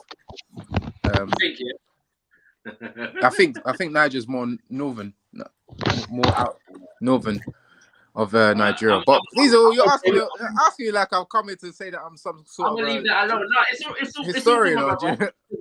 You're the expert on Africa, so I thought I'd ask you the question. I didn't say I'm an expert. When did I say I'm an expert? Reggie, you made a statement. You made a statement, Reggie, regarding the European cultures being quite similar, and the African cultures are very different or majorly different, and that's one of their weaknesses. Correct? Well, no. I didn't say it's their weaknesses. I was bringing out the fact, which is that European culture, you can use you guys tend to umbrella them. You kind of make statements, like they all did this or they all done that, and you can't do the same for Africa because Africa has so many variations. We have to take into consideration the way that the Islamic side of wait. Oh my God! No, brother, you bringing religion, brother. You bringing religion. Just say that word, and they will get. He has to. No. Just say that word, and you guys will get. Wait, come on, man. Let me land. Who's your friend? Oh, do you find me sexy? Oh, look at my titties. Oh, my titties! Nah, I was saying that obviously Put me right off my dinner. When you talk about the West, you got to take into consideration the non-African sit in the corner. You have to take into consideration the fact that the West has got a predominantly Christian culture, traditionally Christian culture, and that's had a major influence on the society. In terms of Africa, the two cultures that have had a very significant impact in modern times are Christianity, Islam, and to an extent African spirituality. And then you've got all these other things that are. You said African spirituality. Why were you mentioning it, Reggie? Why did you mention? Why did you originally mention the European cultures being similar and African culture being different? What was the reason why you even said that? Do you remember? You'll tell me to go back. I can't remember what the point was that you made. I was logical trains in conversation, my G. He just throws in. Chaco, this is my point. I'm saying you love letting him give him rope until flipping. You can't see the end of the rope anyway. You got to keep him where he's. As soon as I brought up as a point, you guys came in and you didn't really want to hear the reasoning behind it. The reality is you can see that. I thought I will take the opportunity to feast on your wellspring of wisdom, brother Reggie. The reality is you can see that there are very big and explore the similarities and differences between these African cultures that you obviously know. Unfortunately, that's what I thought I would do. The things Reggie says are unsynchronized with coherence. So yeah. Agreed. In your opinion, obviously this is Jedi show, so obviously everybody here is going to agree with what he says. So yeah. Are you related to Yunus in any shape, way, or form? Are you? The fact of the matter is, I made a point. Low testosterone, low IQ, brain pattern. Now sometimes you got to put your foot down and draw a conclusion, bro. Or at least come out with an intention. I don't understand what you're saying, Con. I'm trying to say that I think, in my opinion, as a non-African, non-black, non-whatever, the other day, Con, I think you're here to show us that Christianity is something that Westerners and Africans can build on and bring themselves together closer. I think that's what you're standing on, is your Christianity. That ultimately, that's it. You know, and you're a good Christian boy, and apart from that, you ain't really got nothing to say apart from you're an incel. That's it. My political science sense that religion is about to destroy us talking about solving Africans' problem, because I can smell it. Islam's gonna come, Christianity is gonna come. Only Reggie's bringing that though. Only Reggie's To be bringing honest, that. no one's really. Hold on. Let me do it. You know what? I haven't really. Yeah, go on. Reggie, you always make it talking yourself into a dizzy state, bro. Seriously, you can't remember what your whole point was. You can't remember halfway through. Just chill out for a minute. Let me get on to estrogen, man. He's got too much estrogen. We moved on from the point that I was making. Exactly. So let me get on to Brother Kale. Brother Kale, seems you brought that up. That was one of the reasons I wanted to come on and have a conversation with you, and obviously Brother Shakara, because you lot keep saying this stuff about religion and blah blah blah. But then you want to promote African spirituality, which when you look at it is tantamount to religion anyway. But coming back to my main point, Brother Kale, what you're formulating, right, together, what you're producing, if you get more followers, for instance, in what you're talking about, what you're calling people to, is it true or is it not true? It is going to become a religion, because the more people come into it, the more differences, the more questions, the more solutions you're going to have to provide, and therefore you're going to have to structure it in a certain way. Is that not going to end up being a religion? Yes or no, please? And the honorable Marcus Garvey, brother, we in Africanism, brother, it didn't need to use religion to organize black people. There were Muslim Garveyites. Brother, you said I can have my say in it. The thing is, brother, is no due respect to that, right? I don't want to get into a topic about religion, brother, because political science, brother, religion. You've gone straight away from my point. One second, brother. Hold on, brother. It's all due respect to you. The beginning of the topic was, brother, how do we organize and get control on a micro level in Africa? And then an Ethiopian brother came on and he's talking about history, as if you can history yourself to the Europeans, thinking that they're going to give power back. Do you understand what I'm saying, brother? I don't like to go into things that are not tangible, or due respect, yeah. But I guarantee you, though, hold on, you say not tangible. Have you shown me something that has unified people more strongly than religion? Economics. As I said to you already, brother, all due respect to brother, your knowledge, and we need it. You're a great asset to the African family. This is not going to connect us correctly, brother, because it's not about religion. It's about political science, brother, of organizing under. No, brother. One family. Hold on, brother. All due respect to brother, that we organize on that. We're one family, brother. Right? Self-determination, Africa for Africa. And if you are gonna make the creator an image, you don't have to, but make sure it looks like you, brother. That's brother. Did you say Africa for Africans? But even if you take God out the equation, you're still not answering my question. I'm saying to you, whatever you're producing, I'm saying you're using the term religion, right?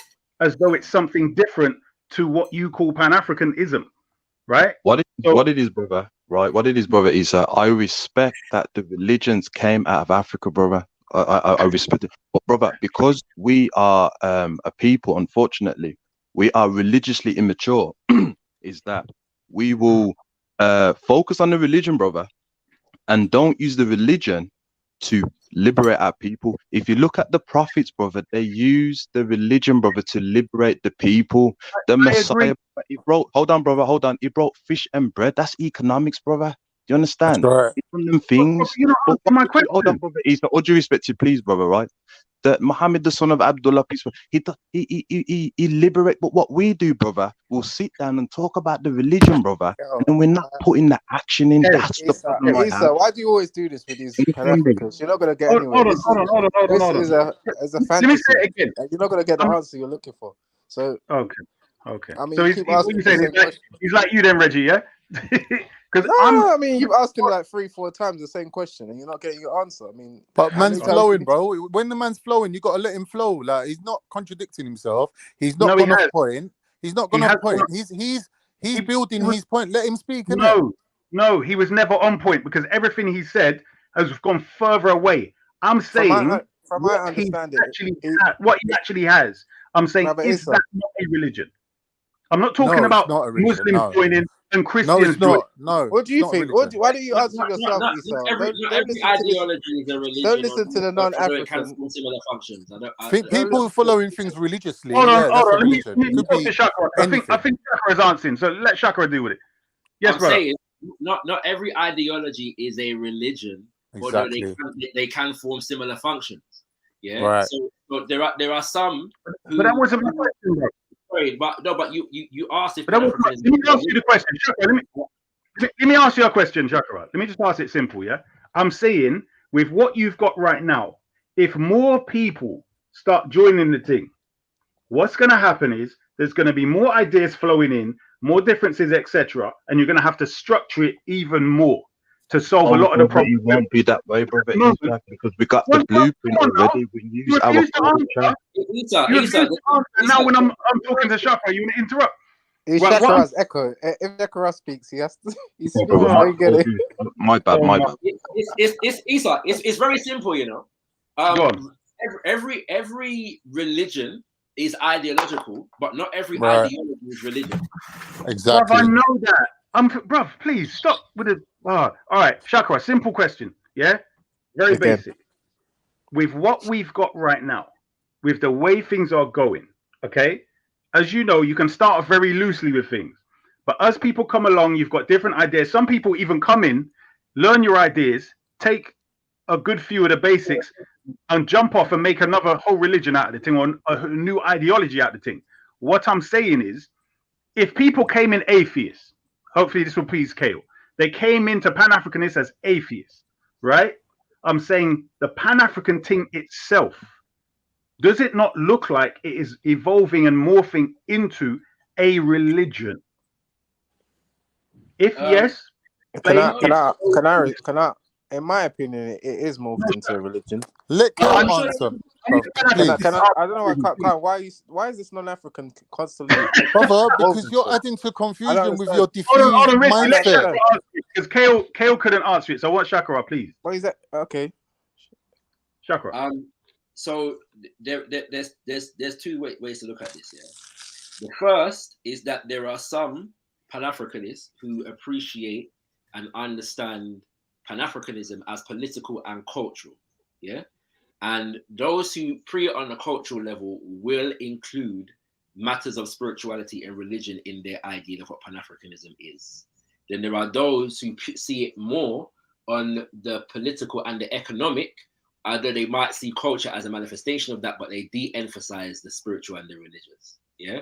So there is no one answer to that question. There are some who consider it, who consider the spiritual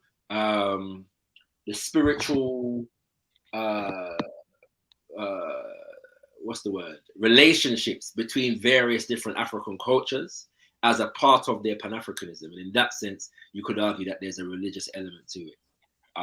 Yeah, but not everybody sees No, that's not what I'm saying. Okay, Issa, So, you're giving it a number of tries. Your simple question never seems to be answered. You know what I mean? Like you've tried about 5 times. Wait. No, because he did respond to the question. Reggie, now he's responding to the question. All right, sorry. Can I just say? I don't know what the purpose of that intervention was, unless you got a contribution to make to the conversation. Interrupting just to say, myself. Yeah, why? No, I did actually have a contribution. Sorry, let Issa speak if he wants to speak. Like, why you got to come and tell him that he's not going to get an answer to his question? Let the gossip. talk. It's literally gossip what he's doing. But I wanted to gossiping. Wait. Hold on. I've been waiting to contribute, but every time you ask you a question, you don't answer it the way he wants it. No, Reggie. He got close, but I'm saying I know I need to elaborate based upon his answer, innit? So what I'm saying, brother Shakra, is this: that where I'm coming at this religion idea from is not necessarily that you have even spirituality, etc. It's more from the factor of you've got a set of ideas which, based upon the way we have to interact, you're going to have values, which then you're going to have morals, and then you're going to have certain beliefs. And I don't mean beliefs in supernatural, etc., just amongst yourselves, yeah, which will manifest into your actions, right? So I'm saying that will be the thing of religion. Do you get what I'm saying? For instance, it's guaranteed that in Pan-Africanism, you're not going to have the LGBT rainbow thing, right? That already is telling you your morals and values. Yes, I'm correct there, Shakara. I'm still not getting, like, because what you're describing is ideology, yeah. And I'm saying that not every ideology is necessarily religious, although every religion is ideological. So it depends. Like the reason why we have something called religion and politics and economics and so on and so forth is to differentiate between different kinds of ideology, right? So I'm not making the argument that it's not ideological. And there are once again, it's necessary to note that there are variations of ideology even within Pan-Africanism. No, brother, I know that. I know what the point I'm saying. Yeah, as opposed to supernatural beliefs, etc. I'm talking about holding principles, right? So, for instance, meditation, you can put that in a scientific thing. You don't need to have an idea of chakras and the rest of it. Yeah, you can do it down to oxygen and breathing and certain, stretching and whatever else, letting the energy flow or whatever it is, your blood vessels, etc. Right? So everything, let's say, can be explained from an atheistic perspective. I'm saying the way it's dealt with, as in encapsulated and separated from something else. Yeah. So you call it, let's say, every ideology is separated from another ideology. I agree with you. That's the whole point of ideology. The reason I'm calling it religion is because when it comes to the interaction, in fact, let's put away religion, because I don't know if you lot are stuck on that. You're stuck on that word. So let's put religion aside. The ideology that it is, it will now have to be compared to other ideologies, which already have to be compared, brother. Brother, remember, brother, we are subjugated to oppression, so we use our blueprint, brother, to get our power. We don't want to compare it to other, brother. It's not about comparing, brother. It's about utilizing it to get our power. Brother, I know what I'm saying is, remember, the Pan-African movement has not stayed the same from its beginning, from its inception to now. Right? People have joined. People have different religion, though, isn't it? In that respect, for the most part. Brother, I know that's why I use religion to compare it. And then, Shakira, you're funny, bro. I'll be honest with you, brother. You know what the issue, brother. I put religion out, and Shakira brings it back in. Shakira, that's the whole point I was making. Yeah. So hold on, let me finish. Right. What I'm saying is, in the same way how it's evolved till now, yeah, somebody could equally, when they join it, think, well, okay, this is the next step of what's needed. And I'm talking about the evolution of the thing, because it's guaranteed to develop and change. Can I respond now? No, you can't. Can I respond now, or do I have to wait for you? The same question again. Another time.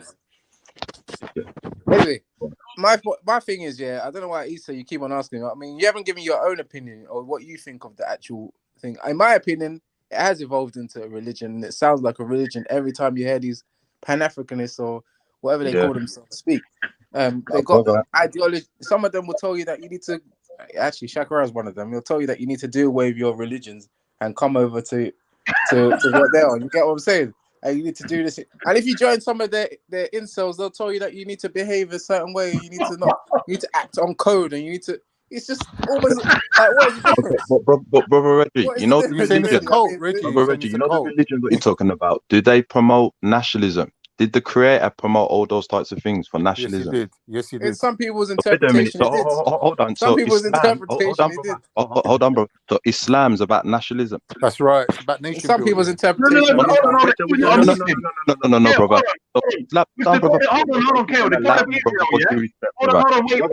Brother, let me do the bay parking, brother. Let me do the bay parking. Nice. I agree. Beer parking. Let me bay park, brother, right? And then when I've adjusted, brother, then you can adjust it back, right? So you're trying to tell me, right, the religion of Islam, yes, right, is based upon your culture. No. That you see, is the Christianity based upon the culture? Let the Christian answer. Based upon the culture. Hold on, Reggie. You're Christian. So what you saying? Is it Reggie? Is Christianity based upon my culture? No. Is it based upon culture? Okay, here's the thing, brother. Here's the thing. Pan-Africanism, brother, is very, very simple, right? We want to bring... Hold on, brother. Nationalism. You see? So that means, this is no disrespect to anyone. That means, right, if you are not an African, right, you cannot be a Pan-Africanist. If you are practicing certain types of behaviors that are not part of African, these are the same bars as any religious organization would use as well. Reggie, you're being really rude, bro. Reggie, you're being really rude, Reggie. Hold on, brother. Because the fundamental part was the religions does not promote nationalism. You see? So therefore, bro, it's not the same. Sorry, Kale, repeat Hold that. on, Kale. Wait. Kale, did you say the religions don't promote nationalism? Yeah, that's mad. What do you think the Ottoman Empire was? Wait. So wait there. So Islam was sent down upon nationalism. That's right. So wait there a minute. So hold on. Now we're gonna fall into murkiness, you know, brother. So no, it's very clear. It's very clear, brother. You see, brother. You see, now we're losing. See, brother. Now we're losing composure. You see. So you're trying to tell me, brother. Structure. You're trying to tell me. No, let's get synchronized, brother. Get synchronized. One sec. This is why I don't talk about religion, because it messes. Brother, wait. Hebrew Israelite system is based upon the God of Israel. You cannot get more nationalistic than that. A chosen people, racist even, special to a chosen God, or chosen people that are special and chosen to a specific national and 12 tribes. Yeah. You can't get more nationalistic than that, right? That's even racist. That's beyond nationalist. We're not on about the racist, brother.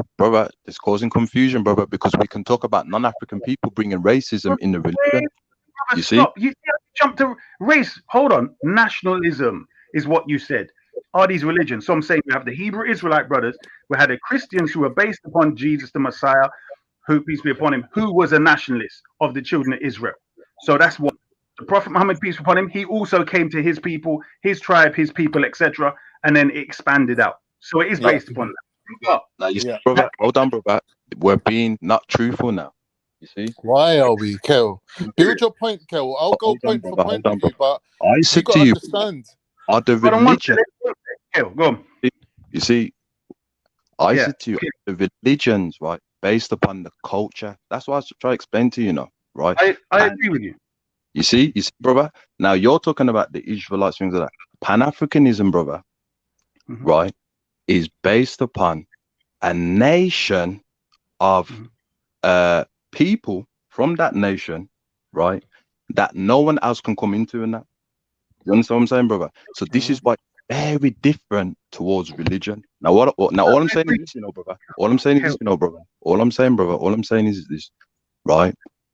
Use Pan-Africanism, brother, as a business to keep your culture, to make sure black people are in charge in all things. That's all you got to do, brother. You see, he's right. He's got a point. I agree with Kale.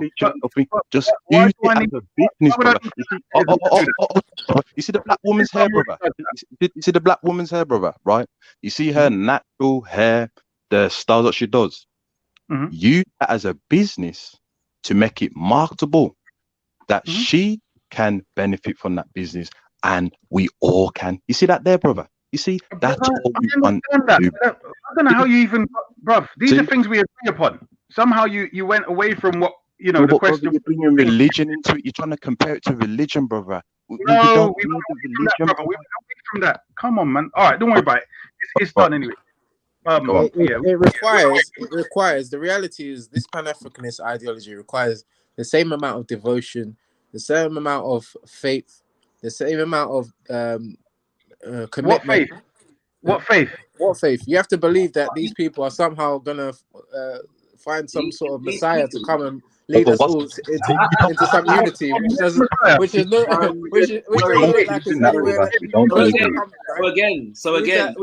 need to believe that we're all one people.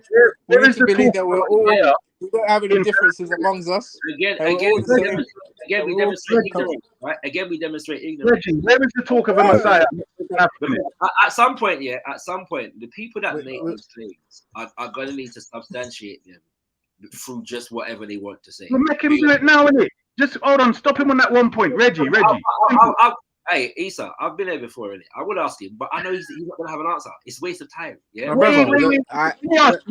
Wait. Let me ask you. Reggie knows nothing about Pan-Africanism, right? So we're not gonna actually. Issa, be honest with yourself. Do you not believe? Do you not feel that? Do you not believe there's an element of faith? Excuse me. However. Okay. The issue, and this depends on how you define faith and conviction and the other words that you may have used here. But the fact of the matter is that faith and conviction and dedication and so on and so forth, that these things are not bad or negative. Yeah, I am. I didn't say it's negative. I have 100. I didn't say it's negative. I am totally possessed with faith, yeah, and conviction in Africa. So why are you disputing what I said then? If you believe, excuse me, thank you very much. And the liberation of African people. The only question is what you have faith in and what you are convicted by. Do you know what faith means? No. Do you know what faith means? Faith. There are. I was going to start preaching now. There are various different definitions of faith, my brother. Oh, do you know the basic definition of faith? You know, you're getting away from the principles of Pan-Africanism. Pastor Reggie, allow it, man. You're bringing in People trying to have a serious political discussion, and you want to start preaching. Yeah, but just answer the question. Just answer the question. When I was how I was raised is that faith is conviction in what you have come to know, and a basic dictionary definition is that faith is complete trust, and confidence in something or someone. And then you have other people that apply different definitions. So when people say that they will confidence in the ideals of the associated with the liberation of African people, I'm completely convicted by it, 100%. That's not a negative thing. It's just about what you have faith. So you are walking in faith. Basically, we are unable to see the fruits of this Pan-Africanist labor, and we are just going into. We are meant to just believe. Are you not seeing black people waking up to their identity and leaving your religion and even leaving Sunni Islam? Is that not happening within the Pan-African movement, brother? Reggie? No, if you actually the trajectory is quite high. More and more people are coming to Christianity and Islam within Africa. Hold on. It's what I'm saying, Reggie. Now, Reggie, pay attention, yeah? I'm saying that people, for instance, in America and England, that were forced into Christianity, right? Is it true or is it false? Oh, not necessarily. Not necessarily. If you do your history, I got to counteract that one, because if you do your history, last 10 years. No, bro, stop talking nonsense. This is what I'm saying. If you make a silly statement, I just say that it's not the goal of every movement within Pan-Africanism to take Africans necessarily out of Christianity. Brother, I know that. One second. Why you keep asking religion or do you elaborate on something? That's why, because the point is this, though. What we have to realize here is that when we're dealing with ideologies, because Pan-Africanism is an umbrella term that references various different ideologies. Yeah, we're dealing with ideologies in the instance of Pan-Africanism that has enemies and engages in various different kinds of warfare, militarily, propaganda, culture. Hold on a second. And so part of the propaganda warfare is against the propaganda of European imperialism. European imperialism wants to promote the propaganda of no achievements and nothing has ever been done under the banner of Pan-Africanism.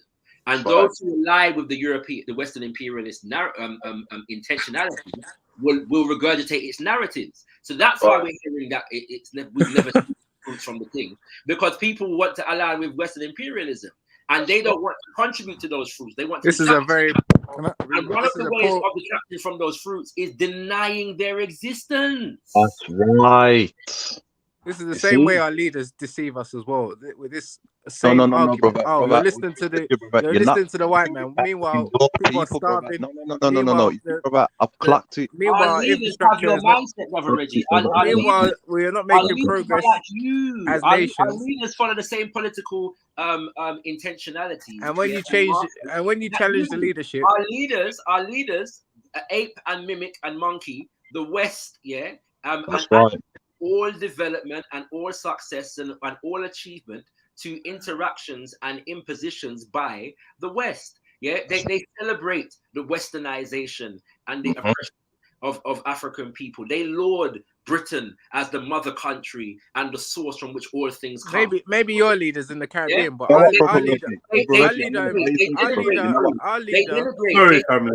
They denigrate and our indigenous spiritual systems and laud the civilizing efforts of Western missionaries. And these are all things that contribute. maybe the leader in Jamaica, right? But our leader. But you know what, brother Reggie? You know what, brother Reggie? Family. Yeah. A little change of direction, because I know Shakara said he was looking to breeze. So I wanted to hear you lot collectively your thoughts on this. It's like a 3-minute video. Just wanted to hear everyone on the panel's views on this. To collaborate with Asana, you can. Big up everyone. Hit the like button as well, please, family. Who ducked out? Was it Reggie? Ran away. Cool, man. His sister wanted to borrow the laptop. Cool. I've not seen this in it, so please. Drop it. I want to talk to you about the music, drill music in particular, which has become very, very contentious, very controversial, very popular, very controversial with some. We've now got, the Director of Public Prosecutions in this country saying that the lyrics that are used in drill music shouldn't be used to smear defendants, but some of the video clips, if they show associations of different people, could be used in a courtroom. And it's kind of confusing, but let's just get into this with you. I mean, let's be honest. Some of the lyrics, some of the words in drill music are pretty horrific, aren't they?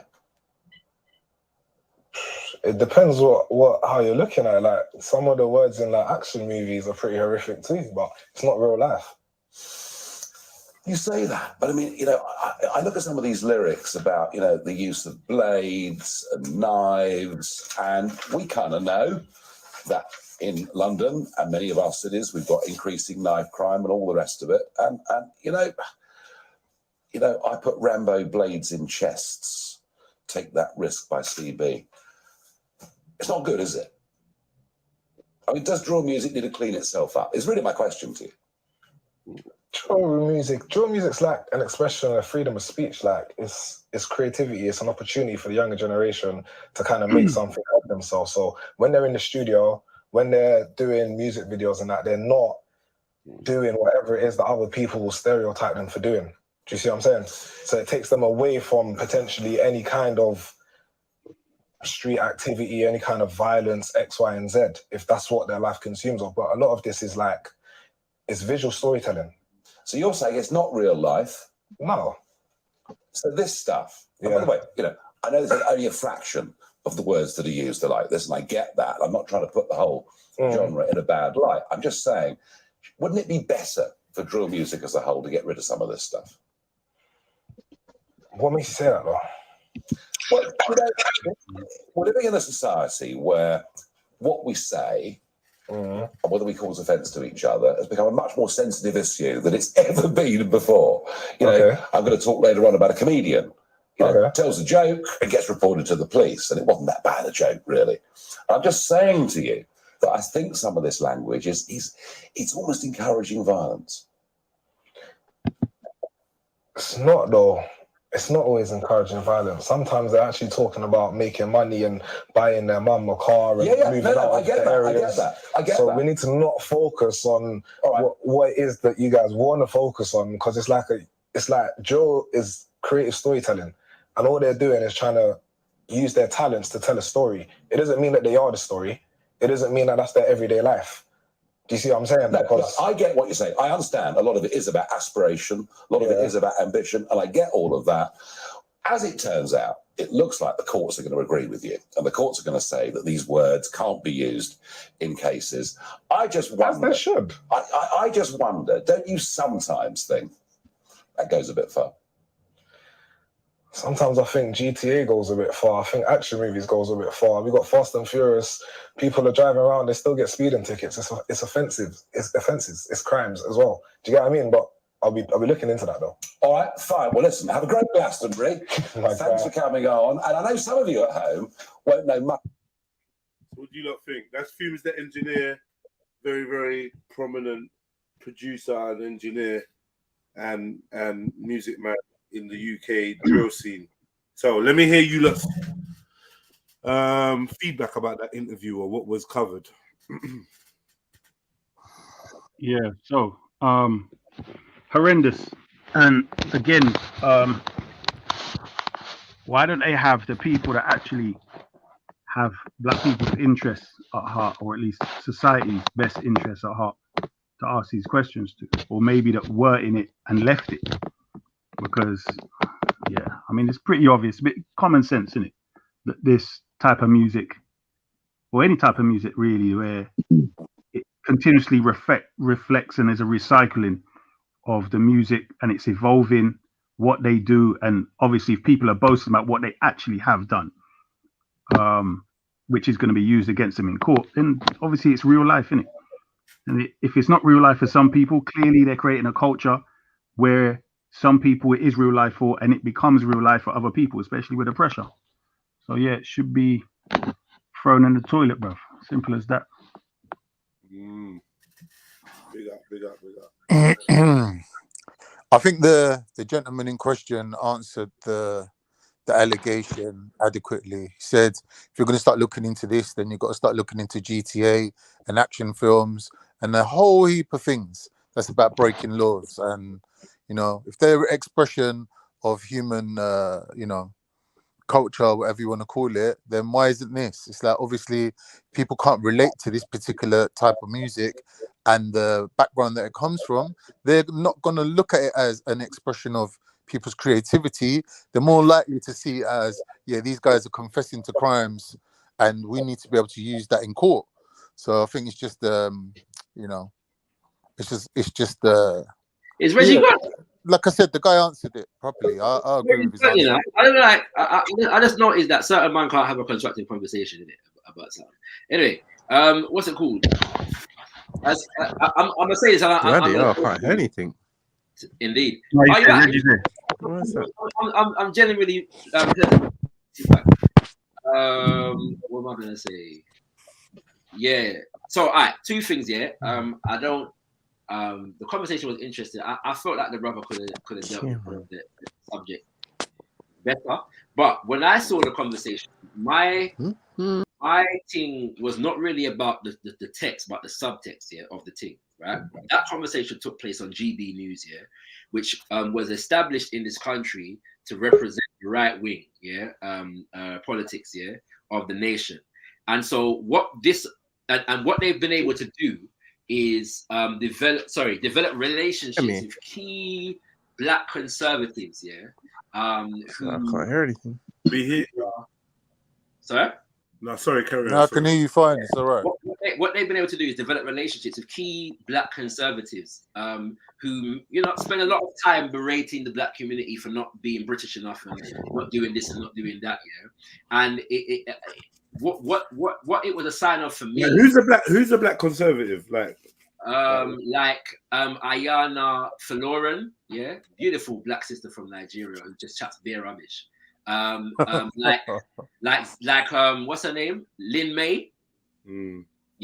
Or anybody that regularly features on GB News, like Makomi, that sister from Kenya, I forgot her surname, right? But basically what's happening is the white conservatives, from like particularly the right wing of the Conservative Party, are trying to get more inroads in the black community. So a few years ago, this conversation would not have been with the brother. It would have been white people lambasting the black community for violent music. But now they're trying a different tact based upon the advice that they're evidently getting from a lot of these black conservatives. And so Nigel Farage is now looking to have a quote unquote reasonable conversation. On any other issue when it comes to free speech, the right wing in this country are absolute, absolute so when it comes to things like Tommy Robinson, free speech 100%, but when it comes to this, they're having a debate around a court decision to grant the artist their free speech. So whatever my personal opinion about drill and whatever the thing is separate to the issue of, you know what I'm saying? Of the deal with Ronia. Anyway, I'll see you come. It was KO, Black Select. I said mine in it first. Yeah, you did. KO, brother KO. Reggie.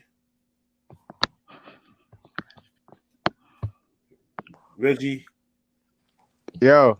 Yeah. Talk to me, man. I would say I just disagree with the last part. I think the point that Khan made about and the defense that he made, that they're going to have to look at other things. I mean, they are looking at other things. They do look at games, etc.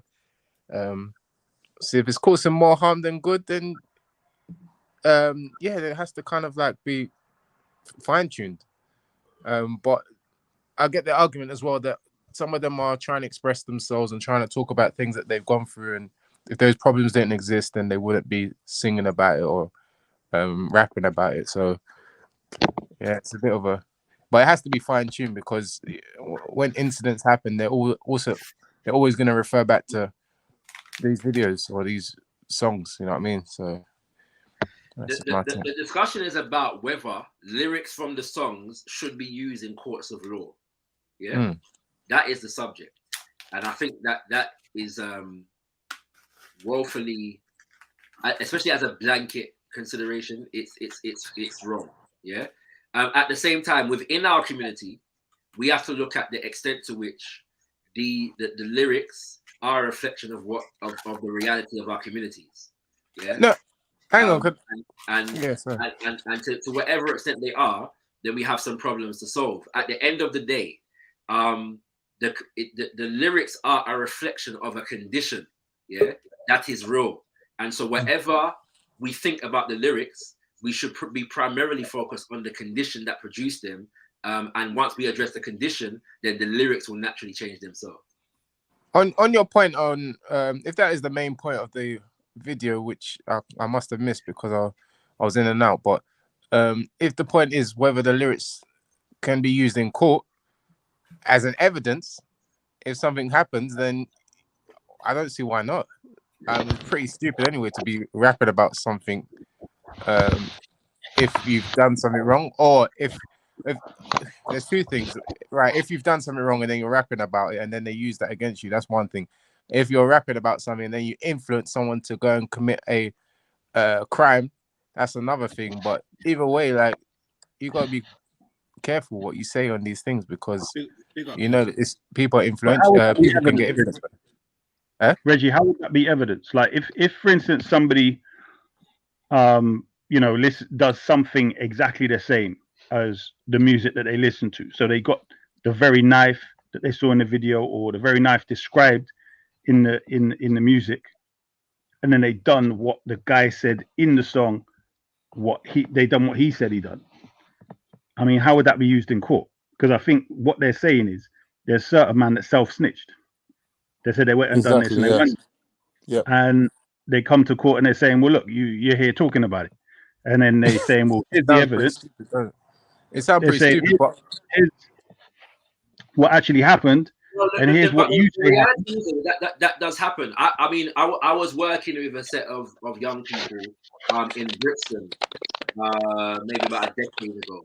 No, more than a decade ago, and obviously, like, YouTube is still quite young at that time, but they were getting like hundreds of thousands of views writing songs about beefs on estates, right, between different estates in the area. That definitely happens. The question is whether you can use artistic expression to criminalize people in a court of law. Exactly.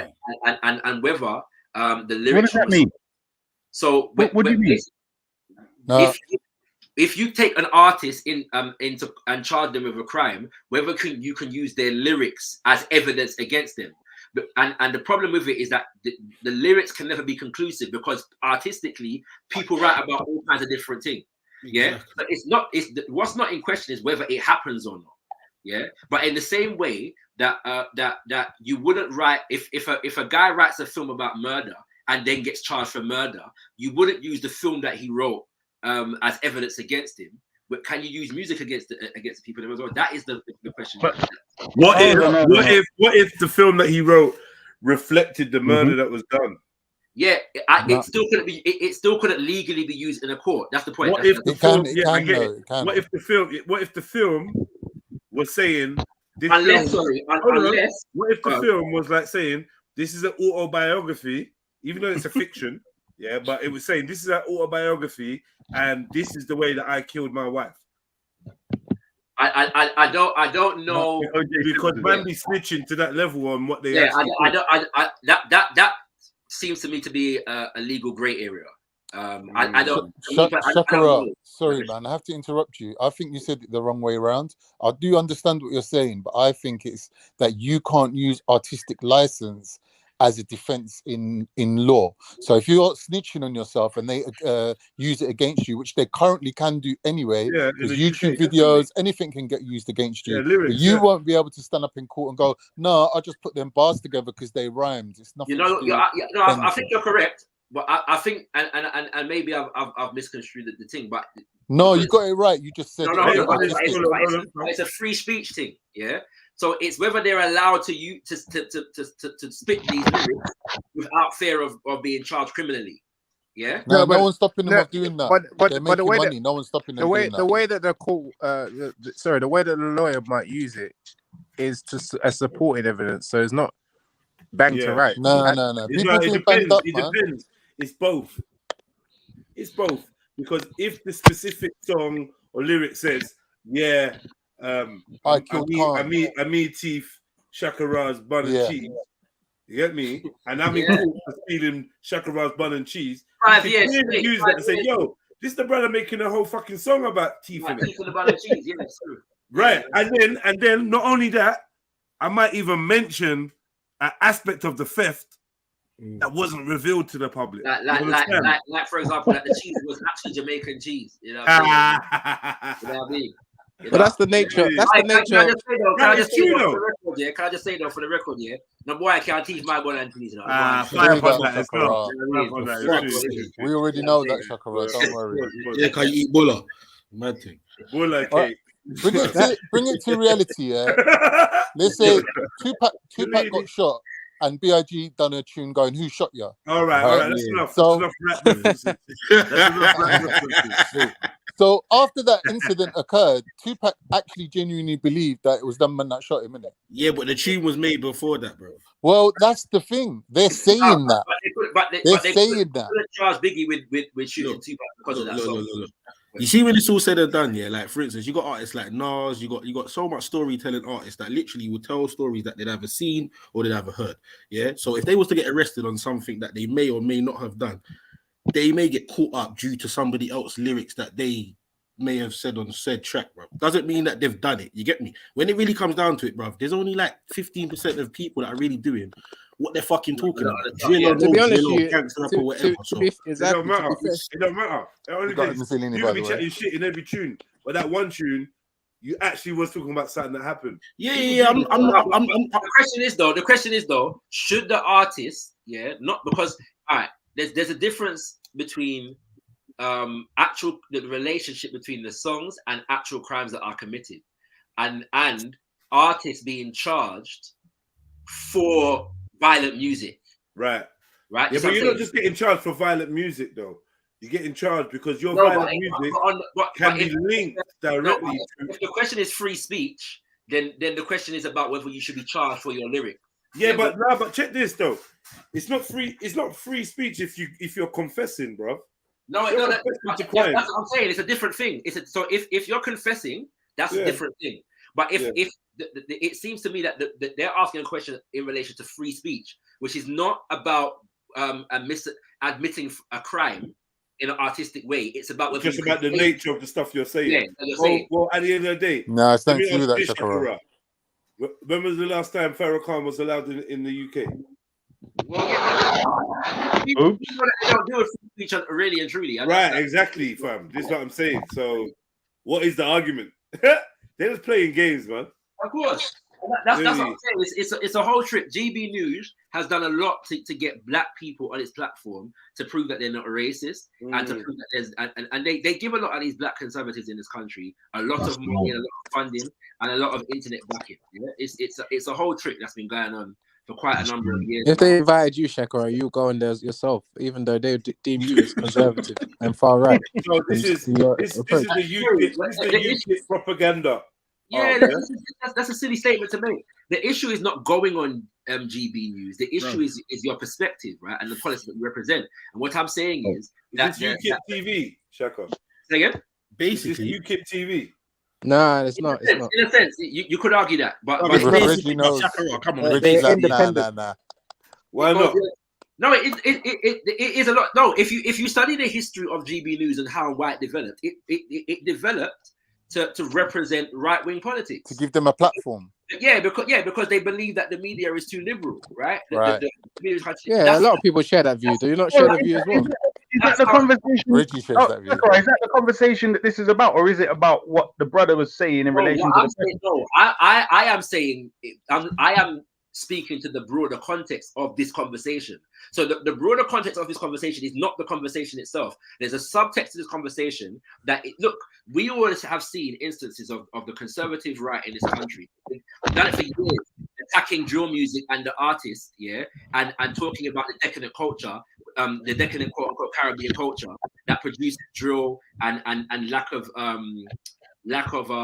attainment in the education system. What I'm saying is, this is an example of them applying a different tact, because the right wing in this country and the conservatives have done a very poor job of getting the black vote, getting black people on their side. So they're trying different tactics, you know what I'm saying, in how they relate to young black people in order to produce more conservatives. So is it black and white unite tactics? Yeah.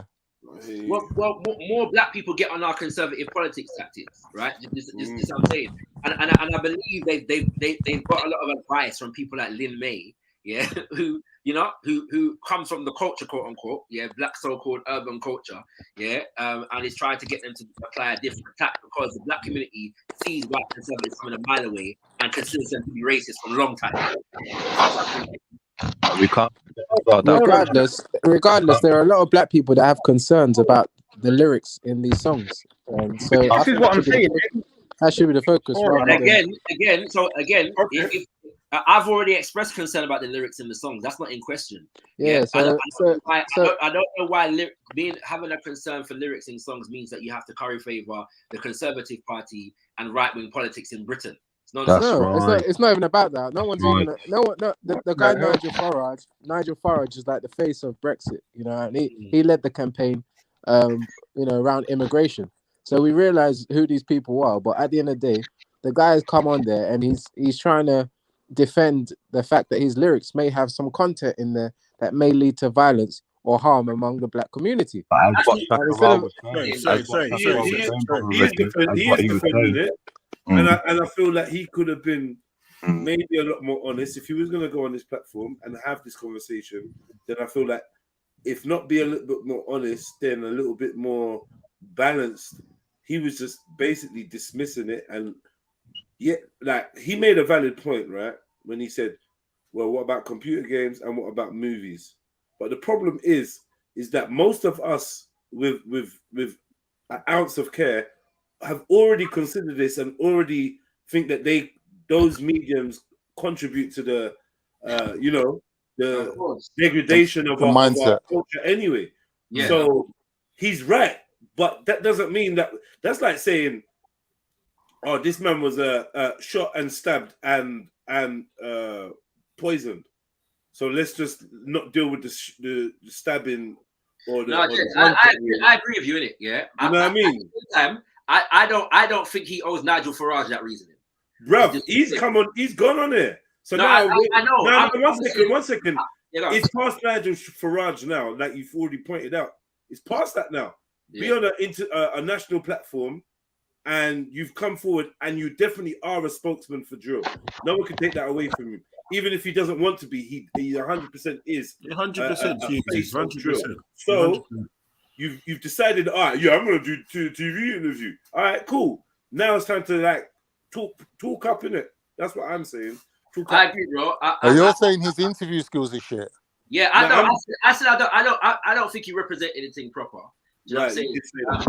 There's an argument for that, definitely. You know what I'm saying? Yeah, I don't think he represented the thing proper. At the same time, like in a sense, when I say he don't owe Nigel Farage that conversation, this whole setup is not designed to solve those problems that you're trying to. Of course, but that's going to have to be the editor's problem. If they bring me or you on there, that's going to be the editor's problem, not mine. It's a different thing, of course. Exactly. So fire. Yeah. They needed Reggie on there. They needed Reggie. Shakara.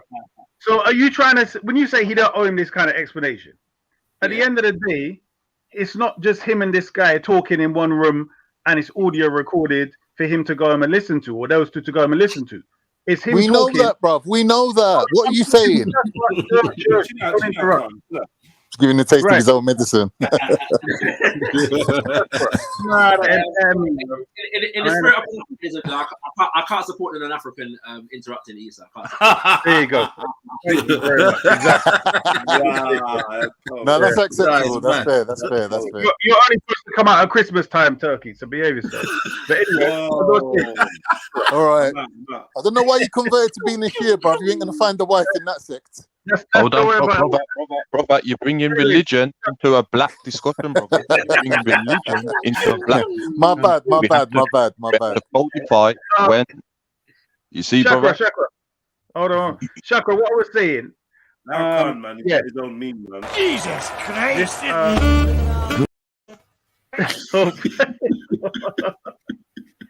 I am that, yeah. Wait, why did they kick you off Love Island, man? You was good on there. I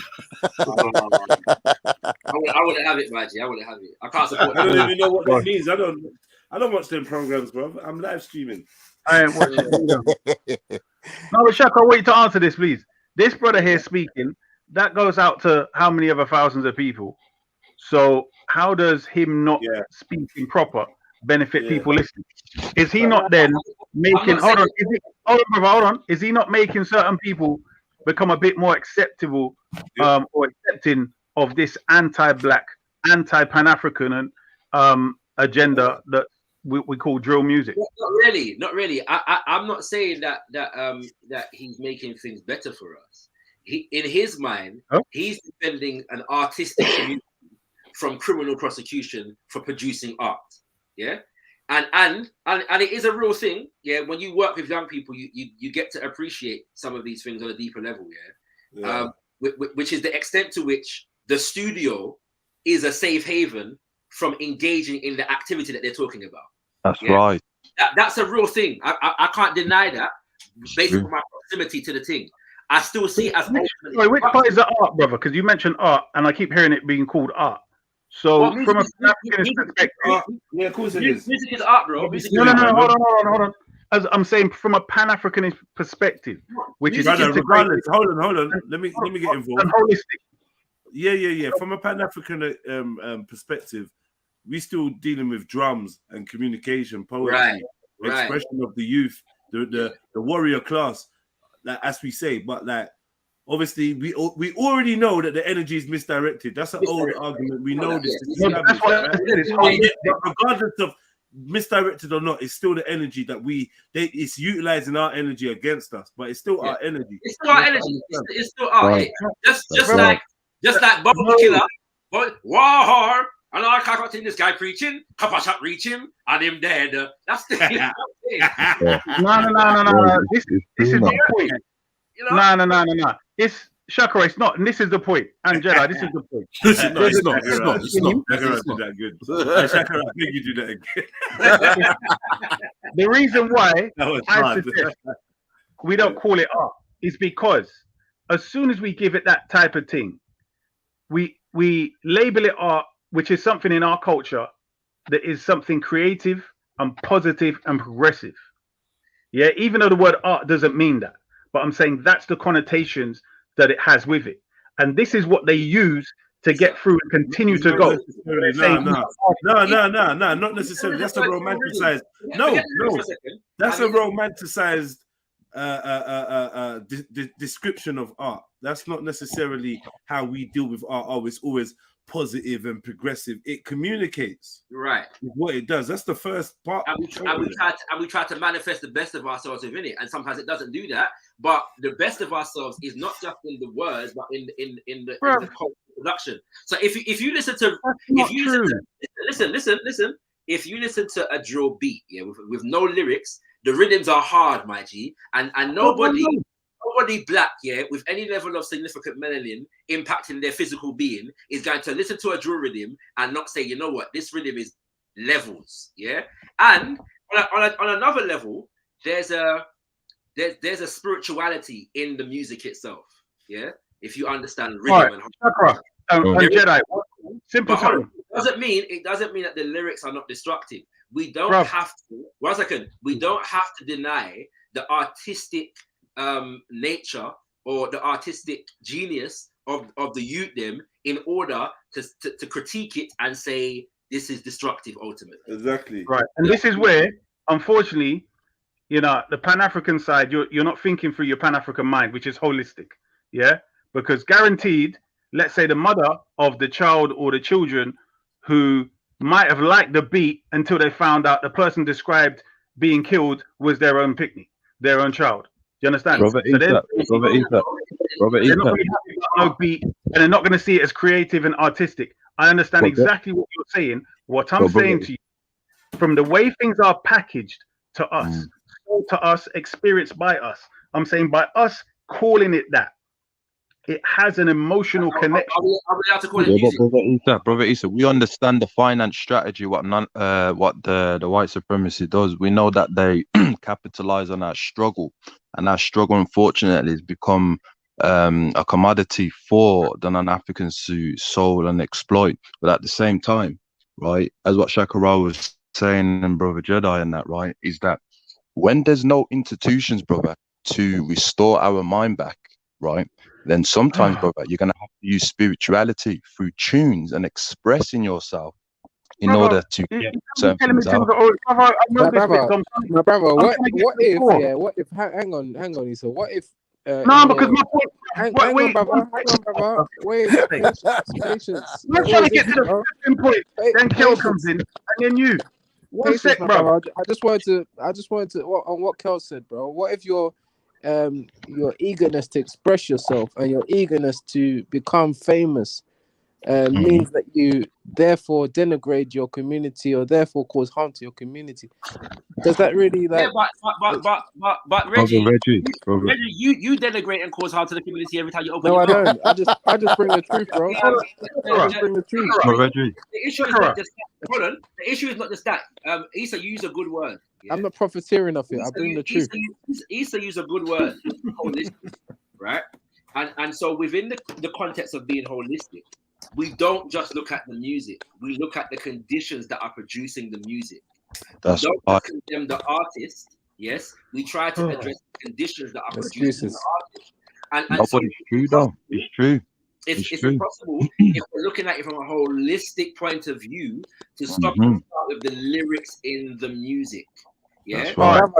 This guy will be singing like that even when if he does make $1 million, you'll still be singing the same song. Again, £1 million does not. £1 million is not a change in conditions.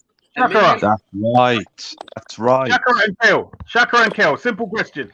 You see, when the European was using other black nations to conquer other black nations, yeah, in Africa, and let's say there's a certain man that could use bow and arrow, spear, and even sniper shot with accuracy, right? Proficient with the sword, with the spear, etc.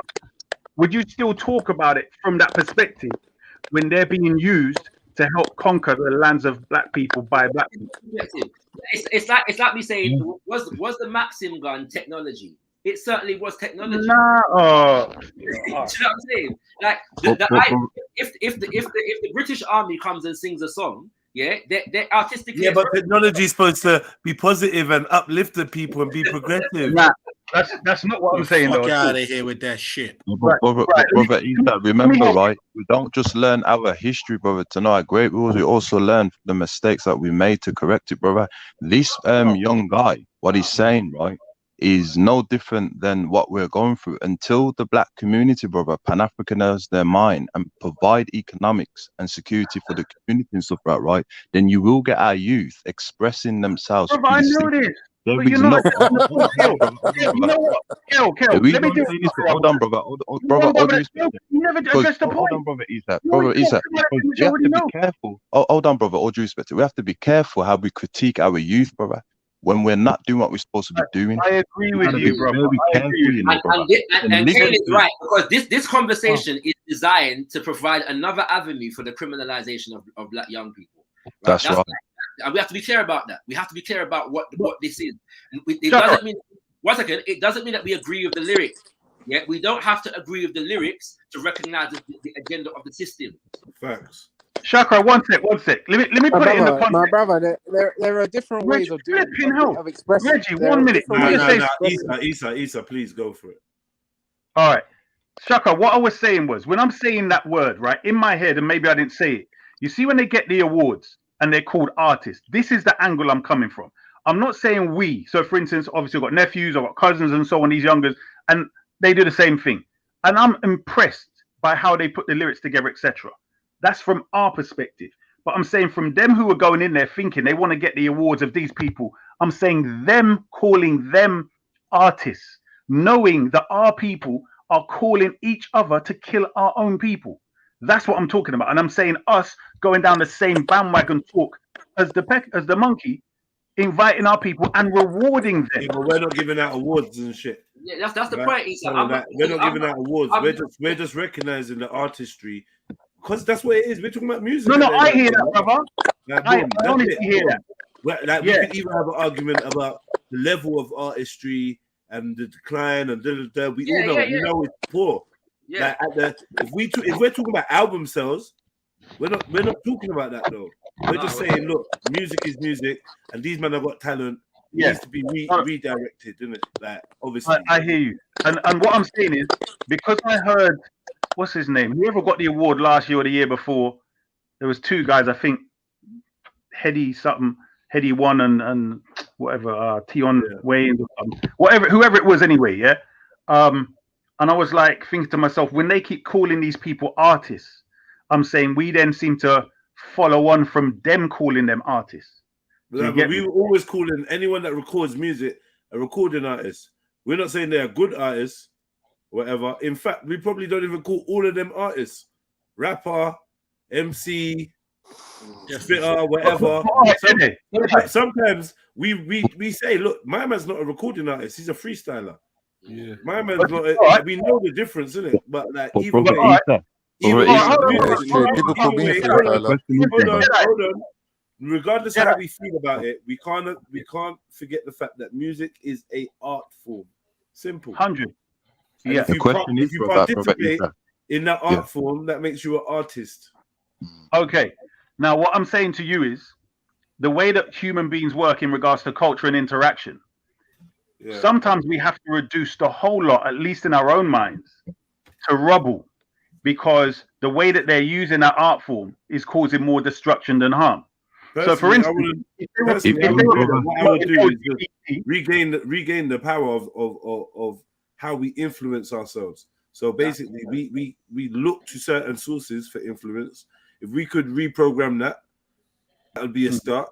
If we reprogram where we place our influence, like for instance, what platforms we choose to use, that's another way. And also where we place our energy. So, for instance, I feel if we was left to our natural desire, inclinations, free from contamination and mind manipulation, I think we would be choosing bars. We would be choosing all that good shit, like all that, have some grittiness, rare, but we would naturally gravitate to conscious vibrations within the music, because that's what makes us feel good. Let me And I'll be honest with you as well, you know, until we get our power back, right? And this is very controversial. Sometimes in political science, you may have to use something that's bad to bring out good. I'll give an example.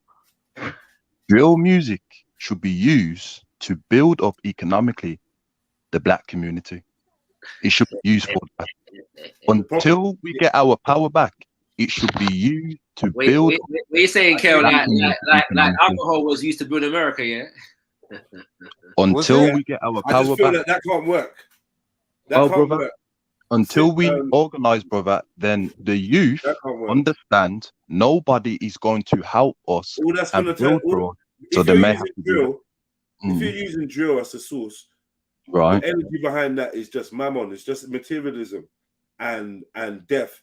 So you're not going to get good fruits out of whatever you sow out of that. Trust me. And you're going to get one or two man get their mansion, do their thing, do their outward charity. I say climb up the ranks, Freemasonry, and the child will be a transgender, and they will tell you to go out and get the jab, and they'll do all these other things that keep running us, are going to be running us in the wrong direction. I'm gonna say this, I'm a duck here. Let me just share this experience here, because I'm a spoken word artist in it, and as a part of my work, I've done a lot of workshops with young people, creative writing workshops, and you go into a school here. There's a million MCs in the school, right?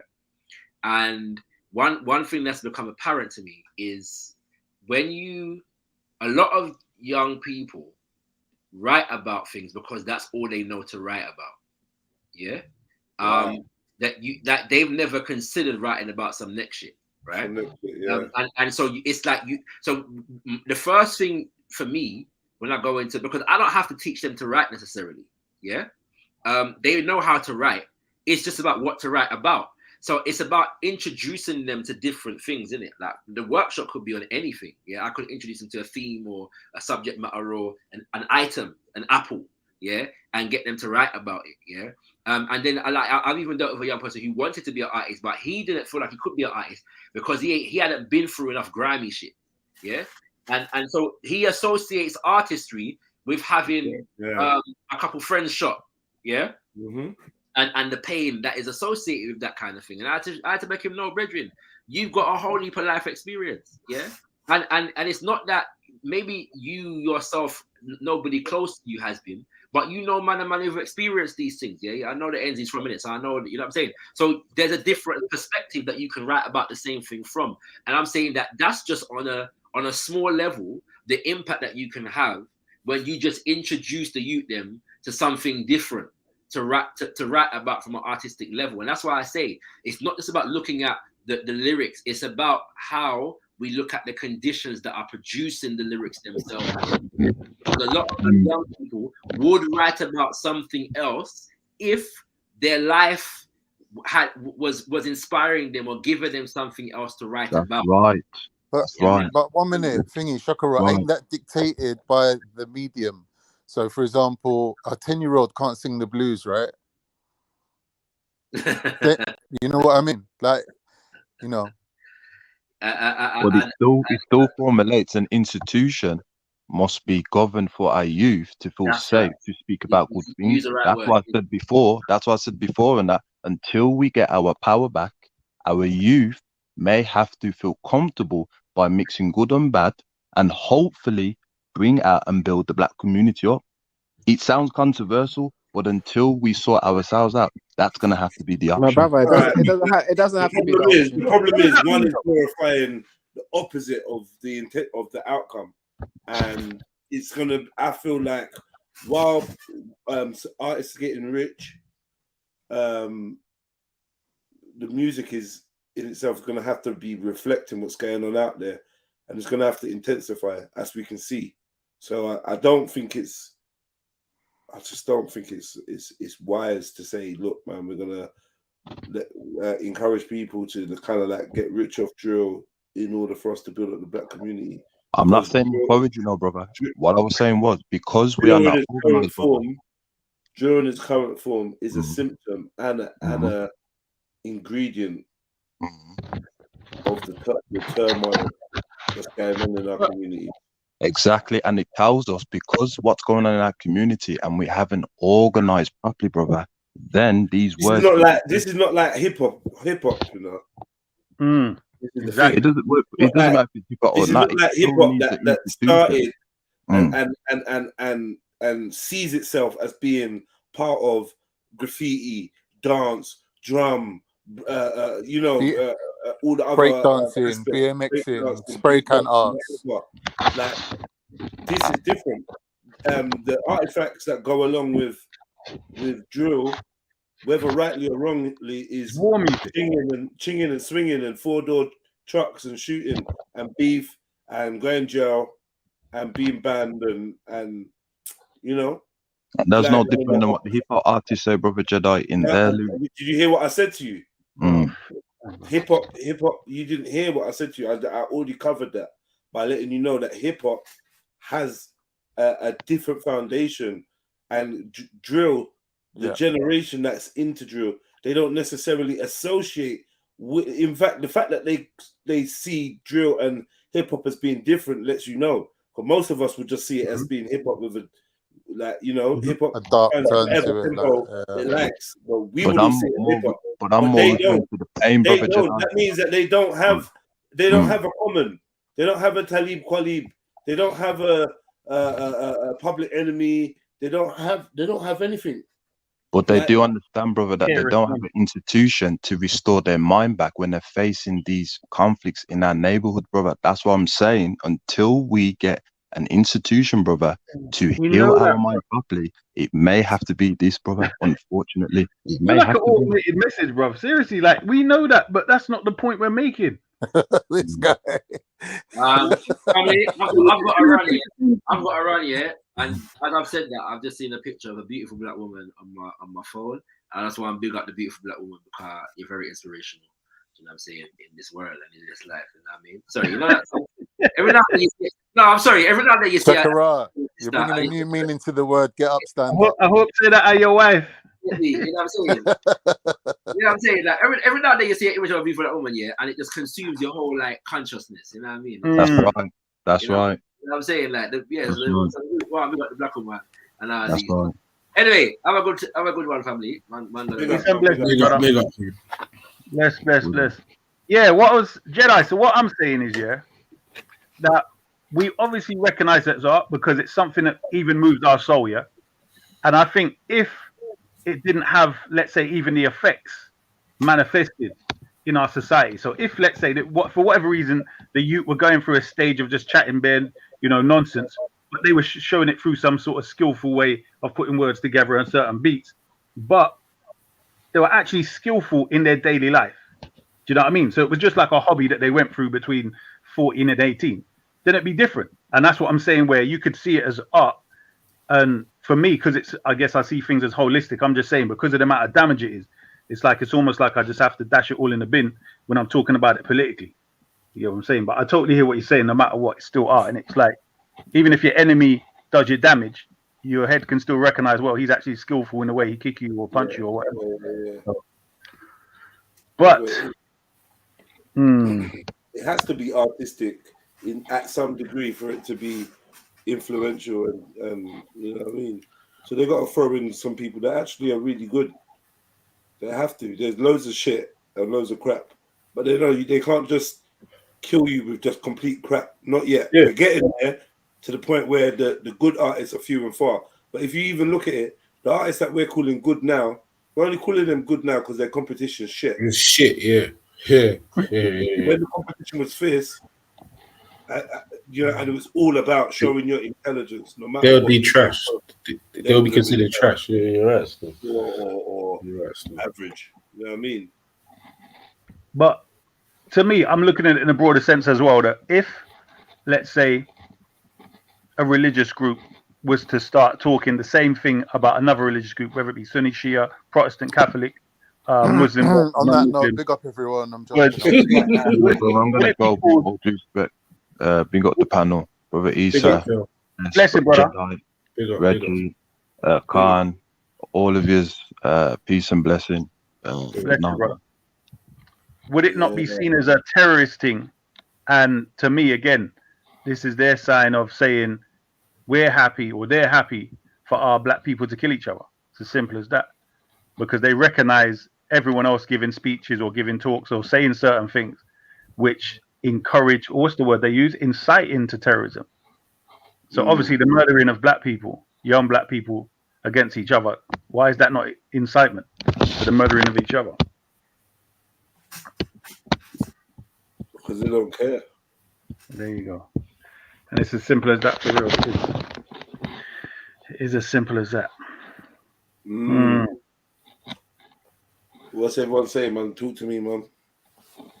Yeah, I'm saying drill, it definitely contributes to a lot of fuckery, but at the same time, like, people have always been warring with people, you get me? Way before the music was a factor. You get me? And it's going to continue to be the same way when the music isn't a factor. So, but do you think they do that when, because if you notice, one of the things that a lot of leaders have done, because even Hitler, for instance, is more recently well known as to how he united his German people against everyone else, particularly the Jews, was by making everyone else seem like a threat. Right? Yeah, propaganda, So I'm saying we're the only people that seem to be on this genocide, or the end of the genocide of other people, who also killing ourselves. Because I'm saying the brothers just mentioned about, well, we're going to continue to fight regardless of music, etc. But I'm saying there should be a stage in which, when you're seeing that so many people are against you, that's normally where the nature of people kick in and say, right, well, actually, let's stop our little warfare thing, at least until we get rid of any major threat to all of us. Do you get what I'm saying? So that's the big problem right there, is that, you know, we're fighting each other while other people are planning to exterminate us all. You know, I definitely get that story. That's why I wanted to tackle Kale and Shakara, because, yeah, but anyway, they're not here, so when they come back. What do you feel Kale and Shakara is helping to fight each other? No, but I feel they're not providing the solutions for that problem with their Pan-African agenda. The way that they're coming with that, it's got too much missing. Do you get me? It's like, how long? I thought you're Pan-Africanist as well. Who, me? Nah, bro. I'm just pro-black. Pro-black, bro. But I mean, you could. I mean, I do agree with a lot of their goals, but I'm just saying it's so close-minded, like, and it's full of contradictions with what they've got. Do you see what I mean? But you could say the basics of it. But while they were here, I believe you to ask them a question. You didn't really give them your opinion on the thing while they were here. Yeah, because you kept jumping in, and then Kale, they tag team Kale and all kind of blah. Bro, that made me vexed, bro. Automated service, bro. Kale was like, I can't even believe the brother just. You'd say something in a minute, press 1, but it's just like, what the hell, bro? My man just repeated the same thing over and over and over. Can't be doing them things, bro. Press 2. Nah. Yo. Nah, bro. But the thing is, you're asking him a question. He's not really willing to address. He didn't want to go into some areas, so like it was almost like you're just repeating the same question, and you're never going to get the answer from him. So it was a bit pointless. But if you maybe gave your opinion, then they probably would have tried to counteract it. I did with Shakara, but this is the thing. He then come in and said the same thing, didn't it? You know what I mean? But they roundabout said the same bloody thing. Do you remember? I said, all right, let's change the religion thing and deal with ideology. And then he come back with religion. And I'm like, flipping out, I just put it aside. And anyway, at the end of the day, it seems that, just before he left, I was going to say, one of the things that I find Pan-Africanists, Kale just gave the example when he talked about, well, let them use the drill music to get to a better place, or whatever they're saying, is that he doesn't seem to consider the enemy and the enemy's strategy against us. So it's like this little isolated bubble where we've got this plan, we're going to do this.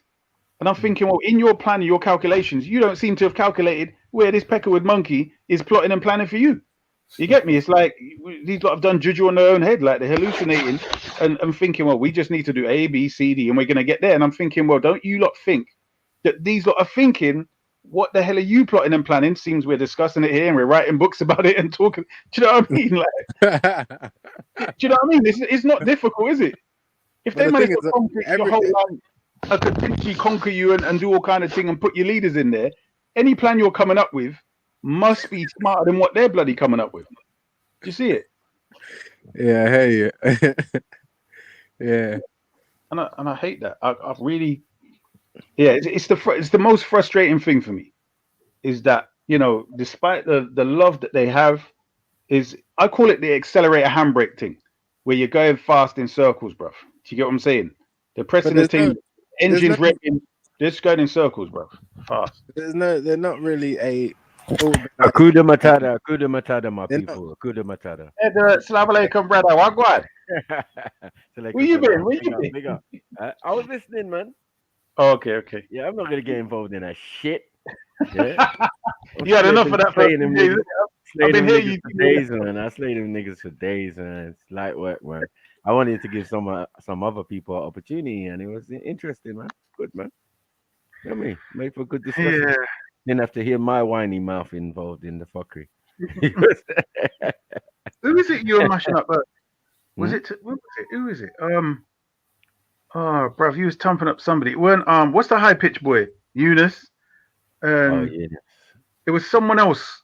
Eunice was Eunice and someone else was part of the conversation. He was giving somebody some licks, bro. I think it's probably Brother Kel or someone. I don't know, man. I wasn't Kel because you. We good, man. We good, man. Yeah, man. I do this on a regular, man. Yeah, I know that Pan-African thing, bro. Yeah, sketchy, innit? Like, what's the blueprint, cuz? What's the blueprint? We've asked many times and not received adequate. It's the blueprint that's not very well thought out. Do you get me? It's like a lot of labels of economic this and that, but not any fine details of what you're supposed to do from where you are.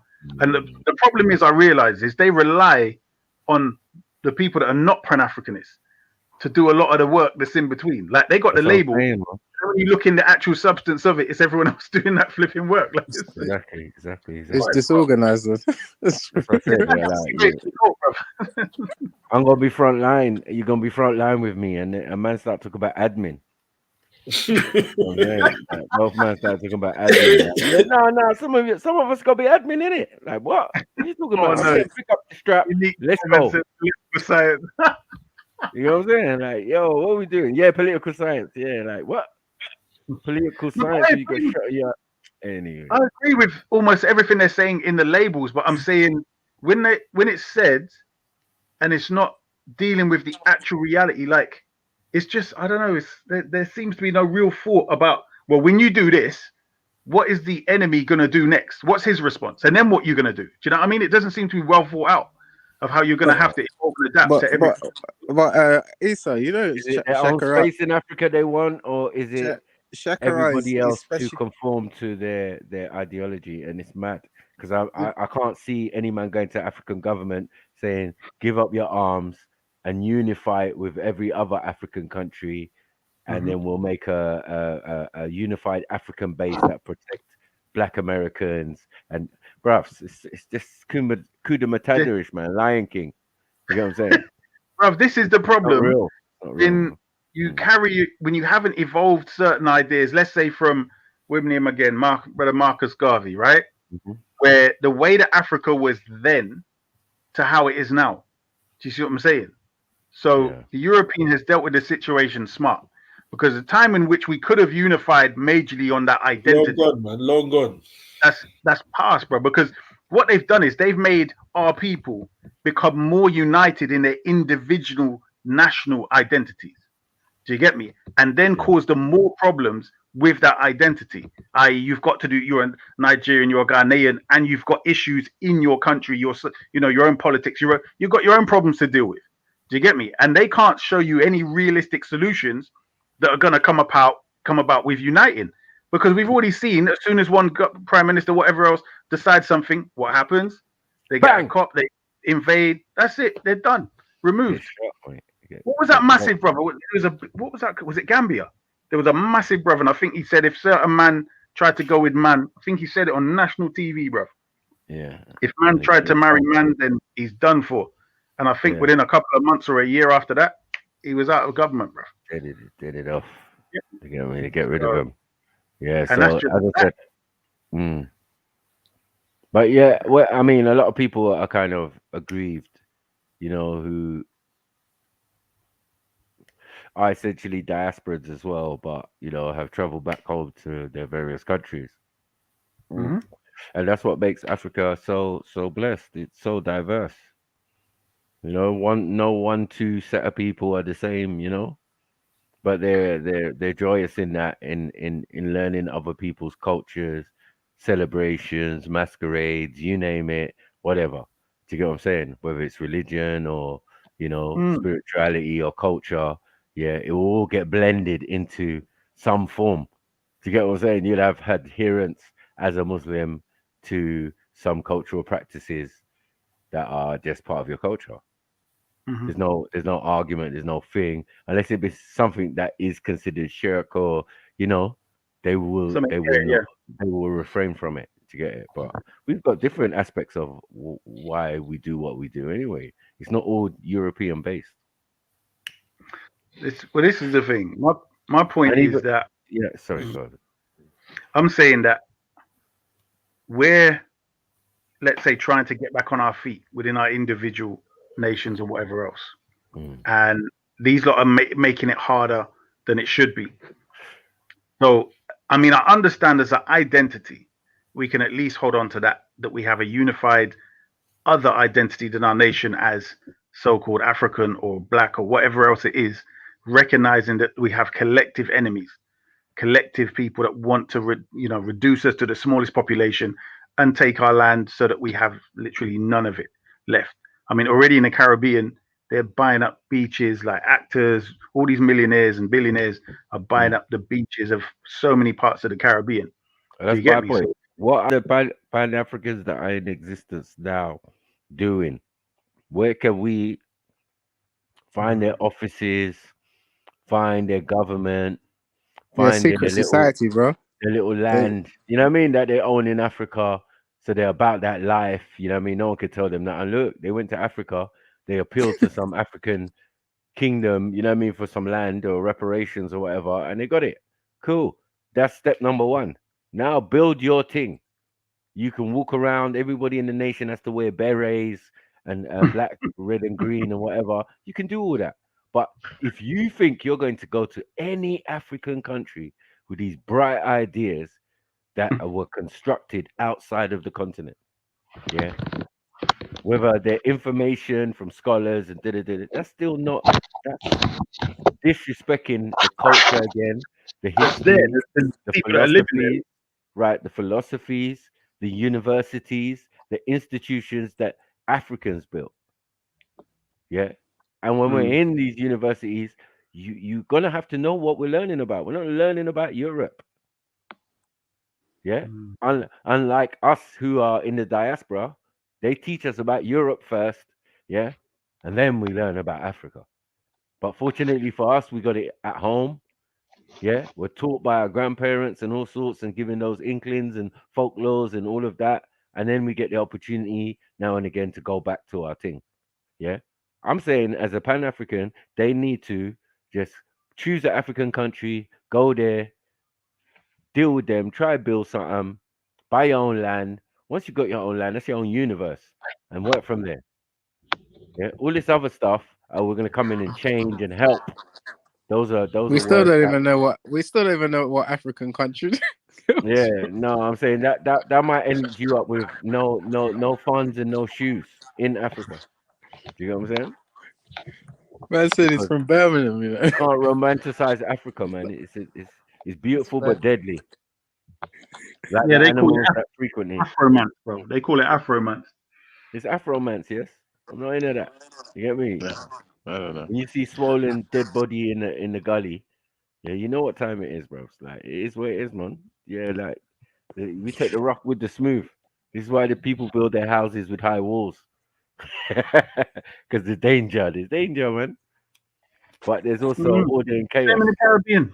They got flipping they got metal flipping bars on the windows, on the doors, Right. all that We crap. don't play no games. Saying, We bro. don't trust. Skin folk, kin folk business. You get me? Yeah, it's But that. But there's more love. There's more love, definitely, and more unity under certain Issa, what you things. said But though? Are you back now, or are you just like passing a flying Well, visit? I mean, brother, I had to bring out a different device because my phone just will not stay on this thing. You get me? I thought the government was on me, brother. I was like getting paranoid. I was like, what? They're trying to block me from talking the thing. So you say all these years that you kind of like been laying low is because of your phone? No, it's not that. It's just like before when I was on Vellies, for instance, I could leave myself on the show, go and do work and come back. But even then, like I'd get drawn into conversations that I would say, I'll do this thing tomorrow, leave that till tomorrow. And then, yeah, just too much hassle, bruv. You get me? Because it's like, because I'm so interested in the thing, you get me? Like I was supposed to come on here for an hour today, and it's been, what, 2.5 hours? You get me? So it would never pan out like how I plan it with things like this. Do you get me? Oh, so you're trying to reduce your time on panels and online. Yeah. I mean, there's other things going to come up soon. Yeah, but I mean, I just would like to, if I could come back on a regular basis, like to have it organized and limited to a certain time. But then you'd be talking, and halfway through your time, someone else that you wanted to talk to, refute, or debate, or build with, whatever, comes on, and then you for the next, you know what I mean? And that's what keeps happening. Yeah, that's not gonna change, man. You need to like, I don't know, man. You need to either do one or the other. Though, still. Just one? Is that what you say? Nah, either like do it like you're doing. I mean, now and again, or you're gonna be, because that never changes. All these panels are always the same. You're always fighting to talk when you on the conversation is juicy. You're fighting to talk, and then you're on here for a long time. If it's not, then obviously then you're probably not gonna want to stay on that long anyway. When you have to keep explaining yourself, Reggie, man. You tried today, man, but you know you could have done better, man. You could have done better still. You know what I mean? There was some pointers there. Like I was rooting for the home team. You get me, Team Africa, and that. Like, yeah. I've had this conversation with these guys. They tried it still. They tried it, but yeah, you reps, man. Little piece. You know what I mean? You did your thing, man. You know what I mean? Because it's hard when you're talking to these guys, bro. There's a cognitive dissonance that is mad. You know what I'm saying? A little Stockholm syndrome and all sorts. Yeah, as I said, this what do you call it? Afromantics. It's a real thing. You know. Nah, you know, Shaka. I've listened to him a lot and I've spoken to him a lot. But Kel not so much. So sometimes Shaka is definitely more open-minded than Kel is with certain ideas. But Shaka is a historian. That's his specialty. So when you start to talk about military, how they're gonna do, if it gets serious and then they have to start having military, he doesn't really engage in that kind of thing. He'll always take you back to what was before. So how you never knew that Chad was to the east of Nigeria. He put me into it. That's where he wanted me. He wanted me to go that way. Yeah, but that's simple, bro. Like, come on, man. I could have gone with me on a regular. He's got to deal with me on a regular. Who's gonna know that shit? Like, yo, what are you talking stupidness for? Shut up. Nonsense. You get me? Let's get to the point. Like, stop fucking around with the frapping around with the edges and Boko Haram. Yeah, we're not doing that. Yeah, they come from the forest of Chad into northeast Nigeria and kidnap people. We are talking about Nigerian. Eat that business. You get what I'm saying? Like, you have to know your facts and know your information before, you know what I mean? Before you go against these RGB guys, man. They know I got my foot on their neck like fucking George Floyd.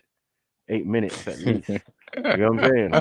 Stripping the kente off, man. Like, yo, are you real or are you fake?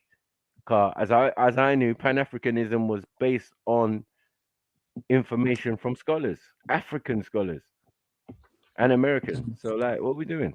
And the Caribbean, sorry. You know? It was a triad of information.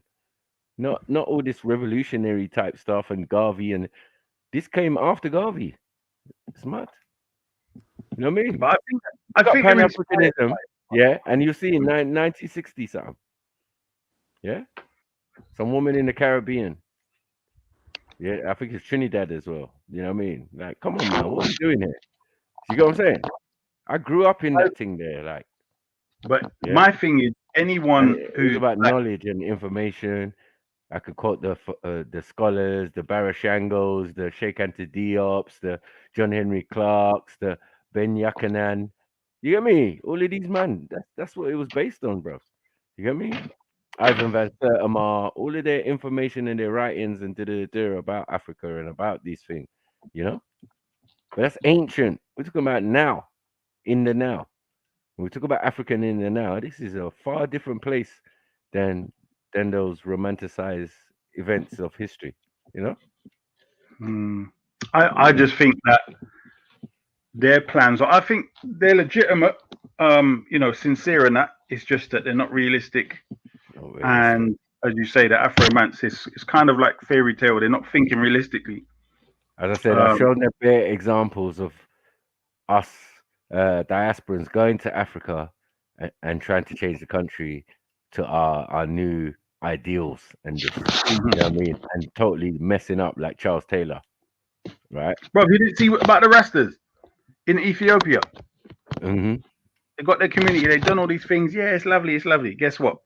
The native people don't like them. What are you doing here, bro? It took them time to even do something. Don't try it like they came there and they was on building. Man gave them land and they didn't do jack at first. You get me? They expected things to be done for them. No, blood. We gave you land. You till it. You thing it. You build a house. You build a street. You build a road. You get me? It's not all the talk, you know. Talk can buy things. Why don't the local people like them? Because they're not like, they don't see the Rasta movement as something that they recognize, and the culture is like the Ethiopian. I mean, I won't even say they're like, what's his name, Caleb? Oh, it's Brother Sniper. Did you listen to Caleb? You spoke to him before? Yeah, that was funny, man. That was funny. I've spoke to Caleb, cook Caleb, all sorts, frying pan. I just don't respect Caleb because he said some derogatory things about Brother Isa. Rest in peace. When years ago? Yeah, a couple years ago on my show. I was just like, bruv, you gone too far. And he said some derogatory stuff about the sisters, and he's a Semitic Caucasian and all of this shit. Today was interesting because he kind of revealed his origin that he's saying or he's defending. But do you think he's like mixed race? Is he like, is his dad white or something? And he's got like identity crisis, like even with the Ethiopians, like he's an outcast from them or something. No, there are some previous monarchs of the region who claim the same thing. Well, I must have missed this conversation because you guys are making him sound so controversial. Like who? Bro, Caleb. What's he actually? I said I don't rate Caleb. Man. He's got no leg to stand on that. If he's African, I don't care, bro. I just don't. You know what I mean? It's all of a sudden now. He was talking about slavery and taking us into slavery and all of that, Bantu this and all of that. He's just one of them guys. He's a troll, basically. I mean, I don't know why people would spend time trying to intellectualize with a troll. That's true. You know what I mean? Their things is to sensationalize and to cause controversy and upset spirits and all sorts, you know? That's true.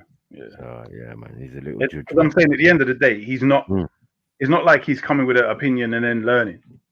Right. He's just arguing back. As soon as he's getting refuted, he's dropping one way and diving another. Talk to him, man.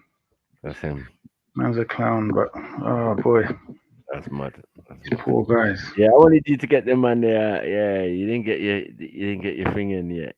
I mean, the conversation was good though. It was good, but yeah, they knew you come for them, man. I really. You know how long I've been waiting to talk to Kale?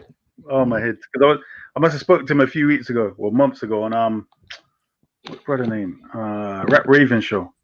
All right, yeah, he was talking about Rap Raven. I don't know the last show. I think it was the brother said something, and I could not believe what he said, and I was like, right, okay. Rap Raven must have intervened and said, all right, that's it. And then the show was nearly done anyway. So all right, and then the next minute I'm hearing Kale on Trilluminati live. I'm like, what? You done here too, yeah? All right, wait till that. And then I booked JEDI, and he's like, yeah, come on the show, bro. You get me? Come and say hi. Boom. I'm coming, looking for Kill every time I'm doing something, listening in. Yeah, he's gonna come. Hey, boy. But he's saying almost the same thing as Shakara, but in a more passive. Nah, he's got kind of a different. he's got kind of a different ideology towards the end of it, like with this military and all of this. You know what I mean? Shakarel at least acknowledges that, like, listen, there's African countries with power, with armies, with navies and all of that, but what does that mean? We don't have nuclear capability for a reason. Yeah, they don't want to give it to us. They know what time it is because their movies supposedly. Yeah, especially Africa, where you get the bloody uranium from. So audacity. Not one African country.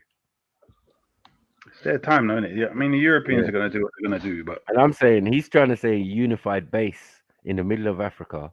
Yeah, that these white folk won't bomb with a drone or a nuclear weapon. Who's saying that?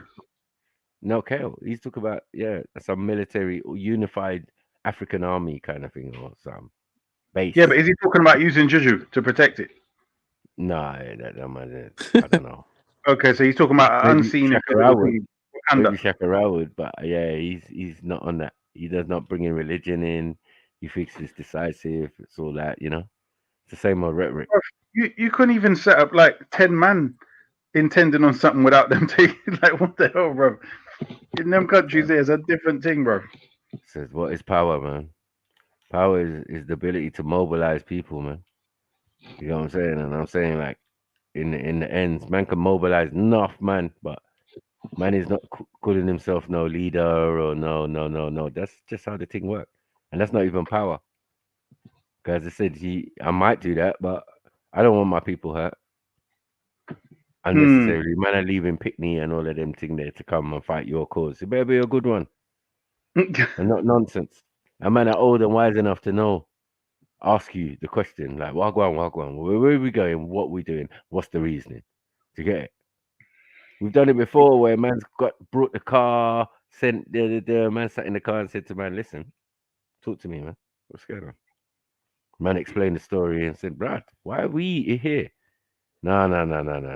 This is how we're going to deal with this. We're going to go back to your yard. We're going to wait for the person, or we're going to get him on the phone and we're going to deal with this. Simple. You get me? All this extra stuff.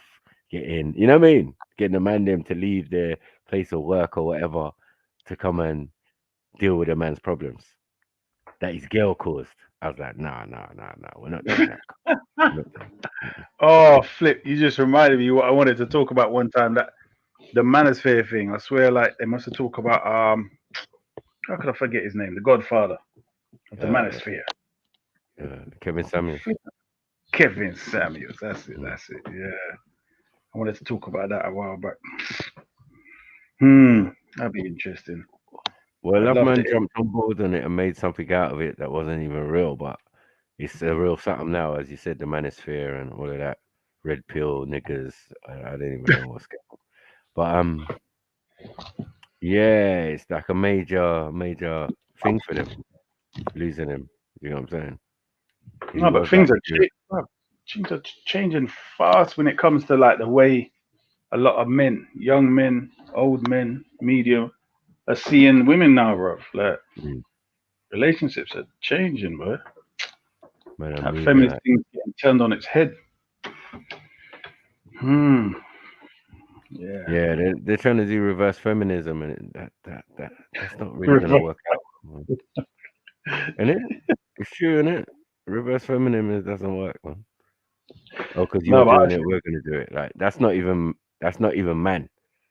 Men don't do them thing there. That's the beta male is gonna try to reverse. Yeah, the beta male is gonna do that, but even acknowledging it or being involved shows some not testosterone. What's the other one? Estrogen. Estrogen, bro. Spare estrogen in your thing, bro. Someone's been drinking that tap water. You can tell when man drink tap water or milk or something. I mean, like the brains tend to mush. And I told them from the days of homogenized milk. And I was like, homogenetic. And I was like, homogenetic milk? That's what they're telling you, man. And it's like, nah, you're just playing on words. Okay. Yeah, whole generation drank that and they're fruity now. They're liquid. They're all sorts. You hear me? The government guideline was drink milk. Mad. Oh yeah, that's true. Do they still am out? Bear of us is lactose. Remember the little bottles? Yeah. The little. I didn't see one. They killed us, man. Milk you don't even drink. I think it was red top in our house. You get me? Bro, they had some silver thing. Birds pecking at the thing. Trying to get at the cream. Like, ugh. I had to drink a whole thing in the morning, and I'm like, yeah. Drink this. It's good for you. I miss my milk, bro. That milk, I don't even think milk tastes like that again, bro. Nah, they don't. Milk came from the milk van. Yeah, once it went into a kind of plastic bottle, took about homogenize what type you want. That or whole milk or this milk. Right, perhaps. I don't even know what's going on. I think we can do better still. I remember one time I went Tesco's in Tottenham. I was just going through and the auntie was there looking puzzled at what milk to get. She was like, I was like, you're right, auntie, you need some milk. She was like, I don't know what milk to get, son. I was like, listen, see this one? It says homogenized. No, don't buy that one. Yeah. You turn your children gay. Yeah, you don't want it. That's gay milk. No, fact. Gay milk. Impart the knowledge onto the elders. You don't know what's there. Don't buy that milk, auntie. It's gay milk, man. Gay milk, you know. Get the one that says whole milk or something, man. If you're gonna go for the thing, yeah, don't buy that homogenized stuff. It makes these youths very tall, very hairy, and very weird. Tall and hairy, bro. No, yeah, they got big. That generation of when it first came out. Some giant youths still. Switching from the bottle milk. They went tall, and then the generation went short, and then it went tall again, and then now we're in between. I don't know what the hell is going on now. And then semi-obese now. Wait, we ain't chat since bloody COVID, have we? Before COVID. Yeah. Where did that go? Where did that disappear to? Time ago, I warned you lot about the Sunny Savage Monkey Beans virus. Look, everyone mocking my mask, get it? Mocking man's mask. Bro. Yeah. Big up everyone. Just one sec, yeah. I have to say this to Aria. Ross Clark. Because I know whatever spell this girl is trying to put on me, I just want to give it back in it. So whatever uck and gagging noises or whatever you spell you're putting on me, it's not gonna happen. Like I don't even know how to say it, but whatever German, I don't know, whatever mixed up, it's not working in it, babe. So all that uck and all of that extra stuff, yeah, keep it there. It's not. I'm not the one. Trust me. What the hell? I'm not into all the gagging and the throat. Nah, bro, it's not me. Keep that thing. I don't know what's going on right now. I'm so confused. Wow. Big up the chats anyway. Just if you know, you know it. It's just the thing that's been happening in the chat. So I just had to jump on quick because I'm not having that. So what? Are you two lesbians or something? Bro. Sorry, No, I can't do this. No. She's the one who kind of brought this weird energy. Like, I think because she was losing, she just starts talking like she's a man. So obviously there was a big confusion. Like, is this a woman or a man? Clearly she's confused in it. So she's trying to